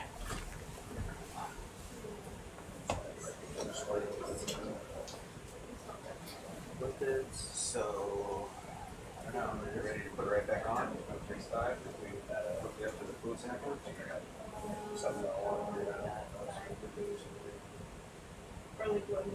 Well, we have a few questions to answer first, but I don't know if we're going to put A and B. I think we are, but maybe still. So, but we have 4 or 5 hours on there. This is small. She said it's probably on there, but it's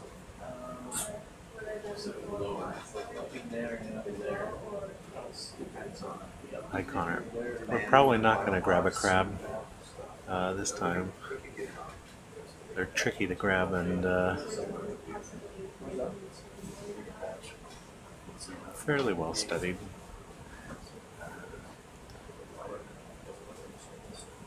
This one you had it going, but when the pump doesn't work. Very true. Also hard to grab. Let me pull this down. So she's more like more and we'll call it. I don't know what's going on. I mean, unless we figure out a clear answer for why it's not.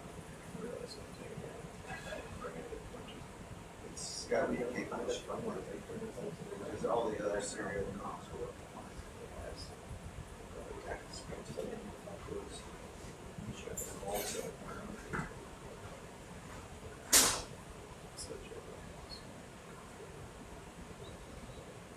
So the reason we need to collect individuals is because we need reference sequences for them. You know, we do a lot of eDNA work, which is filtering seawater, but unless we have a reference, we can't really tell what it is we're grabbing. of what it is we're seeing. So the more species events that we can have reference database for, the more, or the less we need to sample them in person, the more we can use sort of these non-destructive approaches.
Imagine how difficult it is to get a limpet off a rock and when you've got a knife and you're standing on land.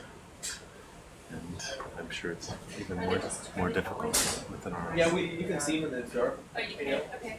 Okay, I don't know how many we have. Pardon? I don't know how many we have. But I mean, so essentially Bailey needs like 15, Sean needs how many? Yeah, Like 10. 5, 10, and then we will probably need like, we want at least 20. Okay. it's hard to say how many we've got, but I think I have no idea how many are in the jar right now.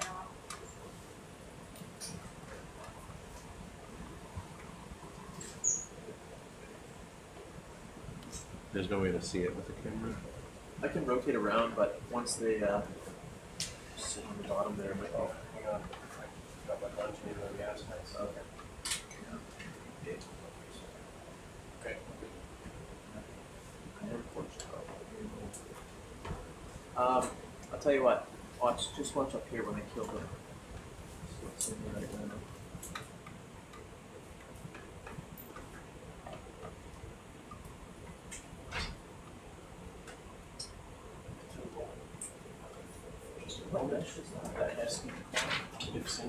If you rotated 8 where 7 is, would that would let us see the bottom, wouldn't it? Yeah, let's do this. Yeah, I got it. It's gonna full screen that quad. I'll look back with the shoot. We can rotate around as well.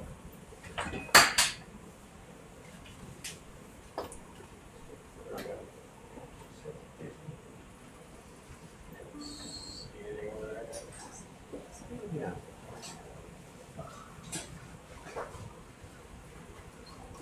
I think I got a log. Put some stuff in the log. This is the column that they have for the pump.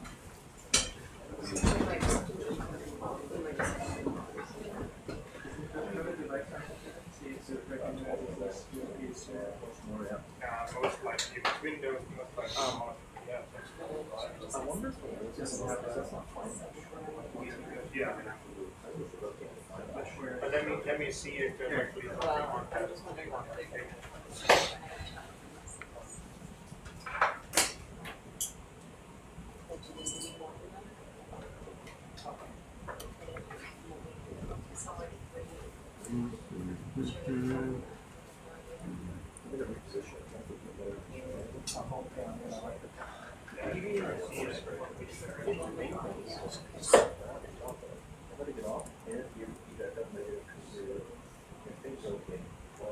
So close. A little further out. They will start time here. Or we need to move to the muscle bends, you think? Maybe just one more scrape at the rock for limpets and then move on. Is this? I'm not hearing a lot from what we want here other than limpets. Is that it? Just limpets here. Just limpets? Okay. And that filter just did. Okay. It's still going, but Okay. alright, filter. Huh. So, okay, I think this is all the same, right?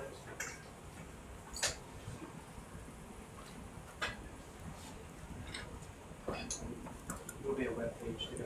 Let me get my computer. Filter's still running. It's off right now. Is filter still running? It's still running, yeah. So maybe we can take a little bit more to 8. Yep. Yep.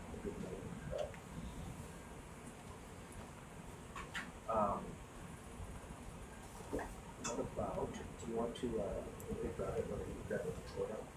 Just reposition it. Well, that's not bad.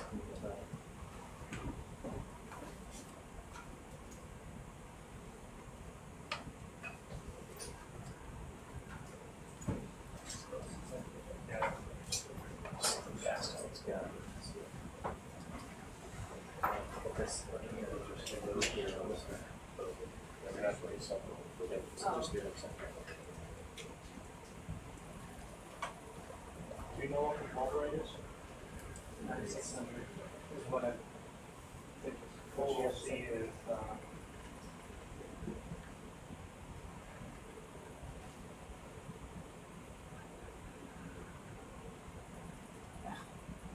somebody called me down, but most of it you know on 9600. You also is like a strategy.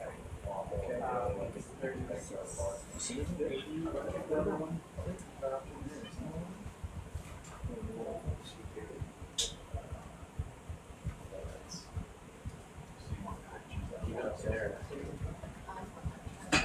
Dave? Yep.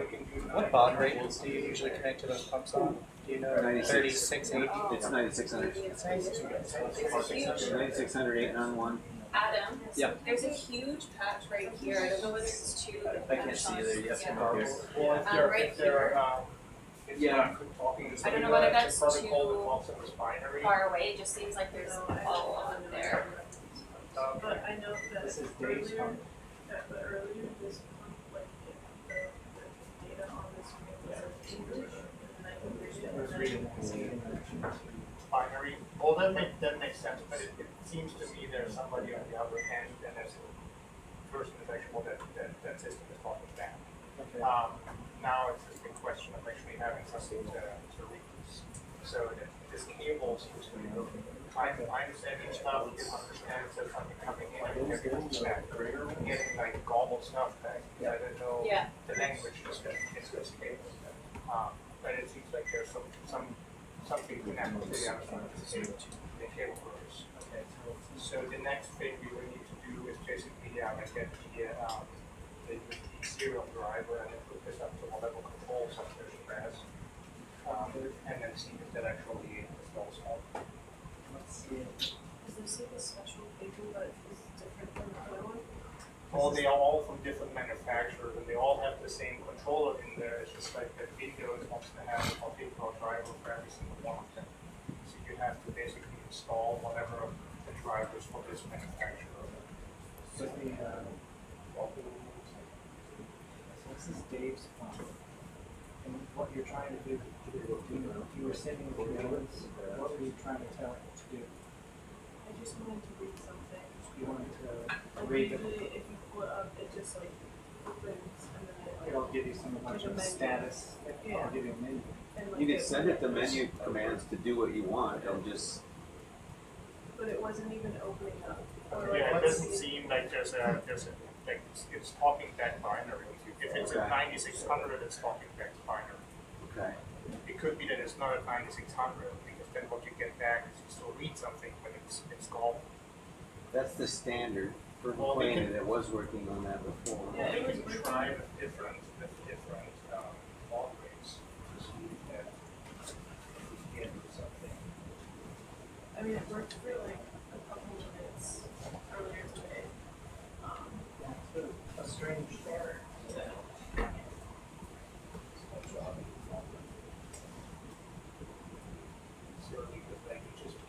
Still after Olympics, right? Yeah. Okay. That's pretty Dutch match. Coming down.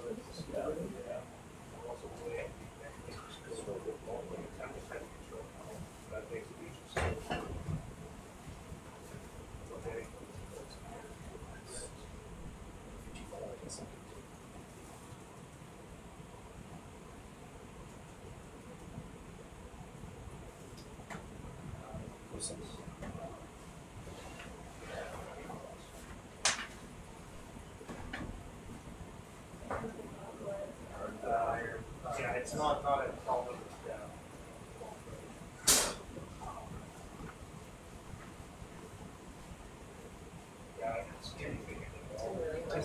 Does the RV have the ability to like power cycle the pump?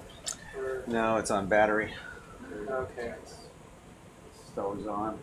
Control C wakes it up. Snaps it out. Wakes it up. Snaps it out of whatever state it might be in.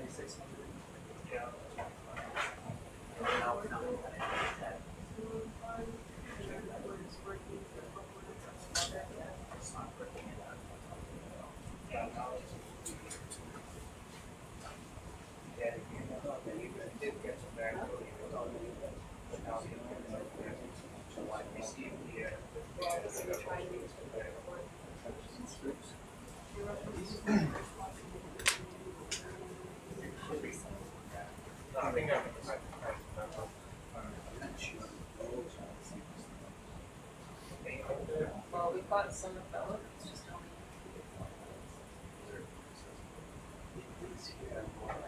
That's great. Thanks, guys. Okay, you got enough of those? We will say that we have. Okay. We'll move on to get some mussels. Thank you. So you want to bag the mussels? Yeah, that'd be great. And then we're gonna want to suction, take a scoop and then suction afterwards to make sure it's all clean. Okay, well then we need to move over to the east.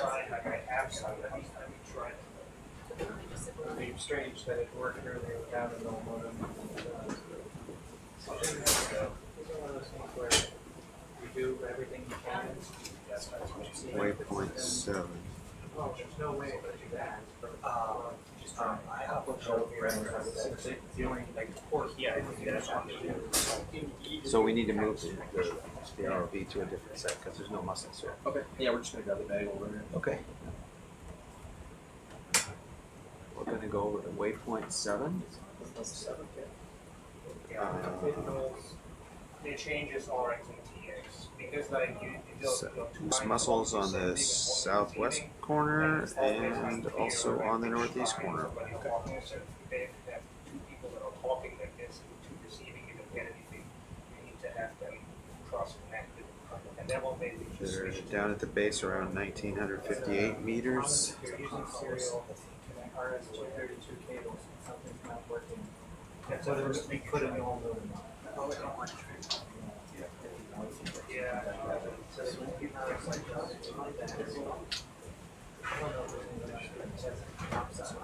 Well, that's why I'm seeing that they are.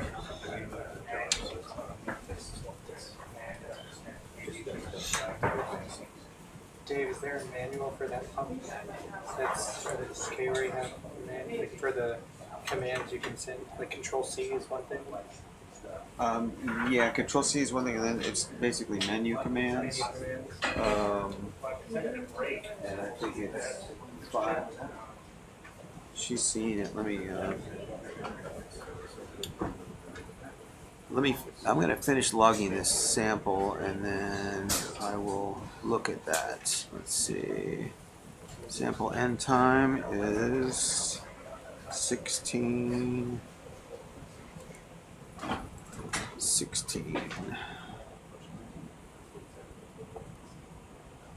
No, that's wrong. 16. They had seen the well that was called grade. That's something that kind of reset some places. 16:45.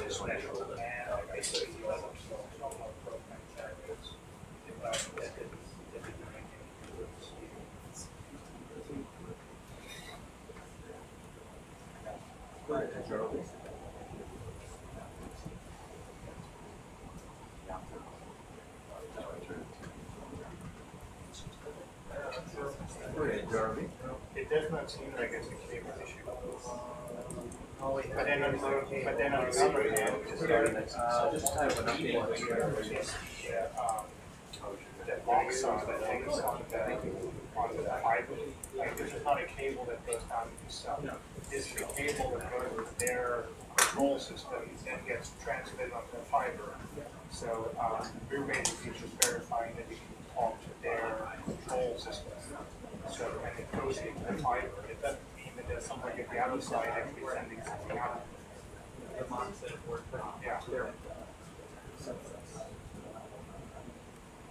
So, What's going on with the pump? It's not working?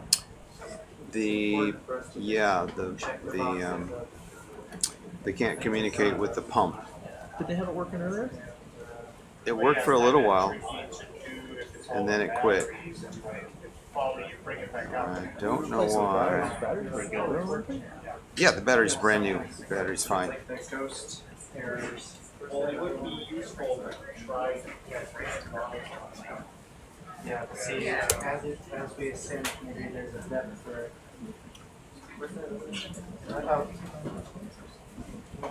All right. Yes. Yeah.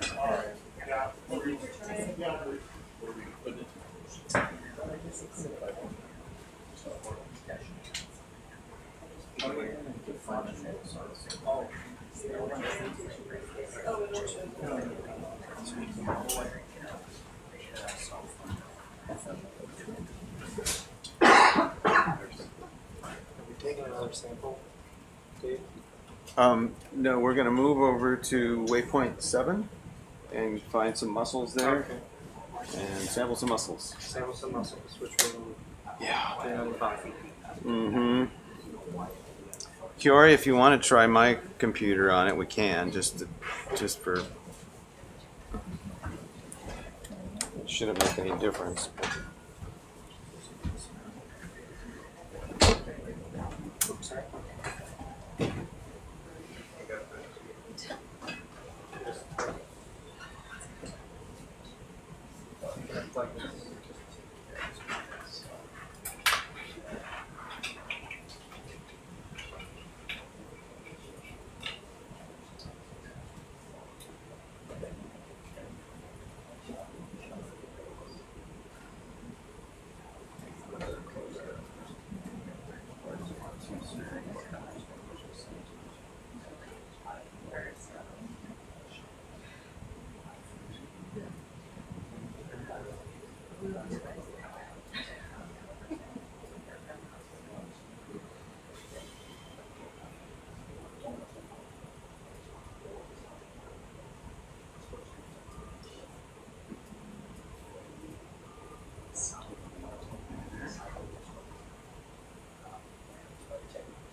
I'm not getting anything. It's not even junk.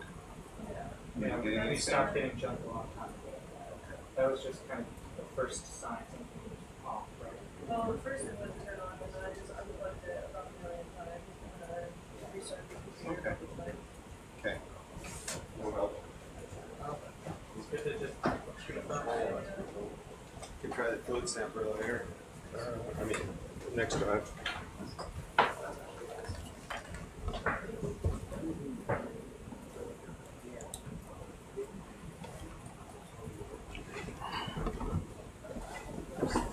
Nice big collapsed rubble.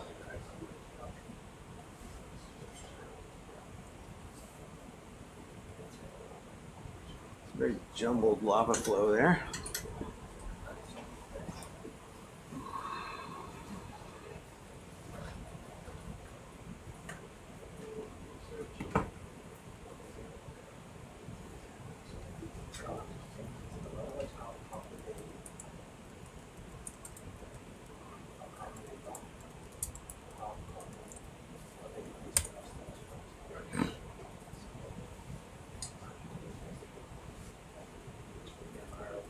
Get the scaling lasers when we're traveling?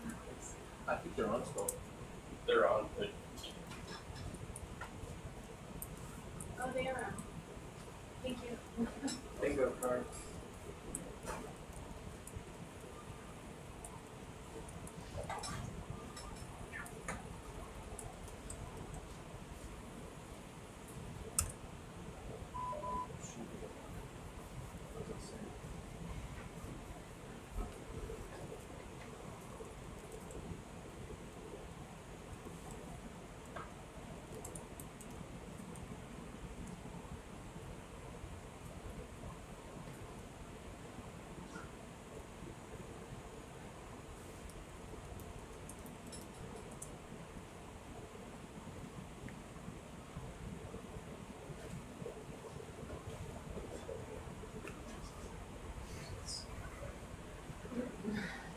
What's this little thing? It's like a little flat river looking. Yeah. On the right. Indurated sediment. Is that sediment, perhaps?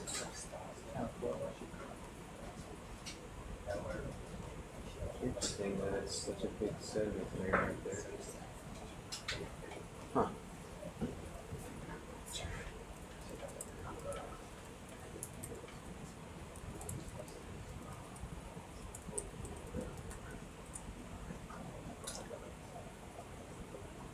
Ooh, nice bathtub rings and pillars.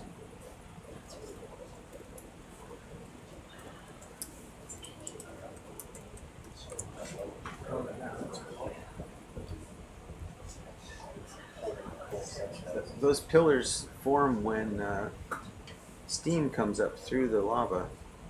That would have been filled up completely with molten lava, that whole cavity. And you can see the different layers that it's dropped down to as it receded. And the pillar is a little pathway for steam. It gets superheated and cools off the lava and solidifies it as a pillar, and supports that roof of this lobate flow. And when the lava drains back, some of the pillars remain standing, holding up a little bit of the roof, and the rest of the roof has fallen down into the pit. You're looking down there, seeing the crumbled bits of the roof.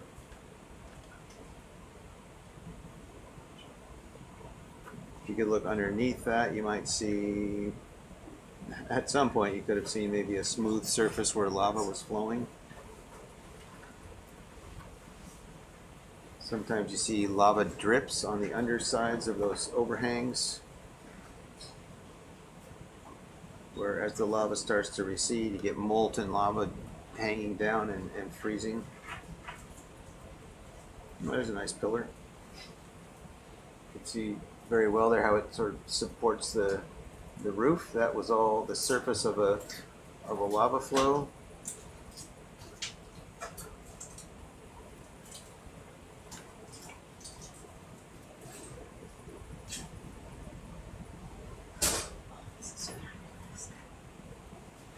You could sort of imagine as that lava flow was there and flowing, that there might have been superheated steam coming out of that lava pillar.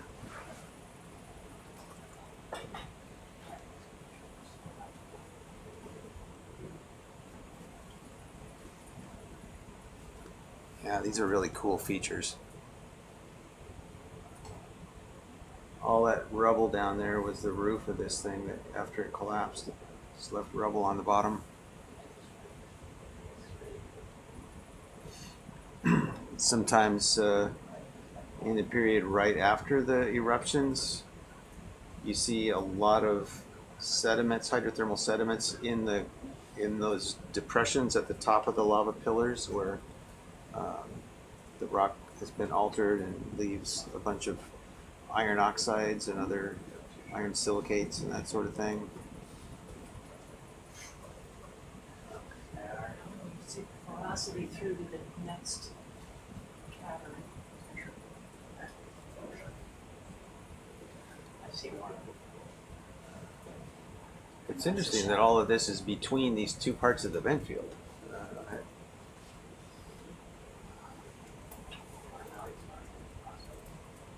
There's some sulfide on the far side over there, starting to see a sulfide tower on the other side of this collapse.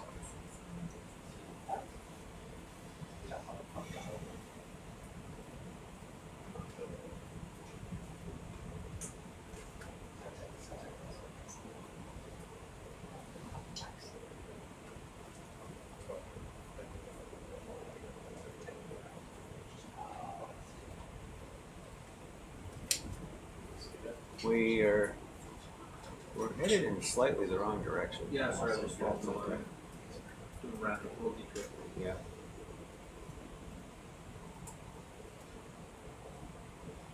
Pretty cool lava features. Oh, and it comes right up to the edge of that sulfide. Huh. Do you think the sulfide is here already in the lava field around it? I don't know. It almost looked like it. It almost looked like the So lava much was sulfide here. covering up sulfide. Been active for a long, long, long time.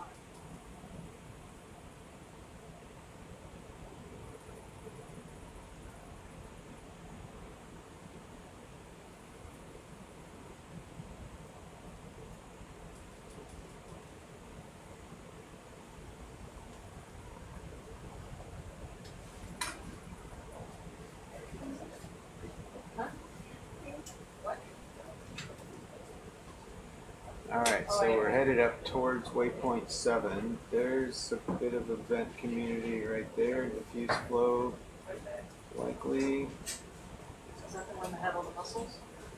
There were mussels in several spots. This looks like it might be one of them.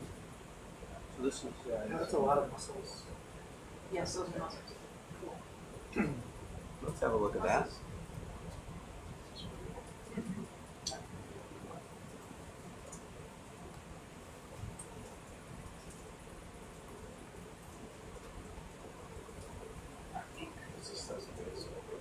Got some of those snails.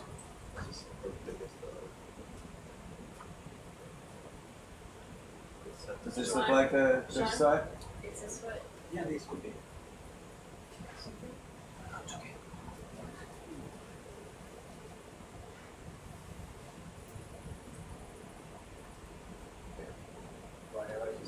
Do you want to know the temperature? I could take a water sample in the mussels if you want. That would be awesome. Yeah. Yeah. I guess we should. Can we switch this now? Yeah. Yes. Side cam. Sure. Somewhere in the muscles right here. Yeah. Let's have a look and see if we can see any shimmering flow in there.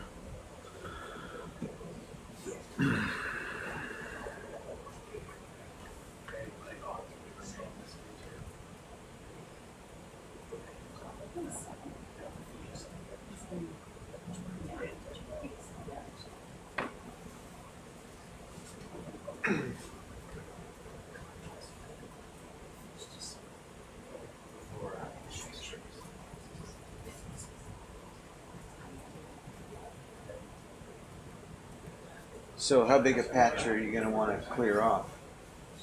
How big a patch do you want to clear off? I don't know. We are dividing these between the 3 bio teams, so as much as possible.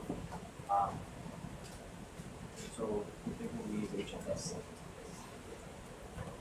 Dave, do we fire the 3 skins before we disturb? Like after landing? Yeah. Looks like plenty of diffuse flow right there.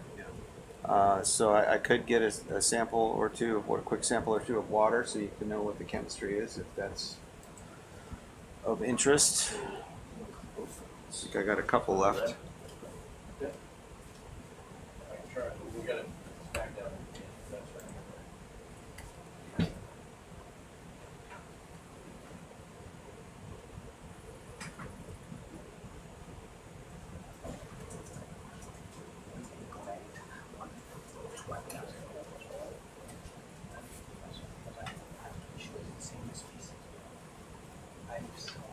I've seen some cups of that. Yeah. So yeah, we could start with an HFS sample.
You can set it like you can set it on a couple of bottles, so whatever you should set it on the ground. Whatever you want to do.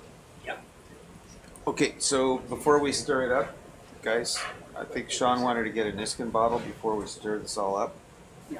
Okay, before we do that though, Yeah. are we doing mussels here or? Mussels, yeah. Okay. Fluid sample and mussels. Okay. Not necessarily in that order, but we could.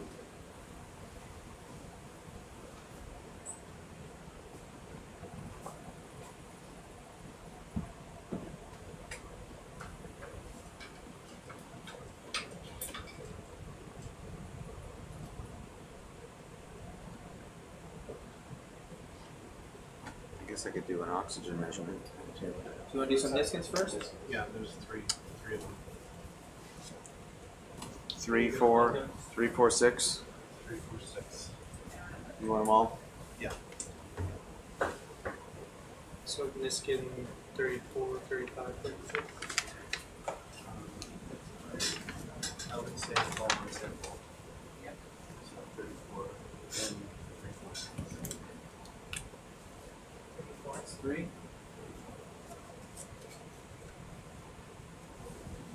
And 3, 4, 6. 4.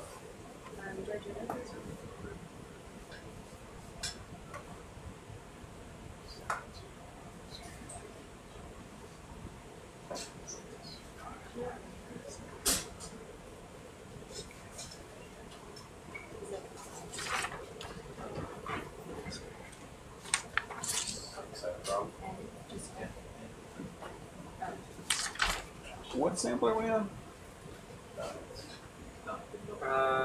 I have 30, Niskin 34. Okay, did we get the filter for Sean in there? That was HFS 33. Number F10, 6 yeah. is misfire. Okay, okay, good. 10. Yep. And Good. the one, the bio 32, Okay. which was section sampler. Okay, great. Good. Did not miss anything. Okay. Just wanted And to then make this sure I is was 3 Niskins all in bottles at the same spot. Alright, let's get 34. Alright.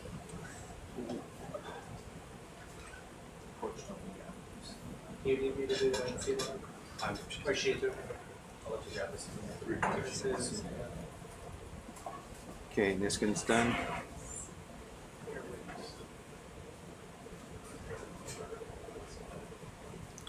Niskin's near muscles.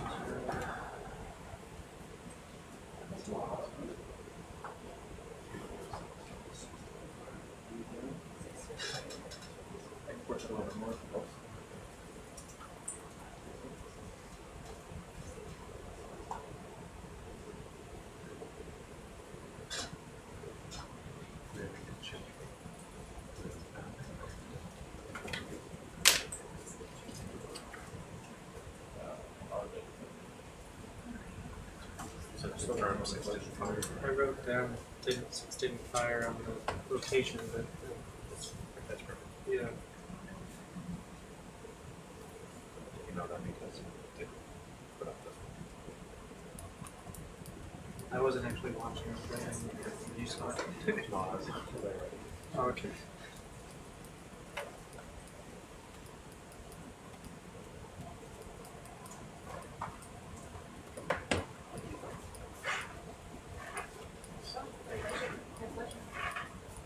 And this is HFS 35.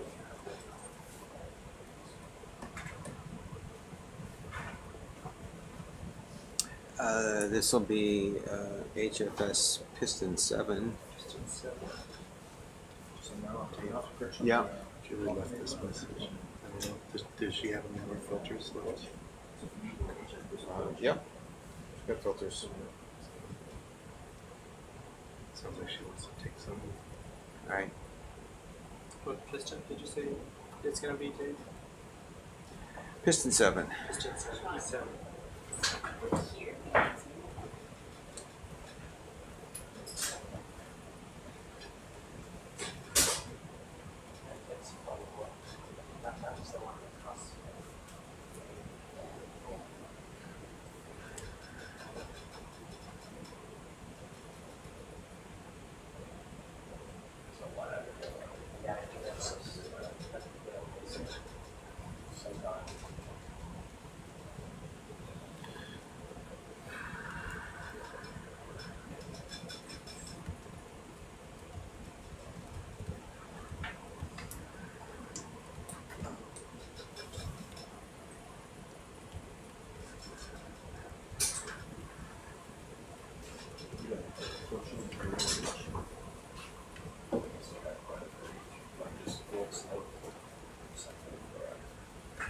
They said filter 15 would be preferable. 15, okay.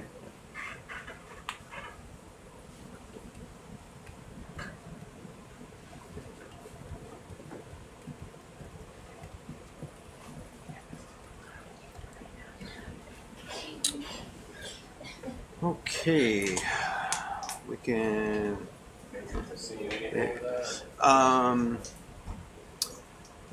just a little. We can get right down in there wherever it seems to be coming from. 4.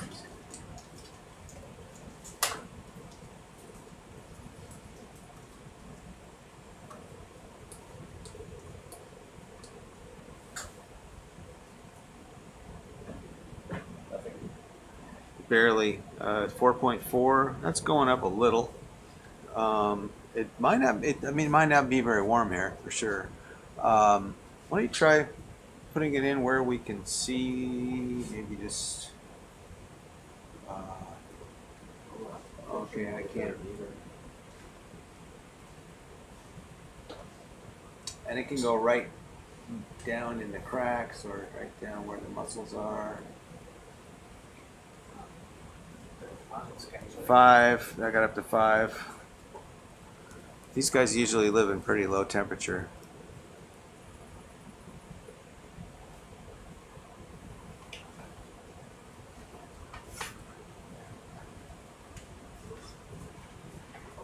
.7. We got up to 6 degrees here once.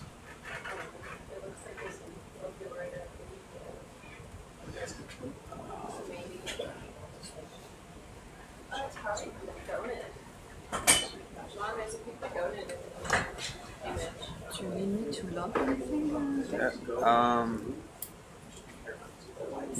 You could. Okay, I'm grabbing my computer. Oh, okay.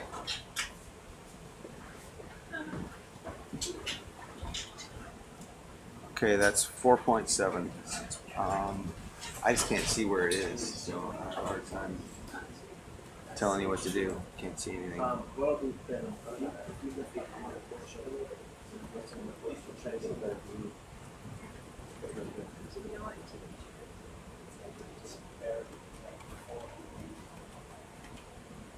You can also just try it up a little higher, maybe. I don't know. Okay. Oof.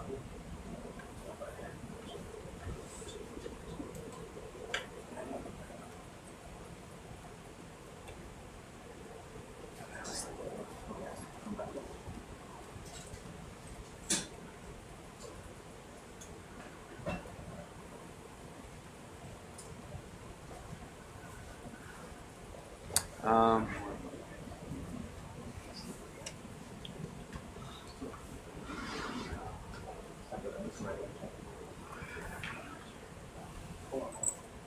Let me get this on.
Take this out and just see what's on the top.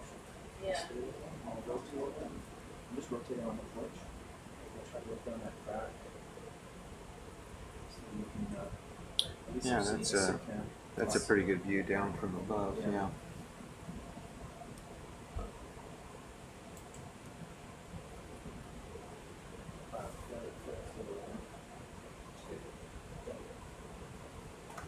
Give you a zoom in there to see. So zoom in to sit cam as you come up.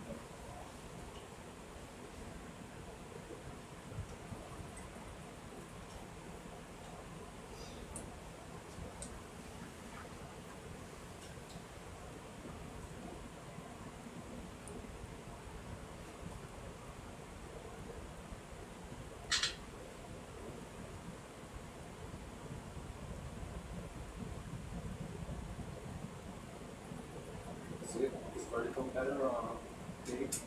I think that could work. Yeah, sure.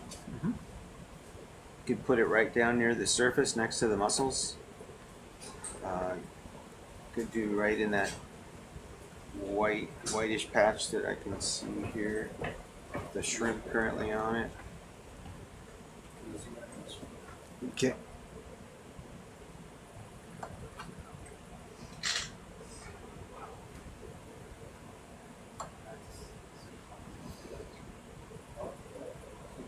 Oh yeah, we're getting 7 degrees. That's good. That's going up. Yeah, just put it right up next to the surface there where those mussels are sitting. They're where we can see on this. Right in there. Straight out to where you, yeah, just about touching the mussel. Okay, great. Let's try that. That looks good. Right in there, if you can hold it in there next to the mussel. Okay. Yep. We're planning on going in. Okay. After room deck, and I put in the positions in the LS2 file. Okay, great. We're going to try to finish up our sampling and come up. Yep. How's your reading? That's good. 8.5, 8. Yeah, that's good. Okay, so let's take a piston here. Piston 7. Piston 7. HFS 35. Let's start that.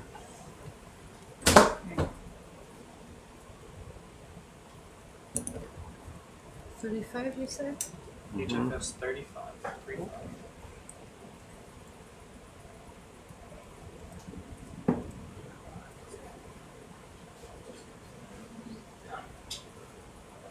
P7. Was it waypoint 9? Messenger? Yes.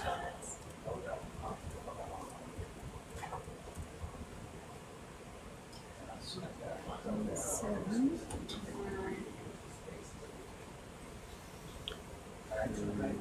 1958 meters. Heading is 194.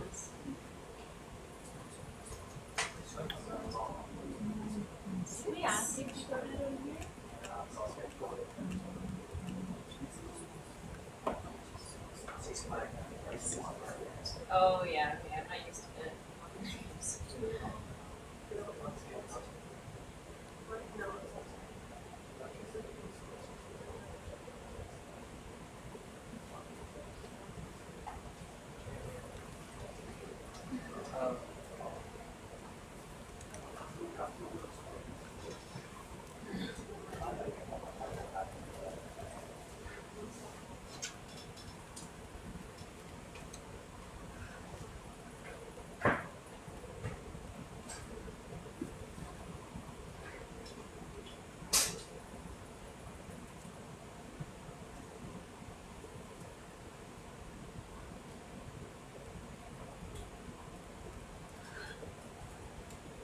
Sorry, we're slowing down your scoop a bit, Julie. Okay. No, we, that's need, fine. we need to get a filter too. Oh, no, so- and that's a lot of information for us. Yeah, it's more to go on. Yeah, no. We've seen some picnic units because of the Zoom, so great.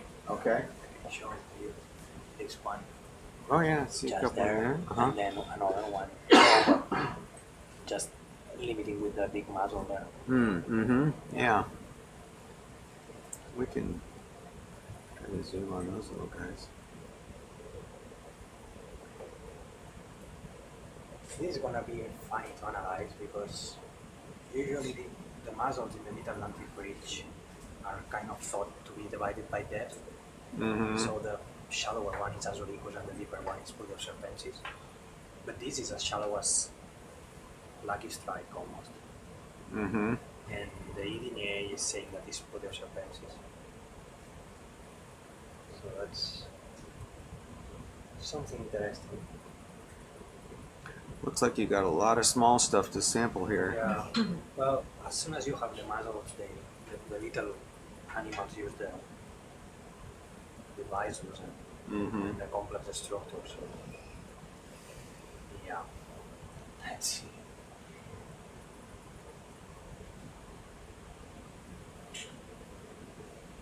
Do you have an idea of the temperature? Yeah, we've got between 9 and Oh, okay. almost up to 10. No.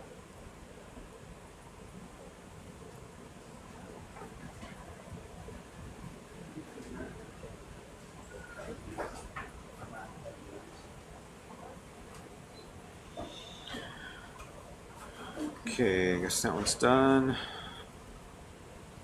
It didn't look super convincing on the flow, but I guess it's probably okay. We did see some. So a little bit coming out. Okay. I don't know, I should probably take big bag. Still got a bag left. It's a filtered one, see? Yeah. Okay.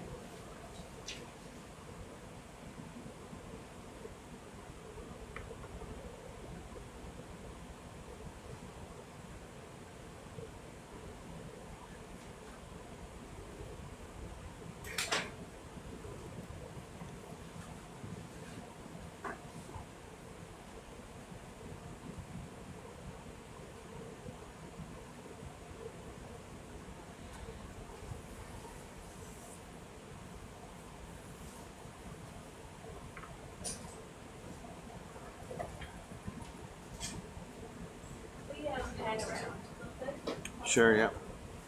Adam, you can do it at the front. Thank you.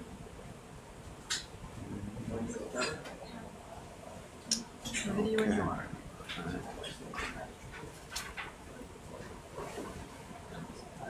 I suppose I could go for a little more than that.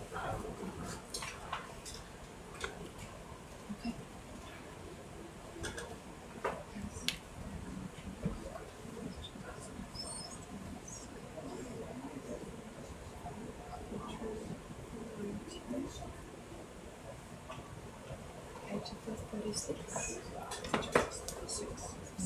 Back 19.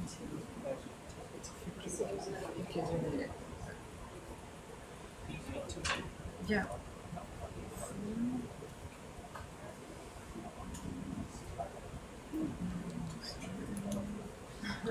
Little pycnogonids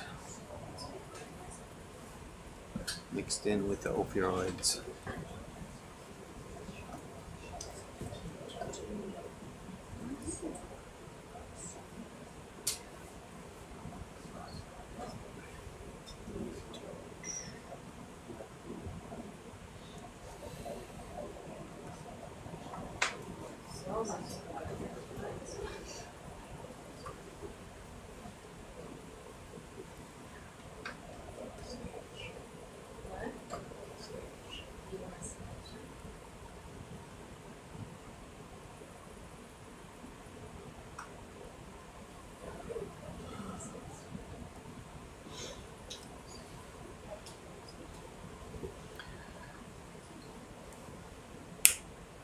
Okay, we are sampling yet another fluid chemistry sample here.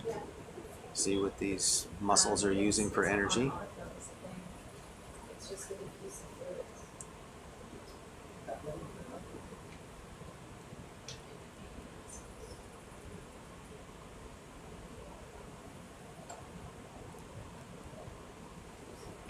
And we'll be collecting some of the mussels and the other small animals that are living around here.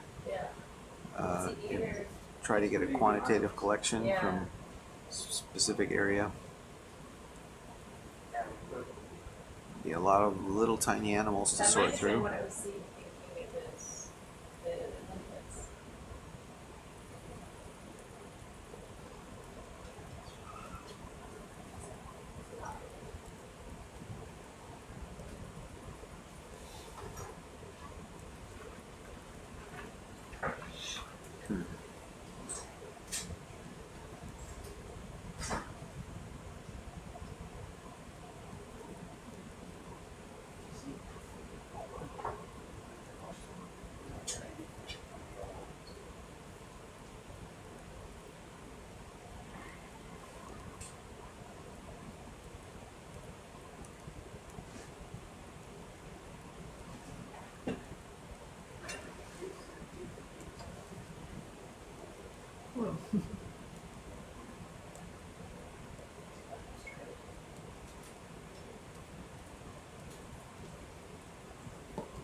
Okay, that one's done. 8.7 max, 8.0 average. Okay. The time. 5:01. And now we gotta do a filter 15.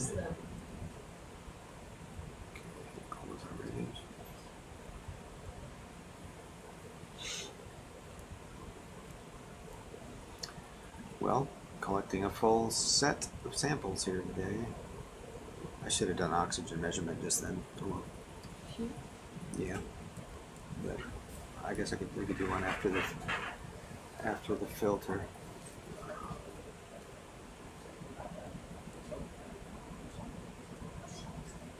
How much volume do we do? 3,000, only one.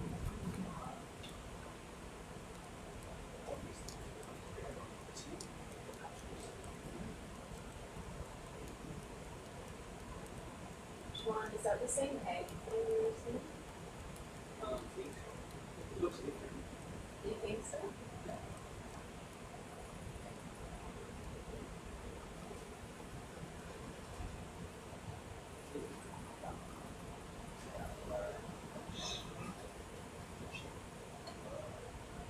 Okay, we're there.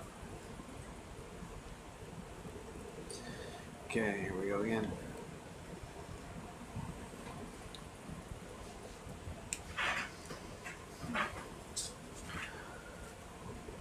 $17.24. 37. What's this one? Yeah, 57, and it's RNA filter 15. RNA. RNA filter 15. 15.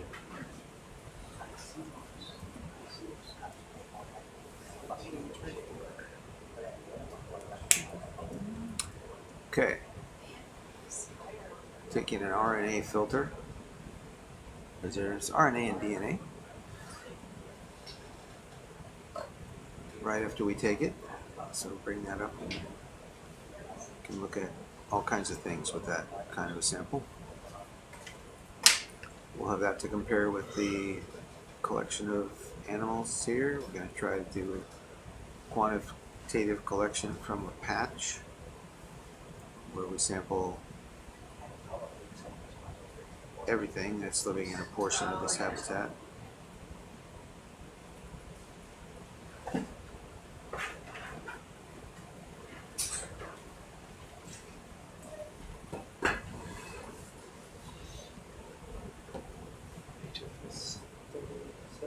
Want to do some biological narration here? Sure, it's probably better if that's Okay. bio.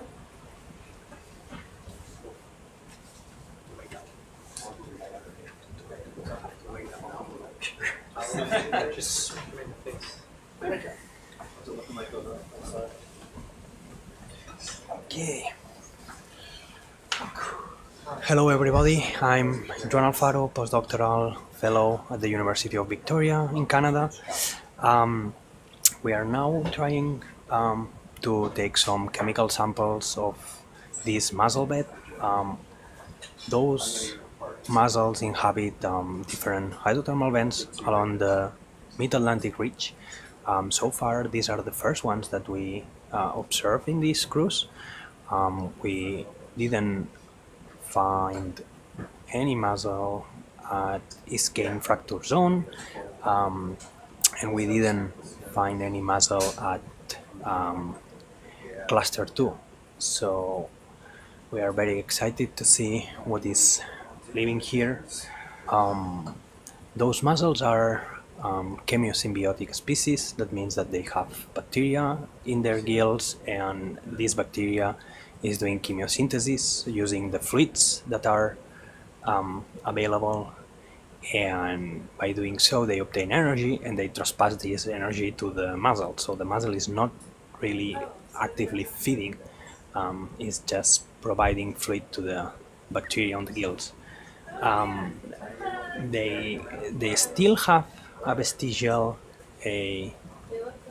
ability to filter feeder, but it's not enough to sustain themselves, so they really need this bacteria. Those mussels are considered the main ecosystem engineer in mid-Atlantic ridge hydrothermal vents. Ecosystem engineers are a species that engineer the habitat, specifically these mussels, by doing these kind of very dense aggregations called beds, provide a 3D structure, add more complexity to the habitat, and this allows many small creatures to colonize this environment. As you can see, we are seeing a lot of sea spiders, also technically called pycnogonids. We are seeing a lot of ophiuroids, very small critters here and there, and that's in part thanks to this effect of mussels. Also, one very important effect of these mussels is the isolation of the environment. They modify the flux of reduced compounds of the fluids that are coming out from the vent, and this kind of improve the environment and do it better for other animals that might not be that well adapted to being able to hang around and use all the food that is being produced here in these very productive areas. As I said, right now we are doing the chemical measurements in order to better understand which are the chemical conditions that they prefer.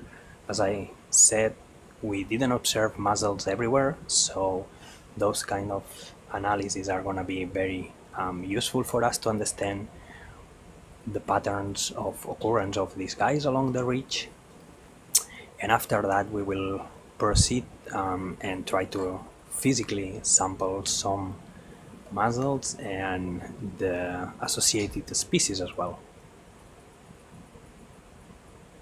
We are kind of doing different things with all the animals that we are collecting in general, but we will also do the same strategy with the mussels, and it's the following. So we divide the samples in a way that we can analyze it for genetics, including population genetic analysis, and we will also be able to analyze the virus. We have a team here that is specifically doing that. We will be able to identify until the species level the majority of the species, and so these collections are serving a bunch of different purposes. We can see here some sea spiders, some very small mussels that probably have recruited recently. Those mussels disperse by larvae, so this means that they disperse through the water column and then they come back to hydrothermal vents and they settle on the rock and start to develop, and you can see here the first stages after the settlement of larvae.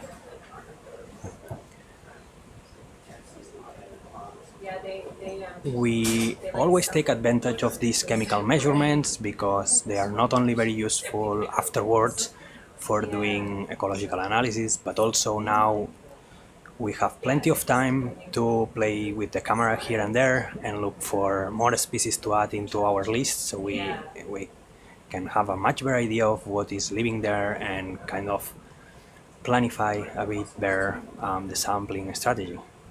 Here we can see again a big nogonid, a sea spider, small gastropods, juveniles of mussels. I'm not really sure what it is, these very small creatures that are moving very quick here and there. I would say that those are copepods probably, but I'm not sure. They are very, very small. We see some ophiuroids as well. These ophiuroids love to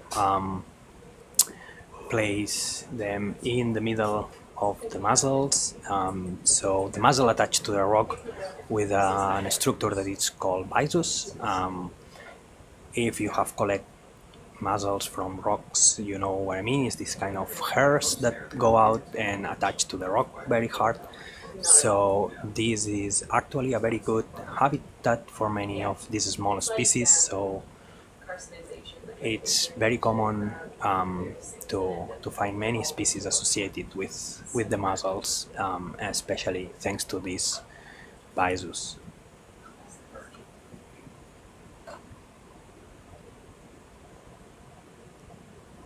Let's see if we find something else here.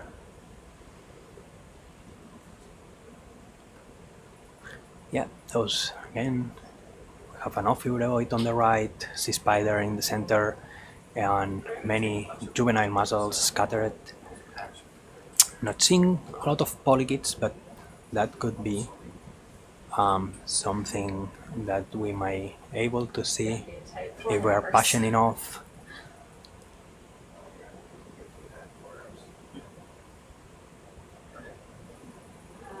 Probably not.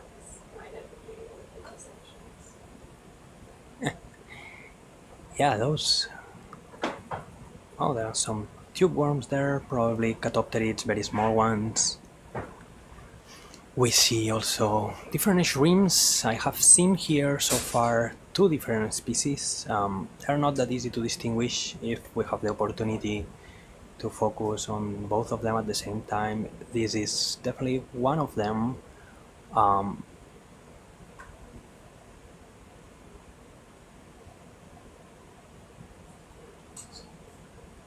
This is probably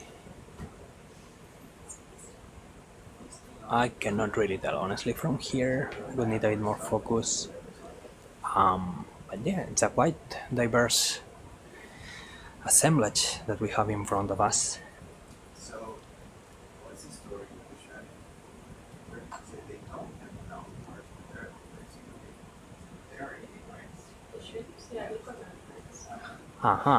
So here we can see what it could be two different species of shrimps. We see the one on the top that has this kind of long nose. This is called the rostrum, whereas the other one, it has a much shorter one. So I guess that what we are seeing here is Myrocaris fortunata on the top and Rimicaris chassei, the big one probably. It really seems that.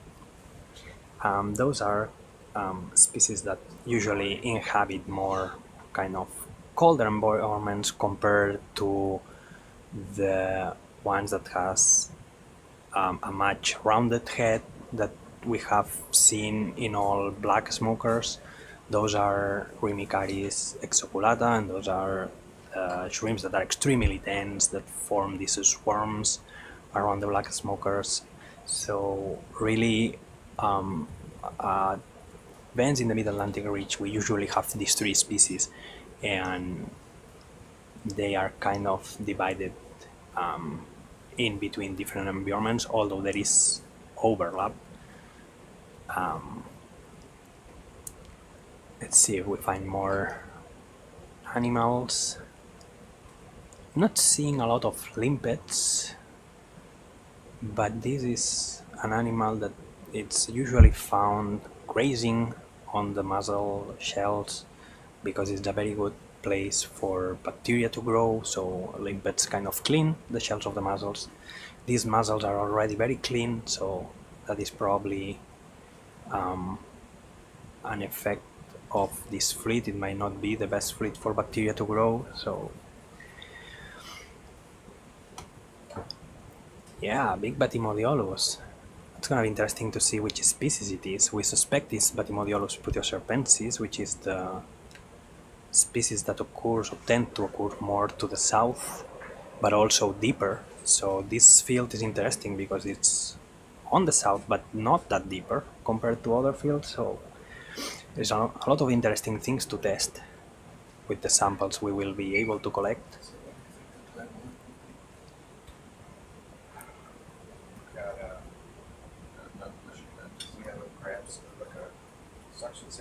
Here we see some more brittle stars, ophiuroids, some shrimps hanging on the mussels. It is usually the case that inside the mussel there are commensal polychaetes. Those are polychaetes that are living there, eating organic material from the mussel itself. Sometimes they bite on those mussels, and when you open them you see that they are kind of full of bites here and there, but usually they do not kill the mussels, they just, yeah. And those polychaetes, sometimes they go out and hang around, and I'm not seeing it here. It's a species of a scale worm. It's called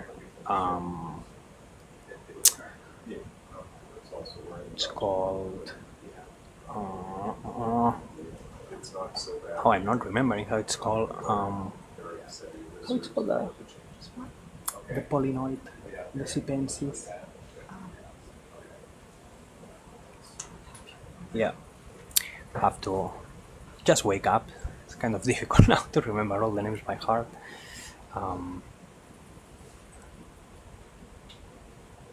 We are seeing some gastropods as well. More sea spiders. There are a lot of sea spiders.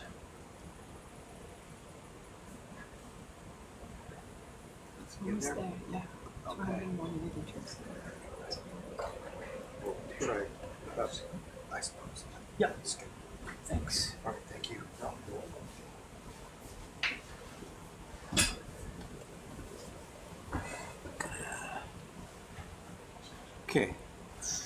Thanks, Joanne, for telling people about the biology. I'm sure over the course of this cruise I've said several things that are not correct. So good to have somebody who knows what they're talking about when it comes to the animals here.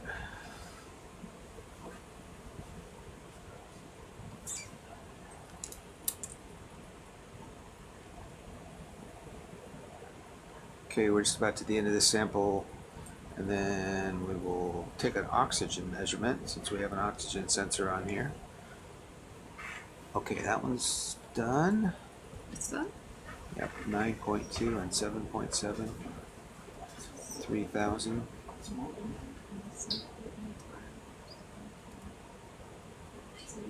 And I'm switching it, but 3,000. Okay. Okay. Done at 1740.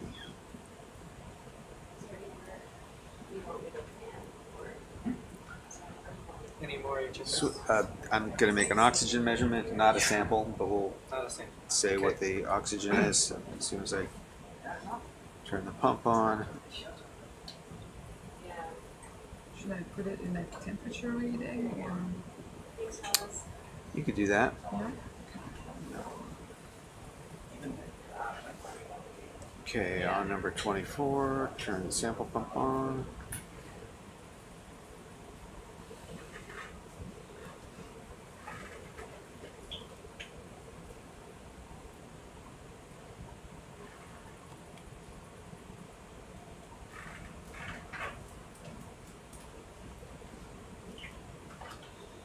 Okay, that's starting.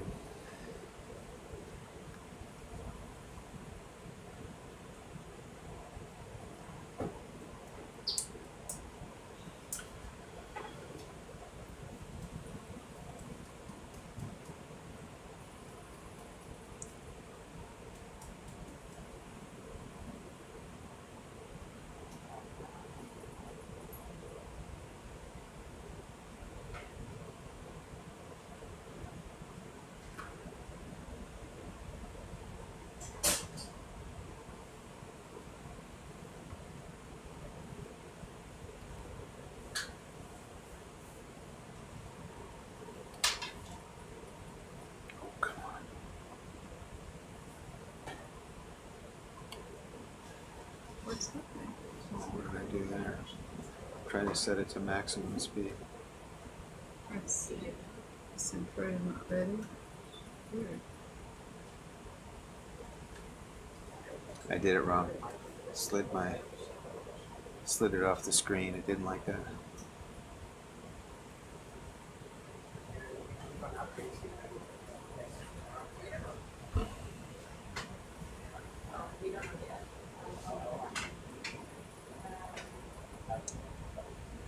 Okay, sensor's a bit slow. I gotta pump some water through there.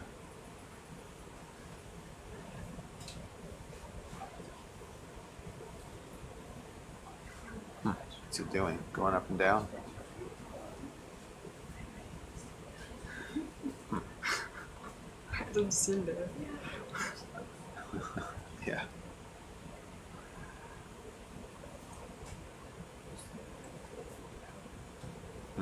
Oh, that's the temperature. Okay. It's going down. Yeah.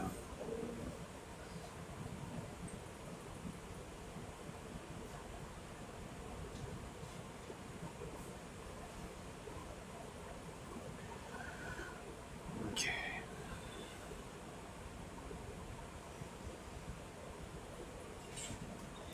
Okay, we're about to stop all of this sitting still and get into action mode with some suction sampling and scooping.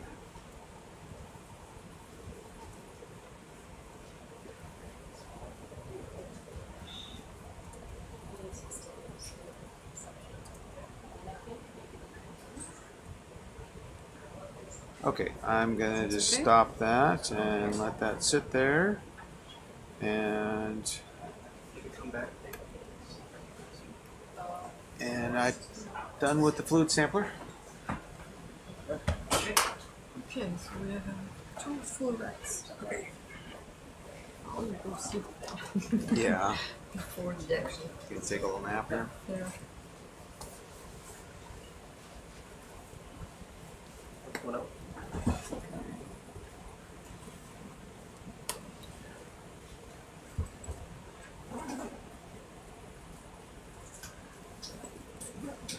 Okay, so I'm gonna turn this over to either Joan, you and Meg, you guys are doing this? Yeah, sure. And I'll just let you sit here so you can tell people what you're doing.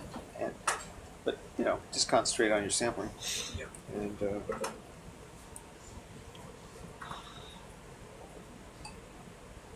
So what is after that? What is the plan? so this will be the last sampling that we do, and then we're gonna come up. Okay, perfect.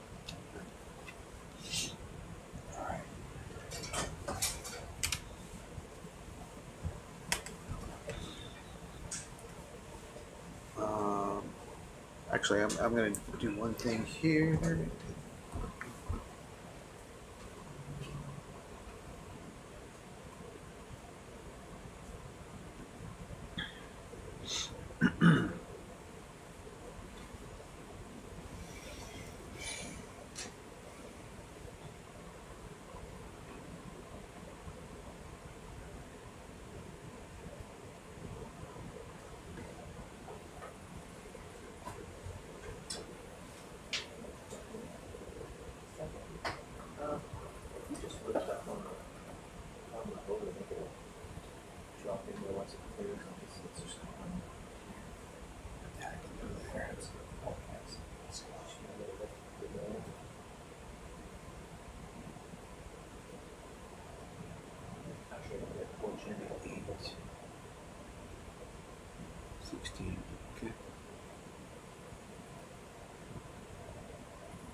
Okay. So I'll show here for a little bit. It's underneath.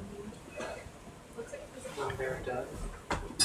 When they're done with the Okay, we are now just putting everything in place before we try to sample some of these mussels. I'm Joan Alfaro again, University of Victoria. I'm a postdoctoral fellow working with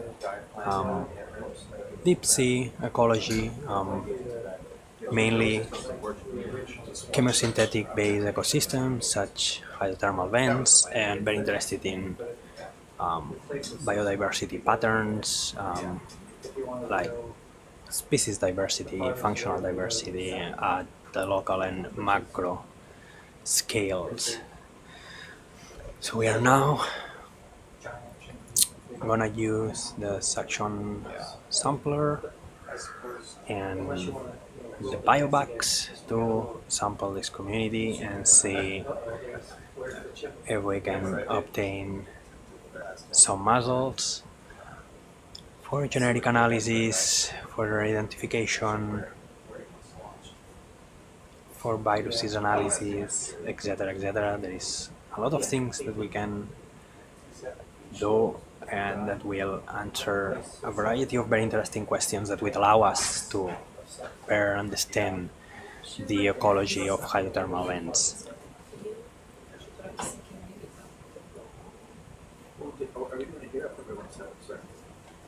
Yeah, first try here in the middle and then... Sorry?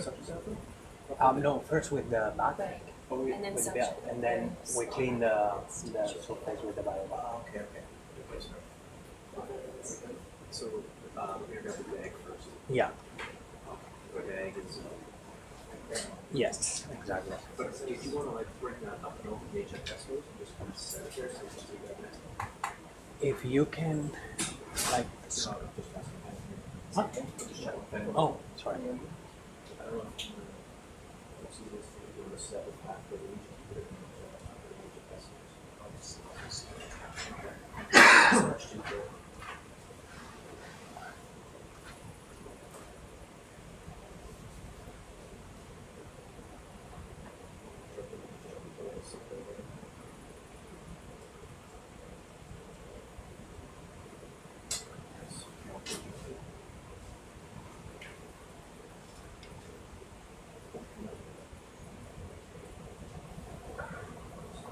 So this is going to be Bio 38. Megan, Matt? Bio 38? Bio 38. It's going to be bag 4. Number 4. I don't know, whatever bag is.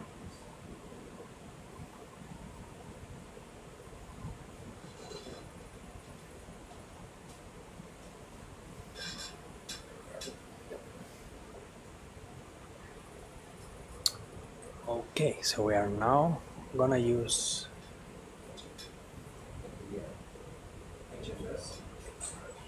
the biobag first, and then we are gonna try to clean everything with the suction sampler. This will be our strategy. Is that fees that we need to You will find a spot to put the bag, and it'll probably be in the bio box. Biobox 1. Yeah, one bio box 1A, or with the other geo bag. Because the geo bag. So that's in 1B. You want to put it in 1A? Okay. I know there are some pieces of chimney here, but it doesn't matter. Well, yeah. You said it's 38, right? Bio 38.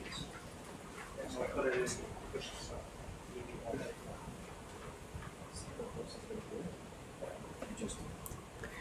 Okay, we have to adjust some of the equipment so we can do the operations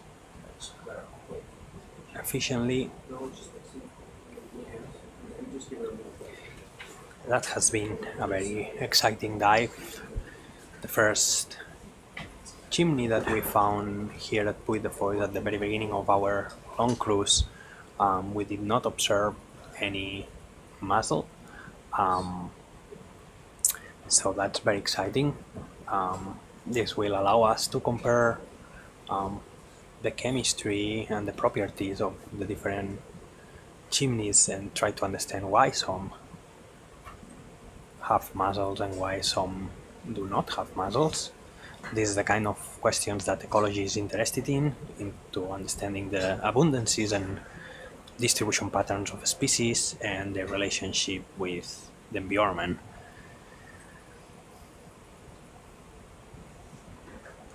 Okay, we are now accommodating all the instruments we have. Perfect. And now we are gonna grab the biobag, sorry, and try to rasp to sample some mussels.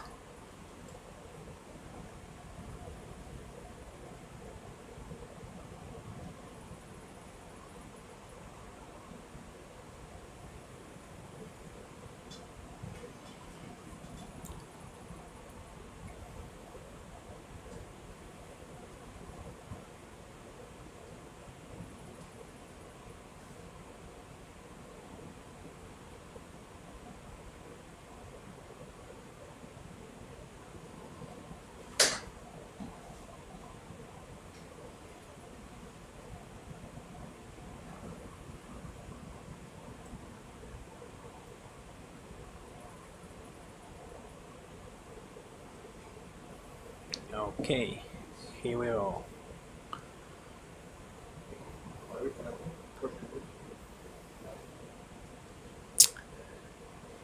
Here we go. Let's see how that works.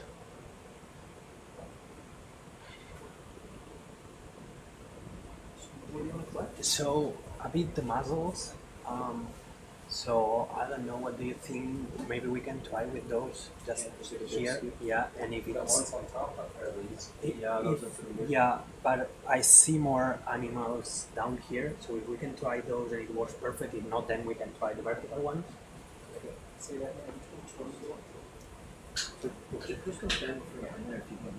Oh yeah, sure. So interesting.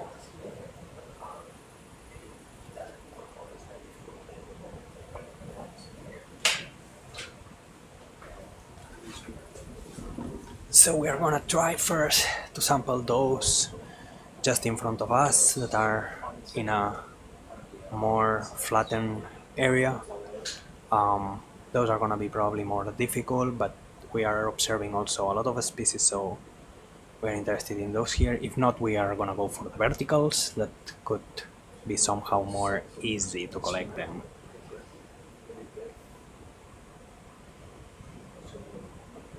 As you can see, it's a pretty diverse patch where we can observe a lot of animals, including ophiuroids, sea spiders, shrimps, mussels of course, some snails.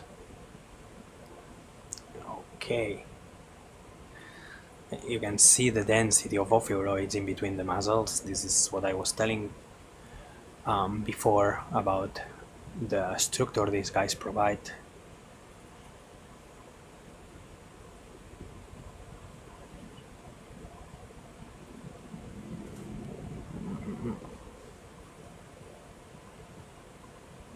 Sounds better to put this up on my one, you know. Yeah. It's easy to pick several of these in about a minute. You want to try that? Yeah, sure, we can. Instead of trying to use the net, I can just pick them up one by one. With the suction? No, fingers. Oh, you are gonna smash them. No, I won't. I see. Well, can we try the vertical one then? Sure. Yeah, you can pick them up one by one. We've done this before. Really? Yeah, there's like, see the red. Oh, with the red ones. Okay, well. I mean, it's just that we are interested in around 30, 40, so that could take a lot of time. It's probably, faster than the bag is. We got cribby rock. Yeah. Okay. Good.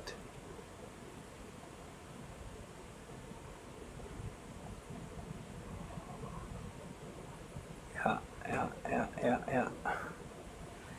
Perfect. Yeah. Let's gonna do these verticals and then on the we can pass the slurp gun and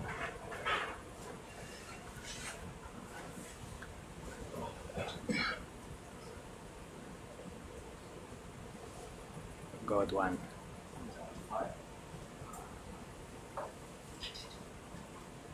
Good.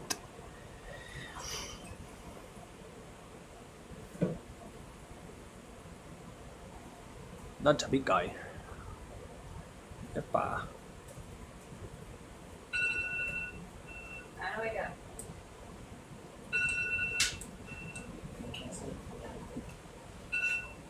Okay. Thought it was my cell phone, so I was looking behind. But no, it wasn't. You want the biggest one, right? Well, a bit. The small ones over there would be also interested in having it, so we have all the sizes.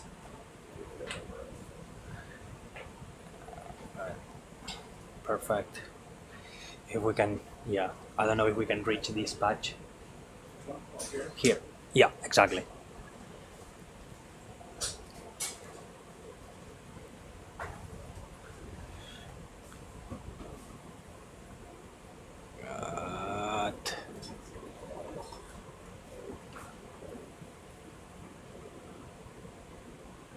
Perfect.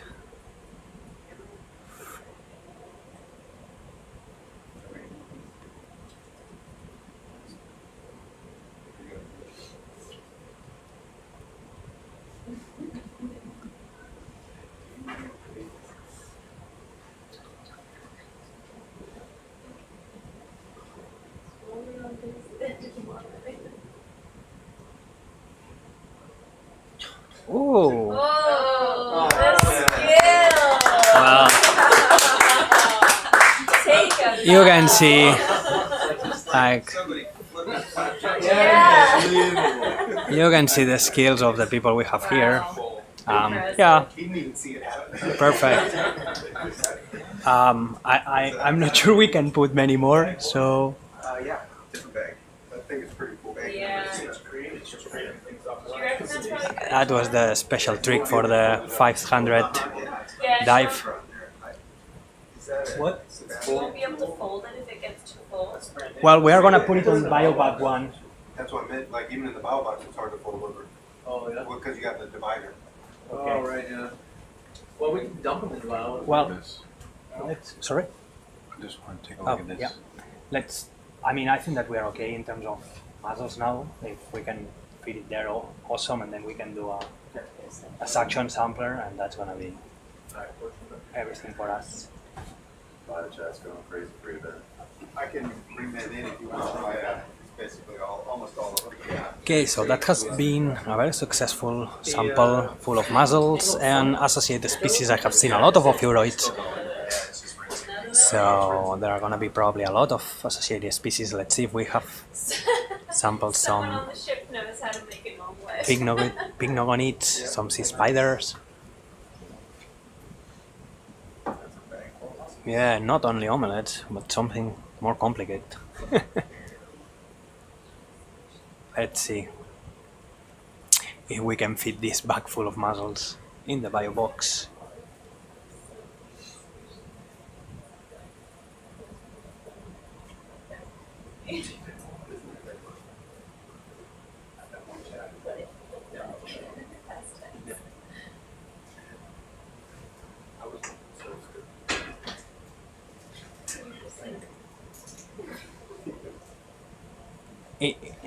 In the A bear, yeah.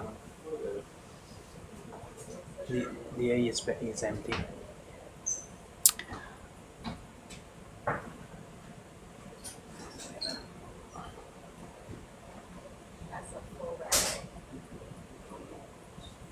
Now.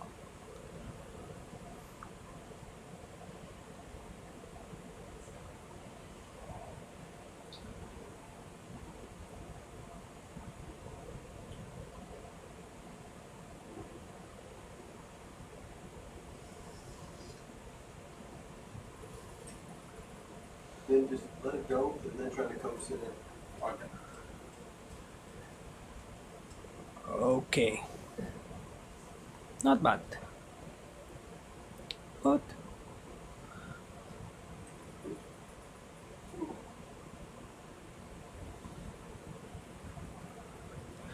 Let's gonna see if we can accommodate this back into the bio box.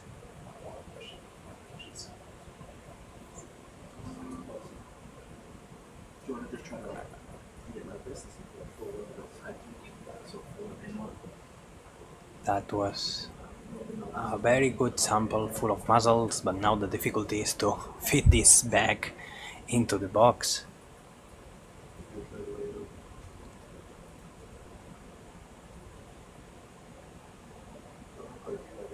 Okay.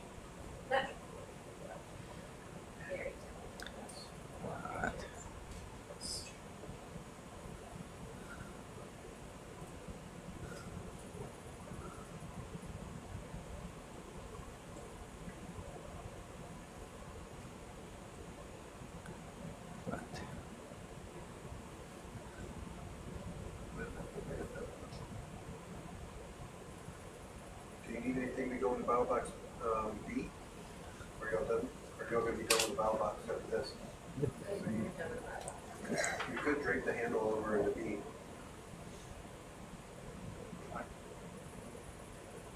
That's what you got. Let's see. Yeah. What's in B right now? There is a scoop sample of G. Yeah, G there are some rocks. Oh, what if we just break the metal part? What if we just kind of push the divider over into B because those rocks are not going to break? And we can kind of fold it in. You don't think you just put the handle? Yeah, in the B? that's what I'm saying. Well, maybe. Yeah, just the handle and the scoop portion and just capture the bag aspect. And try it. if it lays the divider over, that's fine. Okay. Just gonna try to fit the handler that is not allowing us to close the bio box.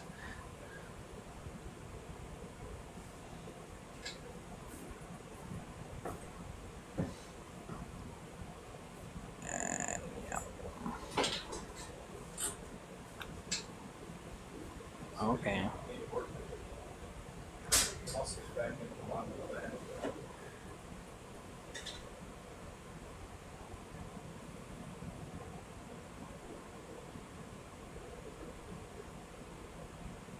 Good.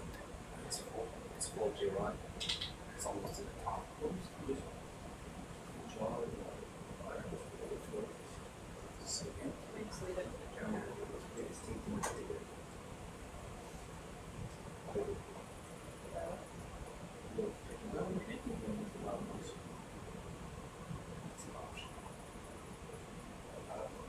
So you manage a burlap bag or say a mesh bag instead of it's not gonna snag on things. It was just what we were given from the science party a long time ago. Just been using it since. Over and over.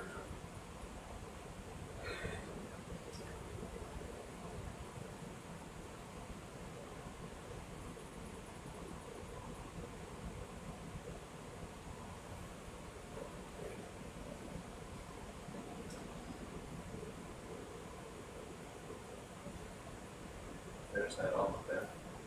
Let's see if it close. Push it. It's now attached to the post.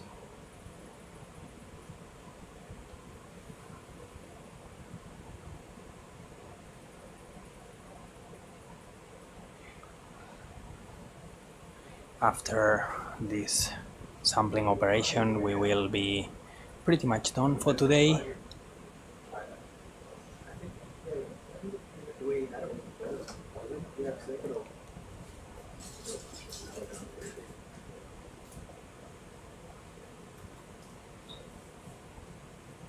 Yeah,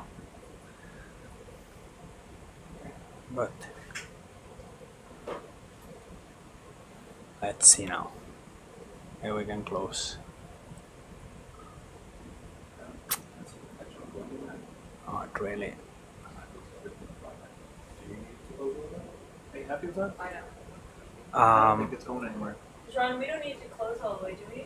It's gonna wash everything. The Mayo? Everything. Like the oceans are gonna fly.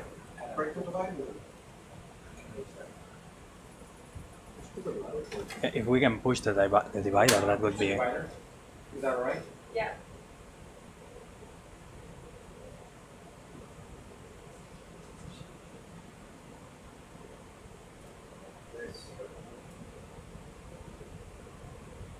Here we go.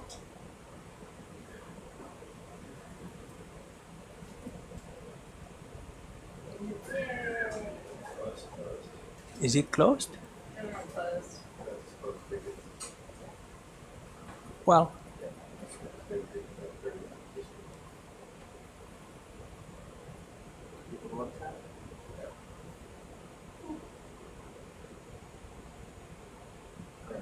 perfect. Closed enough. Okay, I think that this is done. And then if we can do a slurp gun, suction sampler, we can try to collect the white castor one first and then do a general.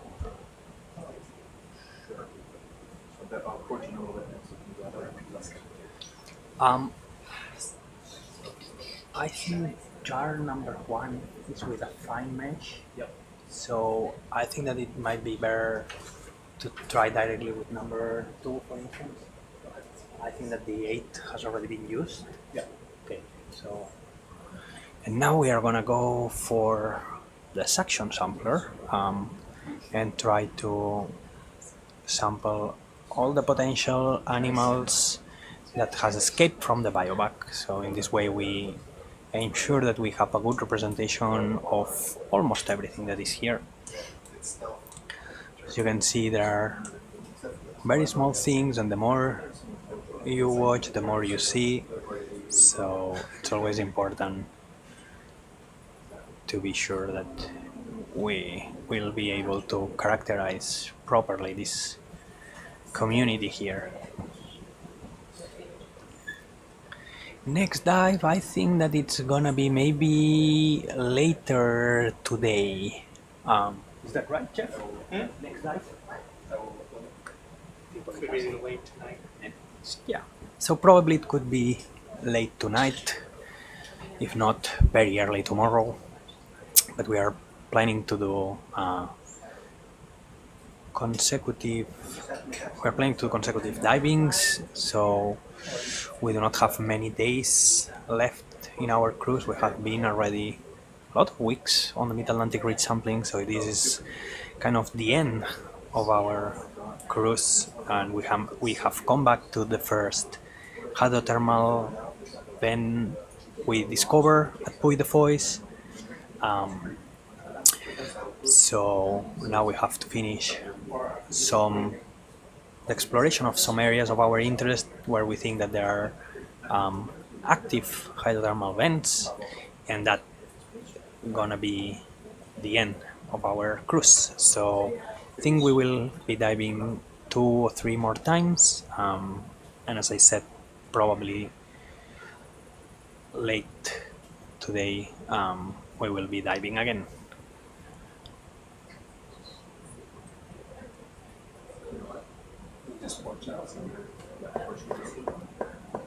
So yeah, the last day that we will dive, it's in 2 or 3 days probably. So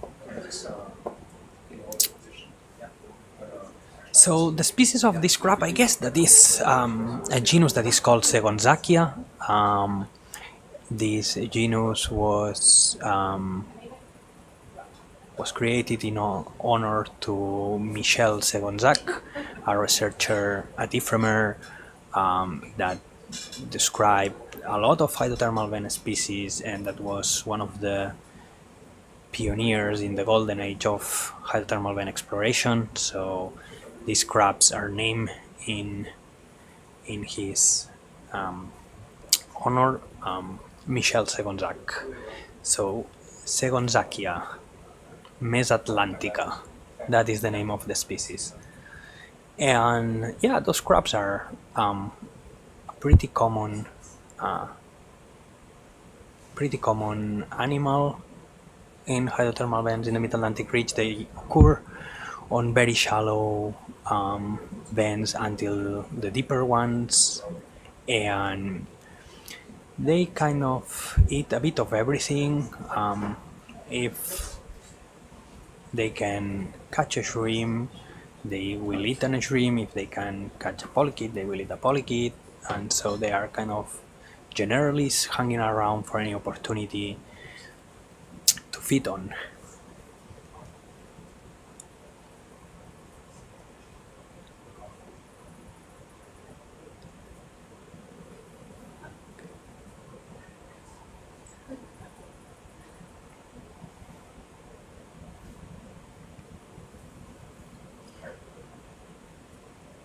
Oh, it seems that we have a scale worm swimming in front of us.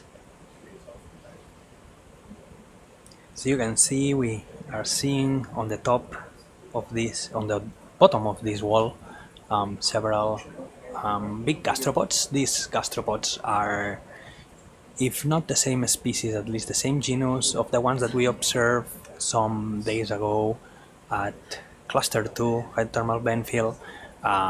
But as you can see here, they are much less abundant. So that is one of the striking things we have seen. Each kind of vent we have visited, there is one species that for whatever the reason is especially abundant, and that makes this cruise very, very exciting in terms of biology.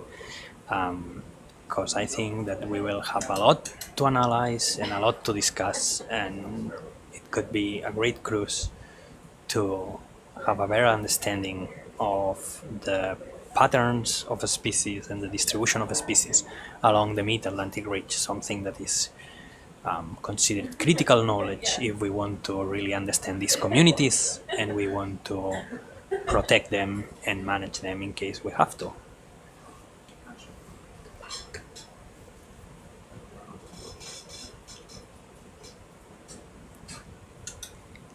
Sandia BB, yes, there are crustaceans. There are some relatively big crabs hanging around these mussels, and we have at least 2 species of shrimps.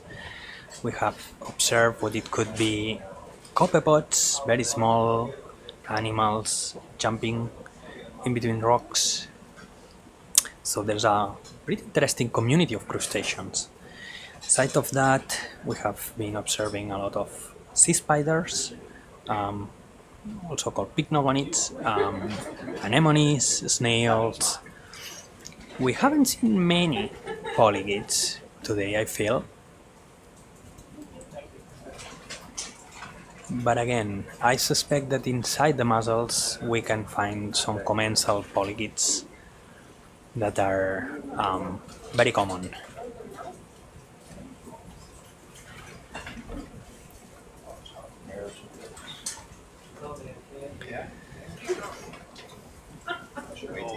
Thank you very much. Well, here Dave Butterfield, chief of this expedition, giving some chocolate to people, which is very appreciated.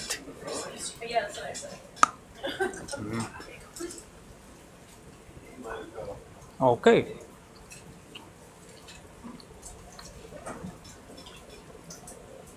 I just want to see what we can sample here.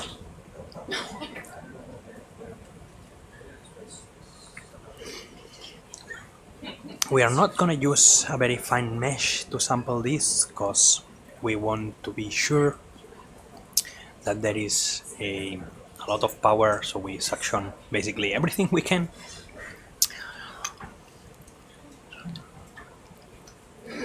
Yes, that's very true. Squid lobsters, we have been observing a lot of squid lobster during this cruise, and that's right, they really tend to be very in the periphery. So hanging around bends, this is actually one of those animals that when you start seeing it in higher abundance than usually, it kind of tells you that there is something there. So we use a lot the presence of and the abundances. Yep.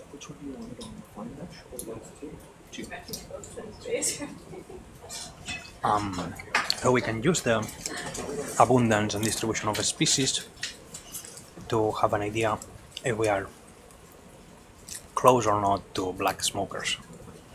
So if you remember the dive we did in cluster 2, we start seeing some carcasses of shrimps, the ones that has this kind of enlarged head, Brimicaris exoculata, and just by seeing these dead carcasses, we already knew that there was a black smoker around. Otherwise, it could have been a bit difficult, given that for that dive we didn't have a very clear plume. So we were just exploring, and based on the fauna we observed, we already knew that we were kind of close. So this is just to give an example of how important it is to observe every detail you see around.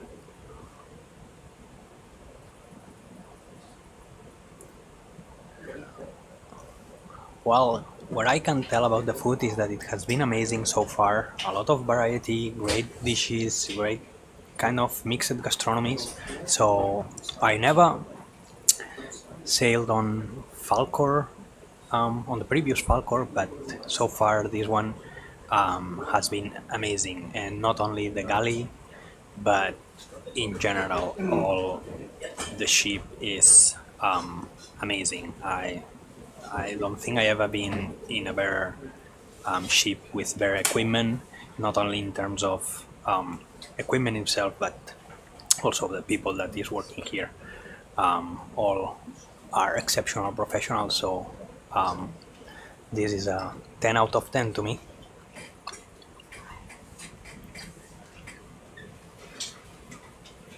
Okay. Yep.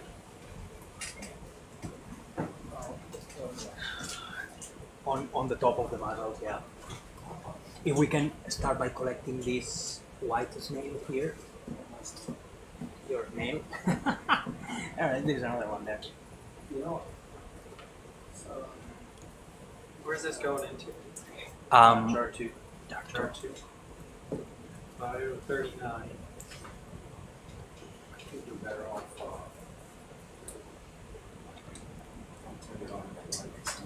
Section 2.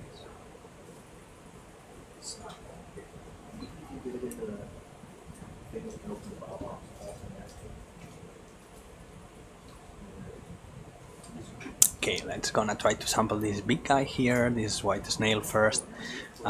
So we will be able to compare to the snails that we saw at cluster 2. We suspect is the same species. If it's not, it's at least the very same genus, but there are 2 species in the Atlantic, so just because this pen is much shallower, we will need to do some comparisons. And then we are gonna try to suction all the surface in the middle of all these mussels that you are seeing, and be sure that we collect all the animals. Live my life every day, no regrets. It'll be worth it. Here we go. Bam. Good. Can we get the picnic donut as well? So I already threw the flag. What did you say? So we are seeing a lot of ophiuroids entering to the jars, and we are waiting now. Yes, here we go. We have the snail. Sometimes that does me damage. Close to that. I get to the morning. Yeah, just on the right there. Yeah, this one here.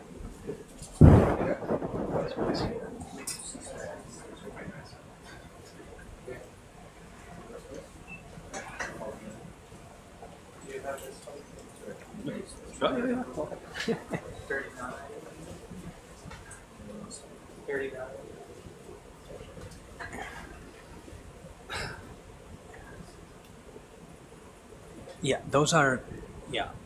So you see the brown one, just down the ophiuroid.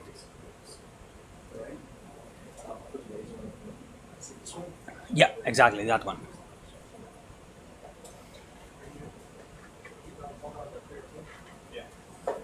Let's see if we can sample this sea spider. Come on. Oh, yeah, almost there. Here we are. It's pretty well attached. Yeah, almost there. Eee, seems to be.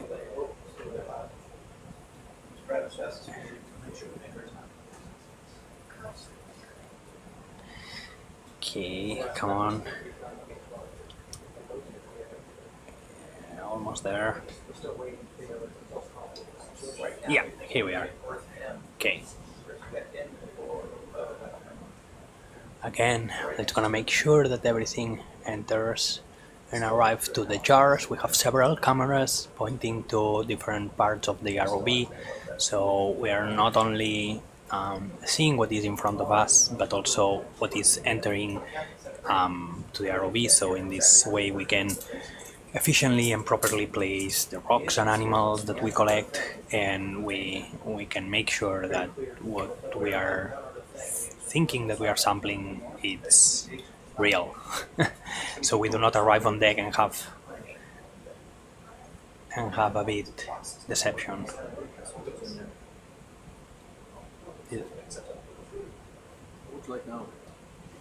And then if you can just slap a bit over the muscles directly, like Just kind of particles over the muscles. yeah.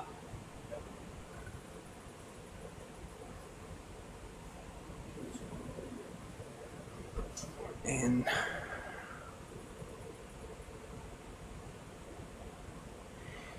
okay, let's gonna clean these muscles a bit.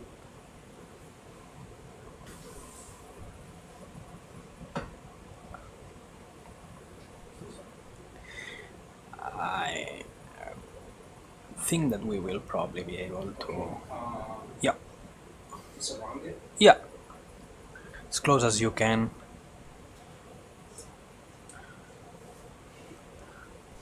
Good, perfect.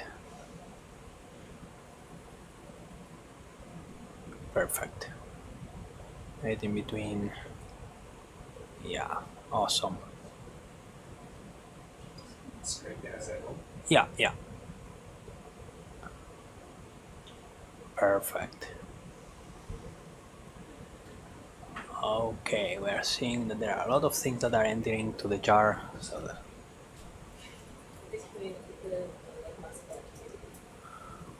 good. Yeah, here is perfect. Okay.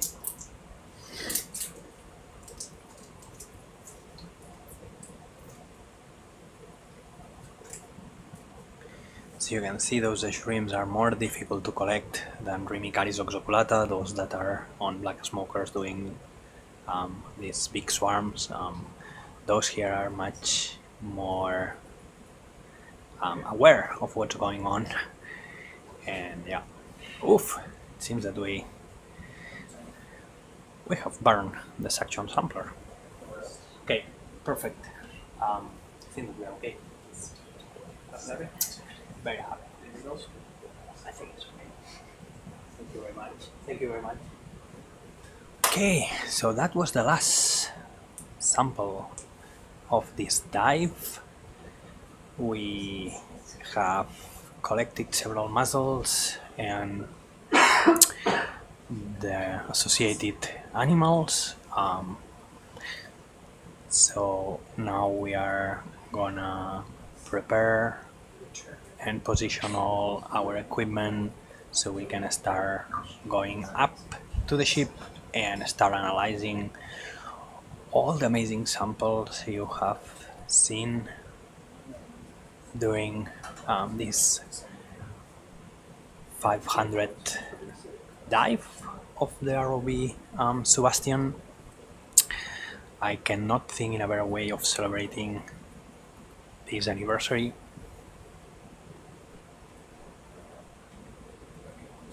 Yeah, the weather condition on the mid-Atlantic ridge, it has been extremely nice with us. We have had some days with literally no waves at all, so very lucky. Can we spin the jar so it's not...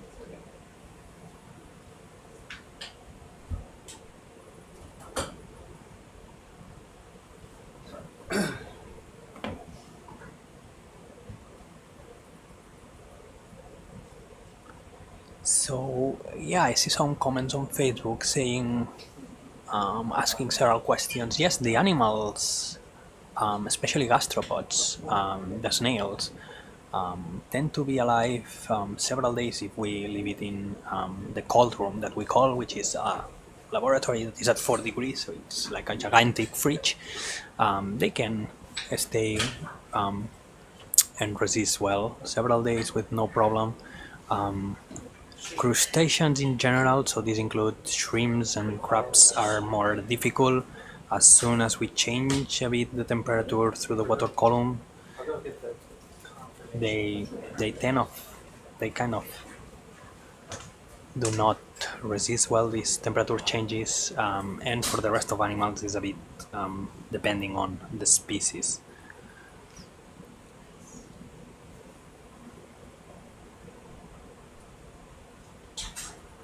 We have Julie Haber in the chat, the YouTube chat. Recover the surface. Her team is here doing amazing work, mainly based on viruses and bacteria. So some of these mussels will be analyzed in this focus, so very exciting things.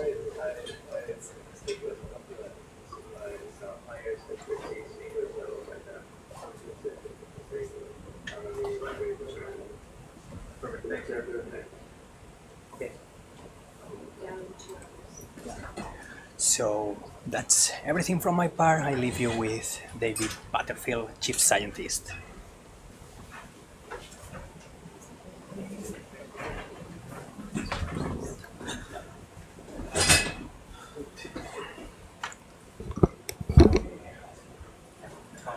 Okay, well, we're ending this dive now. SuBastian dive number 500 from the Mid-Atlantic Ridge, Puy Des Folles Volcano. We've had a tour of the lava flows from the western wall down that fault scarp across some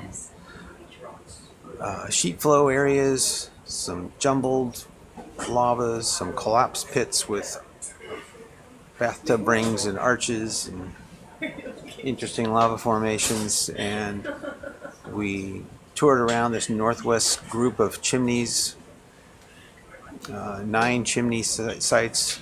The final one that we looked at was the Black Smoker, and we spent a lot of time sampling there. Did a really good characterization of the chemistry and the biology.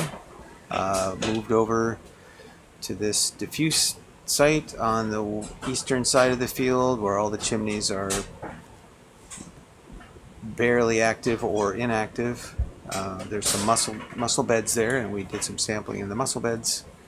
So overall, we got a really good characterization of what's down here at this vent field, and it was an excellent 500th dive.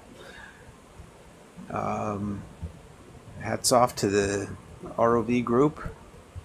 Amazing bunch of talented people. Keep this instrument running and doing all kinds of interesting science. They're really an awesome group.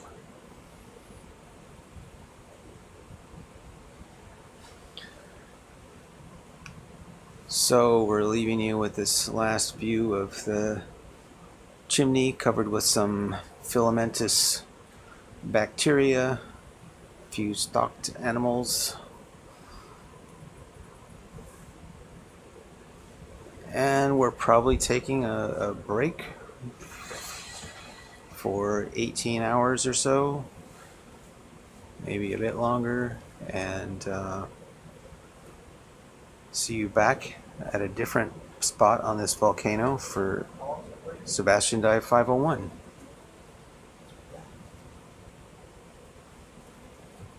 Thanks for joining us, everybody out there. Thanks for your comments. Hope you enjoyed exploring the seafloor with us. That's it from Falkor 2, Schmidt Ocean Institute research vessel. Dave Butterfield from the University of Washington and NOAA PMEL. Thanks to the Schmidt Ocean Institute for granting us this ship time, and thanks to NOAA Ocean Exploration for funding some of the science, and to all the excellent scientists and engineers and crew that we have out here. Okay, thanks. See you next time. Dave, you said